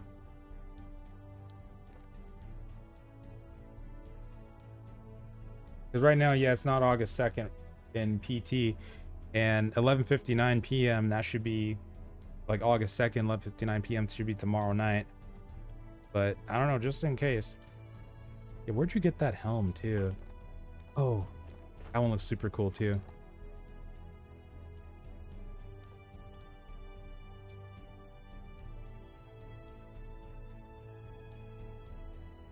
August 1st. Saying a bit more than one day left. Oh man, they should have made it end at like 6 p.m. or something. This is so confusing. All right, let's your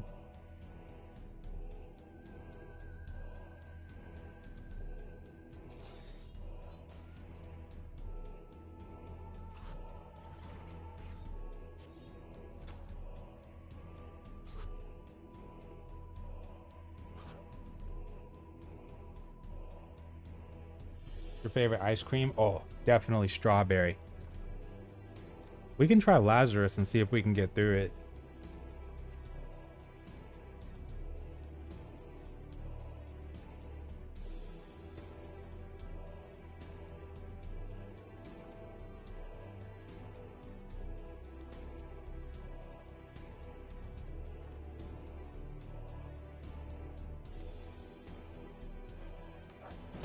But you could inspect each other. Yeah, I know. That'd be pretty interesting if you could.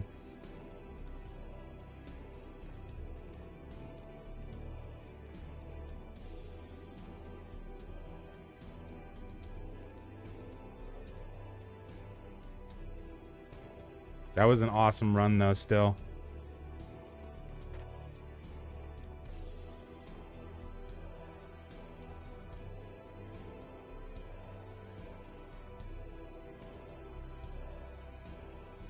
Right, so okay, so Pacific time though, it's August 1st still. And when they put 11:59 p.m. on August 2nd, then what I took that as, and what I think most people took that as, is it would be midnight tomorrow kind of thing. Because right now, because this first time zone on it is Pacific time, so if it's 11:59 p.m. Pacific time, then that'd be tomorrow night on August 2nd kind of thing. But now that I'm seeing the August 2nd in Pacific time is in another 24 hours for the 11:59 p.m. But now that we're seeing the tweets, it's kind of confusing because the tweet 2 hours ago that they did was saying last night in beta, but also somebody pointed out earlier that if it was ending tonight, then it would show a warning at the bottom of the screen. So it's probably tomorrow, but there's probably just a miscommunication going on. Or just like, maybe they just wanted to do that and just, they meant tomorrow, but they were kind of vague in that Twitter post too.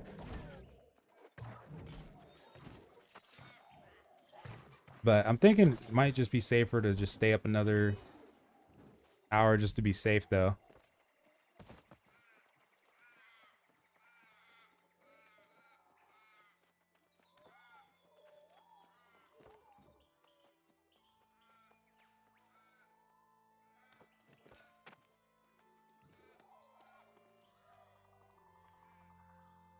I super hope that they name the servers the same. Thanks so much for joining, Eunice. Have a good night. Oh, I wish we had a... Did somebody say that they had a Spriggan key? Or a Siren Queen key? I need to salvage some of this stuff anyway, too. Oh, I do not remember getting this. Oh, this looks really good. Critical chance. That's nice.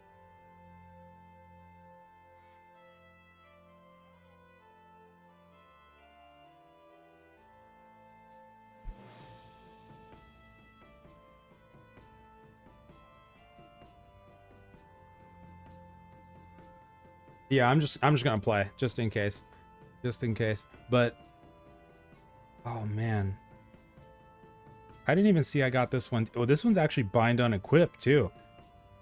Not that we're gonna be able to sell it, but still. Oh, you know what? We can go check the. We can go buy a house. I haven't done that yet.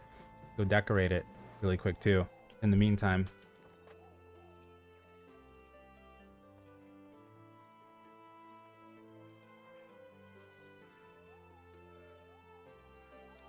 Totally down for Laz.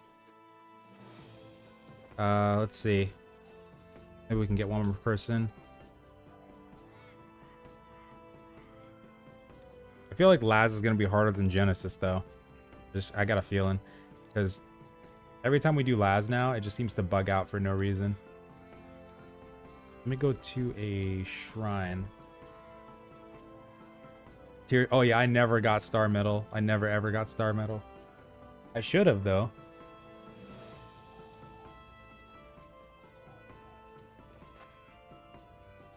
Oh sweet, copy that.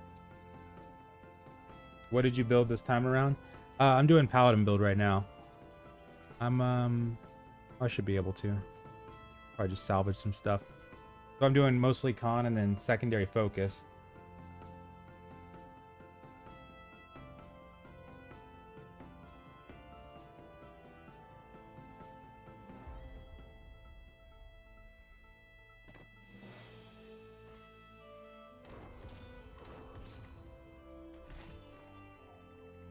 Thank you. Get rid of that. That.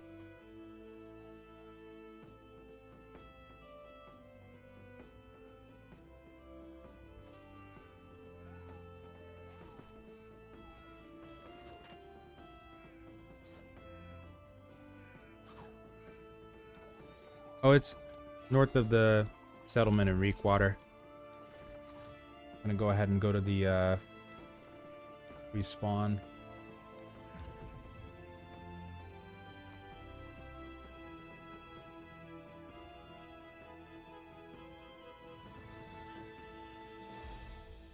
Oh, for the like armor and weapon variety, I think they will. They're still gonna work on that because they've like since the preview they've added a lot more on the armor and weapon side. Like you don't see a lot of it until you start doing like the invasions and wars and stuff like that, because you get different sets for that too. But also like each expedition should have unique sets, and then mobs that mobs that you can kill out in the world should have their own sets too. Like I think they added an ancient set that I haven't seen yet, like an ancient guardian set, but I might be thinking of the lost. But I know that a couple patches ago they started putting in a bunch of new like armor and weapons and stuff like that, and changing like existing ones too. But I want to see some more in the future too. I'm super excited to see the void bent like out and about in the actual world, because that'll be super cool. About the best combo, the 2 weapons.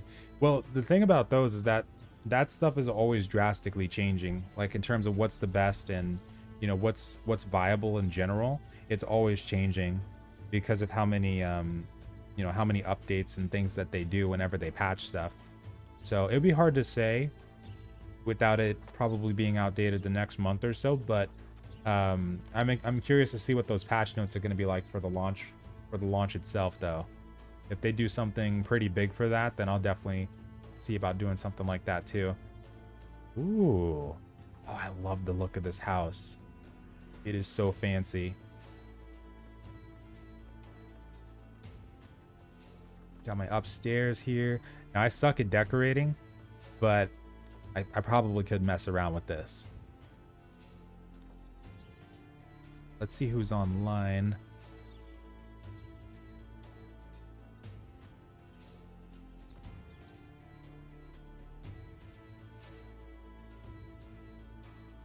Hey Den, yeah, thanks so much for joining. That was a really fun run. I still can't believe the boss bugged. I'll take it though. We got credit. That's all that matters. Probably the best bug we've ever had.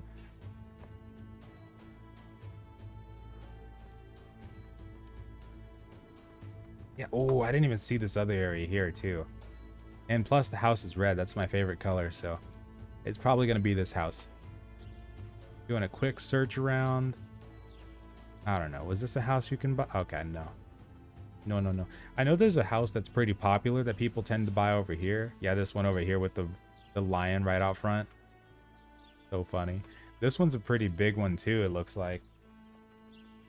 Spear scale off. And yeah, I just put a gem inside of it, and it should scale after that. Preview this one really quick. Looks pretty big. And you got this whole backyard. You got a backyard out here. Yeah, see, they could totally make farm plots and stuff like that. Let people do some farming in the backyard. It's pretty decent size, but honestly, I like the other one more though. I do like the other one more. Bow not really viable in PvP right now. No, you can probably play the bow in PvP right now just fine. You totally can. And UTC 7, I think it is 7 hours ahead. I think it would have been much easier to understand if they put August 3rd for that UTC time. But with the August 2nd thing, it gets a little confusing, especially because it's at midnight, and then the tweet too probably made it a little confusing. Yeah, that, you know what? I'm totally gravitating towards that other house. Oh, that looks so cool. That reminds me of Mask of Zorro. I totally dig it. Yeah, let's get that other one. Controller support, you can do, like, you know, if you have a PlayStation controller, you can download DualShock and, you know, configure it through there. But for a official controller support, they don't have that yet, but that might be coming in the future though. I know one time when people were asking on Twitter, they said that would be something they would look into for launch, but other than that, no idea.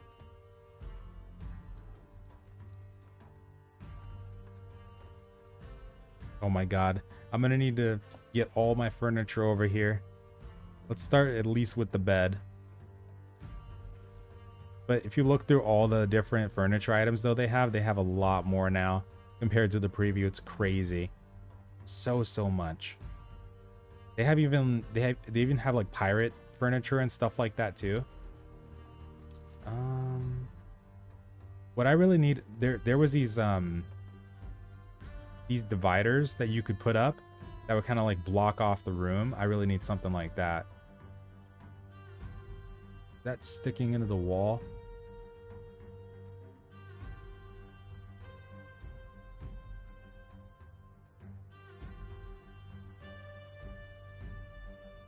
Not letting me place it. Oh, there it goes.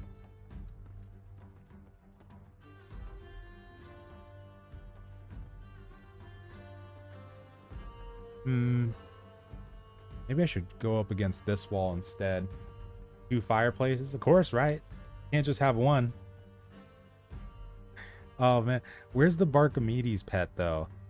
I know I did the quest line for it. I don't see it in here. It's gonna take me a while to decorate this. The last house that I had, the Morningdale one, I went all out with that one. But yeah, pretty much is The Sims 3. I'm gonna need more furniture too. A lot more furniture. Oh, to pay in DC? Oh yeah.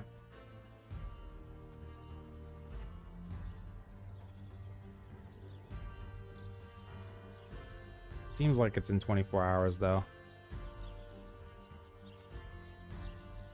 I don't know if we'll even find another DPS for this dungeon, for these.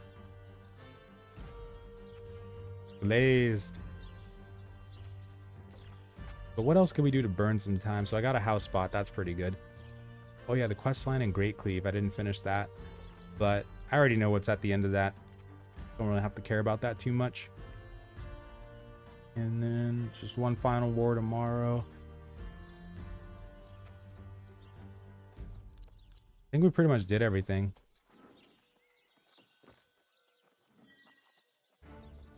Oh, okay, copy that.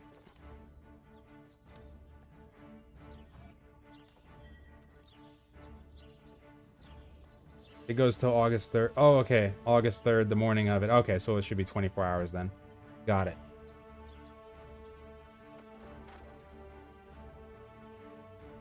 Try to find one more. Okay.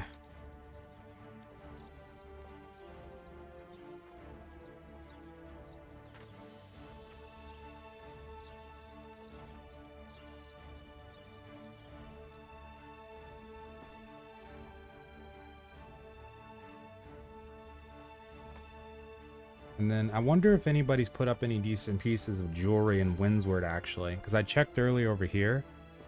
Why are all these, oh, there they go. I'm going to say those are all bugged out.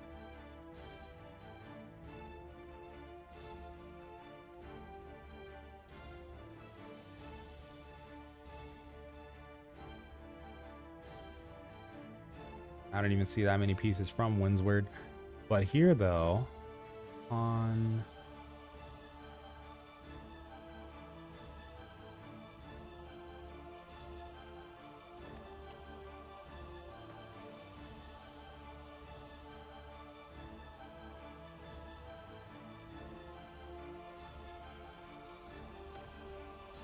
Yeah, if it was coming down tonight, yeah, for sure. But yeah, that when I looked at that tweet, that confused the hell out of me too. But yeah, it should still be, or hopefully should still be tomorrow.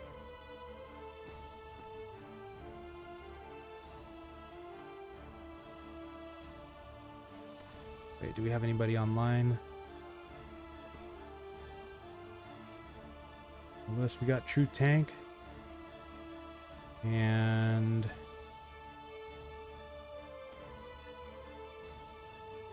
oh, Soul.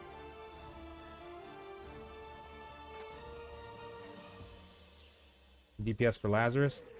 Yeah, for Everfall, yeah, definitely seems to be it's always been like the central trading hub. People that get this one early, they tend to get a lot of taxes for their company. Sweet, okay.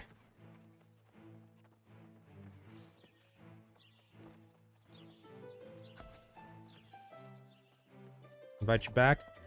All right, I'm gonna get some more food too.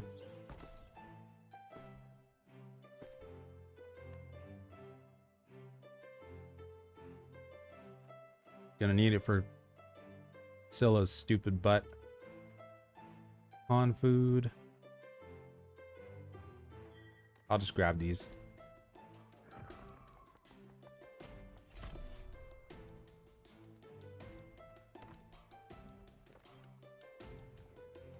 Cool, cool. Okay.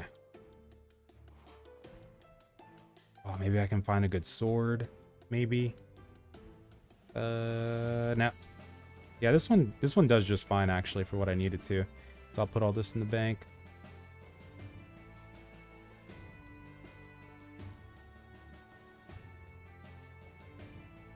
Gonna salvage all this junk.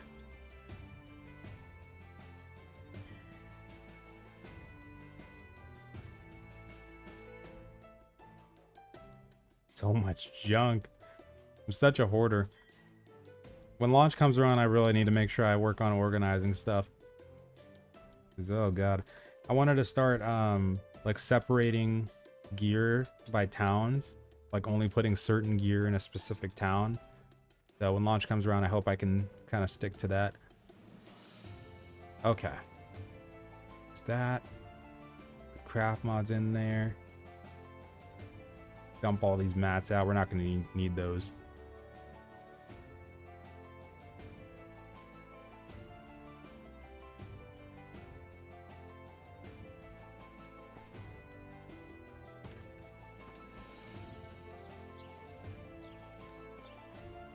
Hell yeah, pain.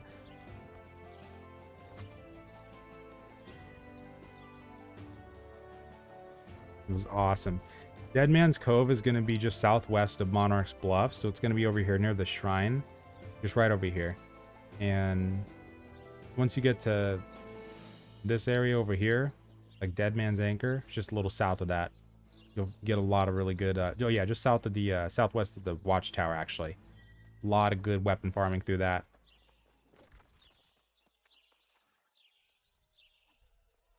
Oh yeah.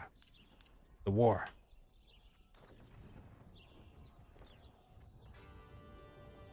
On my way over. Nerf the desk quest more and do more XP on the killing mobs. I would love to see more XP given to the mob farming. That'd be fantastic. Honestly, I've been hoping and hoping and hoping that would come back. So I'd take it. I'd totally take it if they do that. But yeah, we'll see what they do. And then on the faction mission side, like I would love to see the old system come back for that. I don't know if they do it, but I love the way the old faction mission system worked. It was so cool. It was so good. When we could overlap faction missions and we saw exactly which point of interest we were going to. I loved it. But yeah, we'll see what they decide to do there. We'll find out. Oh yeah, war. That's right. Is the map fully out? No, there's going to be more in the future. We know right now, at least, that they're working on at least one more zone. It should be pretty big, too.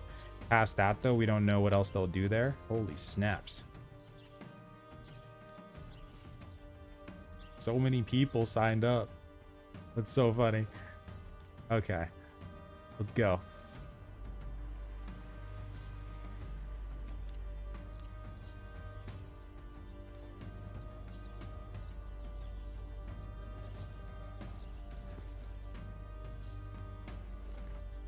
That. All right.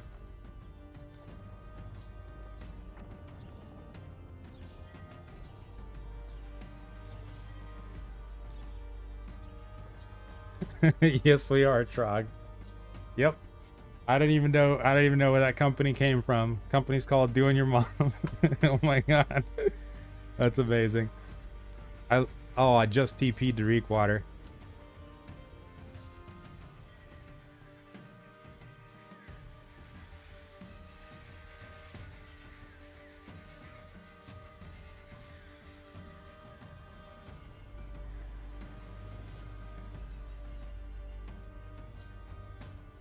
Super fun. Tomorrow around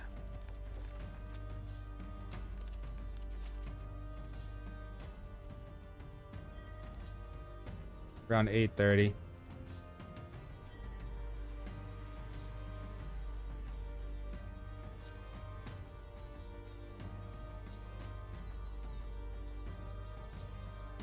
Do you keep a hometown or do you move to wherever is relevant? No, people tend to gravitate more towards like Everfall in terms of being a hometown where you like sell stuff, buy stuff. get your first house, that kind of thing. But for me personally, I love to go for Morningdale as like a main place to live, because I just love that zone entirely. Or Ebenskill might be another one that I might check out when launch happens. But yeah, for the most part, you tend to just stay in one spot ish when it comes to like trading, and then for getting your other house spots, it's pretty much just whatever's convenient as a teleport for you. And do you intend on playing the game for the long haul? Oh yeah, absolutely. Yeah.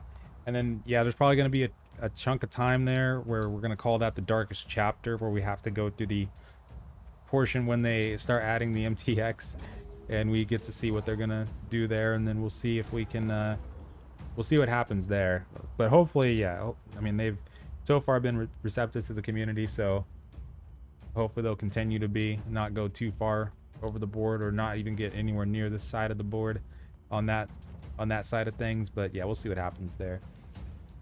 Yeah, I think it's got the potential to be a game I'd play for a long time. Hopefully everything goes okay, and you know, the game itself is just something that continues to build on itself and develop more content and stuff like that. Because even if it takes them like 2 months to start putting in big content patches, I can still keep myself distracted. Like worst case scenario, if that did happen, I know I could still keep myself distracted with crafting and gathering, start doing that stuff, doing a lot of fishing, stuff like that. Yeah, I'm really starting to slide over towards Ebenskill when it comes to really wanting to get a main house, because I've only looked at a couple of those house designs, but the area entirely is just beautiful, super beautiful.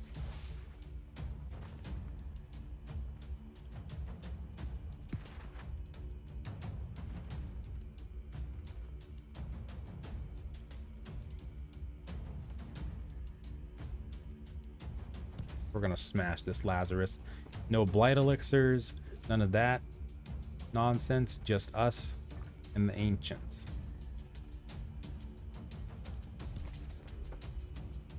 But I am totally 120,000% getting 250 con in this one before we do this, because I know Scylla's not going to be playing around. Okay. Yep, there we go. I want that 80%.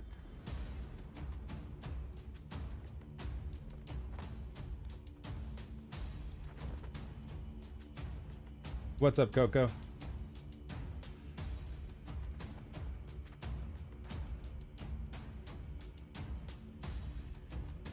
Windsward.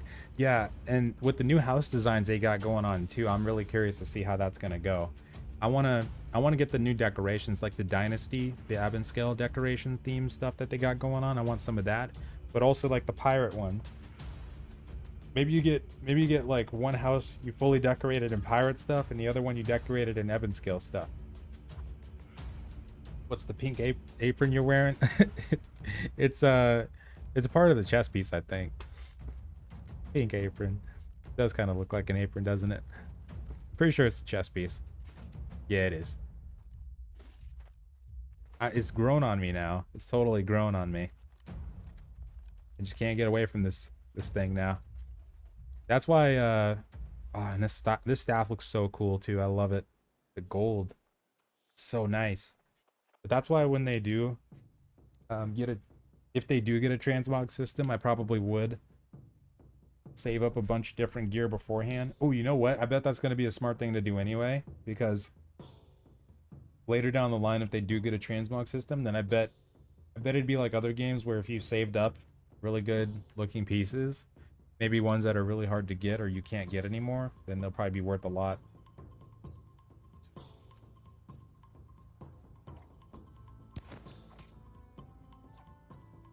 I do need 100. I do need 100 more focus, but I got to get that 80% damage reduction.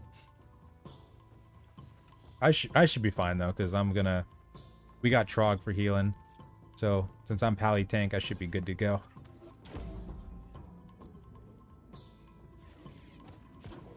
$5 dining room set. No. Oh no. It probably will happen though. For the well, yeah, for the furniture, that's something that they've talked about before. I think that's gonna be a thing. But if they do something like that, I just want them to keep on making, which so far they have been, just keep on making more in-game stuff too. That's the same thing with the gear, like the cosmetics. That's the one thing I hope for, is that if they were going to do cosmetics, that they would keep on making decent looking gear in game too, which so far it seems like they've been doing that pretty well too. Like they've been making quite a bit on the in-game side.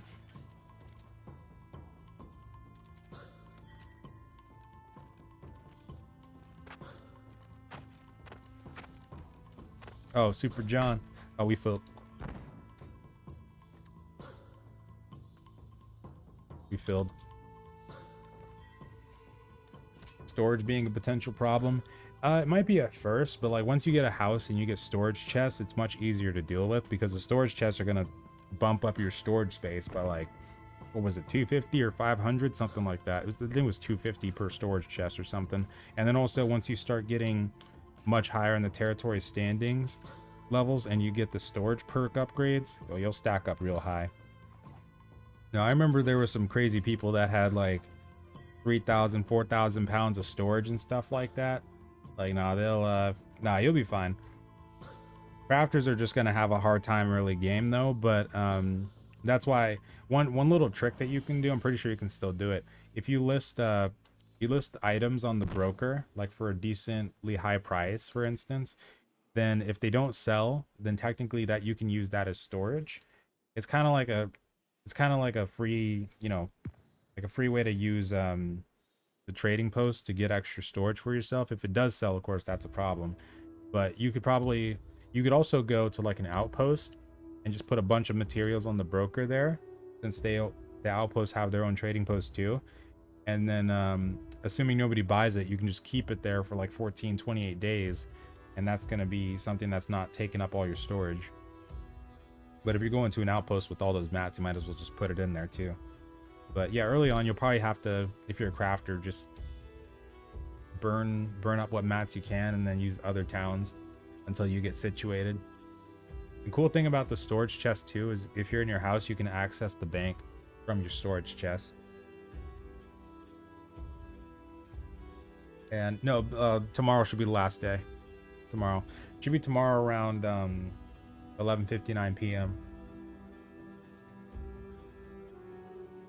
Does the weapon you have equipped but not active still give stats and perks? Oh, so for that, what should happen there is that when you switch weapons, like for between my sword and life staff, for instance, if you'll notice how like my sword has 8 focus, my life staff has 27, but it does seem to actually change the stats on that. It's very interesting, actually.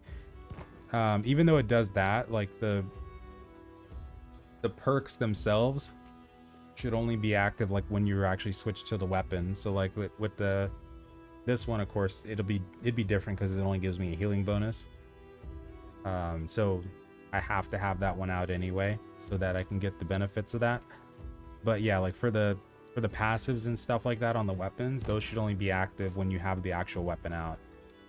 Like for the sword and life staff, I have the passive for the life staff that increases my maximum health by 10%, but when I switch back to the sword, it goes away.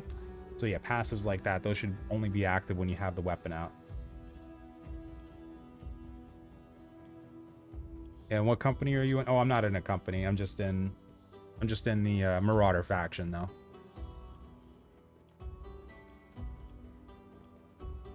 And that is true. You do have to pay gold to put stuff on the broker. That is very true. But as long as you don't put it up for a super high amount, the cost shouldn't be too high. If you're gonna use that as like a storage method, that is, like a temporary storage method.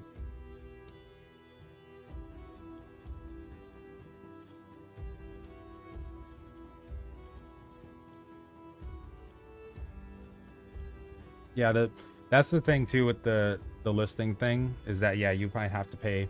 Actually, I think the last time I even put up a buy order for like rawhide, I accidentally spent like 500 gold just trying to put the listing up, because I was trying to put a buy order up for really cheap to buy it from people that were selling it to the broker.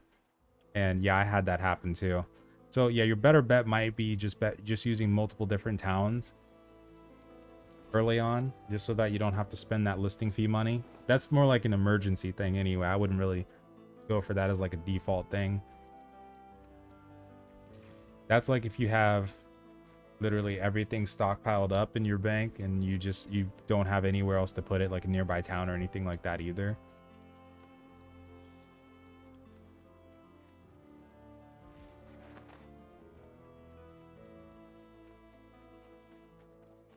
Rock and roll.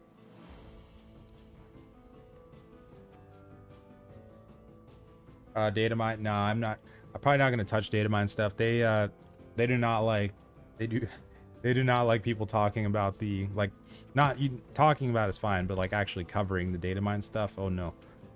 No, they don't like that. So probably not gonna touch that stuff too much.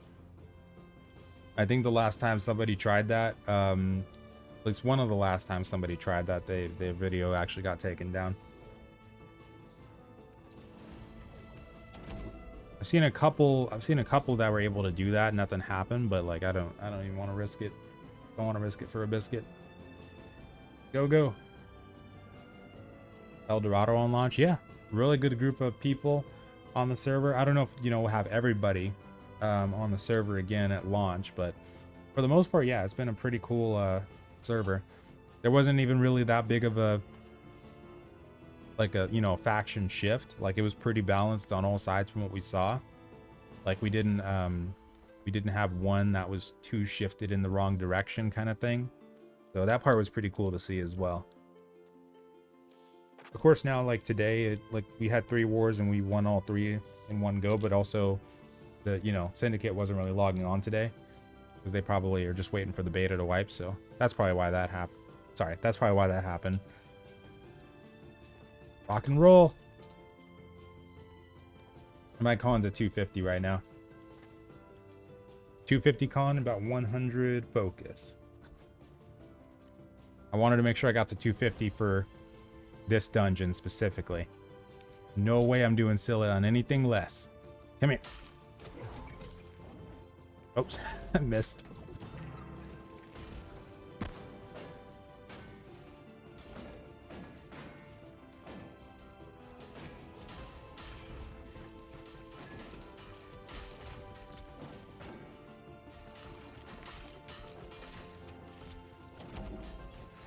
The last boss of Lazarus supposed to shoot that. Yep. Nope, that's supposed to be a thing. So it used to be where you could block that for the most part, because like if you were a tank, the beam would normally go to you. So you were able to block that with your shield, but then they made they did the block nerf in one of those patches, and after that, your block was like constantly breaking the moment the beam got on you. So yeah, what you have to do now, this is the only time I was able to do it, the last time we completed it. We're gonna have to stack myself and Trog up in front of the boss while everybody's DPSing, and we gotta stack our heals and DPS that boss while we're constantly getting the beam. And hopefully the beam will be on me, and then we're just gonna have to DPS it to death doing that. It's a really, really interesting thing to have to do, but it's also pretty scary too, because we're gonna have to spam pots at the same time, but that's what we're gonna do. It works. We'll see though. The benefits of making repair kits. Yeah, pretty much the only reason to do that is just because if you have an excess of them and you want to sell those repair kits to people that don't really have a lot of them, you can do that. What's their weakness? Oh, I'd have to check.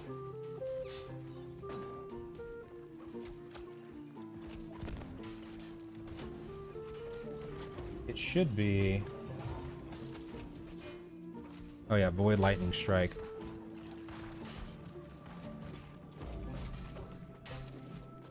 Aha, they're weak to Void. I have Void.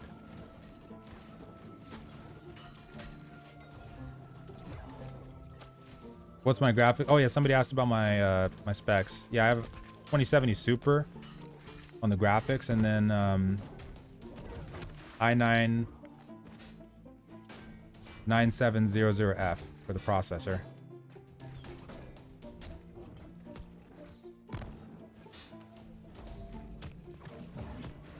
Ow.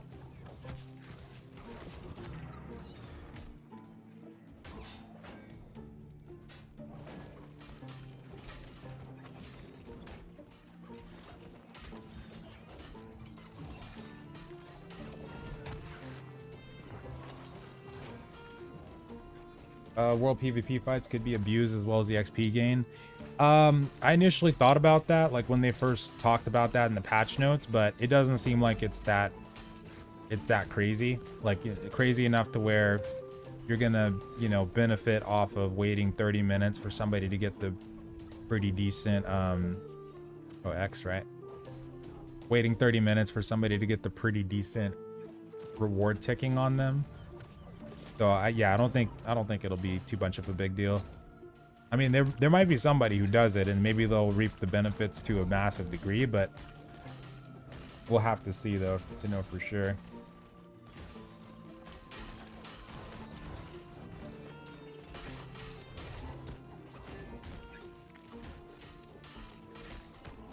How bad will they nerf the town projects?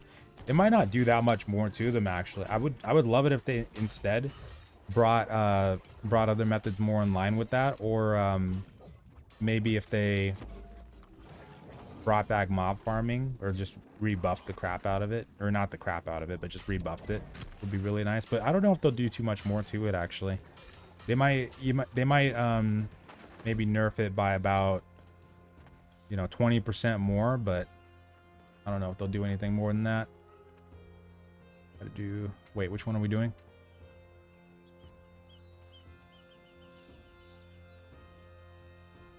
XO, right? Oh no. I got him.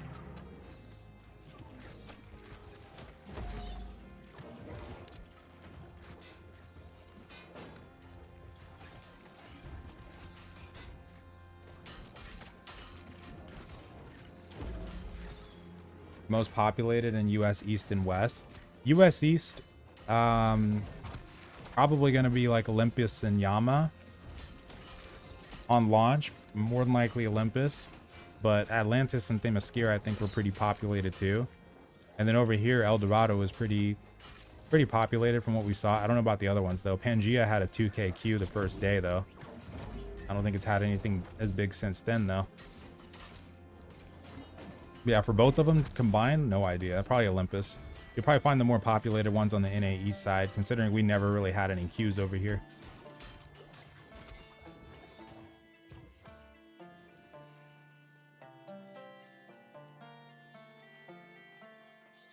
And this one, right?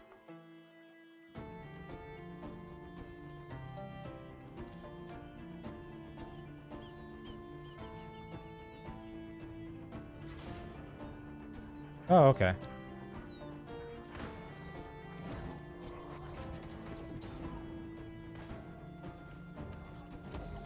Yeah, we saw that the first day, but we also had like 4 different servers down that first day too for like 6 hours. And then after El Dorado and everything came back up, they never had another queue that big, I don't think. But yeah, that first 6 hours or so, it was like a bunch of our servers were down. I'm gonna die. Oh boy. Somebody was on my back. Holy crap. Okay. There's so many.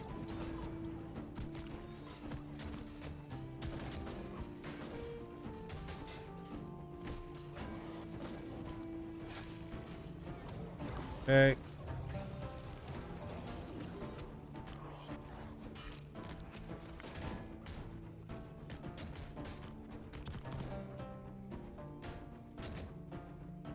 Oh my God.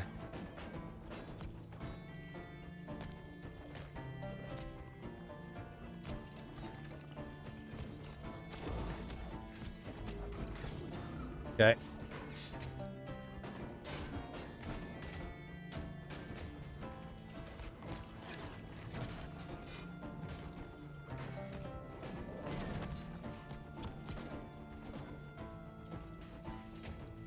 How do we end up with so many though? Oh, I'm dead. Ouch. It's a lot of skeletons. Damn. Okay, got Trog. Oh man. Oh no. Oh no. Just gonna respawn. Damn, dude.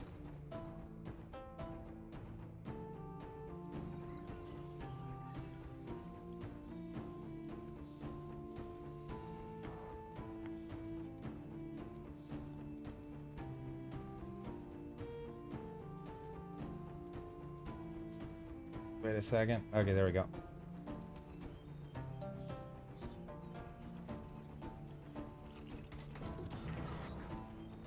Do they prioritize? Yeah, that's something that's probably going to be pretty high on their list. But we'll see if they are able to fix everything with the wars and stuff like that before launch, though. Not sure if they'll be able to, but hopefully they do. There's so many. Okay, we should be good.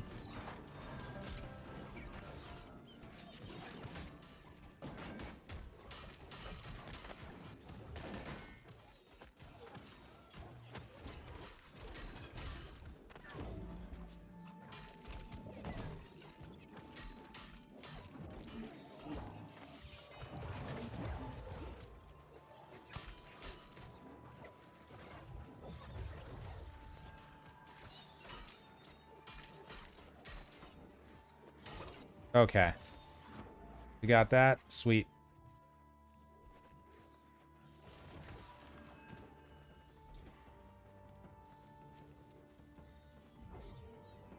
So...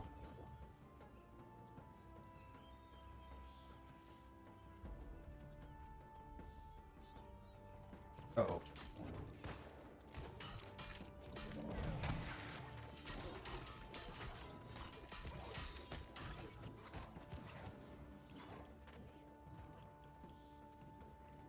Will 1650 graphics card do it for this game?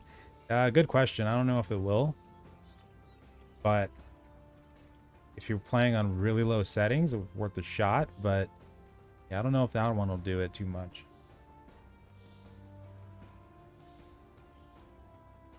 But do you feel any weapons need buffs or reworks?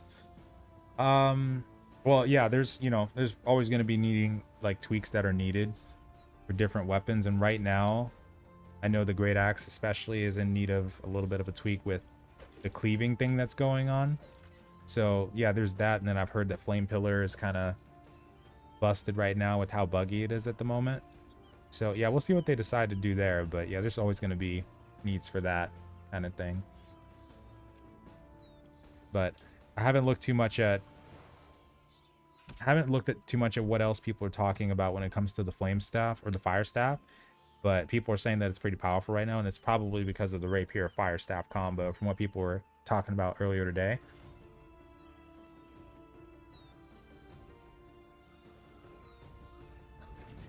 Yep, there it goes. Okay, cool. Ooh, nice.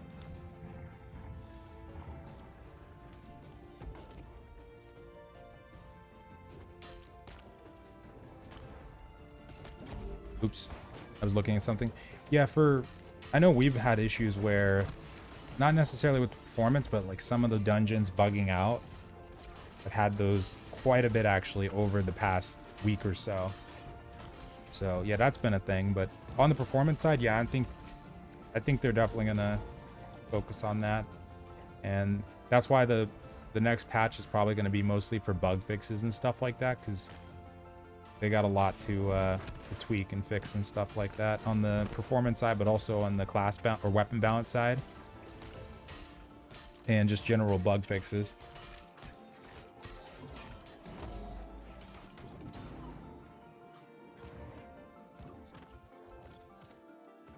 Oh, we're approaching Scylla too.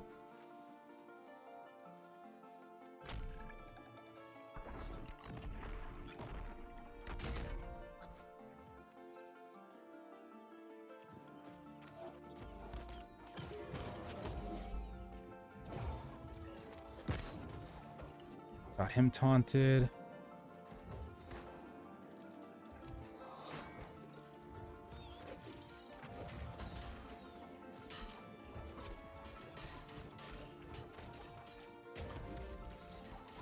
Resolution 1080p. That's what I was waiting for, that archer right there.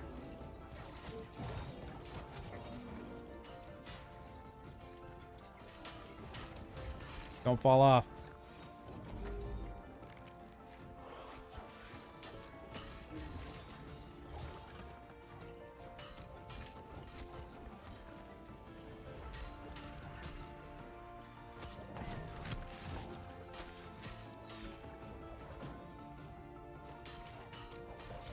Yeah, Great Axe will probably be touched up before launch. And they're probably going to touch up the, I feel like the Bloodlust passive is probably going to get the hammer a little bit, because that's the one that people have been talking about the most.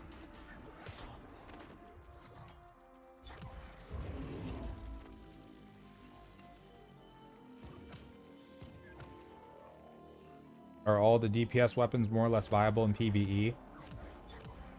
For the most part, they all can be pretty useful in PvE. Some are, way more useful than others, though. Like in terms of PvE and damage, there might be better combinations doing like Hatchet Great Axe, for instance, than you would get from doing like Warhammer Bow kind of thing for PvE. But then Warhammer is really good for the CC and PvP, and then also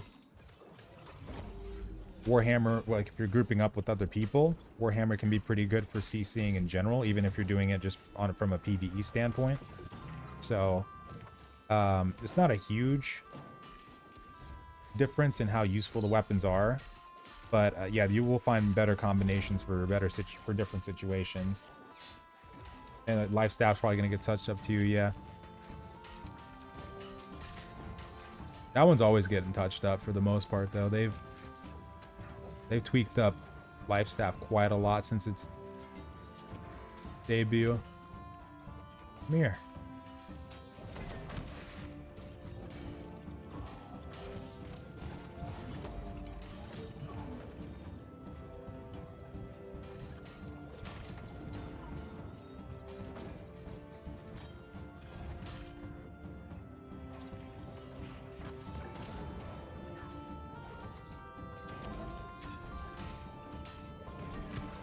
Yeah, spear bow's pretty solid, but I think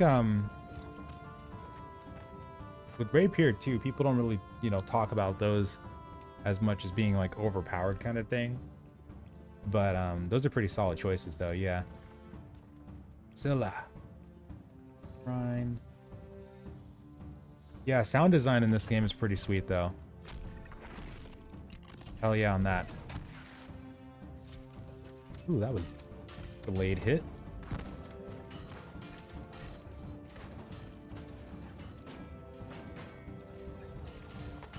Got it. Should have it. Okay.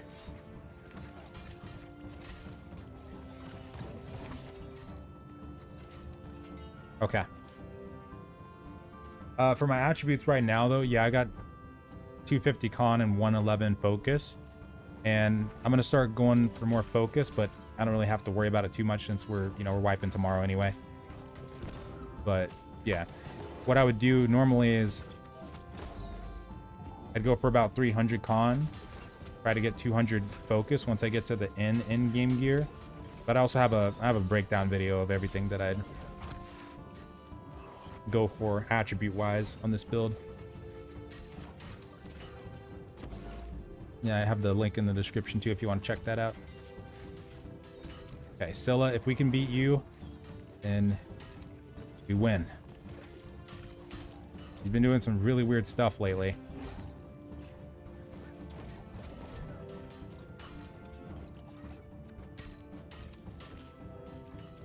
Great Axe Ice Gauntlet. Oh yeah, like an Imp build. Great Axe Ice Gauntlet. I know that some people have been trying that too. It's been pretty cool. Thank you. All right, back upstairs.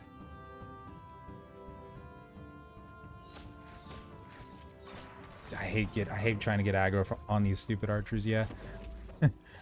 Mostly when your Defiant Stance goes down, you have limited options for the aggro gen, but that's also where like Hatchet could be better, because if you put a Carnelian Gem in, if you have a Sword and Shield and also Carnelian Gem in your Hatchet too, then you can get a constant taunt because of that Berserk. Because every time you do Berserk, it'll taunt them too. Oop, trying to push me off, are you?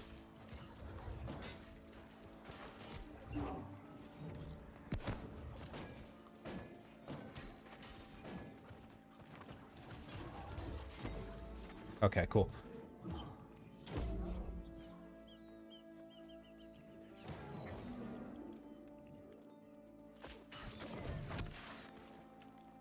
Oh, you know what? No. Just do these.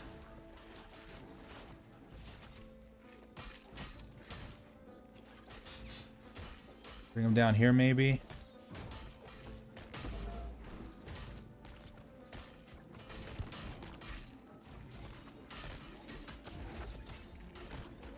Here he comes.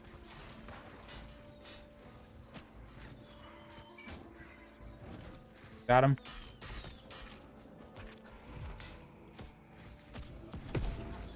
Ah, shiz. Damn, so much damage on those archers. I was trying to LOS them at first, but... Alright, let me respawn. I think he just spawn died, or bug died. Okay, that works. Totally bug died.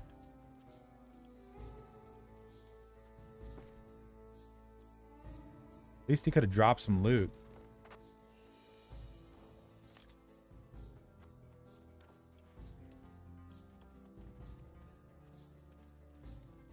It's possible that new weapons might come at launch, but it's probably going to be mostly bug fixes and stuff. I don't think we'll get anything new patch-wise or like content-wise, but there are rumors of weapon testing going on right now for 2 specific weapons that might be coming in the near future, but we'll have to see if they actually bring them out soon after launch. I think those ones will probably come after like 1 or 2 months after launch, not necessarily at launch, but we'll see what happens there. You never know.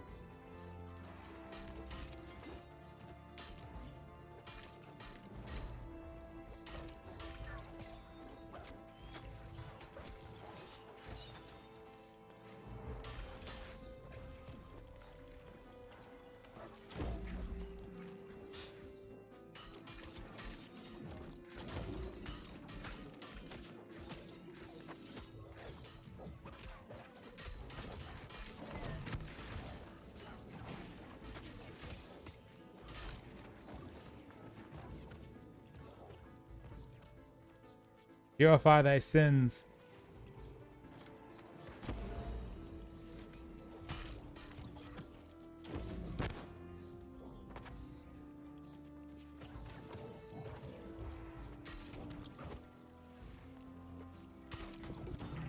Which ones? Pistol and Void Gauntlet. But this is a rumor right now. Didn't hear it from an official source, but there might be testing going on of those 2.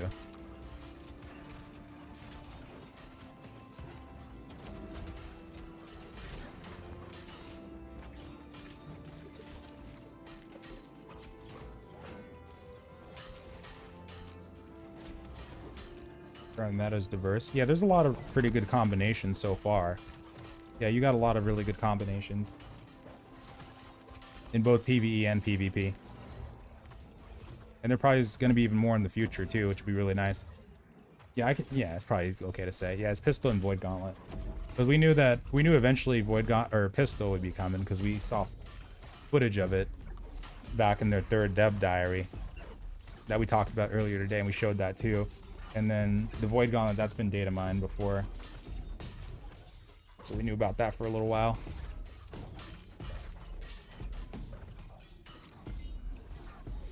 Okay, moment of truth.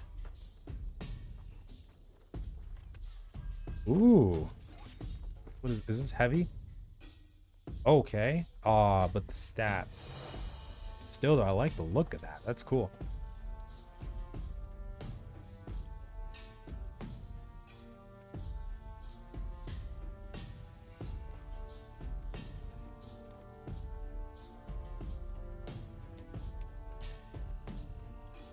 How did you get up to level 60? A mix of both when it comes to party and solo leveling. But there was a lot of people doing territory town projects for the past week or so before they nerfed it twice. And once we got to around level 40, people started, like I started doing that too. But for the most part, we were doing main story quest side missions, town projects, faction missions, and corrupted breaches all at the same time up until like around level 40 plus.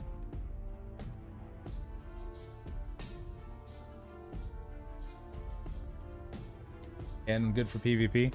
Well, in PvP, it's more for like territory wars, for instance. Oh, wait.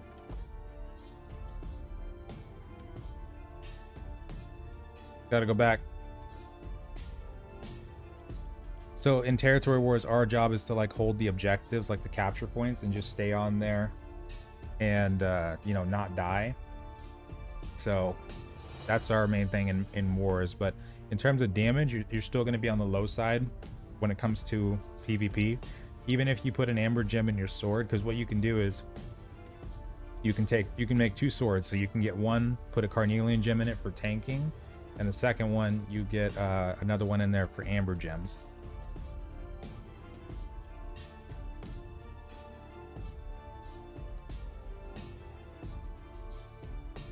Is it true they left a bit of the beta? No, I think we're probably going to see the majority of just what we see in the beta in the game. We know that they are working on at least one more zone right now. It was data mined and also glitched into during the testing phases, but past that, don't have any idea of what the time frame is going to look like on other zones, stuff like that. But yeah, we know at least one more is going to be coming. What's up, Sky? Now we got one more dungeon to do. That's it. Lazarus. Hope we can make it. It's Scylla time. Ooh, moment of truth. If we can beat Scylla, we can totally beat Chartis. Sometimes Scylla bugs out and does some weird stuff.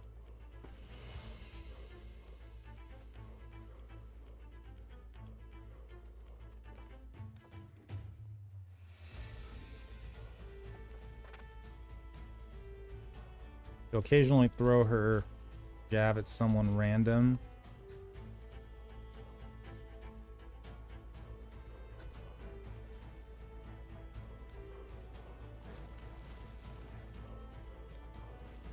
Shit.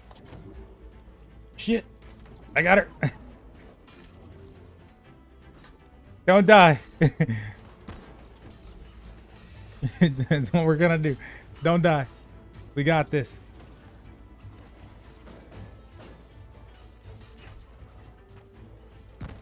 Come on, Scylla. Come on.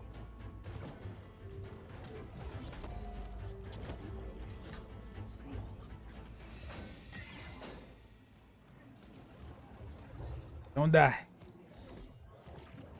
Those puddles, yeah. Okay. We ate one of them up. And then later on, gonna start doing some crazy stuff. We don't DPS her fast enough.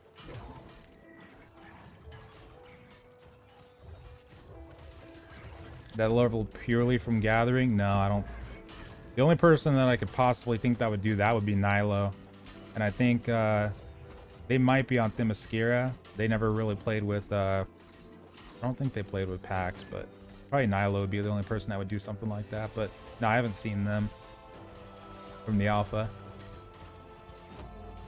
And then 100 Jack probably leveled without joining a faction. He probably did that again.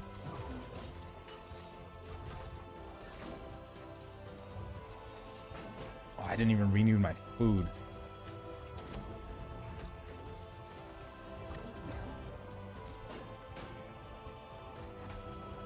Ow. I'm gonna stop moving her around.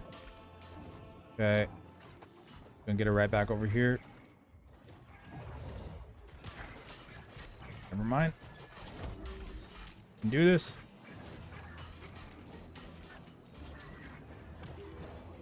Watch out for that. Oh, that beam thing. Interesting. It's going down pretty quick, though. Keep going. Are they extending the beta? No, probably not. They haven't said anything about that yet.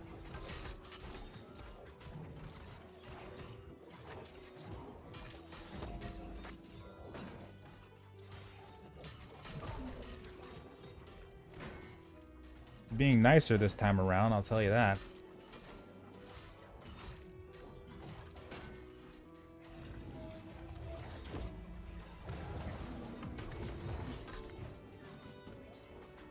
Oh no. Alright, now's when we're gonna have to probably kill her. I think she's gonna start doing some crazy things. She might one-shot us right here. Oh, here it goes.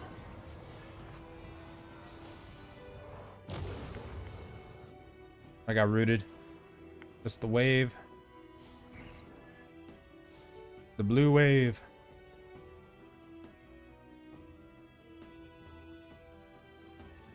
All right, somebody get him up. I think somebody full died too. Ooh, yeah, she's gonna start doing that now. That's fun. She's gonna wave, I think.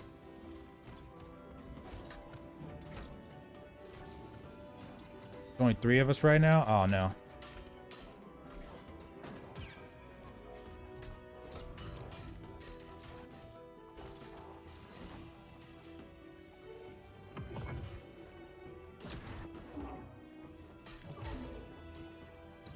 Okay, yeah, I think we did something to her by activating that thing.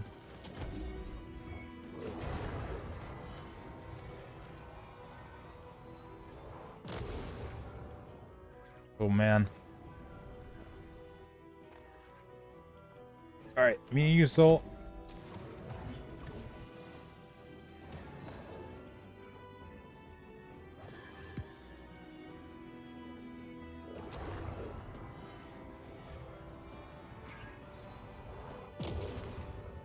Damn. All right. Done what? Alley-oop. Damn.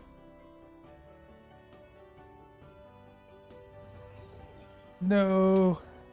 That was a pretty good effort, though. We almost had her right then and there.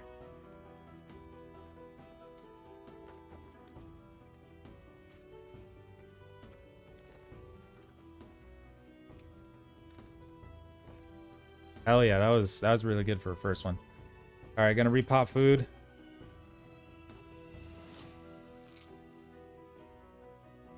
Sure you got honing stuff. All right, I'm actually gonna use satisfying meal.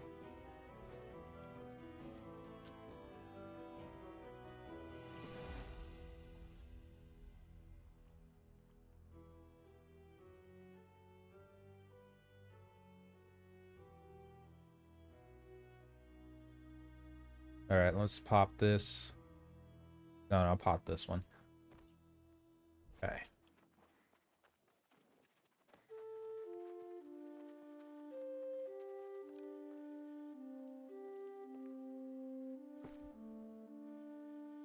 Damn.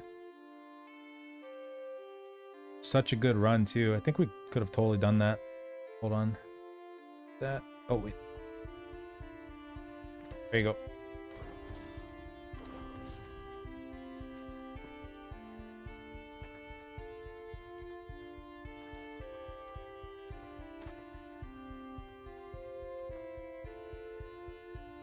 Do this. Yeah, you can stack normal food with like attribute food as well as like crafting food, stuff like that.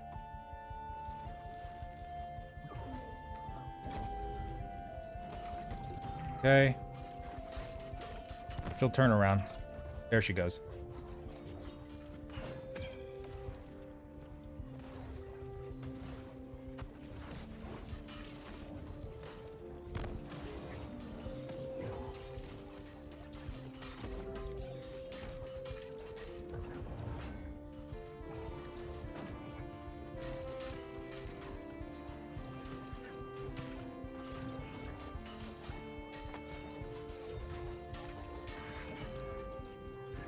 Don't get hit by the explosion wave and we should be good.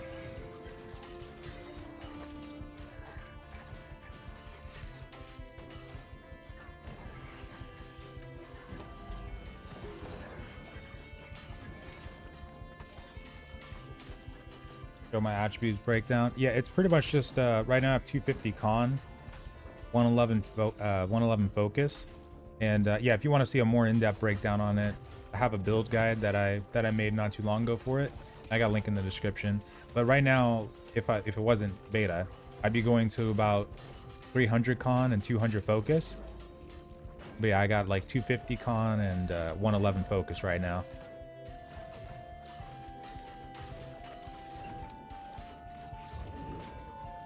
Okay. Okay.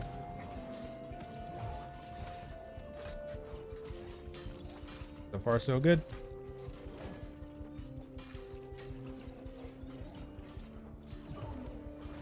Stupid chest.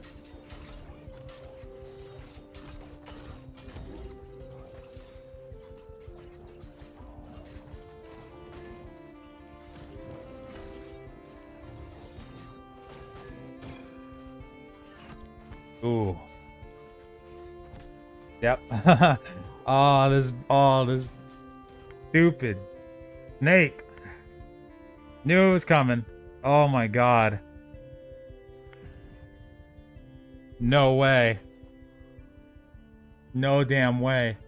Oh my god. Wombo combo. She fucking wombo combo. Wombo comboed the shit out of us. Oh man, I should have popped Defiant sooner.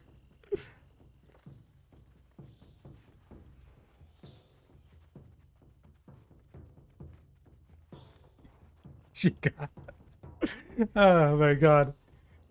She does that sometimes. She gets really random. That's so funny. Okay, we should have it this time. I'm gonna pop it sooner. Oh my god. Oh, that's funny. Paladin builds will be meta. No, standard tanks are good too. Like for generating a lot of aggro, Berserk is gonna be really nice to have like a hatchet with the Carnelian gem as well as a. I'm just glad she's not bugged out right now. As well as a sword and shield. That's so funny. She just went off. She was like, all right. It's to add insult to injury after we were all down for the most part. She did this like one-shot mechanic. It was hilarious. That was great.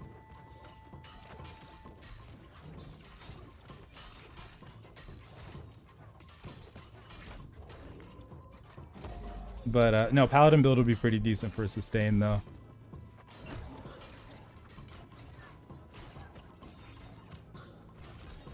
Can barely see anything.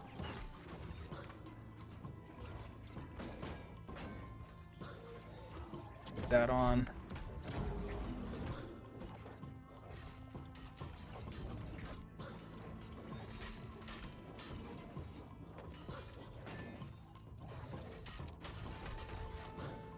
She got so fast too. It was hilarious.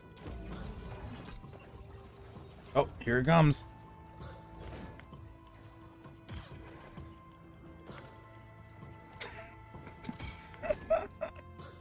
Oh my god. What the fuck? Why? Oh lordy. You just wiped the floor with everybody. Yeah, it happens. It totally happens after the first death or so. She just starts getting crazy.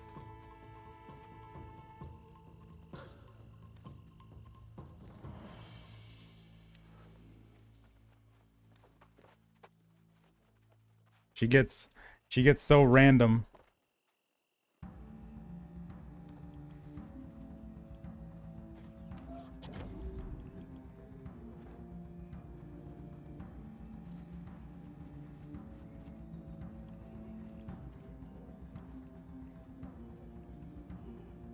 No, I have the aggro. It's just that when she cleaves, if you get hit by it, she's gonna hit for a crap ton. But I also have to get her in a corner so that she doesn't hit you guys as easily. But at least she's not bugging right now. But no, I do have aggro. She cleaves though.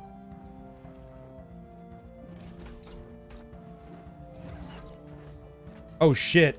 Hold on. Okay, that was a different. What the fuck? Okay, no, that I know what happened there. It was because okay. I think it was because she was technically out of mount. I don't know what that was. Oh my god, that's funny. All right, I'm just gonna put her in a corner.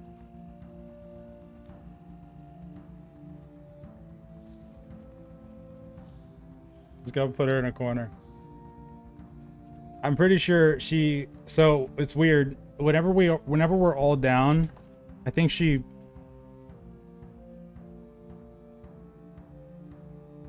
She does this.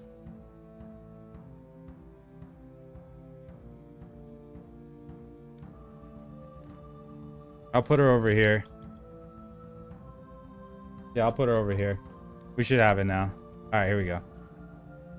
That's so funny. I'm so glad she's not bugging out right now. Thank God.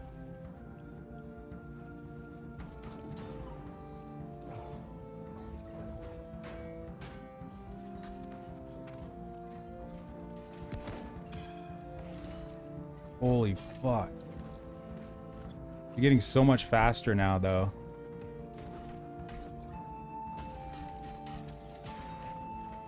Wait, what is that buff on top of her? Hold on. I shouldn't check it right now. But is that persisting? That's not persisting through death, right? That's something we're doing. Probably something we're doing.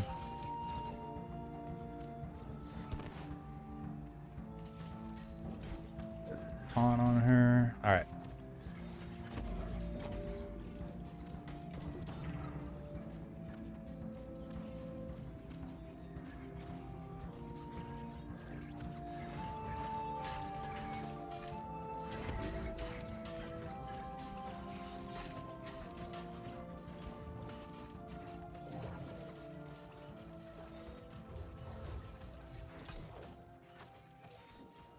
Come here. Okay.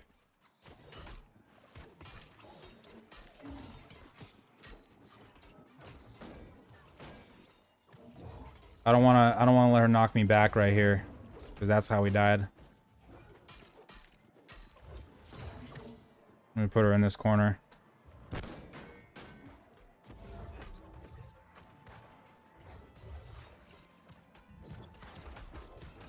This is such an awkward battlefield.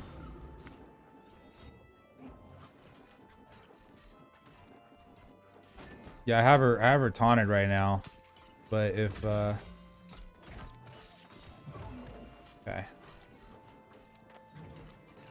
If she cleaves you, it's gonna hurt.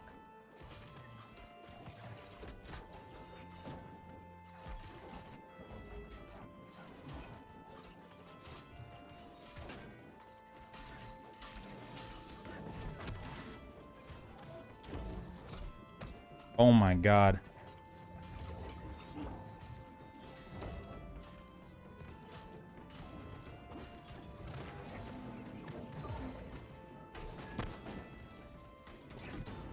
Client, yep.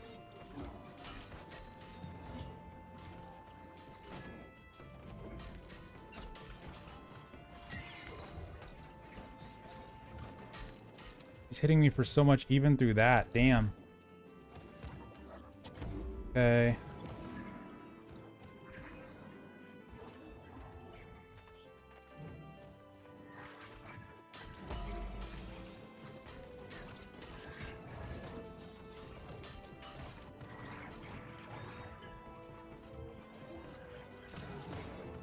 Put that on her. But yeah, she does switch aggro randomly though. If she's gonna do that beam thing on you, she'll do that whenever she wants. I gotta taunt her.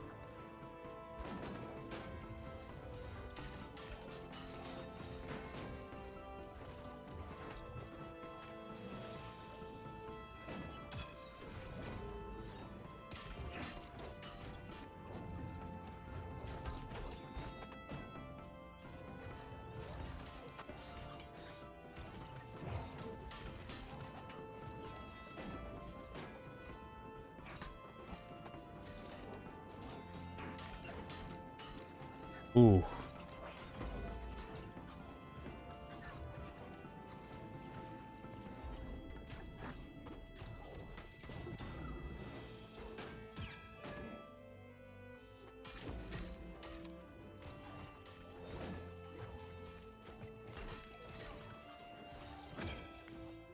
No, I am 250 con. She's just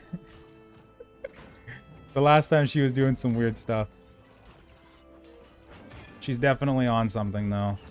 She starts this stupid cleave combo and it's just like, holy fuck. Ow. Damn. I don't want to get her. If she knocks me over there, she's gonna kill somebody and then do that one shot BS stuff again. Hold on, let me Do this. Yep, he's dead.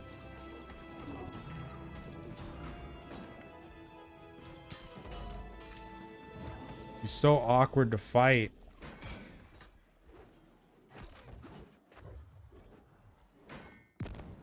Just kill her though. I don't want to fight her anymore. Just keep going until we kill her. He hasn't started doing the shockwaves yet.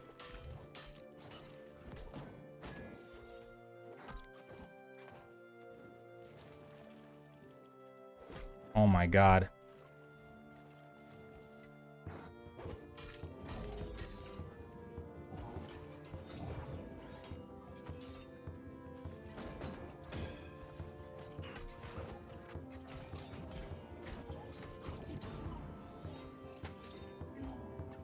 Keep going.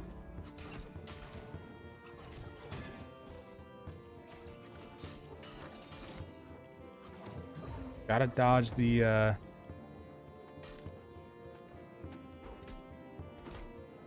he swaps aggro.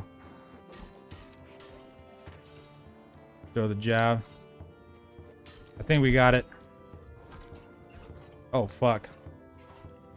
Man. Famous last words. Oh my god. Famous last words. Oh, she's so awkward to fight. All right. Damn it. Yeah, no, we almost had it. Yeah, she switches aggro though to throw the jabs, but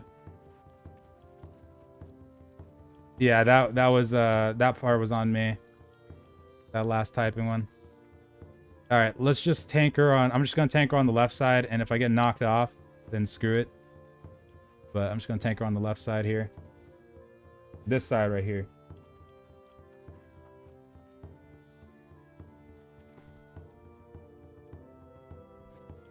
All right.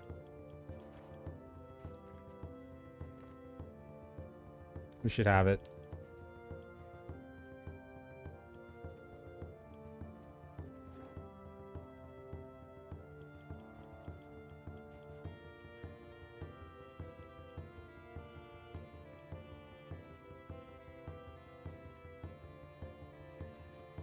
Yeah, it's a part of her mechanics.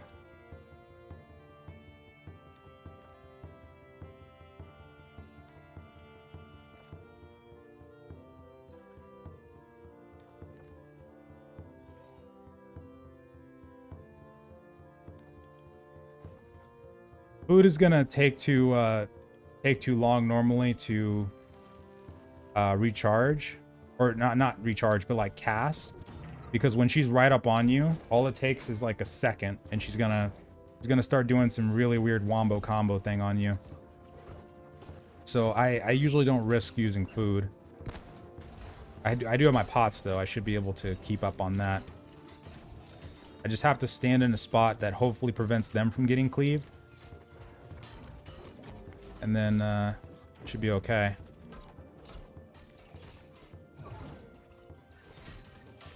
As long as we keep at least 2 DPS up, we should be good.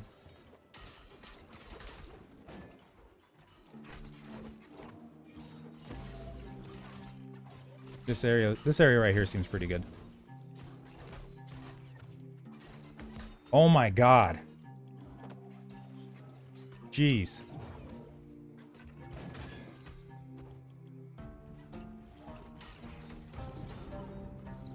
All right, she's puddling. Man, I should have recharged my block right there too, but it's okay, we're good. Renew my taunt. All right, bring it back over here. AB.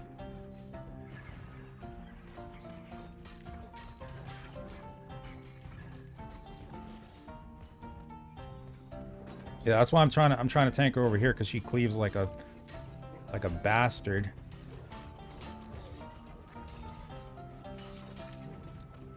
Okay.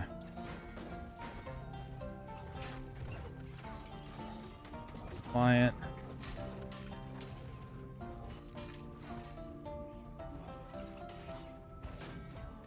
This area right here seems pretty good. Yeah, you got a lot of really good choices when it comes to dex fighters. So yeah, spear, rapier, yeah, you could totally Use either one of those in PvE and be just fine.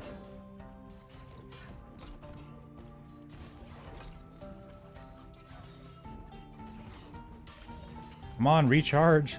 Stamina, damn it.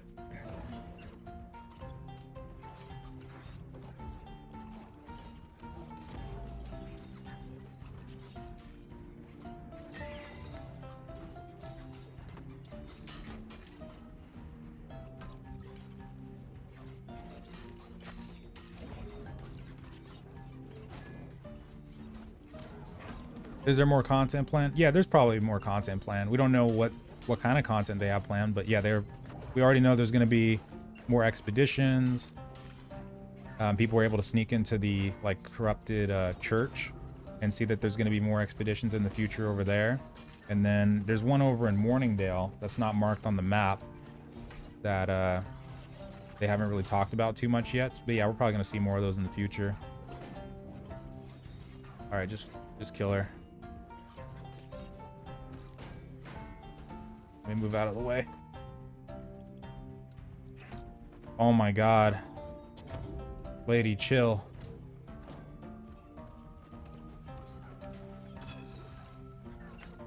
Oh god. Oh my god. Oh jeez. No. Dude.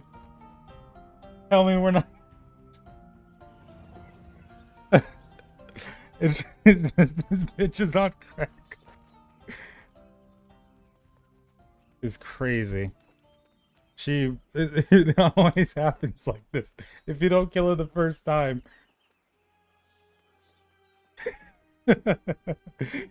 Oh my god. To remove her damage debuff. Yeah, I mean I can't do it myself, but yeah, I think hold on.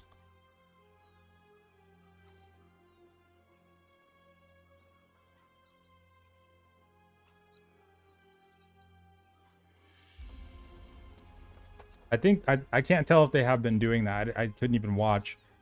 I gotcha. But yeah, I can't do it. All right. Damn though. I bet you Chartis is gonna be so much easier.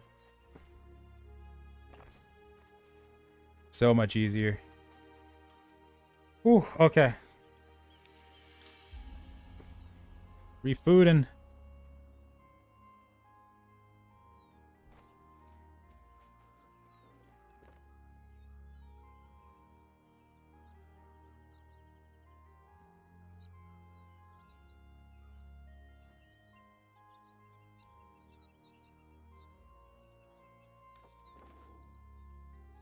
Now we're good. We totally almost had it though. All right, I'm gonna put this this one right here, this one on, and then all right, let's go. So glad she's not bugging out. Somehow it's not bugging out. Okay.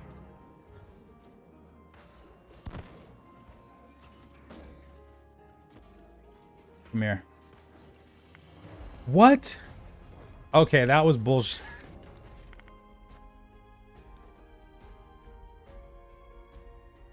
I had her taunt.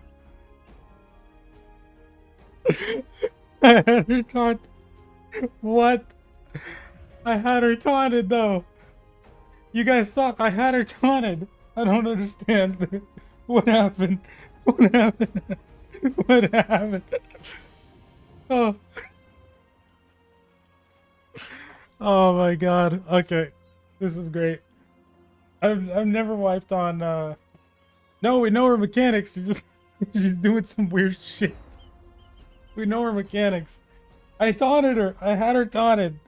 She just didn't. She said no. She said oh my god, that's funny. I had her taunted. No, we know her mechanics. She's so random that if your block breaks or you stand in front of a cleave at the wrong time, you're dead. You're totally dead. All right, here we go. All right. Here goes. What the fuck? Okay. All right. Now she's just doing something weird. All right. Okay. Come on. I think she's on me. No, I had her taunted though. I don't know what happened there. That was so funny.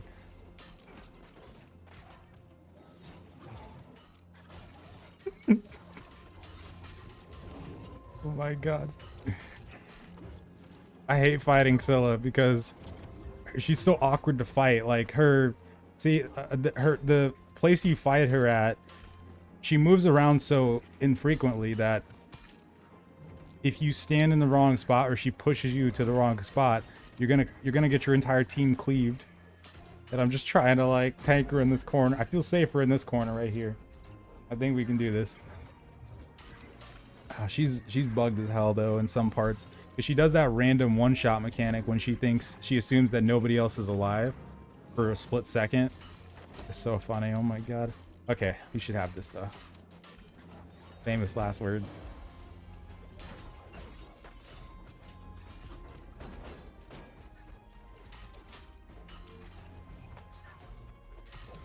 Charge that block. Just a jab. I'm gonna wait till she tries to like eat a puddle or something to even try to regen or put a sacred ground down.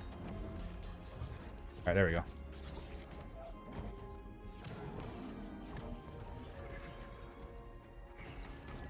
All right, taunted.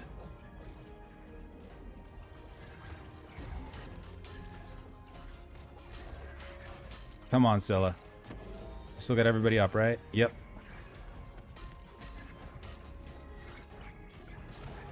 I'm gonna put this down.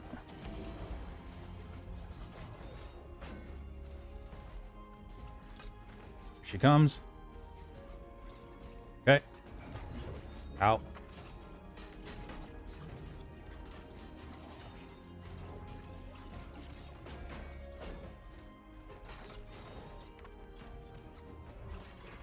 She senses you low HP, she'll just go, she'll wombo combo the crap out of you too. Does combat need more work? I mean, it's always going to need tweaking for sure. And yeah, right now, you know, there's definitely things that need to get fixed, like with the balance side of things, as well as the, okay. As well as the combat in general. Oh shit, watch out. Nice, we all dodged it.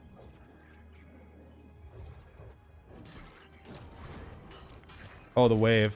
Oh. Soul got Soul got dunked. Alright, keep going.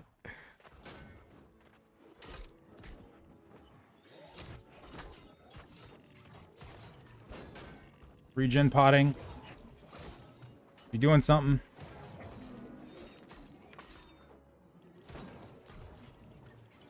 Defiant stance.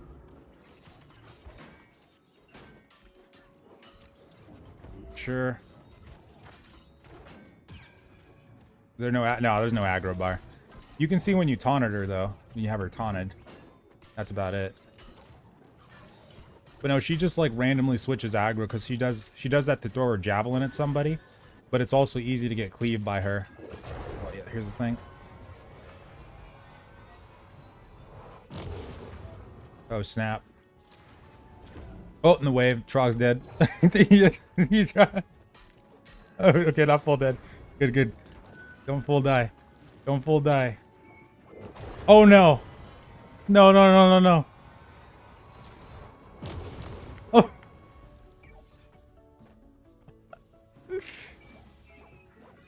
Oh my god. They're all dead. You know what? Nah. Just reset. Just reset. Oh, don't even try. Don't even try. That's what she wants you to do. She wants you to have hope. No, just... Oh my god. Oh my god. That was great. Okay. Now we totally got this. Trust me. This is... This is totally gonna happen now. 100%. Okay. Whew. No, the game's not fully released yet. No, I just jumped off.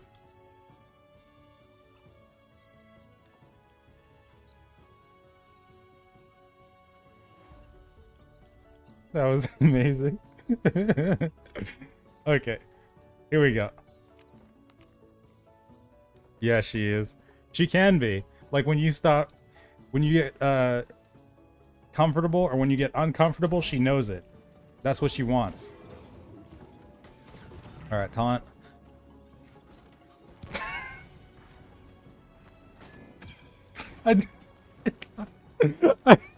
Okay, so if I don't taunt her like this,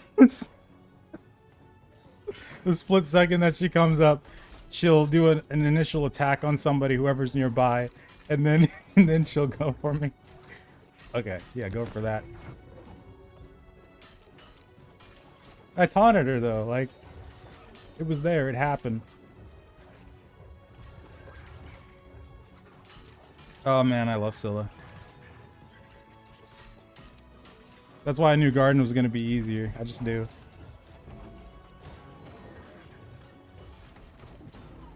Alright, I got another taunt.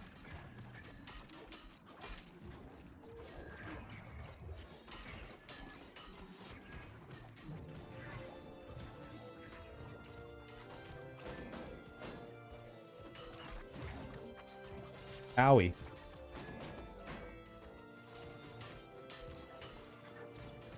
Yeah, Scylla's gonna be so much harder than Chartis, I bet. I don't think I've ever died this much as... Oh, I haven't died this much to Scylla because normally she bugs out after like the second death. Nice, nice dodge, nice. Alright. Pump that.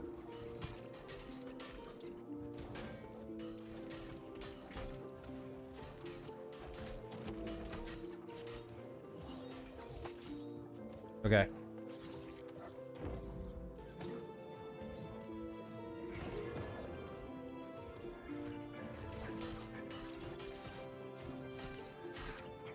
Yeah, initially, if I don't get the taunt on, even if I do get the taunt on in the first like split second, she'll do an initial attack where like the taunt doesn't register, and then she'll switch right to me after. It's kind of weird. It's like she pretends that her taunt is neutral when the fight first starts, and then after that, then she actually recognizes it. Ow.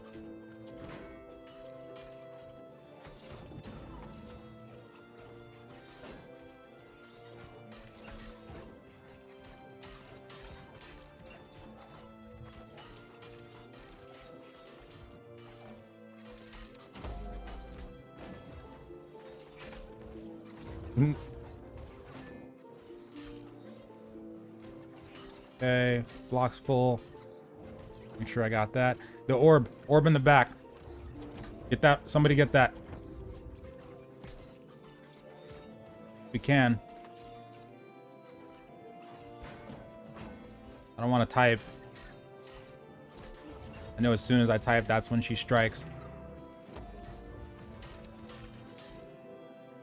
Oh, somebody got it, I think. Okay. She knows when you're typing. She knows. Okay. Come at me, heathen. Oh, crap. Oh, yeah, she's got two of those. Okay. And the wave. Don't forget the wave. There it goes.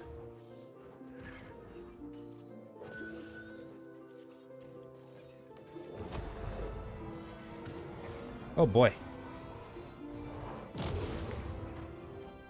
Burrito. No, just stand in front. Okay, I think I got her. Oh, my bad.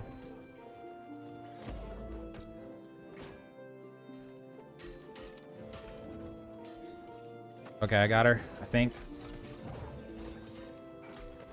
Ow.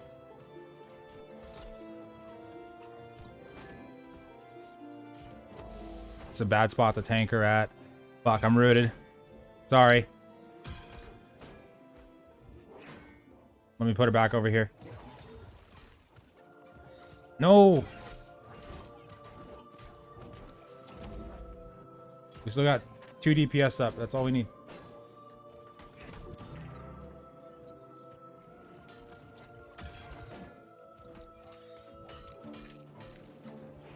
Just wait till she's low HP, then start. I know. I know. Oh my god. Oh my god. My block is just shredding. Absolutely shredding. Kill this wannabe Medusa, please. Oh man. Oh man, I hate that block nerf they did so much. Alright, here we go.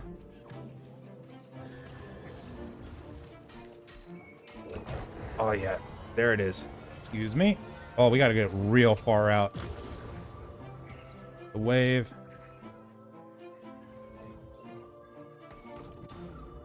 Got her taunted. We don't kill her now, it's over. Oh, here it comes.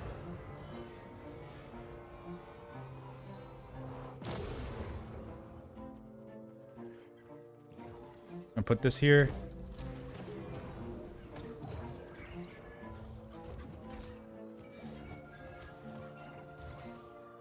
Okay.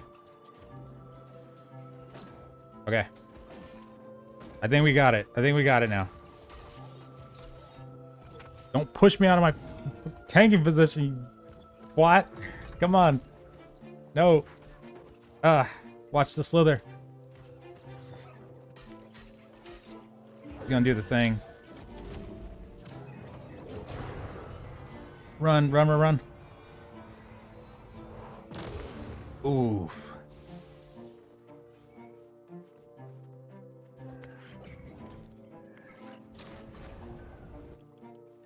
All right.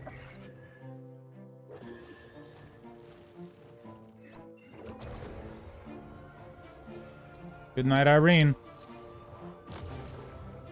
All right. She has no chill right now. We got Pain. We got Trog. Just kill her. No! Fuck it. Kill me. Right here if you dare. Did Pain die? Oh, okay, we lost. We lost. We lost. Oh no. Even Spartan me off too. Oh man. Oh god. Like you need to stack up 3 CCs or something to stun the boss? Nah, there's really nothing like that. No.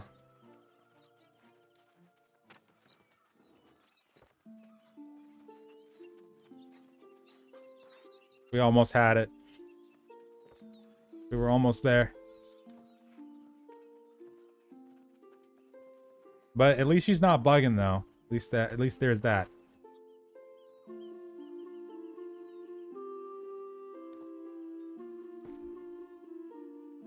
Okay. I'm gonna switch up the potions too. I don't want to run out of those ones. I gotta use those for Chartis.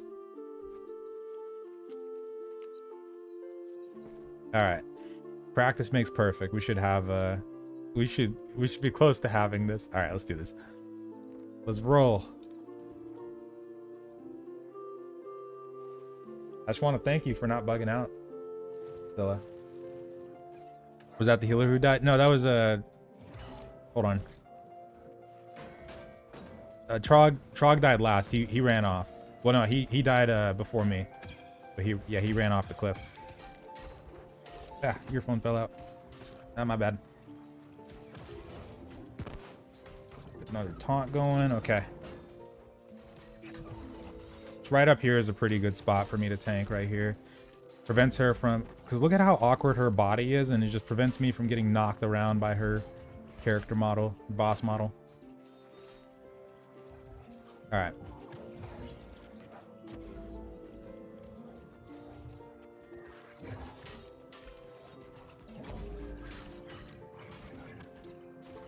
game worth my marriage? Depends. Depends.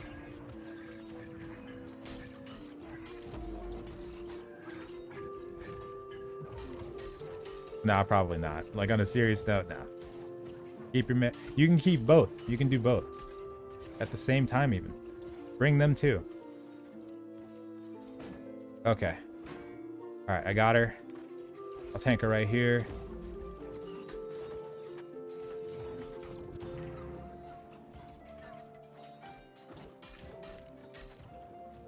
He wants to jab. Ah, she's blocking me. Don't get cleaved.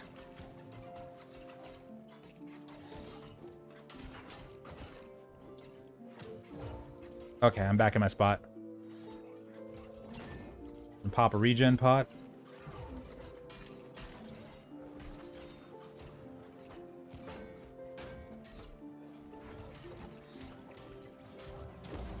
Pop this. Oh my god. Yeah, that was her moving me slightly. My bad, soul. She was not supposed to do that. There we go.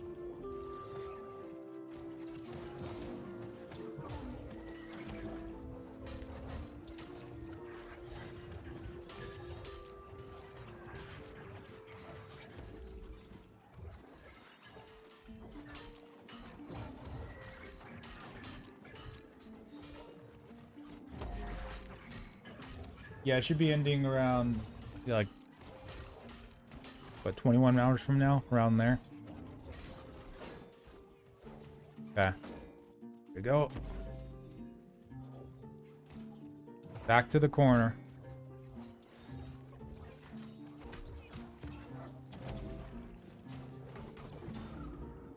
Alright, I'm just gonna tank her right here.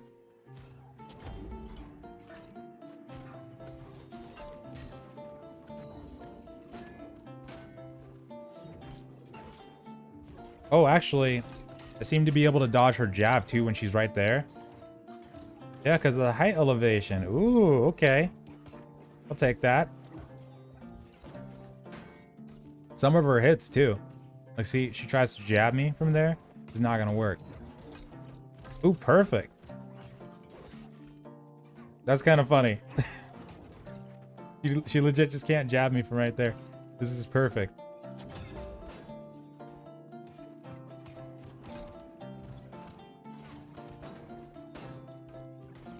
Yeah, this is just where we tank her from now on. Use her weird body against her.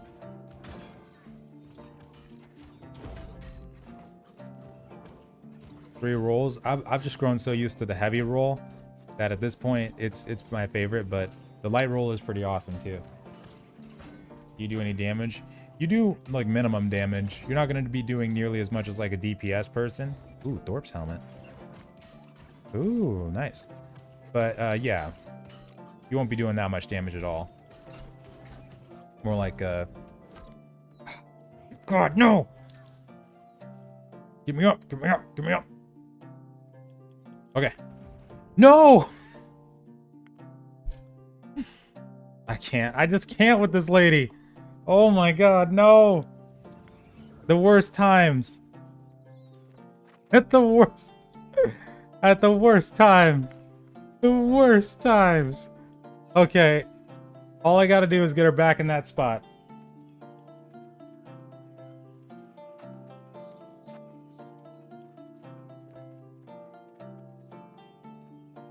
You silly.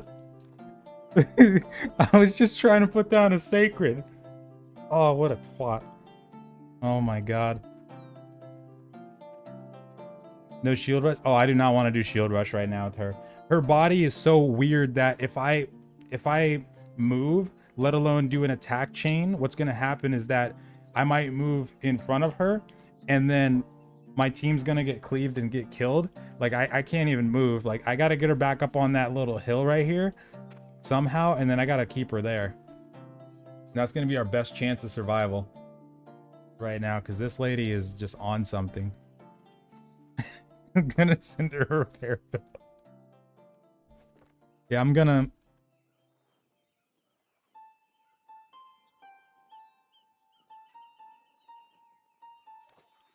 Oh my god.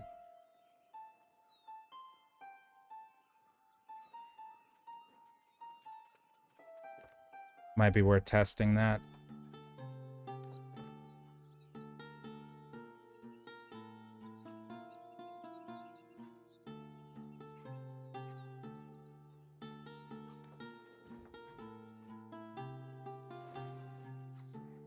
Give it a shot, see how it goes. Yeah, I'm gonna taunt her immediately this time, though. Got her. Alright, she immediately turns to me. Great.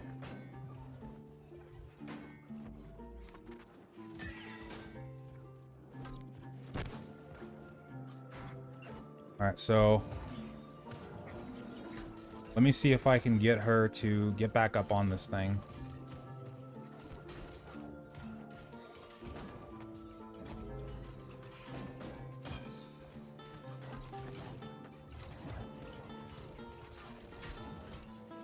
Somehow. God, it was such a perfect tanking position. Yeah, there's a repair all button, yeah. I'm so mad. Damn it. I'm so mad that she stole it.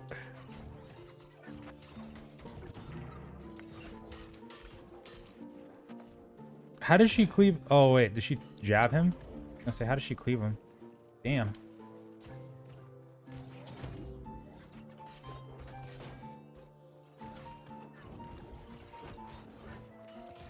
Yeah, that move right there, when I tried to put down a sacred, she basically two-shot me with that thing.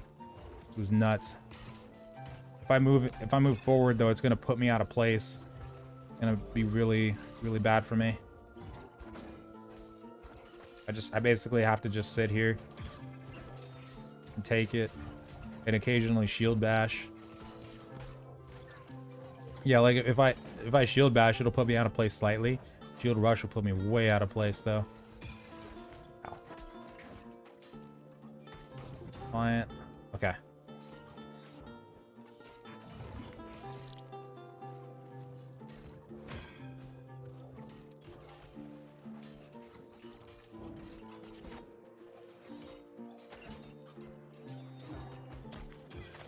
Oh my god.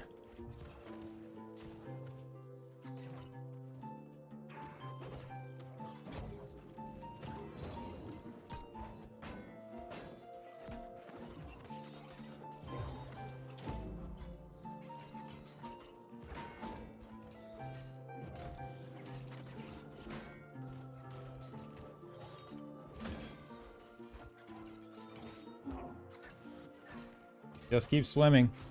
That's all we can do. Wow. Those hits. Damn.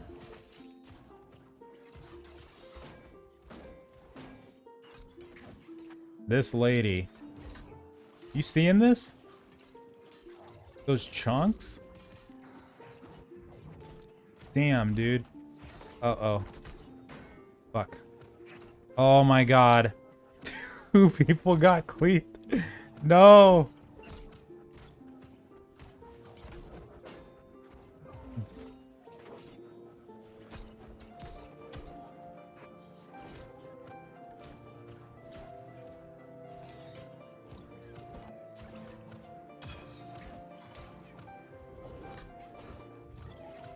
Yeah, her damage is too high.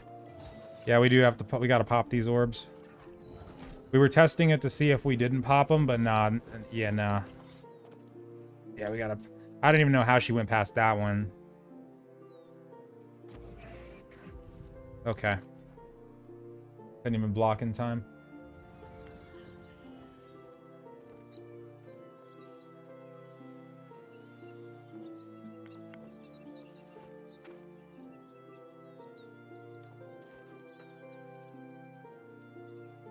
Talking way too much.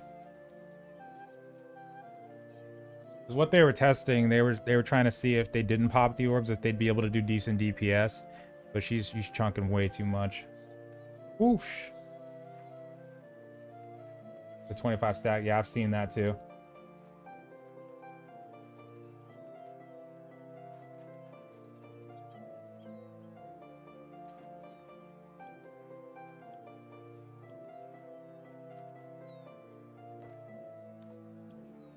Wait, hold on. Is that how her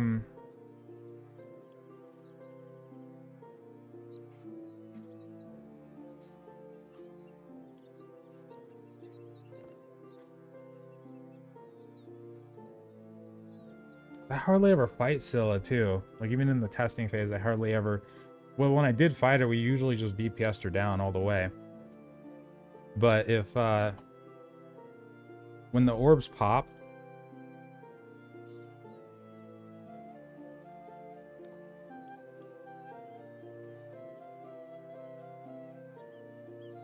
is that how it works though? Like you have to move her into the orb? Because I've never seen that actually done. Most of the time people just kind of tank them. Actually, never mind. I don't know if it works that way. She's super weird though. Whoever activates it will lose DPS. Ah, okay. Right, yeah, she'll definitely move herself when she needs to.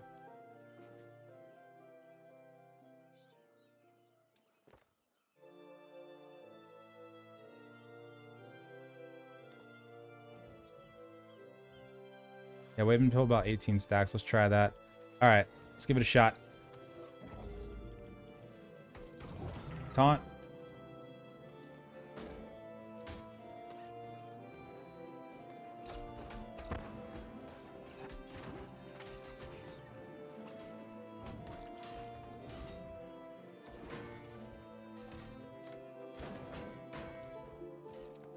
This is like the safest thing I can do right now.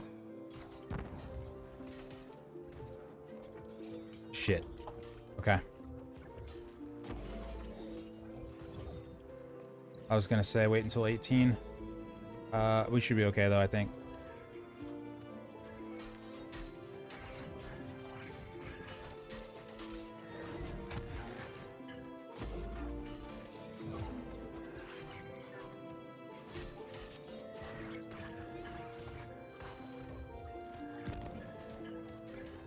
Try that.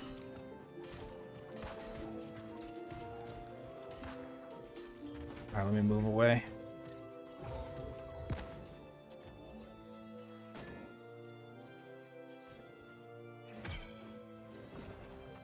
All right.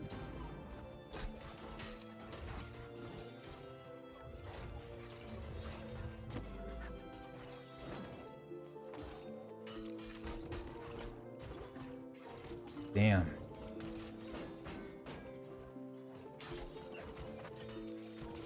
Yeah, no, I know that when I had her in the corner and she was like hitting behind me, it seemed like I was like inside of her pretty much to where she was absolutely able to hit past my block. What the f— she should be on me. I'm so confused right now. She should be on me. Oh my god.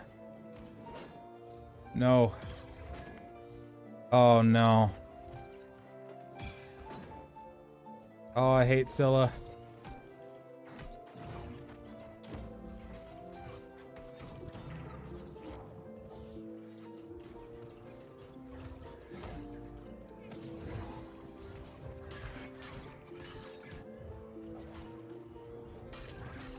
What weapons will you use?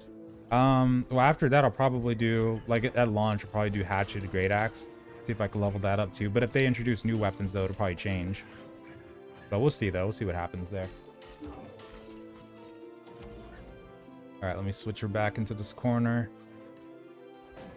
Here we go.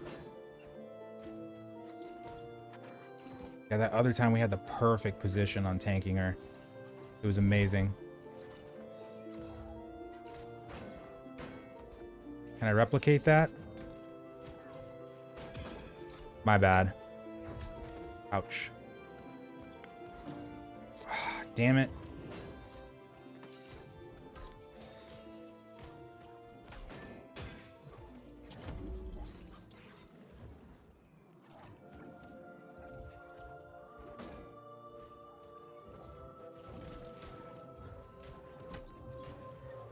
Yeah, when she moves like that and then she starts cleaving, it's the hardest thing in the world. It's not even like mechanically it's hard to fight her. Almost, it's just that this terrain and her movements are so annoying that if I move like that, if I move even an inch, she will just immediately jump up. Damn it. She'll immediately like switch her attack direction and cleave somebody. Fuck. Okay. Okay.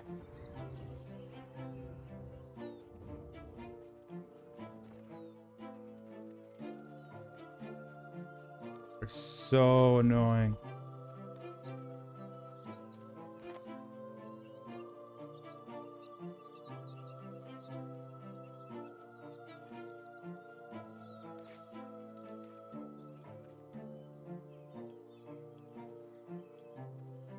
Ripperino.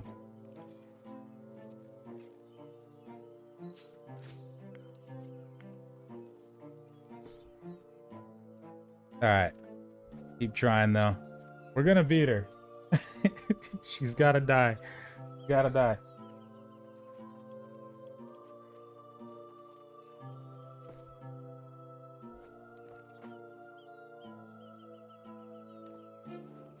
Okay. Here we go.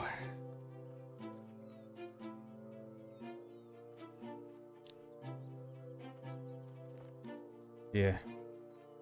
All right, I'm just trying to think to myself, like, because if I do it over here, right, and then if I somehow I get jabbed, for instance, then if I get knocked off, I'm dead. But if I get knocked off like a little bit right here, I'm probably still dead because I gotta move, and then she's gonna cleave people. So yeah, this seems like the absolute safest place right here.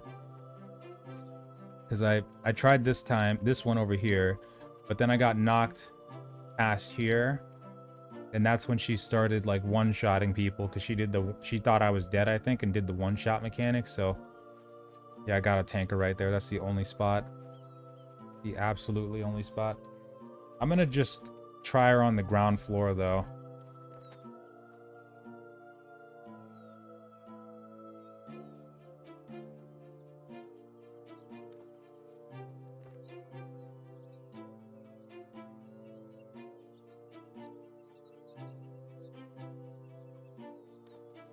All right, here goes. Honing stones. Stoning up. Gonna taunt her immediately. Okay.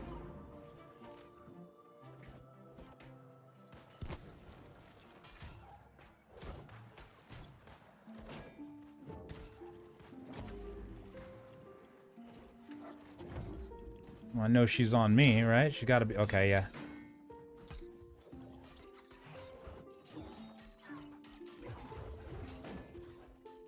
Okay. Get my block. Whoa.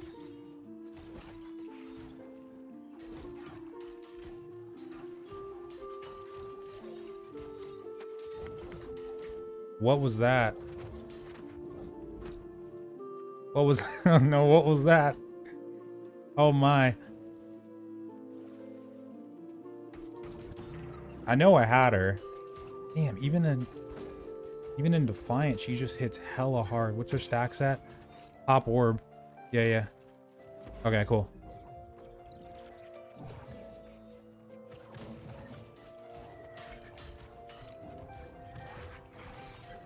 Stack up that threat gen again. Alright, I'm gonna get ready.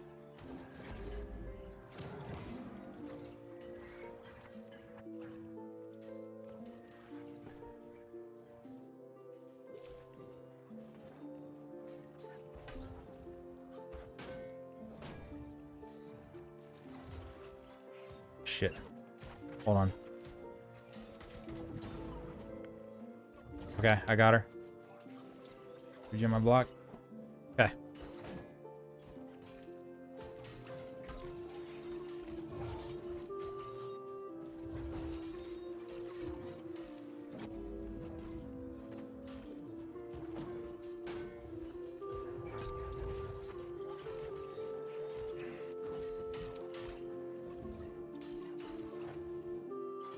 Okay. I want to get my staff out and do like orb, but I don't trust her. Can't trust her. Okay. Got this out, got beacon. Stacks at 17. All right, we're getting close.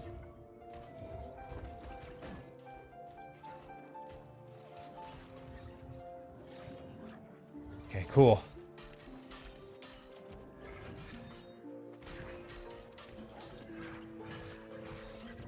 Oh my god, I can't believe how much time it's taken. What if they nerfed Great Axe and Hatchet? Oh, then it'd probably be a different one. Like Sword and Shield, Ice Gauntlet. Be pretty fun, I bet. Or Rapier, Ice Gauntlet, Rapier, Musket. Okay. She's on me.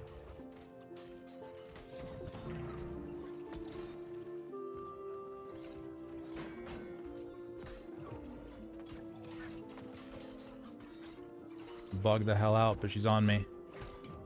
She's hitting my back. I gotta move. Watch out.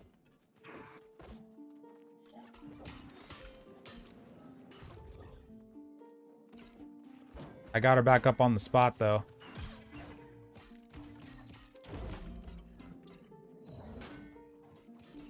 Like she's still able to hit me fully from there though.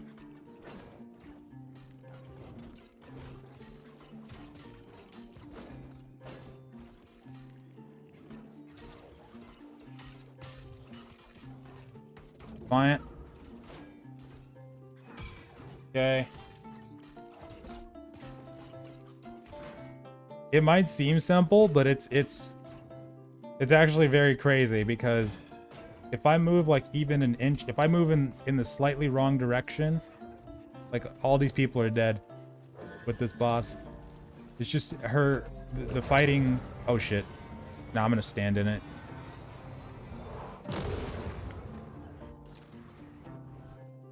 Yeah, I know at least I can stand in it, but uh-oh. Doing it again? Oh, wave. Okay, now she's doing it again.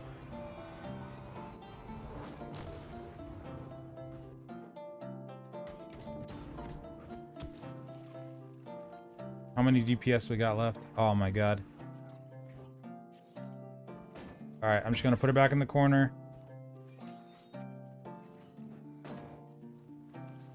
I'm so dead.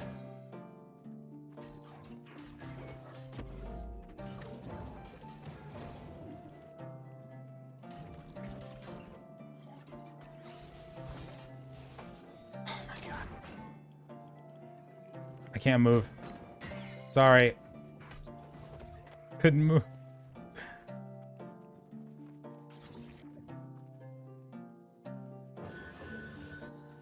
Good God. Oh, I'm totally off this cliff. Oh my God. Oh. Shit. Oh man. No. See, when he's, yeah, so some of them are invisible from what I'm seeing. Like, oh no. It seems like some... Because on my side, like the one that we were running from, he was running towards, but the one we were running towards, it seemed like that one was invisible.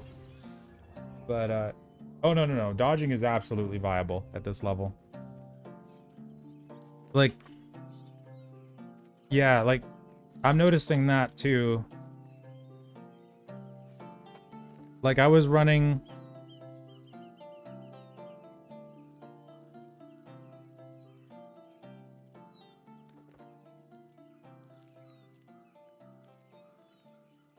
On my screen, there wasn't a blast there. And I think it was vice versa on his.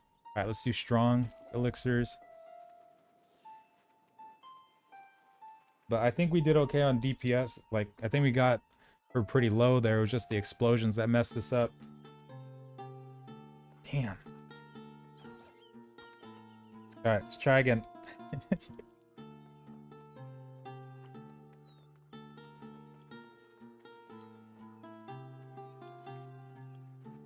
The campfire respawn abuse.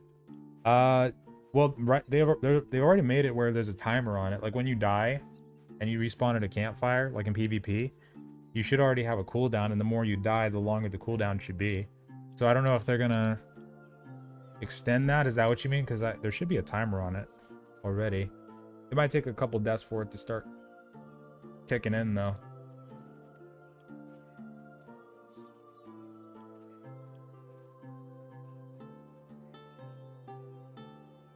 Okay.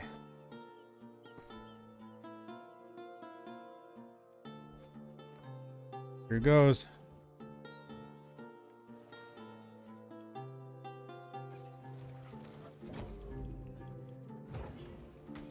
I'm just still surprised she's not bugged yet, though.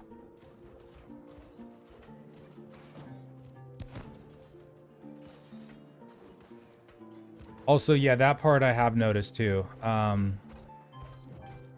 About the blast, but still the whoops. But still, though, I've noticed that it seems like it's invisible sometimes. But yeah, that part I have noticed where at least one of the blasts should pop up on me specifically. Oh.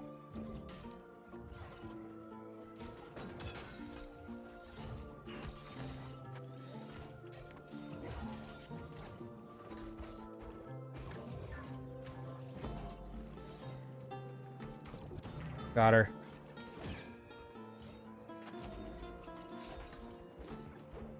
$16.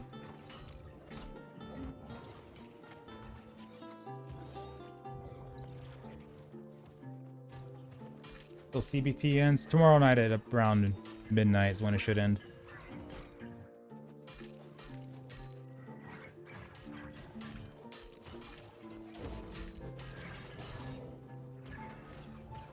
Okay.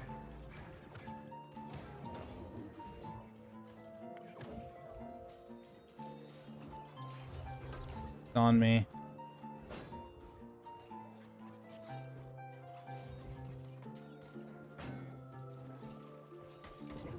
Got her.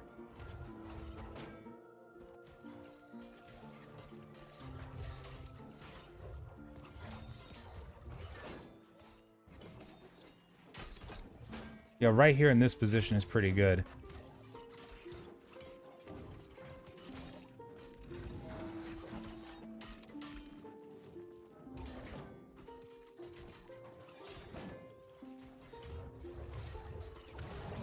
Okay, orb. Jabbed. Beacon. Defiant.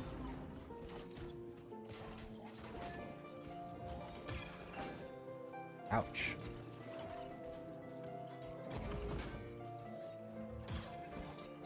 Oh my.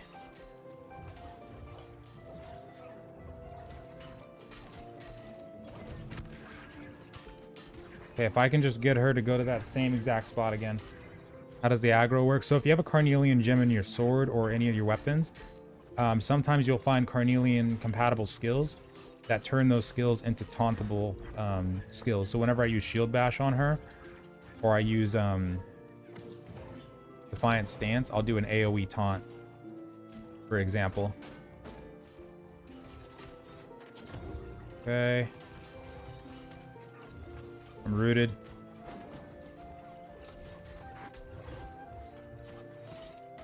I can't pop. Okay, there we go.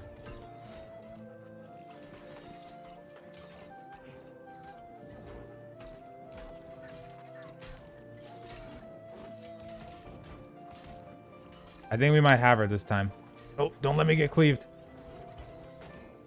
That was so close.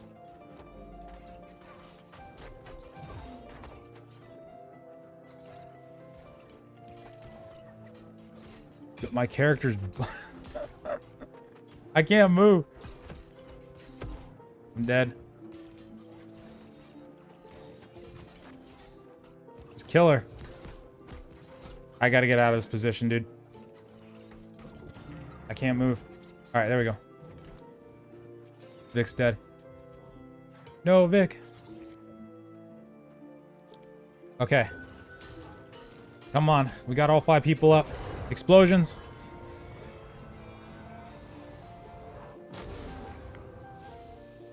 Damn. Don't get hit by that.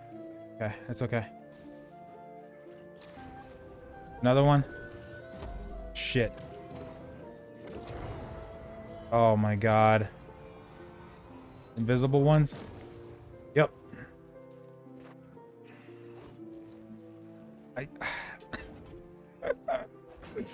Why? No, just no. Alright. Long she dies. That was so perfect. That was so done. Step from stuck. That was so perfect though. You see that? You see that? How much BS that was? Oh man.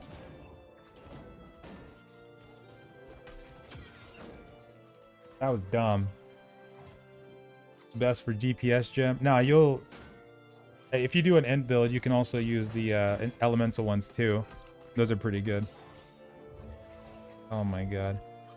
But people are using the amber gem in some weapons, like since you can like do a great axe for instance and life staff. Oh, she's gonna die. Oh, she's gonna die. I'm gonna pop food again. People do that since you can... Oh, pop the orb. Somebody pop the orb, dear lord. Pop that stupid orb. How many stacks?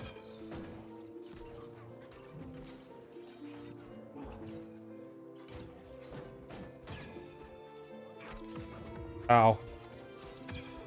Oh god, yep. I knew that was coming.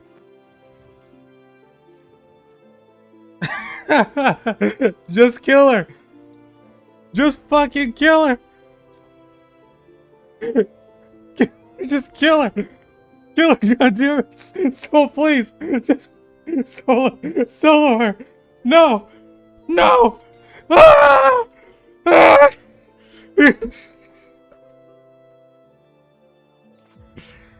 Oh.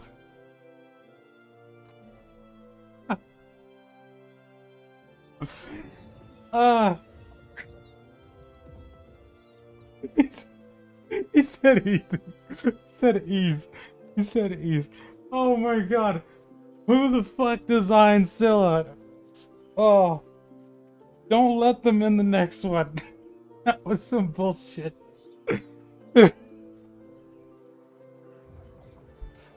Oh my god. Oh, whoa, whoa, whoa. Oh, that looks pretty cool. Oh man. Oh dude, I'm not going into Lazarus tomorrow. I know that.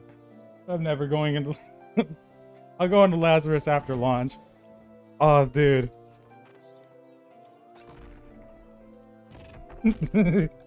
That was so close. That was so close.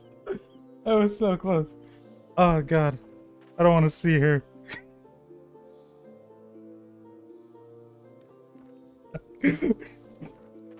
Fuck you. Never. No. Never. I can wait. I can wait. Same here. Screw that. Phew. Okay, we're done. We're done with her. Oh, the chest. Oh god. I'm coming back. Oh, yeah, I hardly... I don't even think I care about the chests anymore. Oh, man. Ah, damn it. Yes, I made it. Made it. It's all gonna get wiped tomorrow anyway, but... Oh, man. Oh, wow. Lucky. Okay, I wish I got that. What? Wait, you got...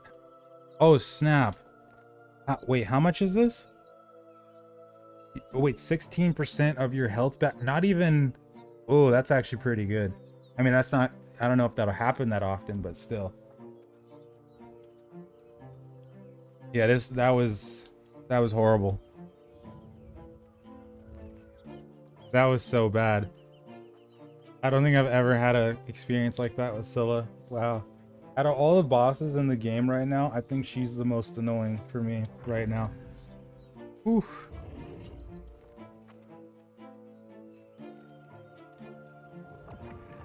Okay. Exactly. Yeah, the glory is forever. That's true. Dude. No. After 1 a.m. I was gonna go to bed earlier, but we got locked into this dungeon. Oh, sorry. Forgot the monitor. The monitor thing was still on. I was checking to see how long. Oh yeah, 10 hours. Oh my god. Ooh. No, we were supposed to go to bed earlier. I can't believe this. Oh, it's gonna end at like midnight tomorrow.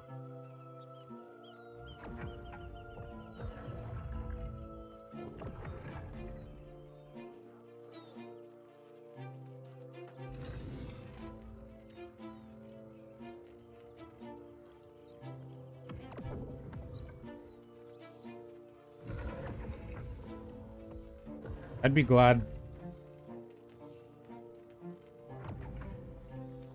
Like if they just...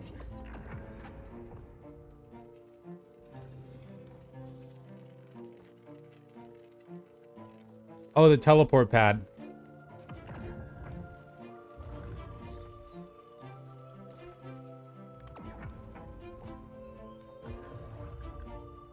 Yeah, if they just took her out entirely, just put anybody else. They could put like a giant demon in here. It'd be fine. I'd take it. Truth. We know. Yeah, we'll know that we were there first. Oh yeah, we got past her previously.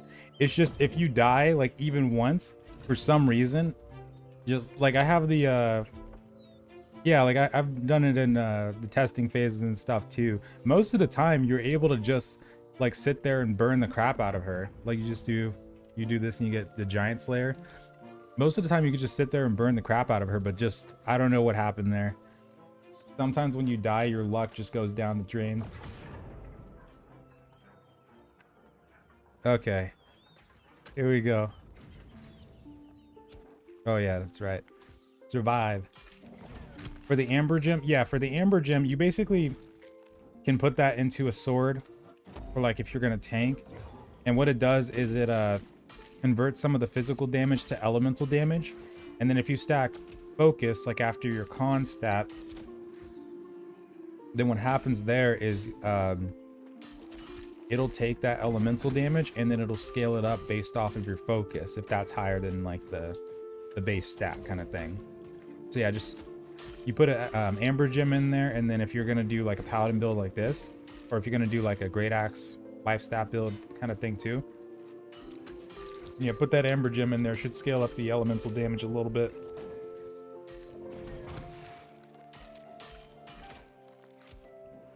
What level did you get the beta so far? Oh, 60. What's up, Zach? Oh, we're doing good. We're doing much better now. We just spent the last, you missed it. Spent the last like 30, 40 minutes on one boss because it was an absolute nightmare. Oh, crap. Okay. Oh, so that's what happens if you die in here. I thought for some reason that the whole thing would just fail if somebody died in one of the sections. Or like if everybody died in one of the sections.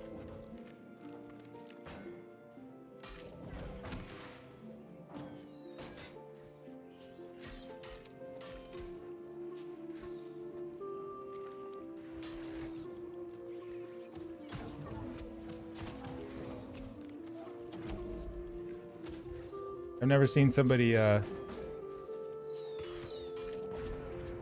there we go. Cool. GG. Will leveling be slower? It might be. We don't know 100% yet because we don't know what they're gonna do for the launch patch notes, but I'm really curious to see what they're gonna do there. But yeah, it'll probably be slower or about the same speed without the town projects kind of thing, because the town projects really sped things up when people started using those. But without them though, then we probably only would have started seeing 60s like about 3 or 4 days ago kind of thing. maybe 5.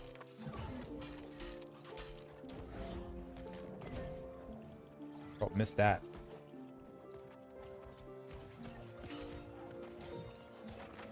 Ooh, I don't know what we're gonna do tomorrow. We're just gonna relax probably though. Absolutely, I'll do anything but Lazarus. No.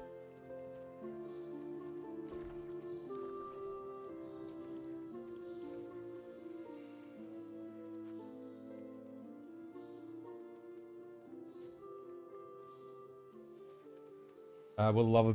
We don't know for sure yet if they will raise the level cap, but if they did, it might be around the time they do an expansion. But yeah, we'll have to see on that. But they haven't said anything concrete about that yet. Shiz. Let me taunt. Okay.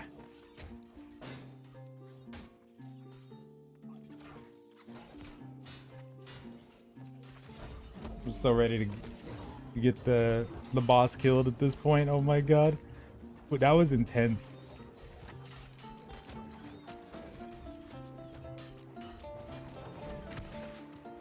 Let me see if I can pick up that archer too.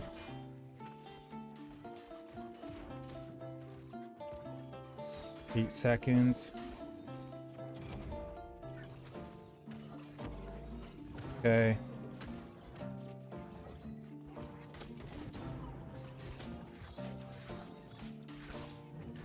Got him.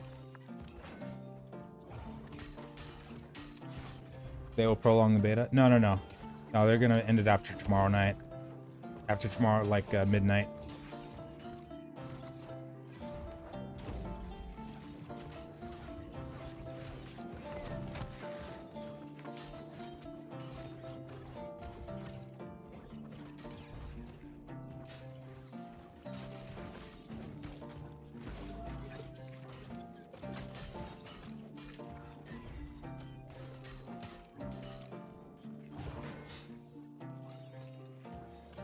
Well, no, if they because I saw the post on the forum, so if people try to do like exploits or something after launch, that's apparently when they're gonna start taking actions, like doing rollbacks and stuff like that. So I don't think people will be doing that as much, but if they do, though, I'm curious to see if they'll actually do that.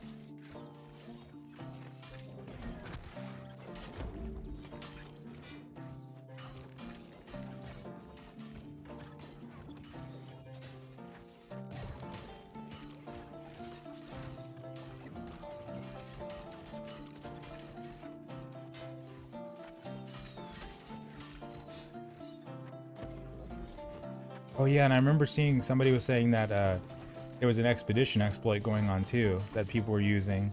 That apparently some people got caught using it too, where I guess one of the expeditions you could repeatedly go into it even past the timer by doing a specific method.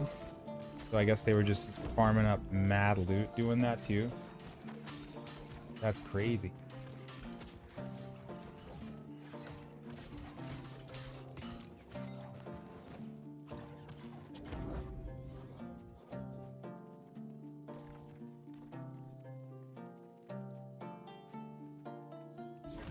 Offensive damage gems work if you put them in armor. Well, if you put gems in armor, they produce a different effect. So like if you look at the gems themselves, you'll see how there's one on top, there's a buff on top, and there's a buff on bottom. Like for the emerald, for instance, this one would give you thrust ward damage absorption. Nope. Absolutely not. But yeah, if you put it in your weapon, it would give you a different effect than if you put it in your armor. But if you put it in your armor, then they should stack.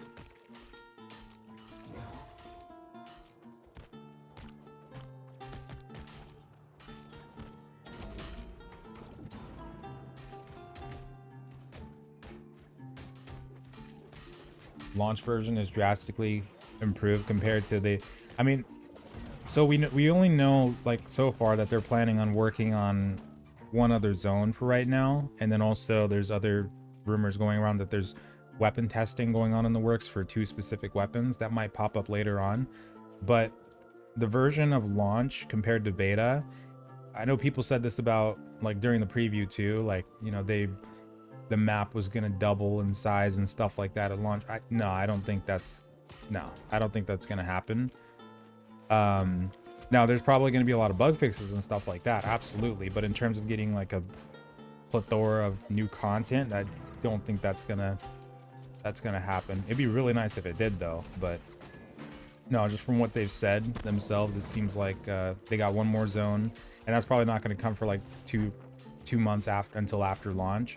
And then the weapons, those are probably going to be the same, where like maybe 1 or 2 months after launch. But like what you're seeing content wise and stuff, that's probably going to be like the majority of what you'll see in launch, because there's a lot of stuff that's like data mined and stuff like that, but there's no telling when that stuff will actually, like, you know, come in. But yeah, they'll always continue to add zones and content and stuff like that, though. That part's gonna be nice. And hopefully, yeah, hopefully they'll optimize the wars. That would be really, really nice. It's got to be on their list. I'm sure they're gonna work on that.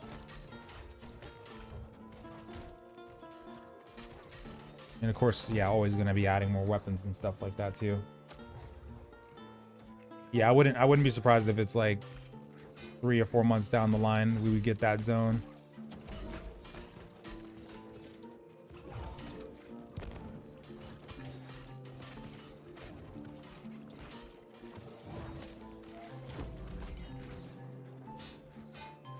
But that one's gonna be pretty cool though. I normally don't, the one that's coming, that was data mined and like glitched into, I normally don't like that type of terrain in games that much, but I think I'll make an exception this time. Plus, we already got snow regions, so makes sense to mix it up with a little bit of heat this time. The next one. What's up, Sparrow? Oh my god, that Scylla tanking was an absolute nightmare in so many ways. But if they do nerf Scylla for any reason, at least we know we were there. We were there pre-nerf. Oh my god. Her body is so weird.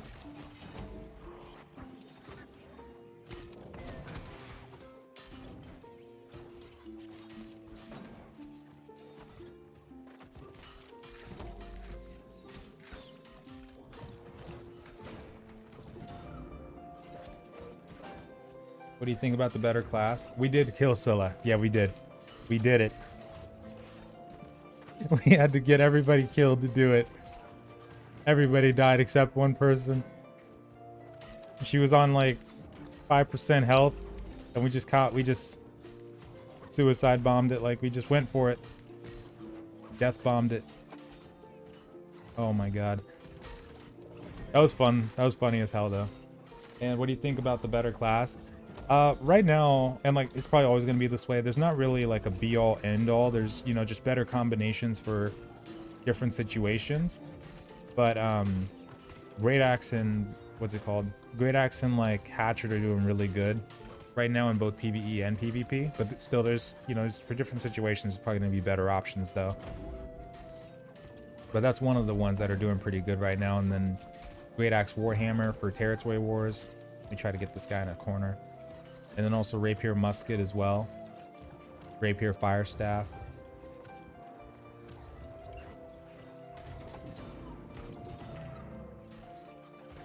And then that'll always drastically change too, because they make a lot of changes whenever it comes to their balance stuff.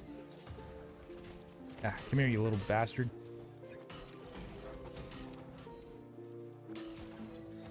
So we'll have to see what they decide to do for the launch patch. I'm really curious about that, actually.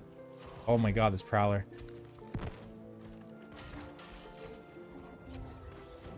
Got him. Okay.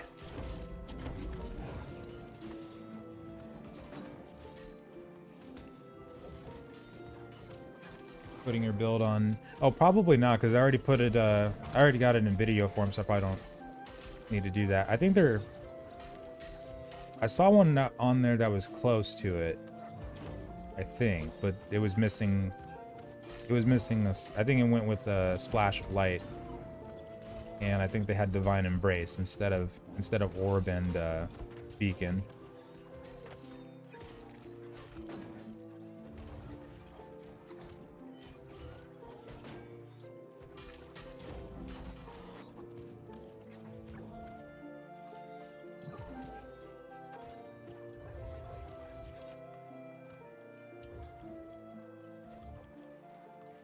A little bit more. Best option for tanking. Well, if you're gonna go for more sustain, like for healing, you can do life staff, sword combo, and if you want more taunt generation, you can put a carnelian gem and a hatchet, and then go sword and hatchet instead. On both of these bastards.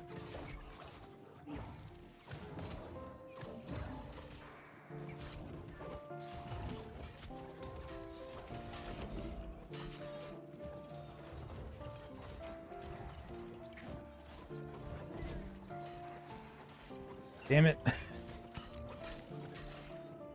Keep messing up on my distance. Okay.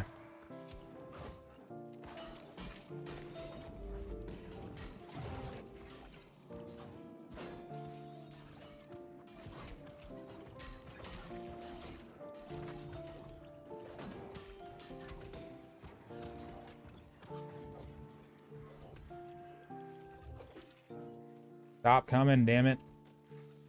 Let us be done with you. Making me waste all my stam. Got him. Okay.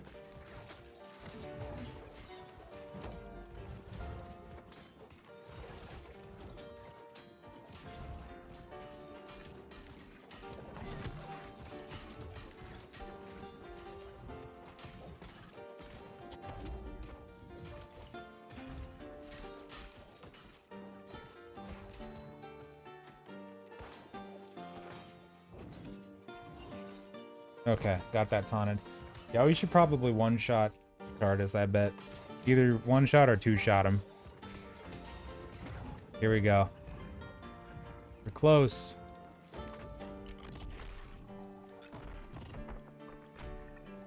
Life staff sword or life staff hammer for PvP. You could probably do either or. I mean, like if you're doing territory wars, then if you do tank build like this, like life staff sword, you could probably just sit on the point and just keep them focused on you while you try to stay alive as best you can. And then with the Warhammer, you could try to get in their back line and see if you can CC some people, get some people locked down. It's completely up to you on that one. Either one would probably be a decent choice.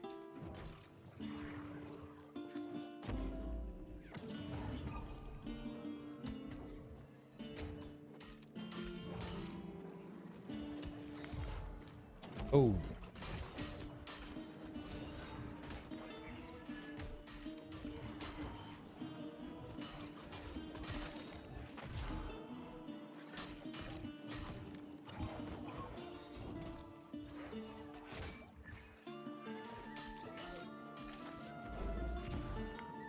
I was gonna say I wasn't sure if I'd be able to dodge that. Like it went okay.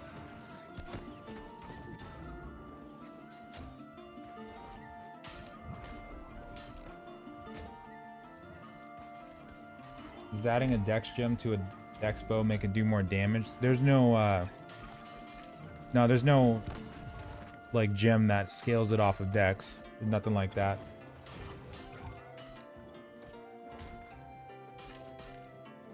You might be talking about an int gem though.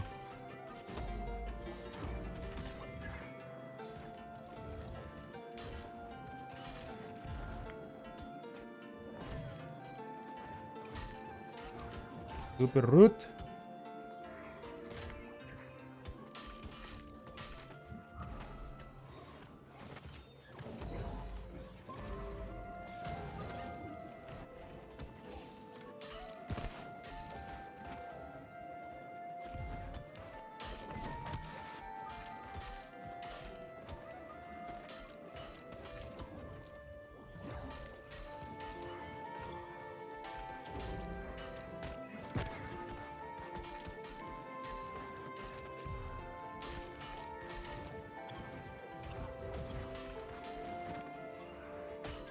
Damn, that shockwave.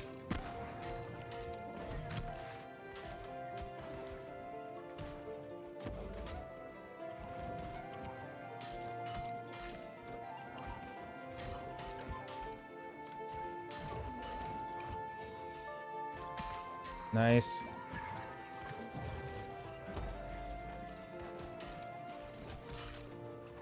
Okay, we got him. Sweet. Holy crap.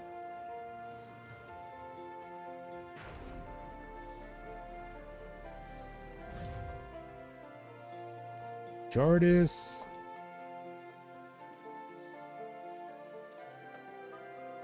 There he is. There he is. Okay. Let's one tap him. Okay. The Chartist. He's gonna be fun.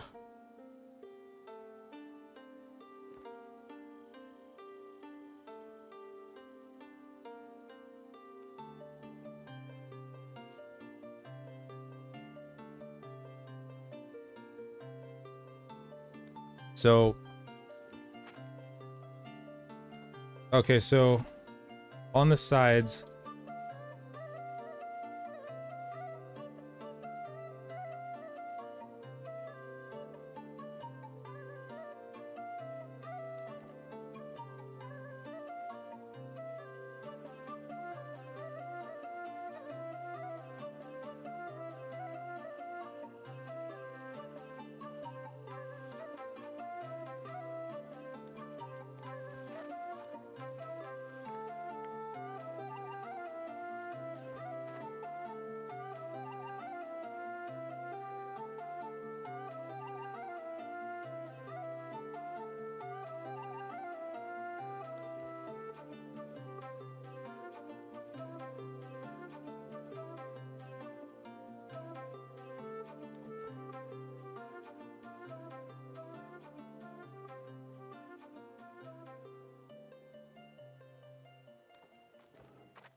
after he gets back up, he'll...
So yeah, he's gonna keep beaming. Well, the last phase is gonna keep beaming until we die, if we don't kill him.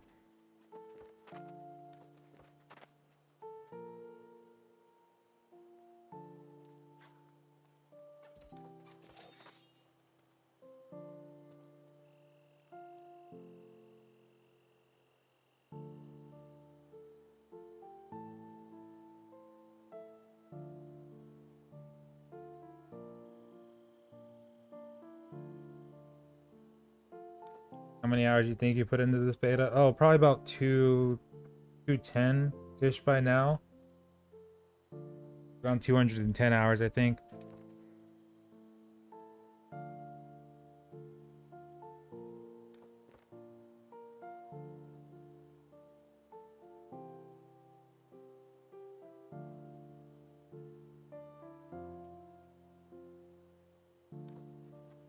When he destroys a side too, there will be a big...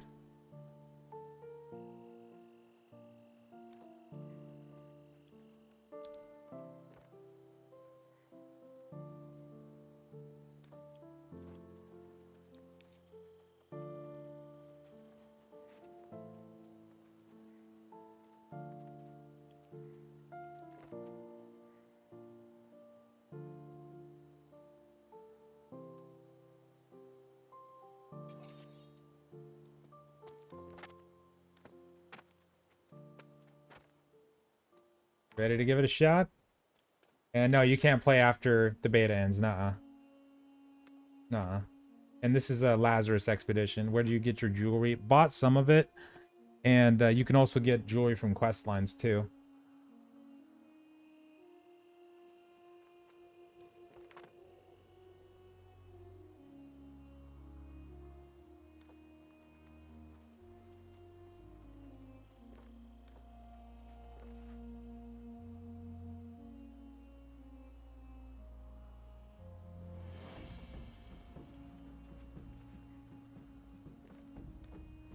Oh, yeah, yeah.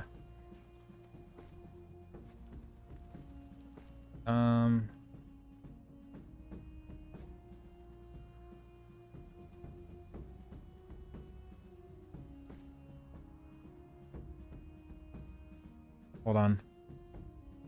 These ones. Okay. You can, but it's only... we only need one because when he destroys the, when he destroys one, I think he resets the orbs. From what I've seen before. Or unless you mean you don't have to put it in right away. But I think it's okay if we don't do that. We'll probably be okay. Just because on the first time I don't want us to get mixed up. Let's roll. Did you get the legendary weapon quest? Yeah. I haven't done it fully yet because some of them need you to get your gathering up, like mining and logging, but I haven't done that yet. But oh, sorry, I haven't gotten it this phase. I've gotten it before, but I haven't unlocked it in this one. But I've seen what gear score weapons you get from it. Looks like you get 580 epic gear score weapons at the moment from it. Charges. Oh wait, let me make sure I do this. Okay. Here we go.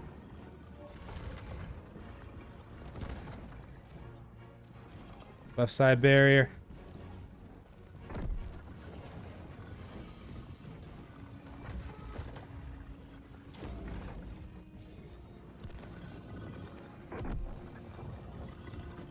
Plant that bad boy.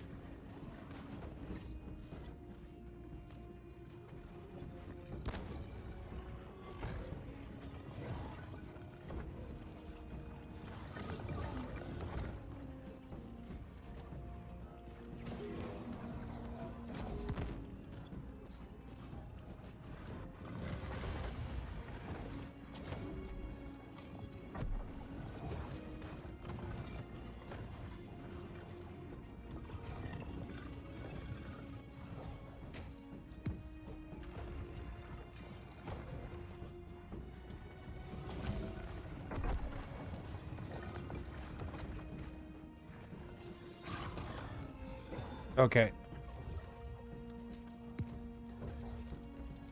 DPS. Here we go.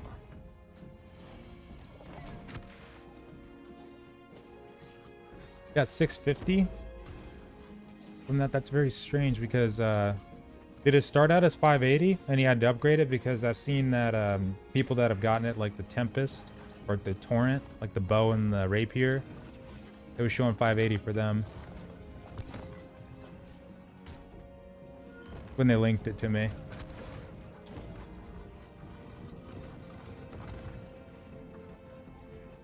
But I know that in the testing phase, it seemed like some of the objectives were different because I heard back then at least that people were having to get like 175 logging and get up there and mining to get orichalcum nodes gathered and ironwood trees gathered, but for some of them it wasn't making them do that.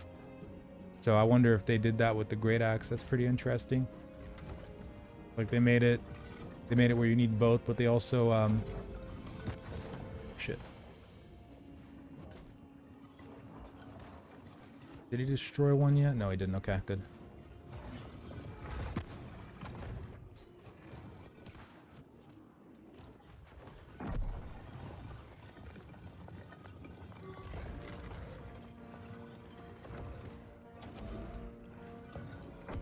Oh yeah, no. There's absolutely higher than 580. But for the people that I've seen doing the quest, they've been getting 580 ones from those quest lines specifically.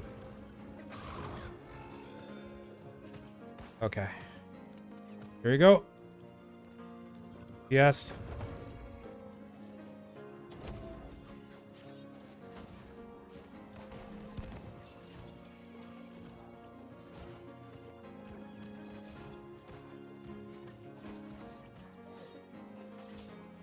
How rare are they from this dungeon? I've hardly seen anybody get them from this dungeon.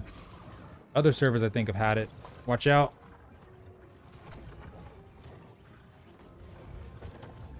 Get off that side. Get off that side. Uh-oh.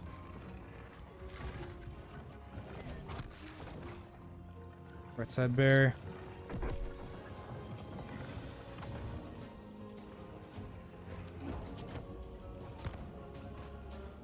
If we can keep up our heals at the last part, we should be able to do it.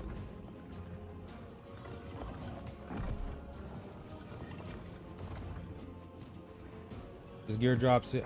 Yeah, they included that in the patch notes not too long ago too. Your watermark is like your gear score, and the higher it is, the higher chance you have of getting better drops. So like if you're at 580 gear score, then if you go into an expedition, you're gonna have a good chance, or a guarantee in some cases, I believe, of getting a higher chance of getting better gear, like 590, 600, stuff like that. But they also changed a couple things about the gear drops from what I've seen so far. Like for instance, in Merkgard, we used to get what was called Ophin's gear, which was 600 gear score. And we got that pretty frequently too during the testing phase, but during at least one iteration in the testing phase not too long ago. But haven't really seen any Ophin's gear in this version.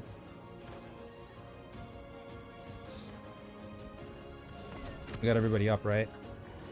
Okay.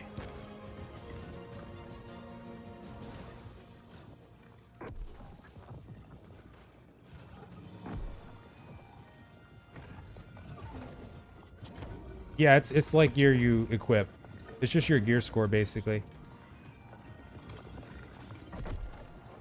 So like, and then when you get to end game, if you don't have good jewelry, if you do the side quests, like the Great Cleave quest all the way up, you should get the Infinity Crystal. And that should be 570 gear score right now. And that should be a necklace. That would be really good boost up as well. And then you just keep doing...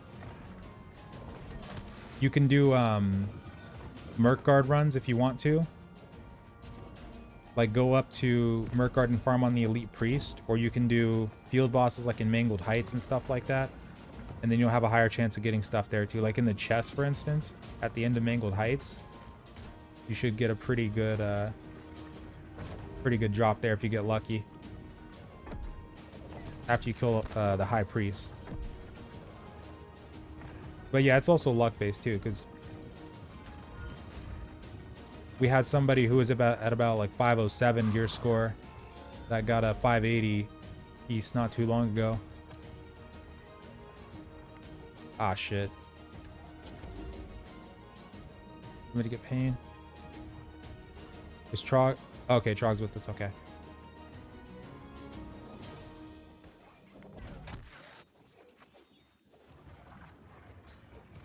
It's a DPS check. Once we get to the last phase, it'll be a little bit harder. But yeah, mechanically, there's not a whole lot of mechanics to it.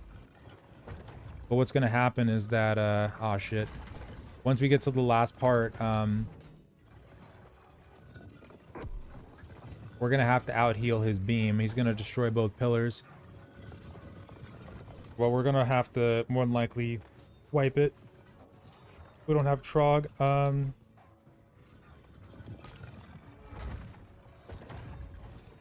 It's okay.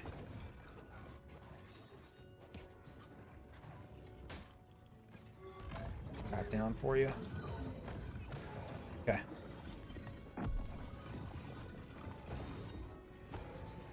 Gotta repair my sword too.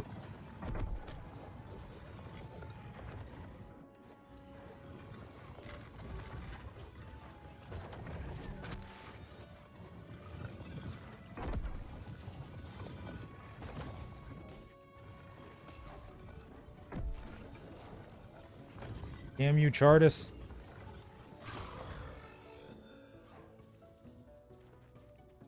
Trying to see if I can still block that.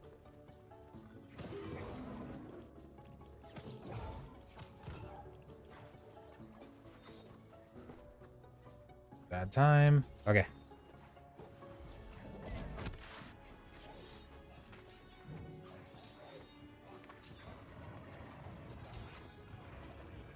Okay. I think he's going to destroy that other side now.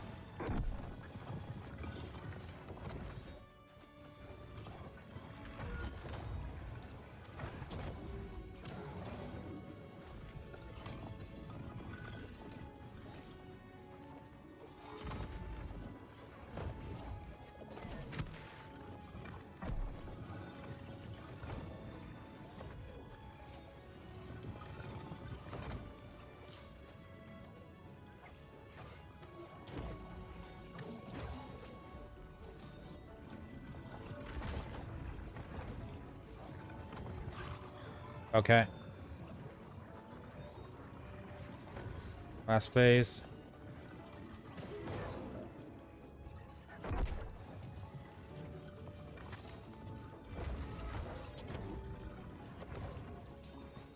He's gonna start beaming me though. We're not gonna make it past that, but just so they can see it.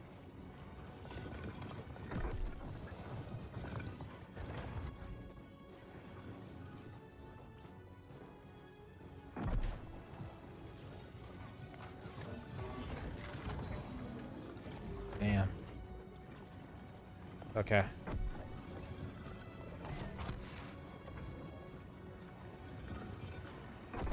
What do you think they're going to change or fix?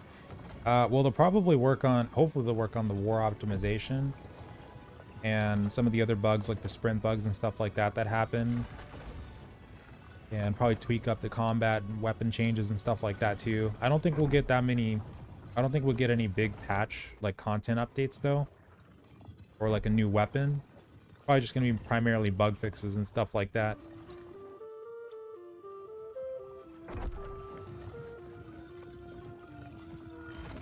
That on you.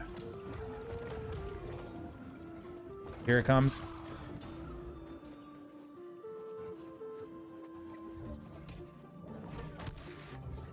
Constant beam.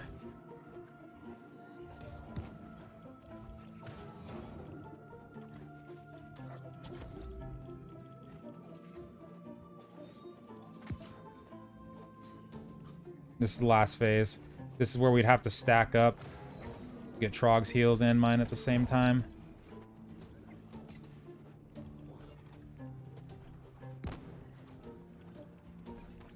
Damn. Okay. But now, yeah, now they've seen it though.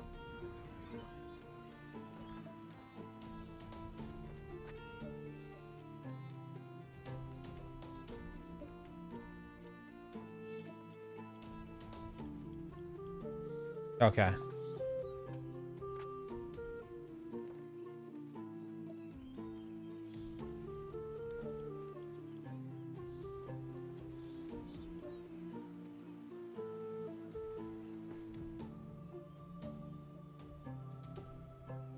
Ooh. Oh, I love the look of this one. This looks pretty cool. I wish it was heavy though. Oh, damn. What's the stats on this, actually? Oh, it's like in the middle on the elemental and physical. Oh, man. Maybe I could wear that right now, because I feel like Chartis's damage is the beam is probably elemental, more so than physical. Give that a shot, see how that goes.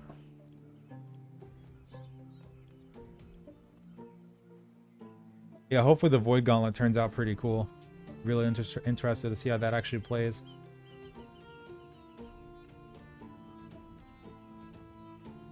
The companies having multiple companies of people? Probably not, because that's just... I mean, that's just some, you know, if a guild's big enough, then they're going to do that anyway. I don't know how they could really fix that. Like, if you have... beforehand, you'd have like 3 or 4 different guilds. But since they increased the cap to 100 for the companies, they you'll see that less often now, but still you'll see that happen. But yeah, they probably, I don't think they'll do anything like that about that for a while though. And yeah, it's a button right over here. Bottom left part of your inventory.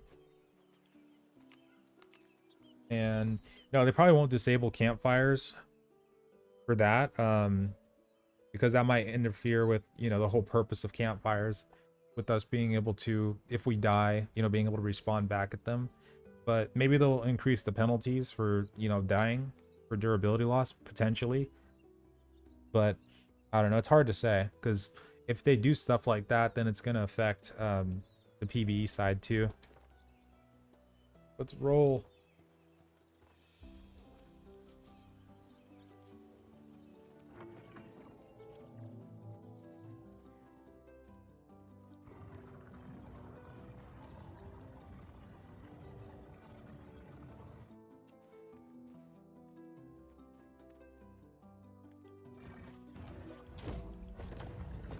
Chardis. Chardis. He's so pretty. Okay.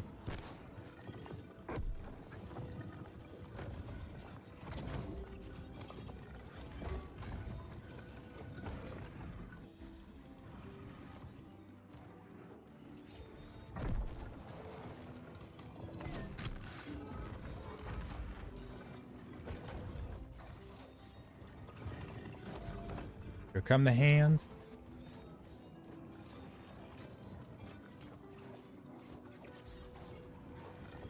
Besides the new weapon in the free update, it's hard to say actually.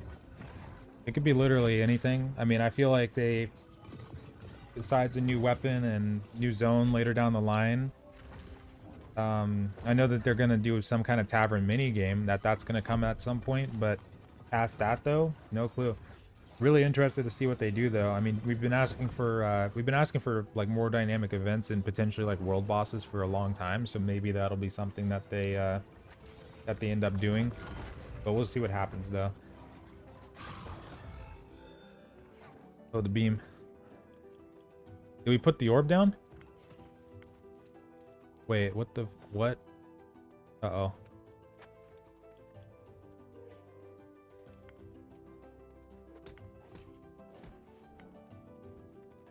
Oh, we didn't put the, what the fuck? It's the beam.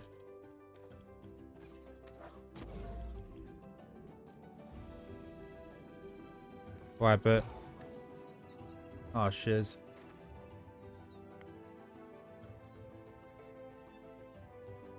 Yeah, just wipe it. I thought they killed it already. I didn't see what happened over there, though. Yeah, just wipe it.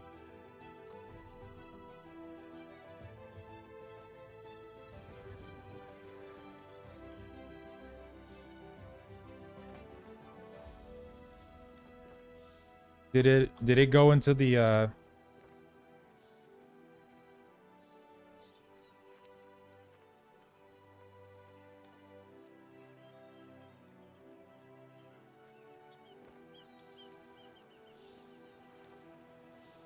Oh, gotcha. Okay. Yeah, that'll work too.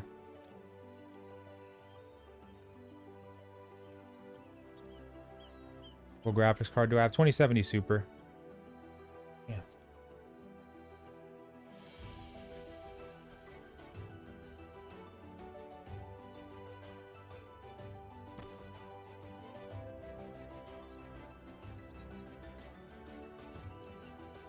All right. Here it goes. Oh yeah.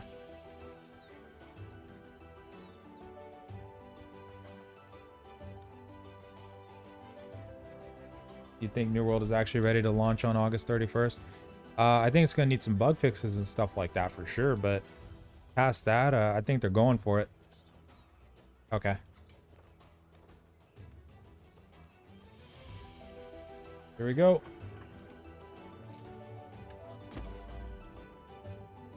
Chardis.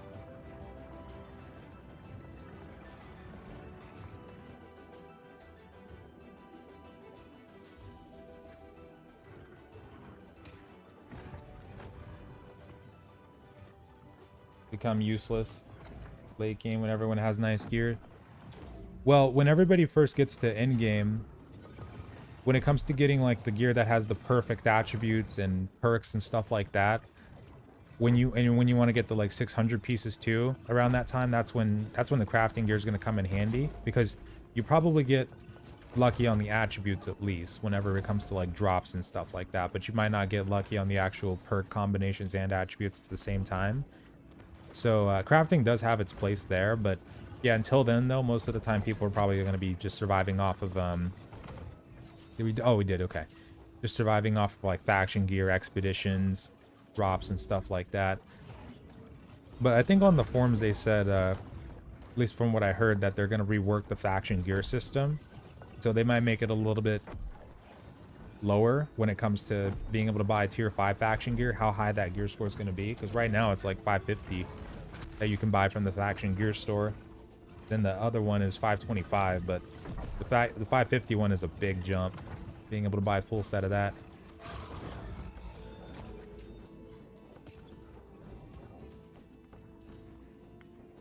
There we go. All right. EPS.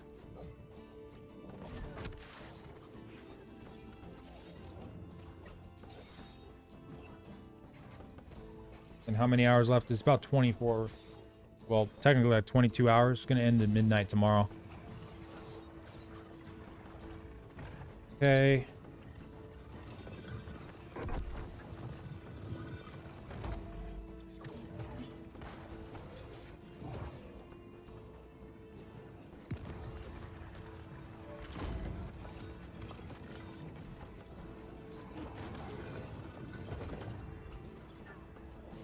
Okay, he's got that. Okay.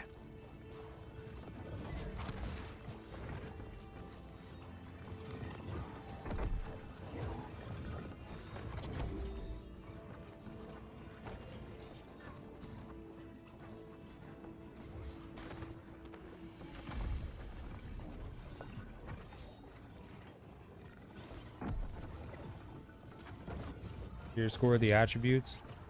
Gonna be the attributes probably, like once you, well, the attributes and the stats themselves along with the perks. So like if you have something that's, you know, let's say you have something that's 10 gear score piece or against 10 gear score levels below something you just got, if the attributes, stats and everything like that are really good, then you could probably just save what you got until you get to a much higher point. Mobs and bosses hit for too little. The Amarine ones do, like those ones do. Once you get to like the depths though, you'll start getting chunked by Thorpe.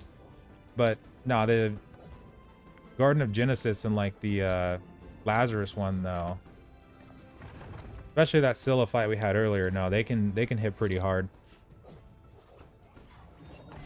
But mechanically they don't have that many mechanics though, but they can hit pretty freaking hard if they, especially if she's got her buff going. Oh yeah. And like on this boss at the last phase, you literally have to stack up. You have to stack up your entire party and heal everybody through his damage. His beam is just going to constantly be ticking on you, and there's nothing you can do. But you just take it and hope that you can survive it. Still got L5? Okay, good. And after this one, no, this is the last one. Just Chartis. Scylla was stupid. I can't believe that fight. We just got to fight Chartis now. That's it. It's the last phase that could potentially get us, because what's going to happen is that orb up, I can't see. We're going to need that.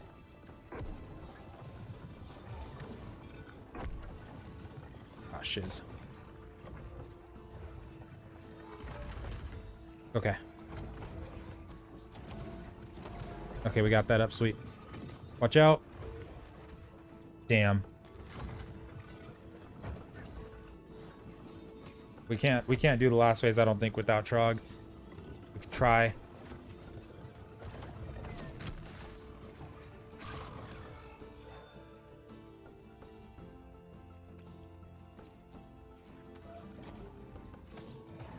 Okay.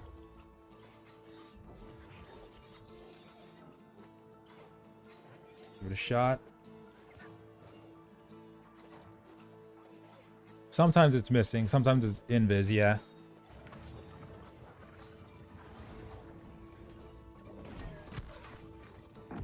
I hope that beam goes on me. Maybe I can survive it.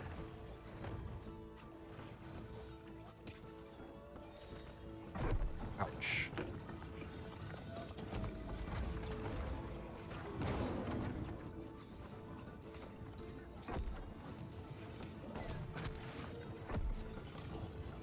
How's bow end game? Yeah, bow's pretty solid end game. Same with musket.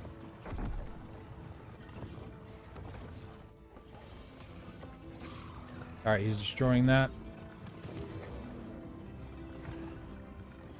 Get off that side. Get off that side. You're gonna die. Rip. I don't know if I can get you there. Let me see. You might die as soon as you get up. Heal. Damn. Okay.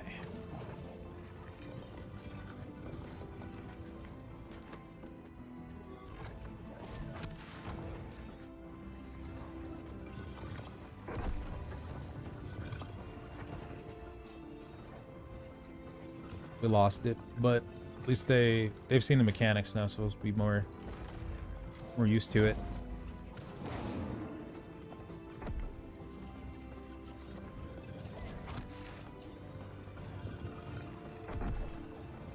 You need to have unique materials first before sending it in the crafting station. There are schematics that will not be available until you find them out in the open world. Same thing with artifact recipes, like the void bent armor, for instance, that you have to actually find the artifacts for before that'll show up for you to craft at all. But in terms of like the other gear, the in-game gear, you'll still see like the 200 pieces. Those will still show up for you. Or sorry, 600 pieces. The legendary ones. Those will show up and you can try to craft those if you have enough high-level mats. I'm not even gonna waste the pots on that. We dead.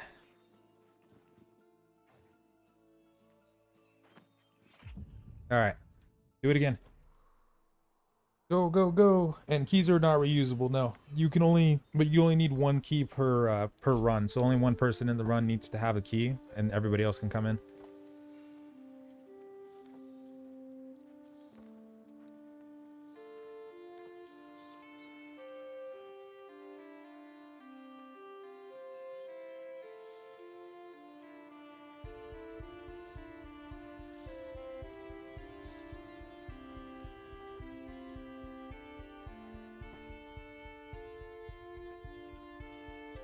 Let me repair. Okay.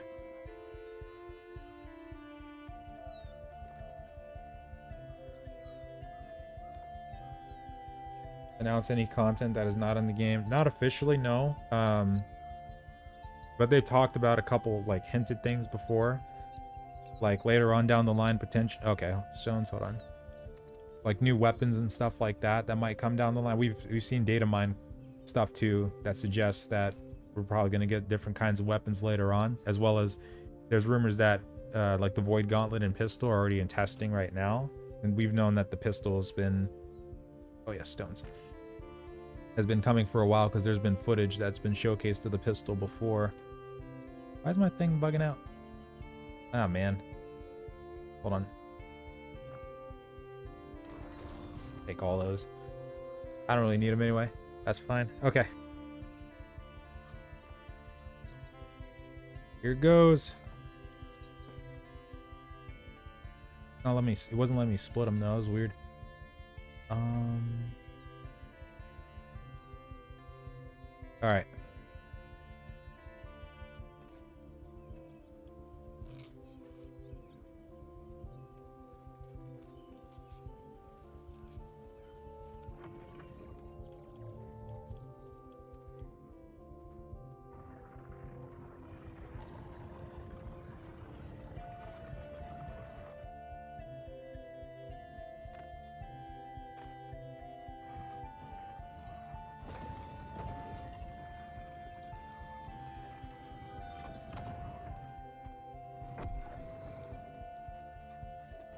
Do it.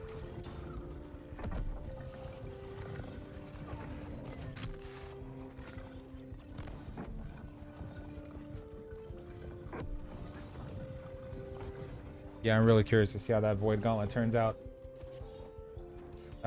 So to get more keys too, you have to craft them or just do the quest lines. So you can only do the quest line like once, the initial quest line that you do, and then sometimes there will be different quest lines that you can do to get extra keys, like for Amraid, for instance. But also stonecutters are able to craft them too.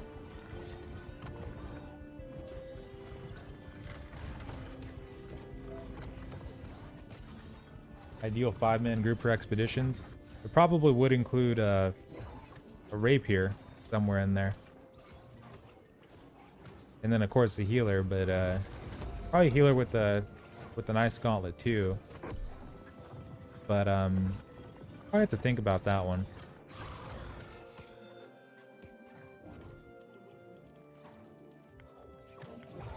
No, you can't. Okay, go. DPS.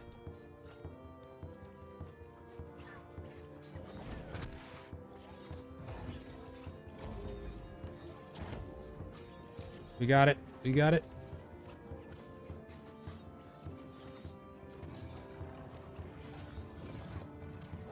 Oh yeah, I had them in my inventory.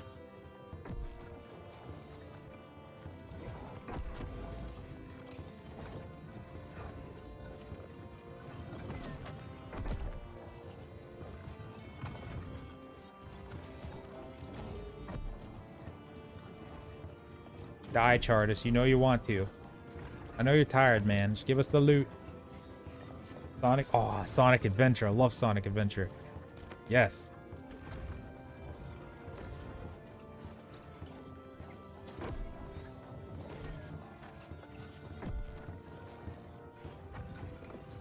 Yeah, you do get the dungeon stone from the main quest. The depths is like the last one of the main quest that you get, and then the rest are going to come from side quests. So like if you do Ebonskill Reaches side quest line, a couple quest lines after that you'll get the orb key, and then like same thing for Eden Grove Reekwater, you'll be able to do quests over there and get the keys for those ones too. But yeah, absolutely.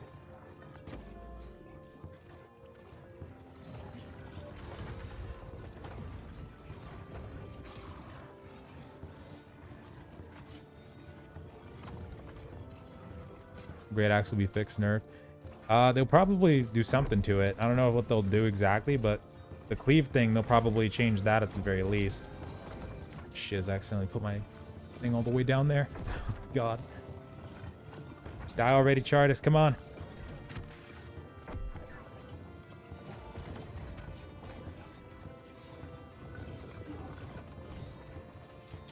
They'll probably touch up the Bloodlust passive, because that seems to be getting the most traction right now, like the most feedback on it. And then the cleave thing, that's probably the thing that they'll like guarantee touch up, the fact that the when you're doing the heavy attack thing and it double attacks people, probably don't want that happening. But as for the rest of it though, who knows, we'll see what happens there. Sometimes they'll do pretty drastic weapon changes based off feedback, and then yeah. You got beam. You got beam. Oh. Shit. Yeah, we didn't. No. Wipe it.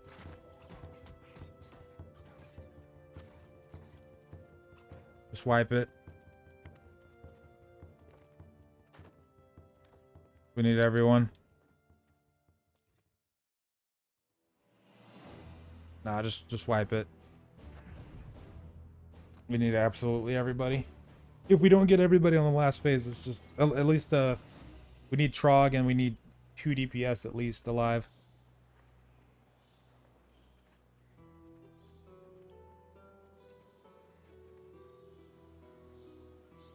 Damn. So the Void Bin artifact recipe is like all the recipes that we find in containers. No, yeah, it's not from a quest. It's very, very rare. Like even just crafting the individual pieces should take artifacts from what I've heard. So what you need to do is like you get really lucky, and then also once you get the artifact recipe, you got to find some really rare materials, and then on top of that, have to be like max level in the craft as well.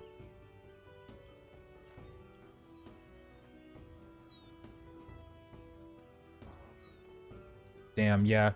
Yeah, once he...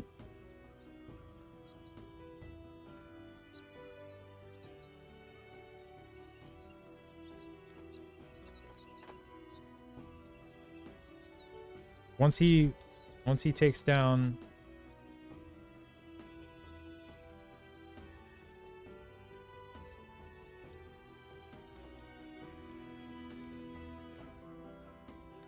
For the orb. The stupid boss. Rock and roll.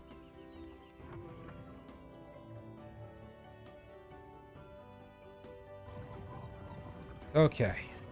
Here we go.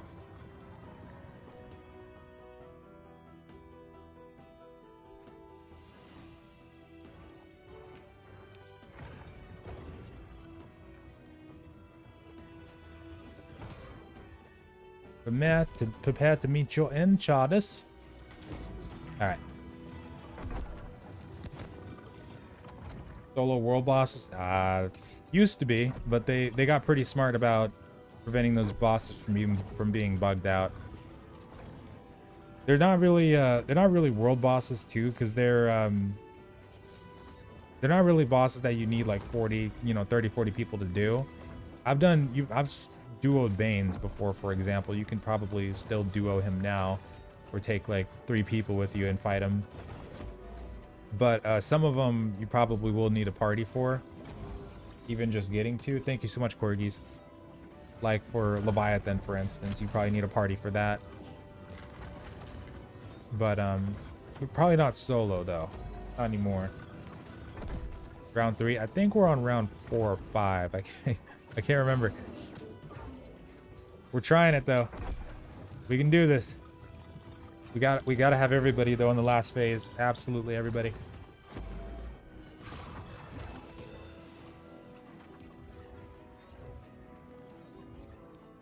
Run. What are you?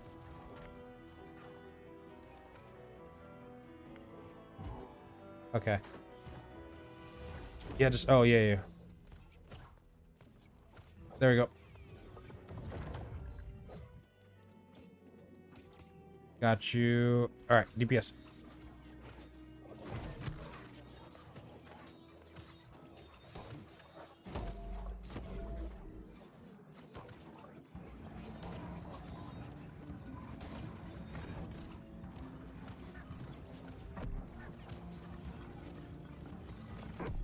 Ouch.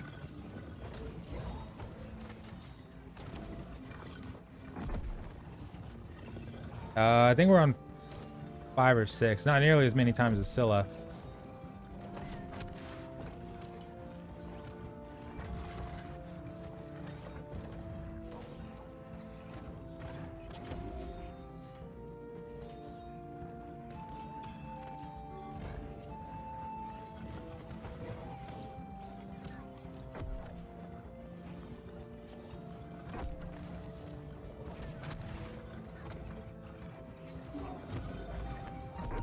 Okay. Sweet, okay.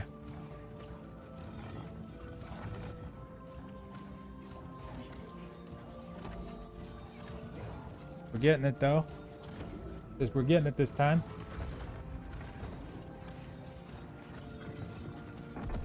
And yeah, for the sword, yeah, you don't need to have that on your back if you're not spec'd into it or not using a sword with it.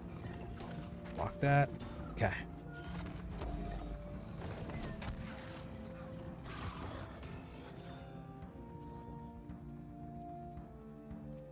Here we go. Go, go, go.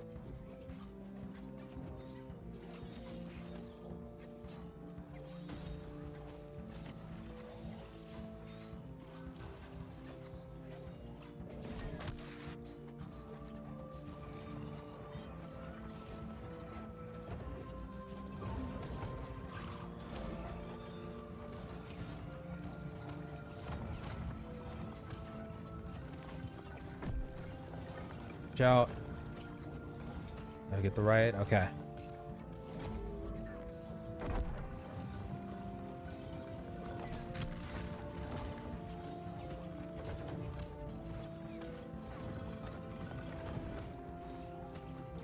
Want to kill this freaking boss. The last phase is where it's gonna get really dicey. We're gonna have to stack up on each other and DPS him down. We're gonna have to take the beam. Hopefully we can take it. We should be able to. We've done it before. We had to have paladin healing and healer healing at the same time. Greatsword will probably be strength based. Can't wait for it though.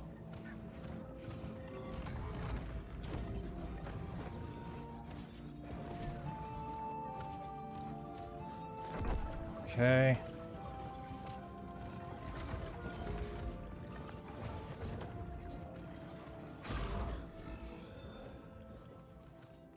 All right.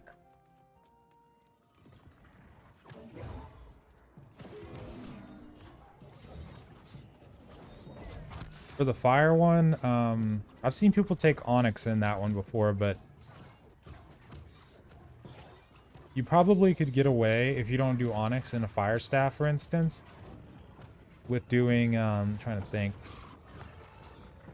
For the ice gauntlet, you can do the malachite, because that one, I can't check right now. There's one of them that gives you bonus damage when they're CC'd. So, because you'll have that constant slow, that might help you out a bit. But for the fire staff, I'd have to check the other one, though. But onyx is one that I've seen people using that before.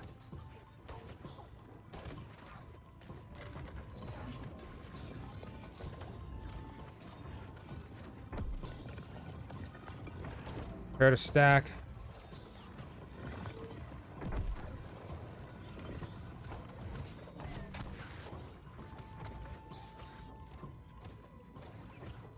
This last phase is going to be so crucial. We got to make sure everybody's on top of each other. Mostly the person that's getting beamed.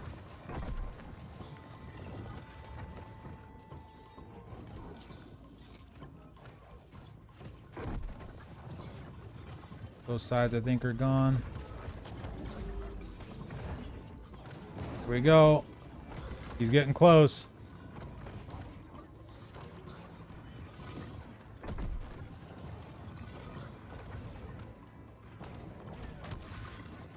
We were too slow, but this time we're gonna have to, this is what we had to do last time. We're gonna have to stack up and heal our butts off.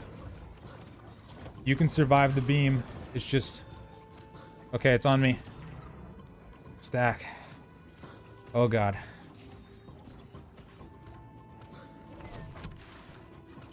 DPS for your life.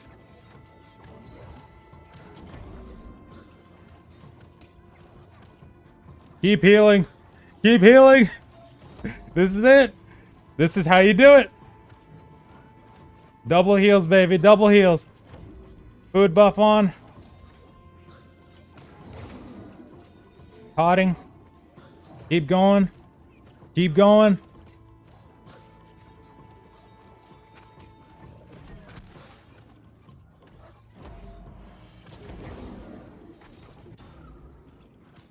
Keep going. Keep going. Keep fucking going.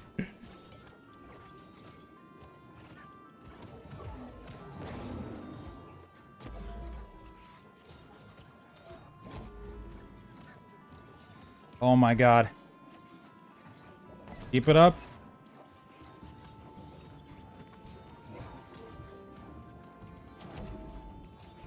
Not dying. Not dying.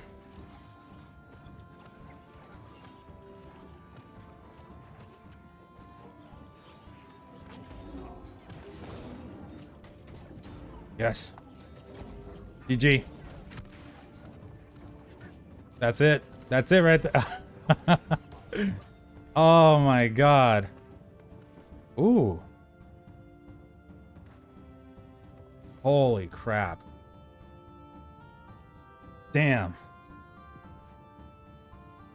That's how we do it.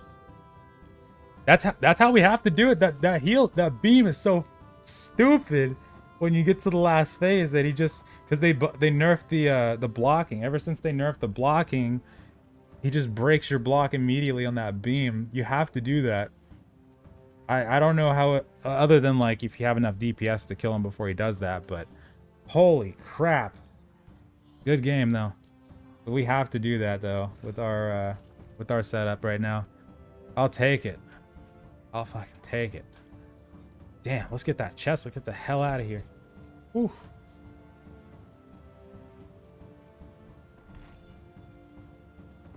All right. This shield is really cool looking.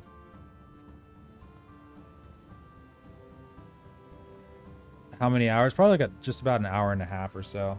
Maybe 2 hours, I think.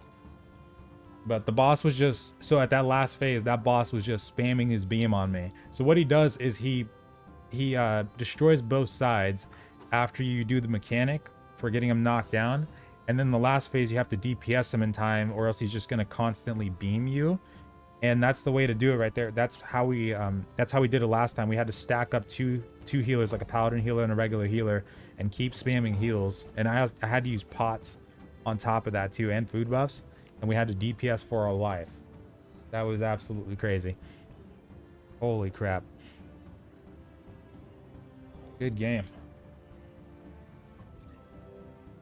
But yeah, like on the PvP side though, they'll probably add something like that in the future. Like with the poison shot, for instance, for the bow, if they add healing reduction to that, that'd probably help a little bit for countering healers in combat and stuff like that. But we'll see what they do. But yeah, definitely need some more healing reduction in terms of like PvP side, though. Oof.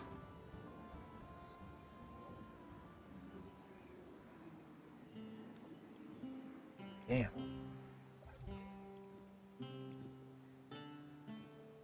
But yeah, I'm really ready for the greatsword when they do add it. Yeah, you have a window to DPS or you get wiped. Exactly. That's basically how it goes. Or you have to heal your butt off like that. That's your only options.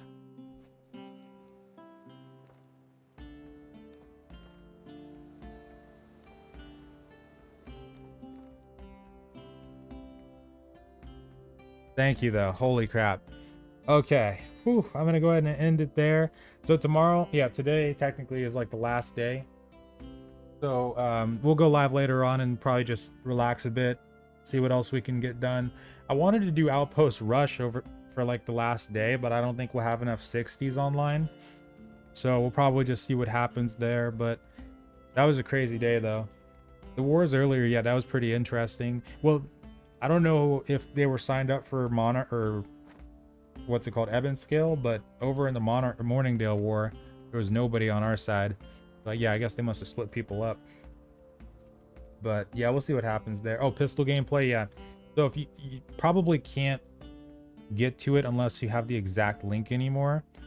But if you go on YouTube, might be able to show you the link actually. And let me go to my diary playback here. It was in their third dev diary, Call to Arms. So this link up here, if you want to take a quick screenshot of that, and then at around, here we go, right here, you can see the pistol. So that's in its, yeah, that's its firing form. They had the HUD hidden though, so we couldn't exactly see like what the reticle's gonna look like. But there was another part in here where you see the pistol on the, oh, this is the part I was talking about earlier when we saw the rapier being used with the shield too. That was so weird when I first saw that. So that made me think that they were gonna have the rapier be a sword and shield variant, and also one that you could use without the shield. And then this one, I think he's got it on his hip. One of these clips, he's also got it on his hip too, for the pistol. Let's see here. I think we're too far. But yeah, it's near the bow clip. I know that. That one. Yeah, there it is. It's on his hip right there. So, yeah, we saw that like way back in like March of March of last year. So eventually that should be coming. We already know that, you know, that was data mined a while ago, along with several other weapons. And there's talk that that one, along with Void, is in testing right now. Void Gauntlet's in testing. So we'll see what happens there, though. But holy crap, I am so ready for those next weapons too.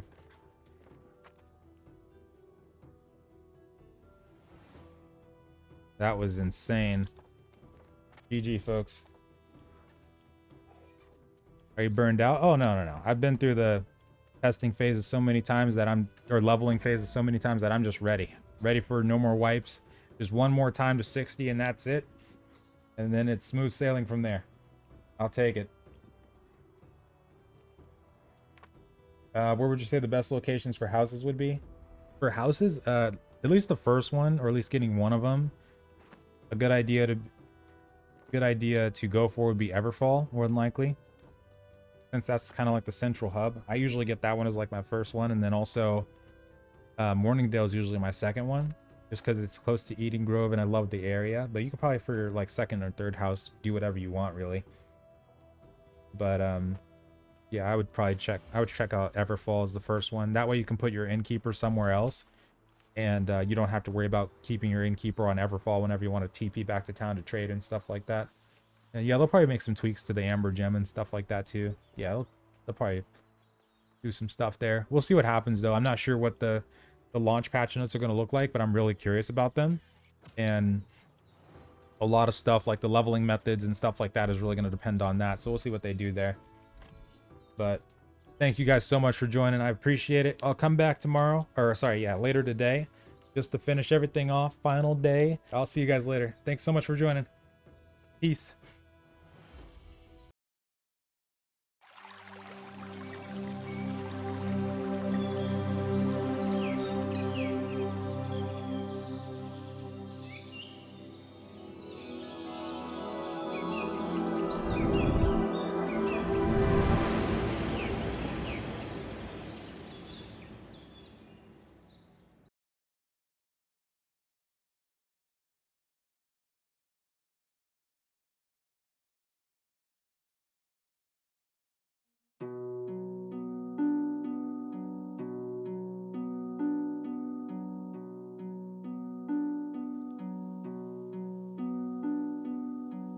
Just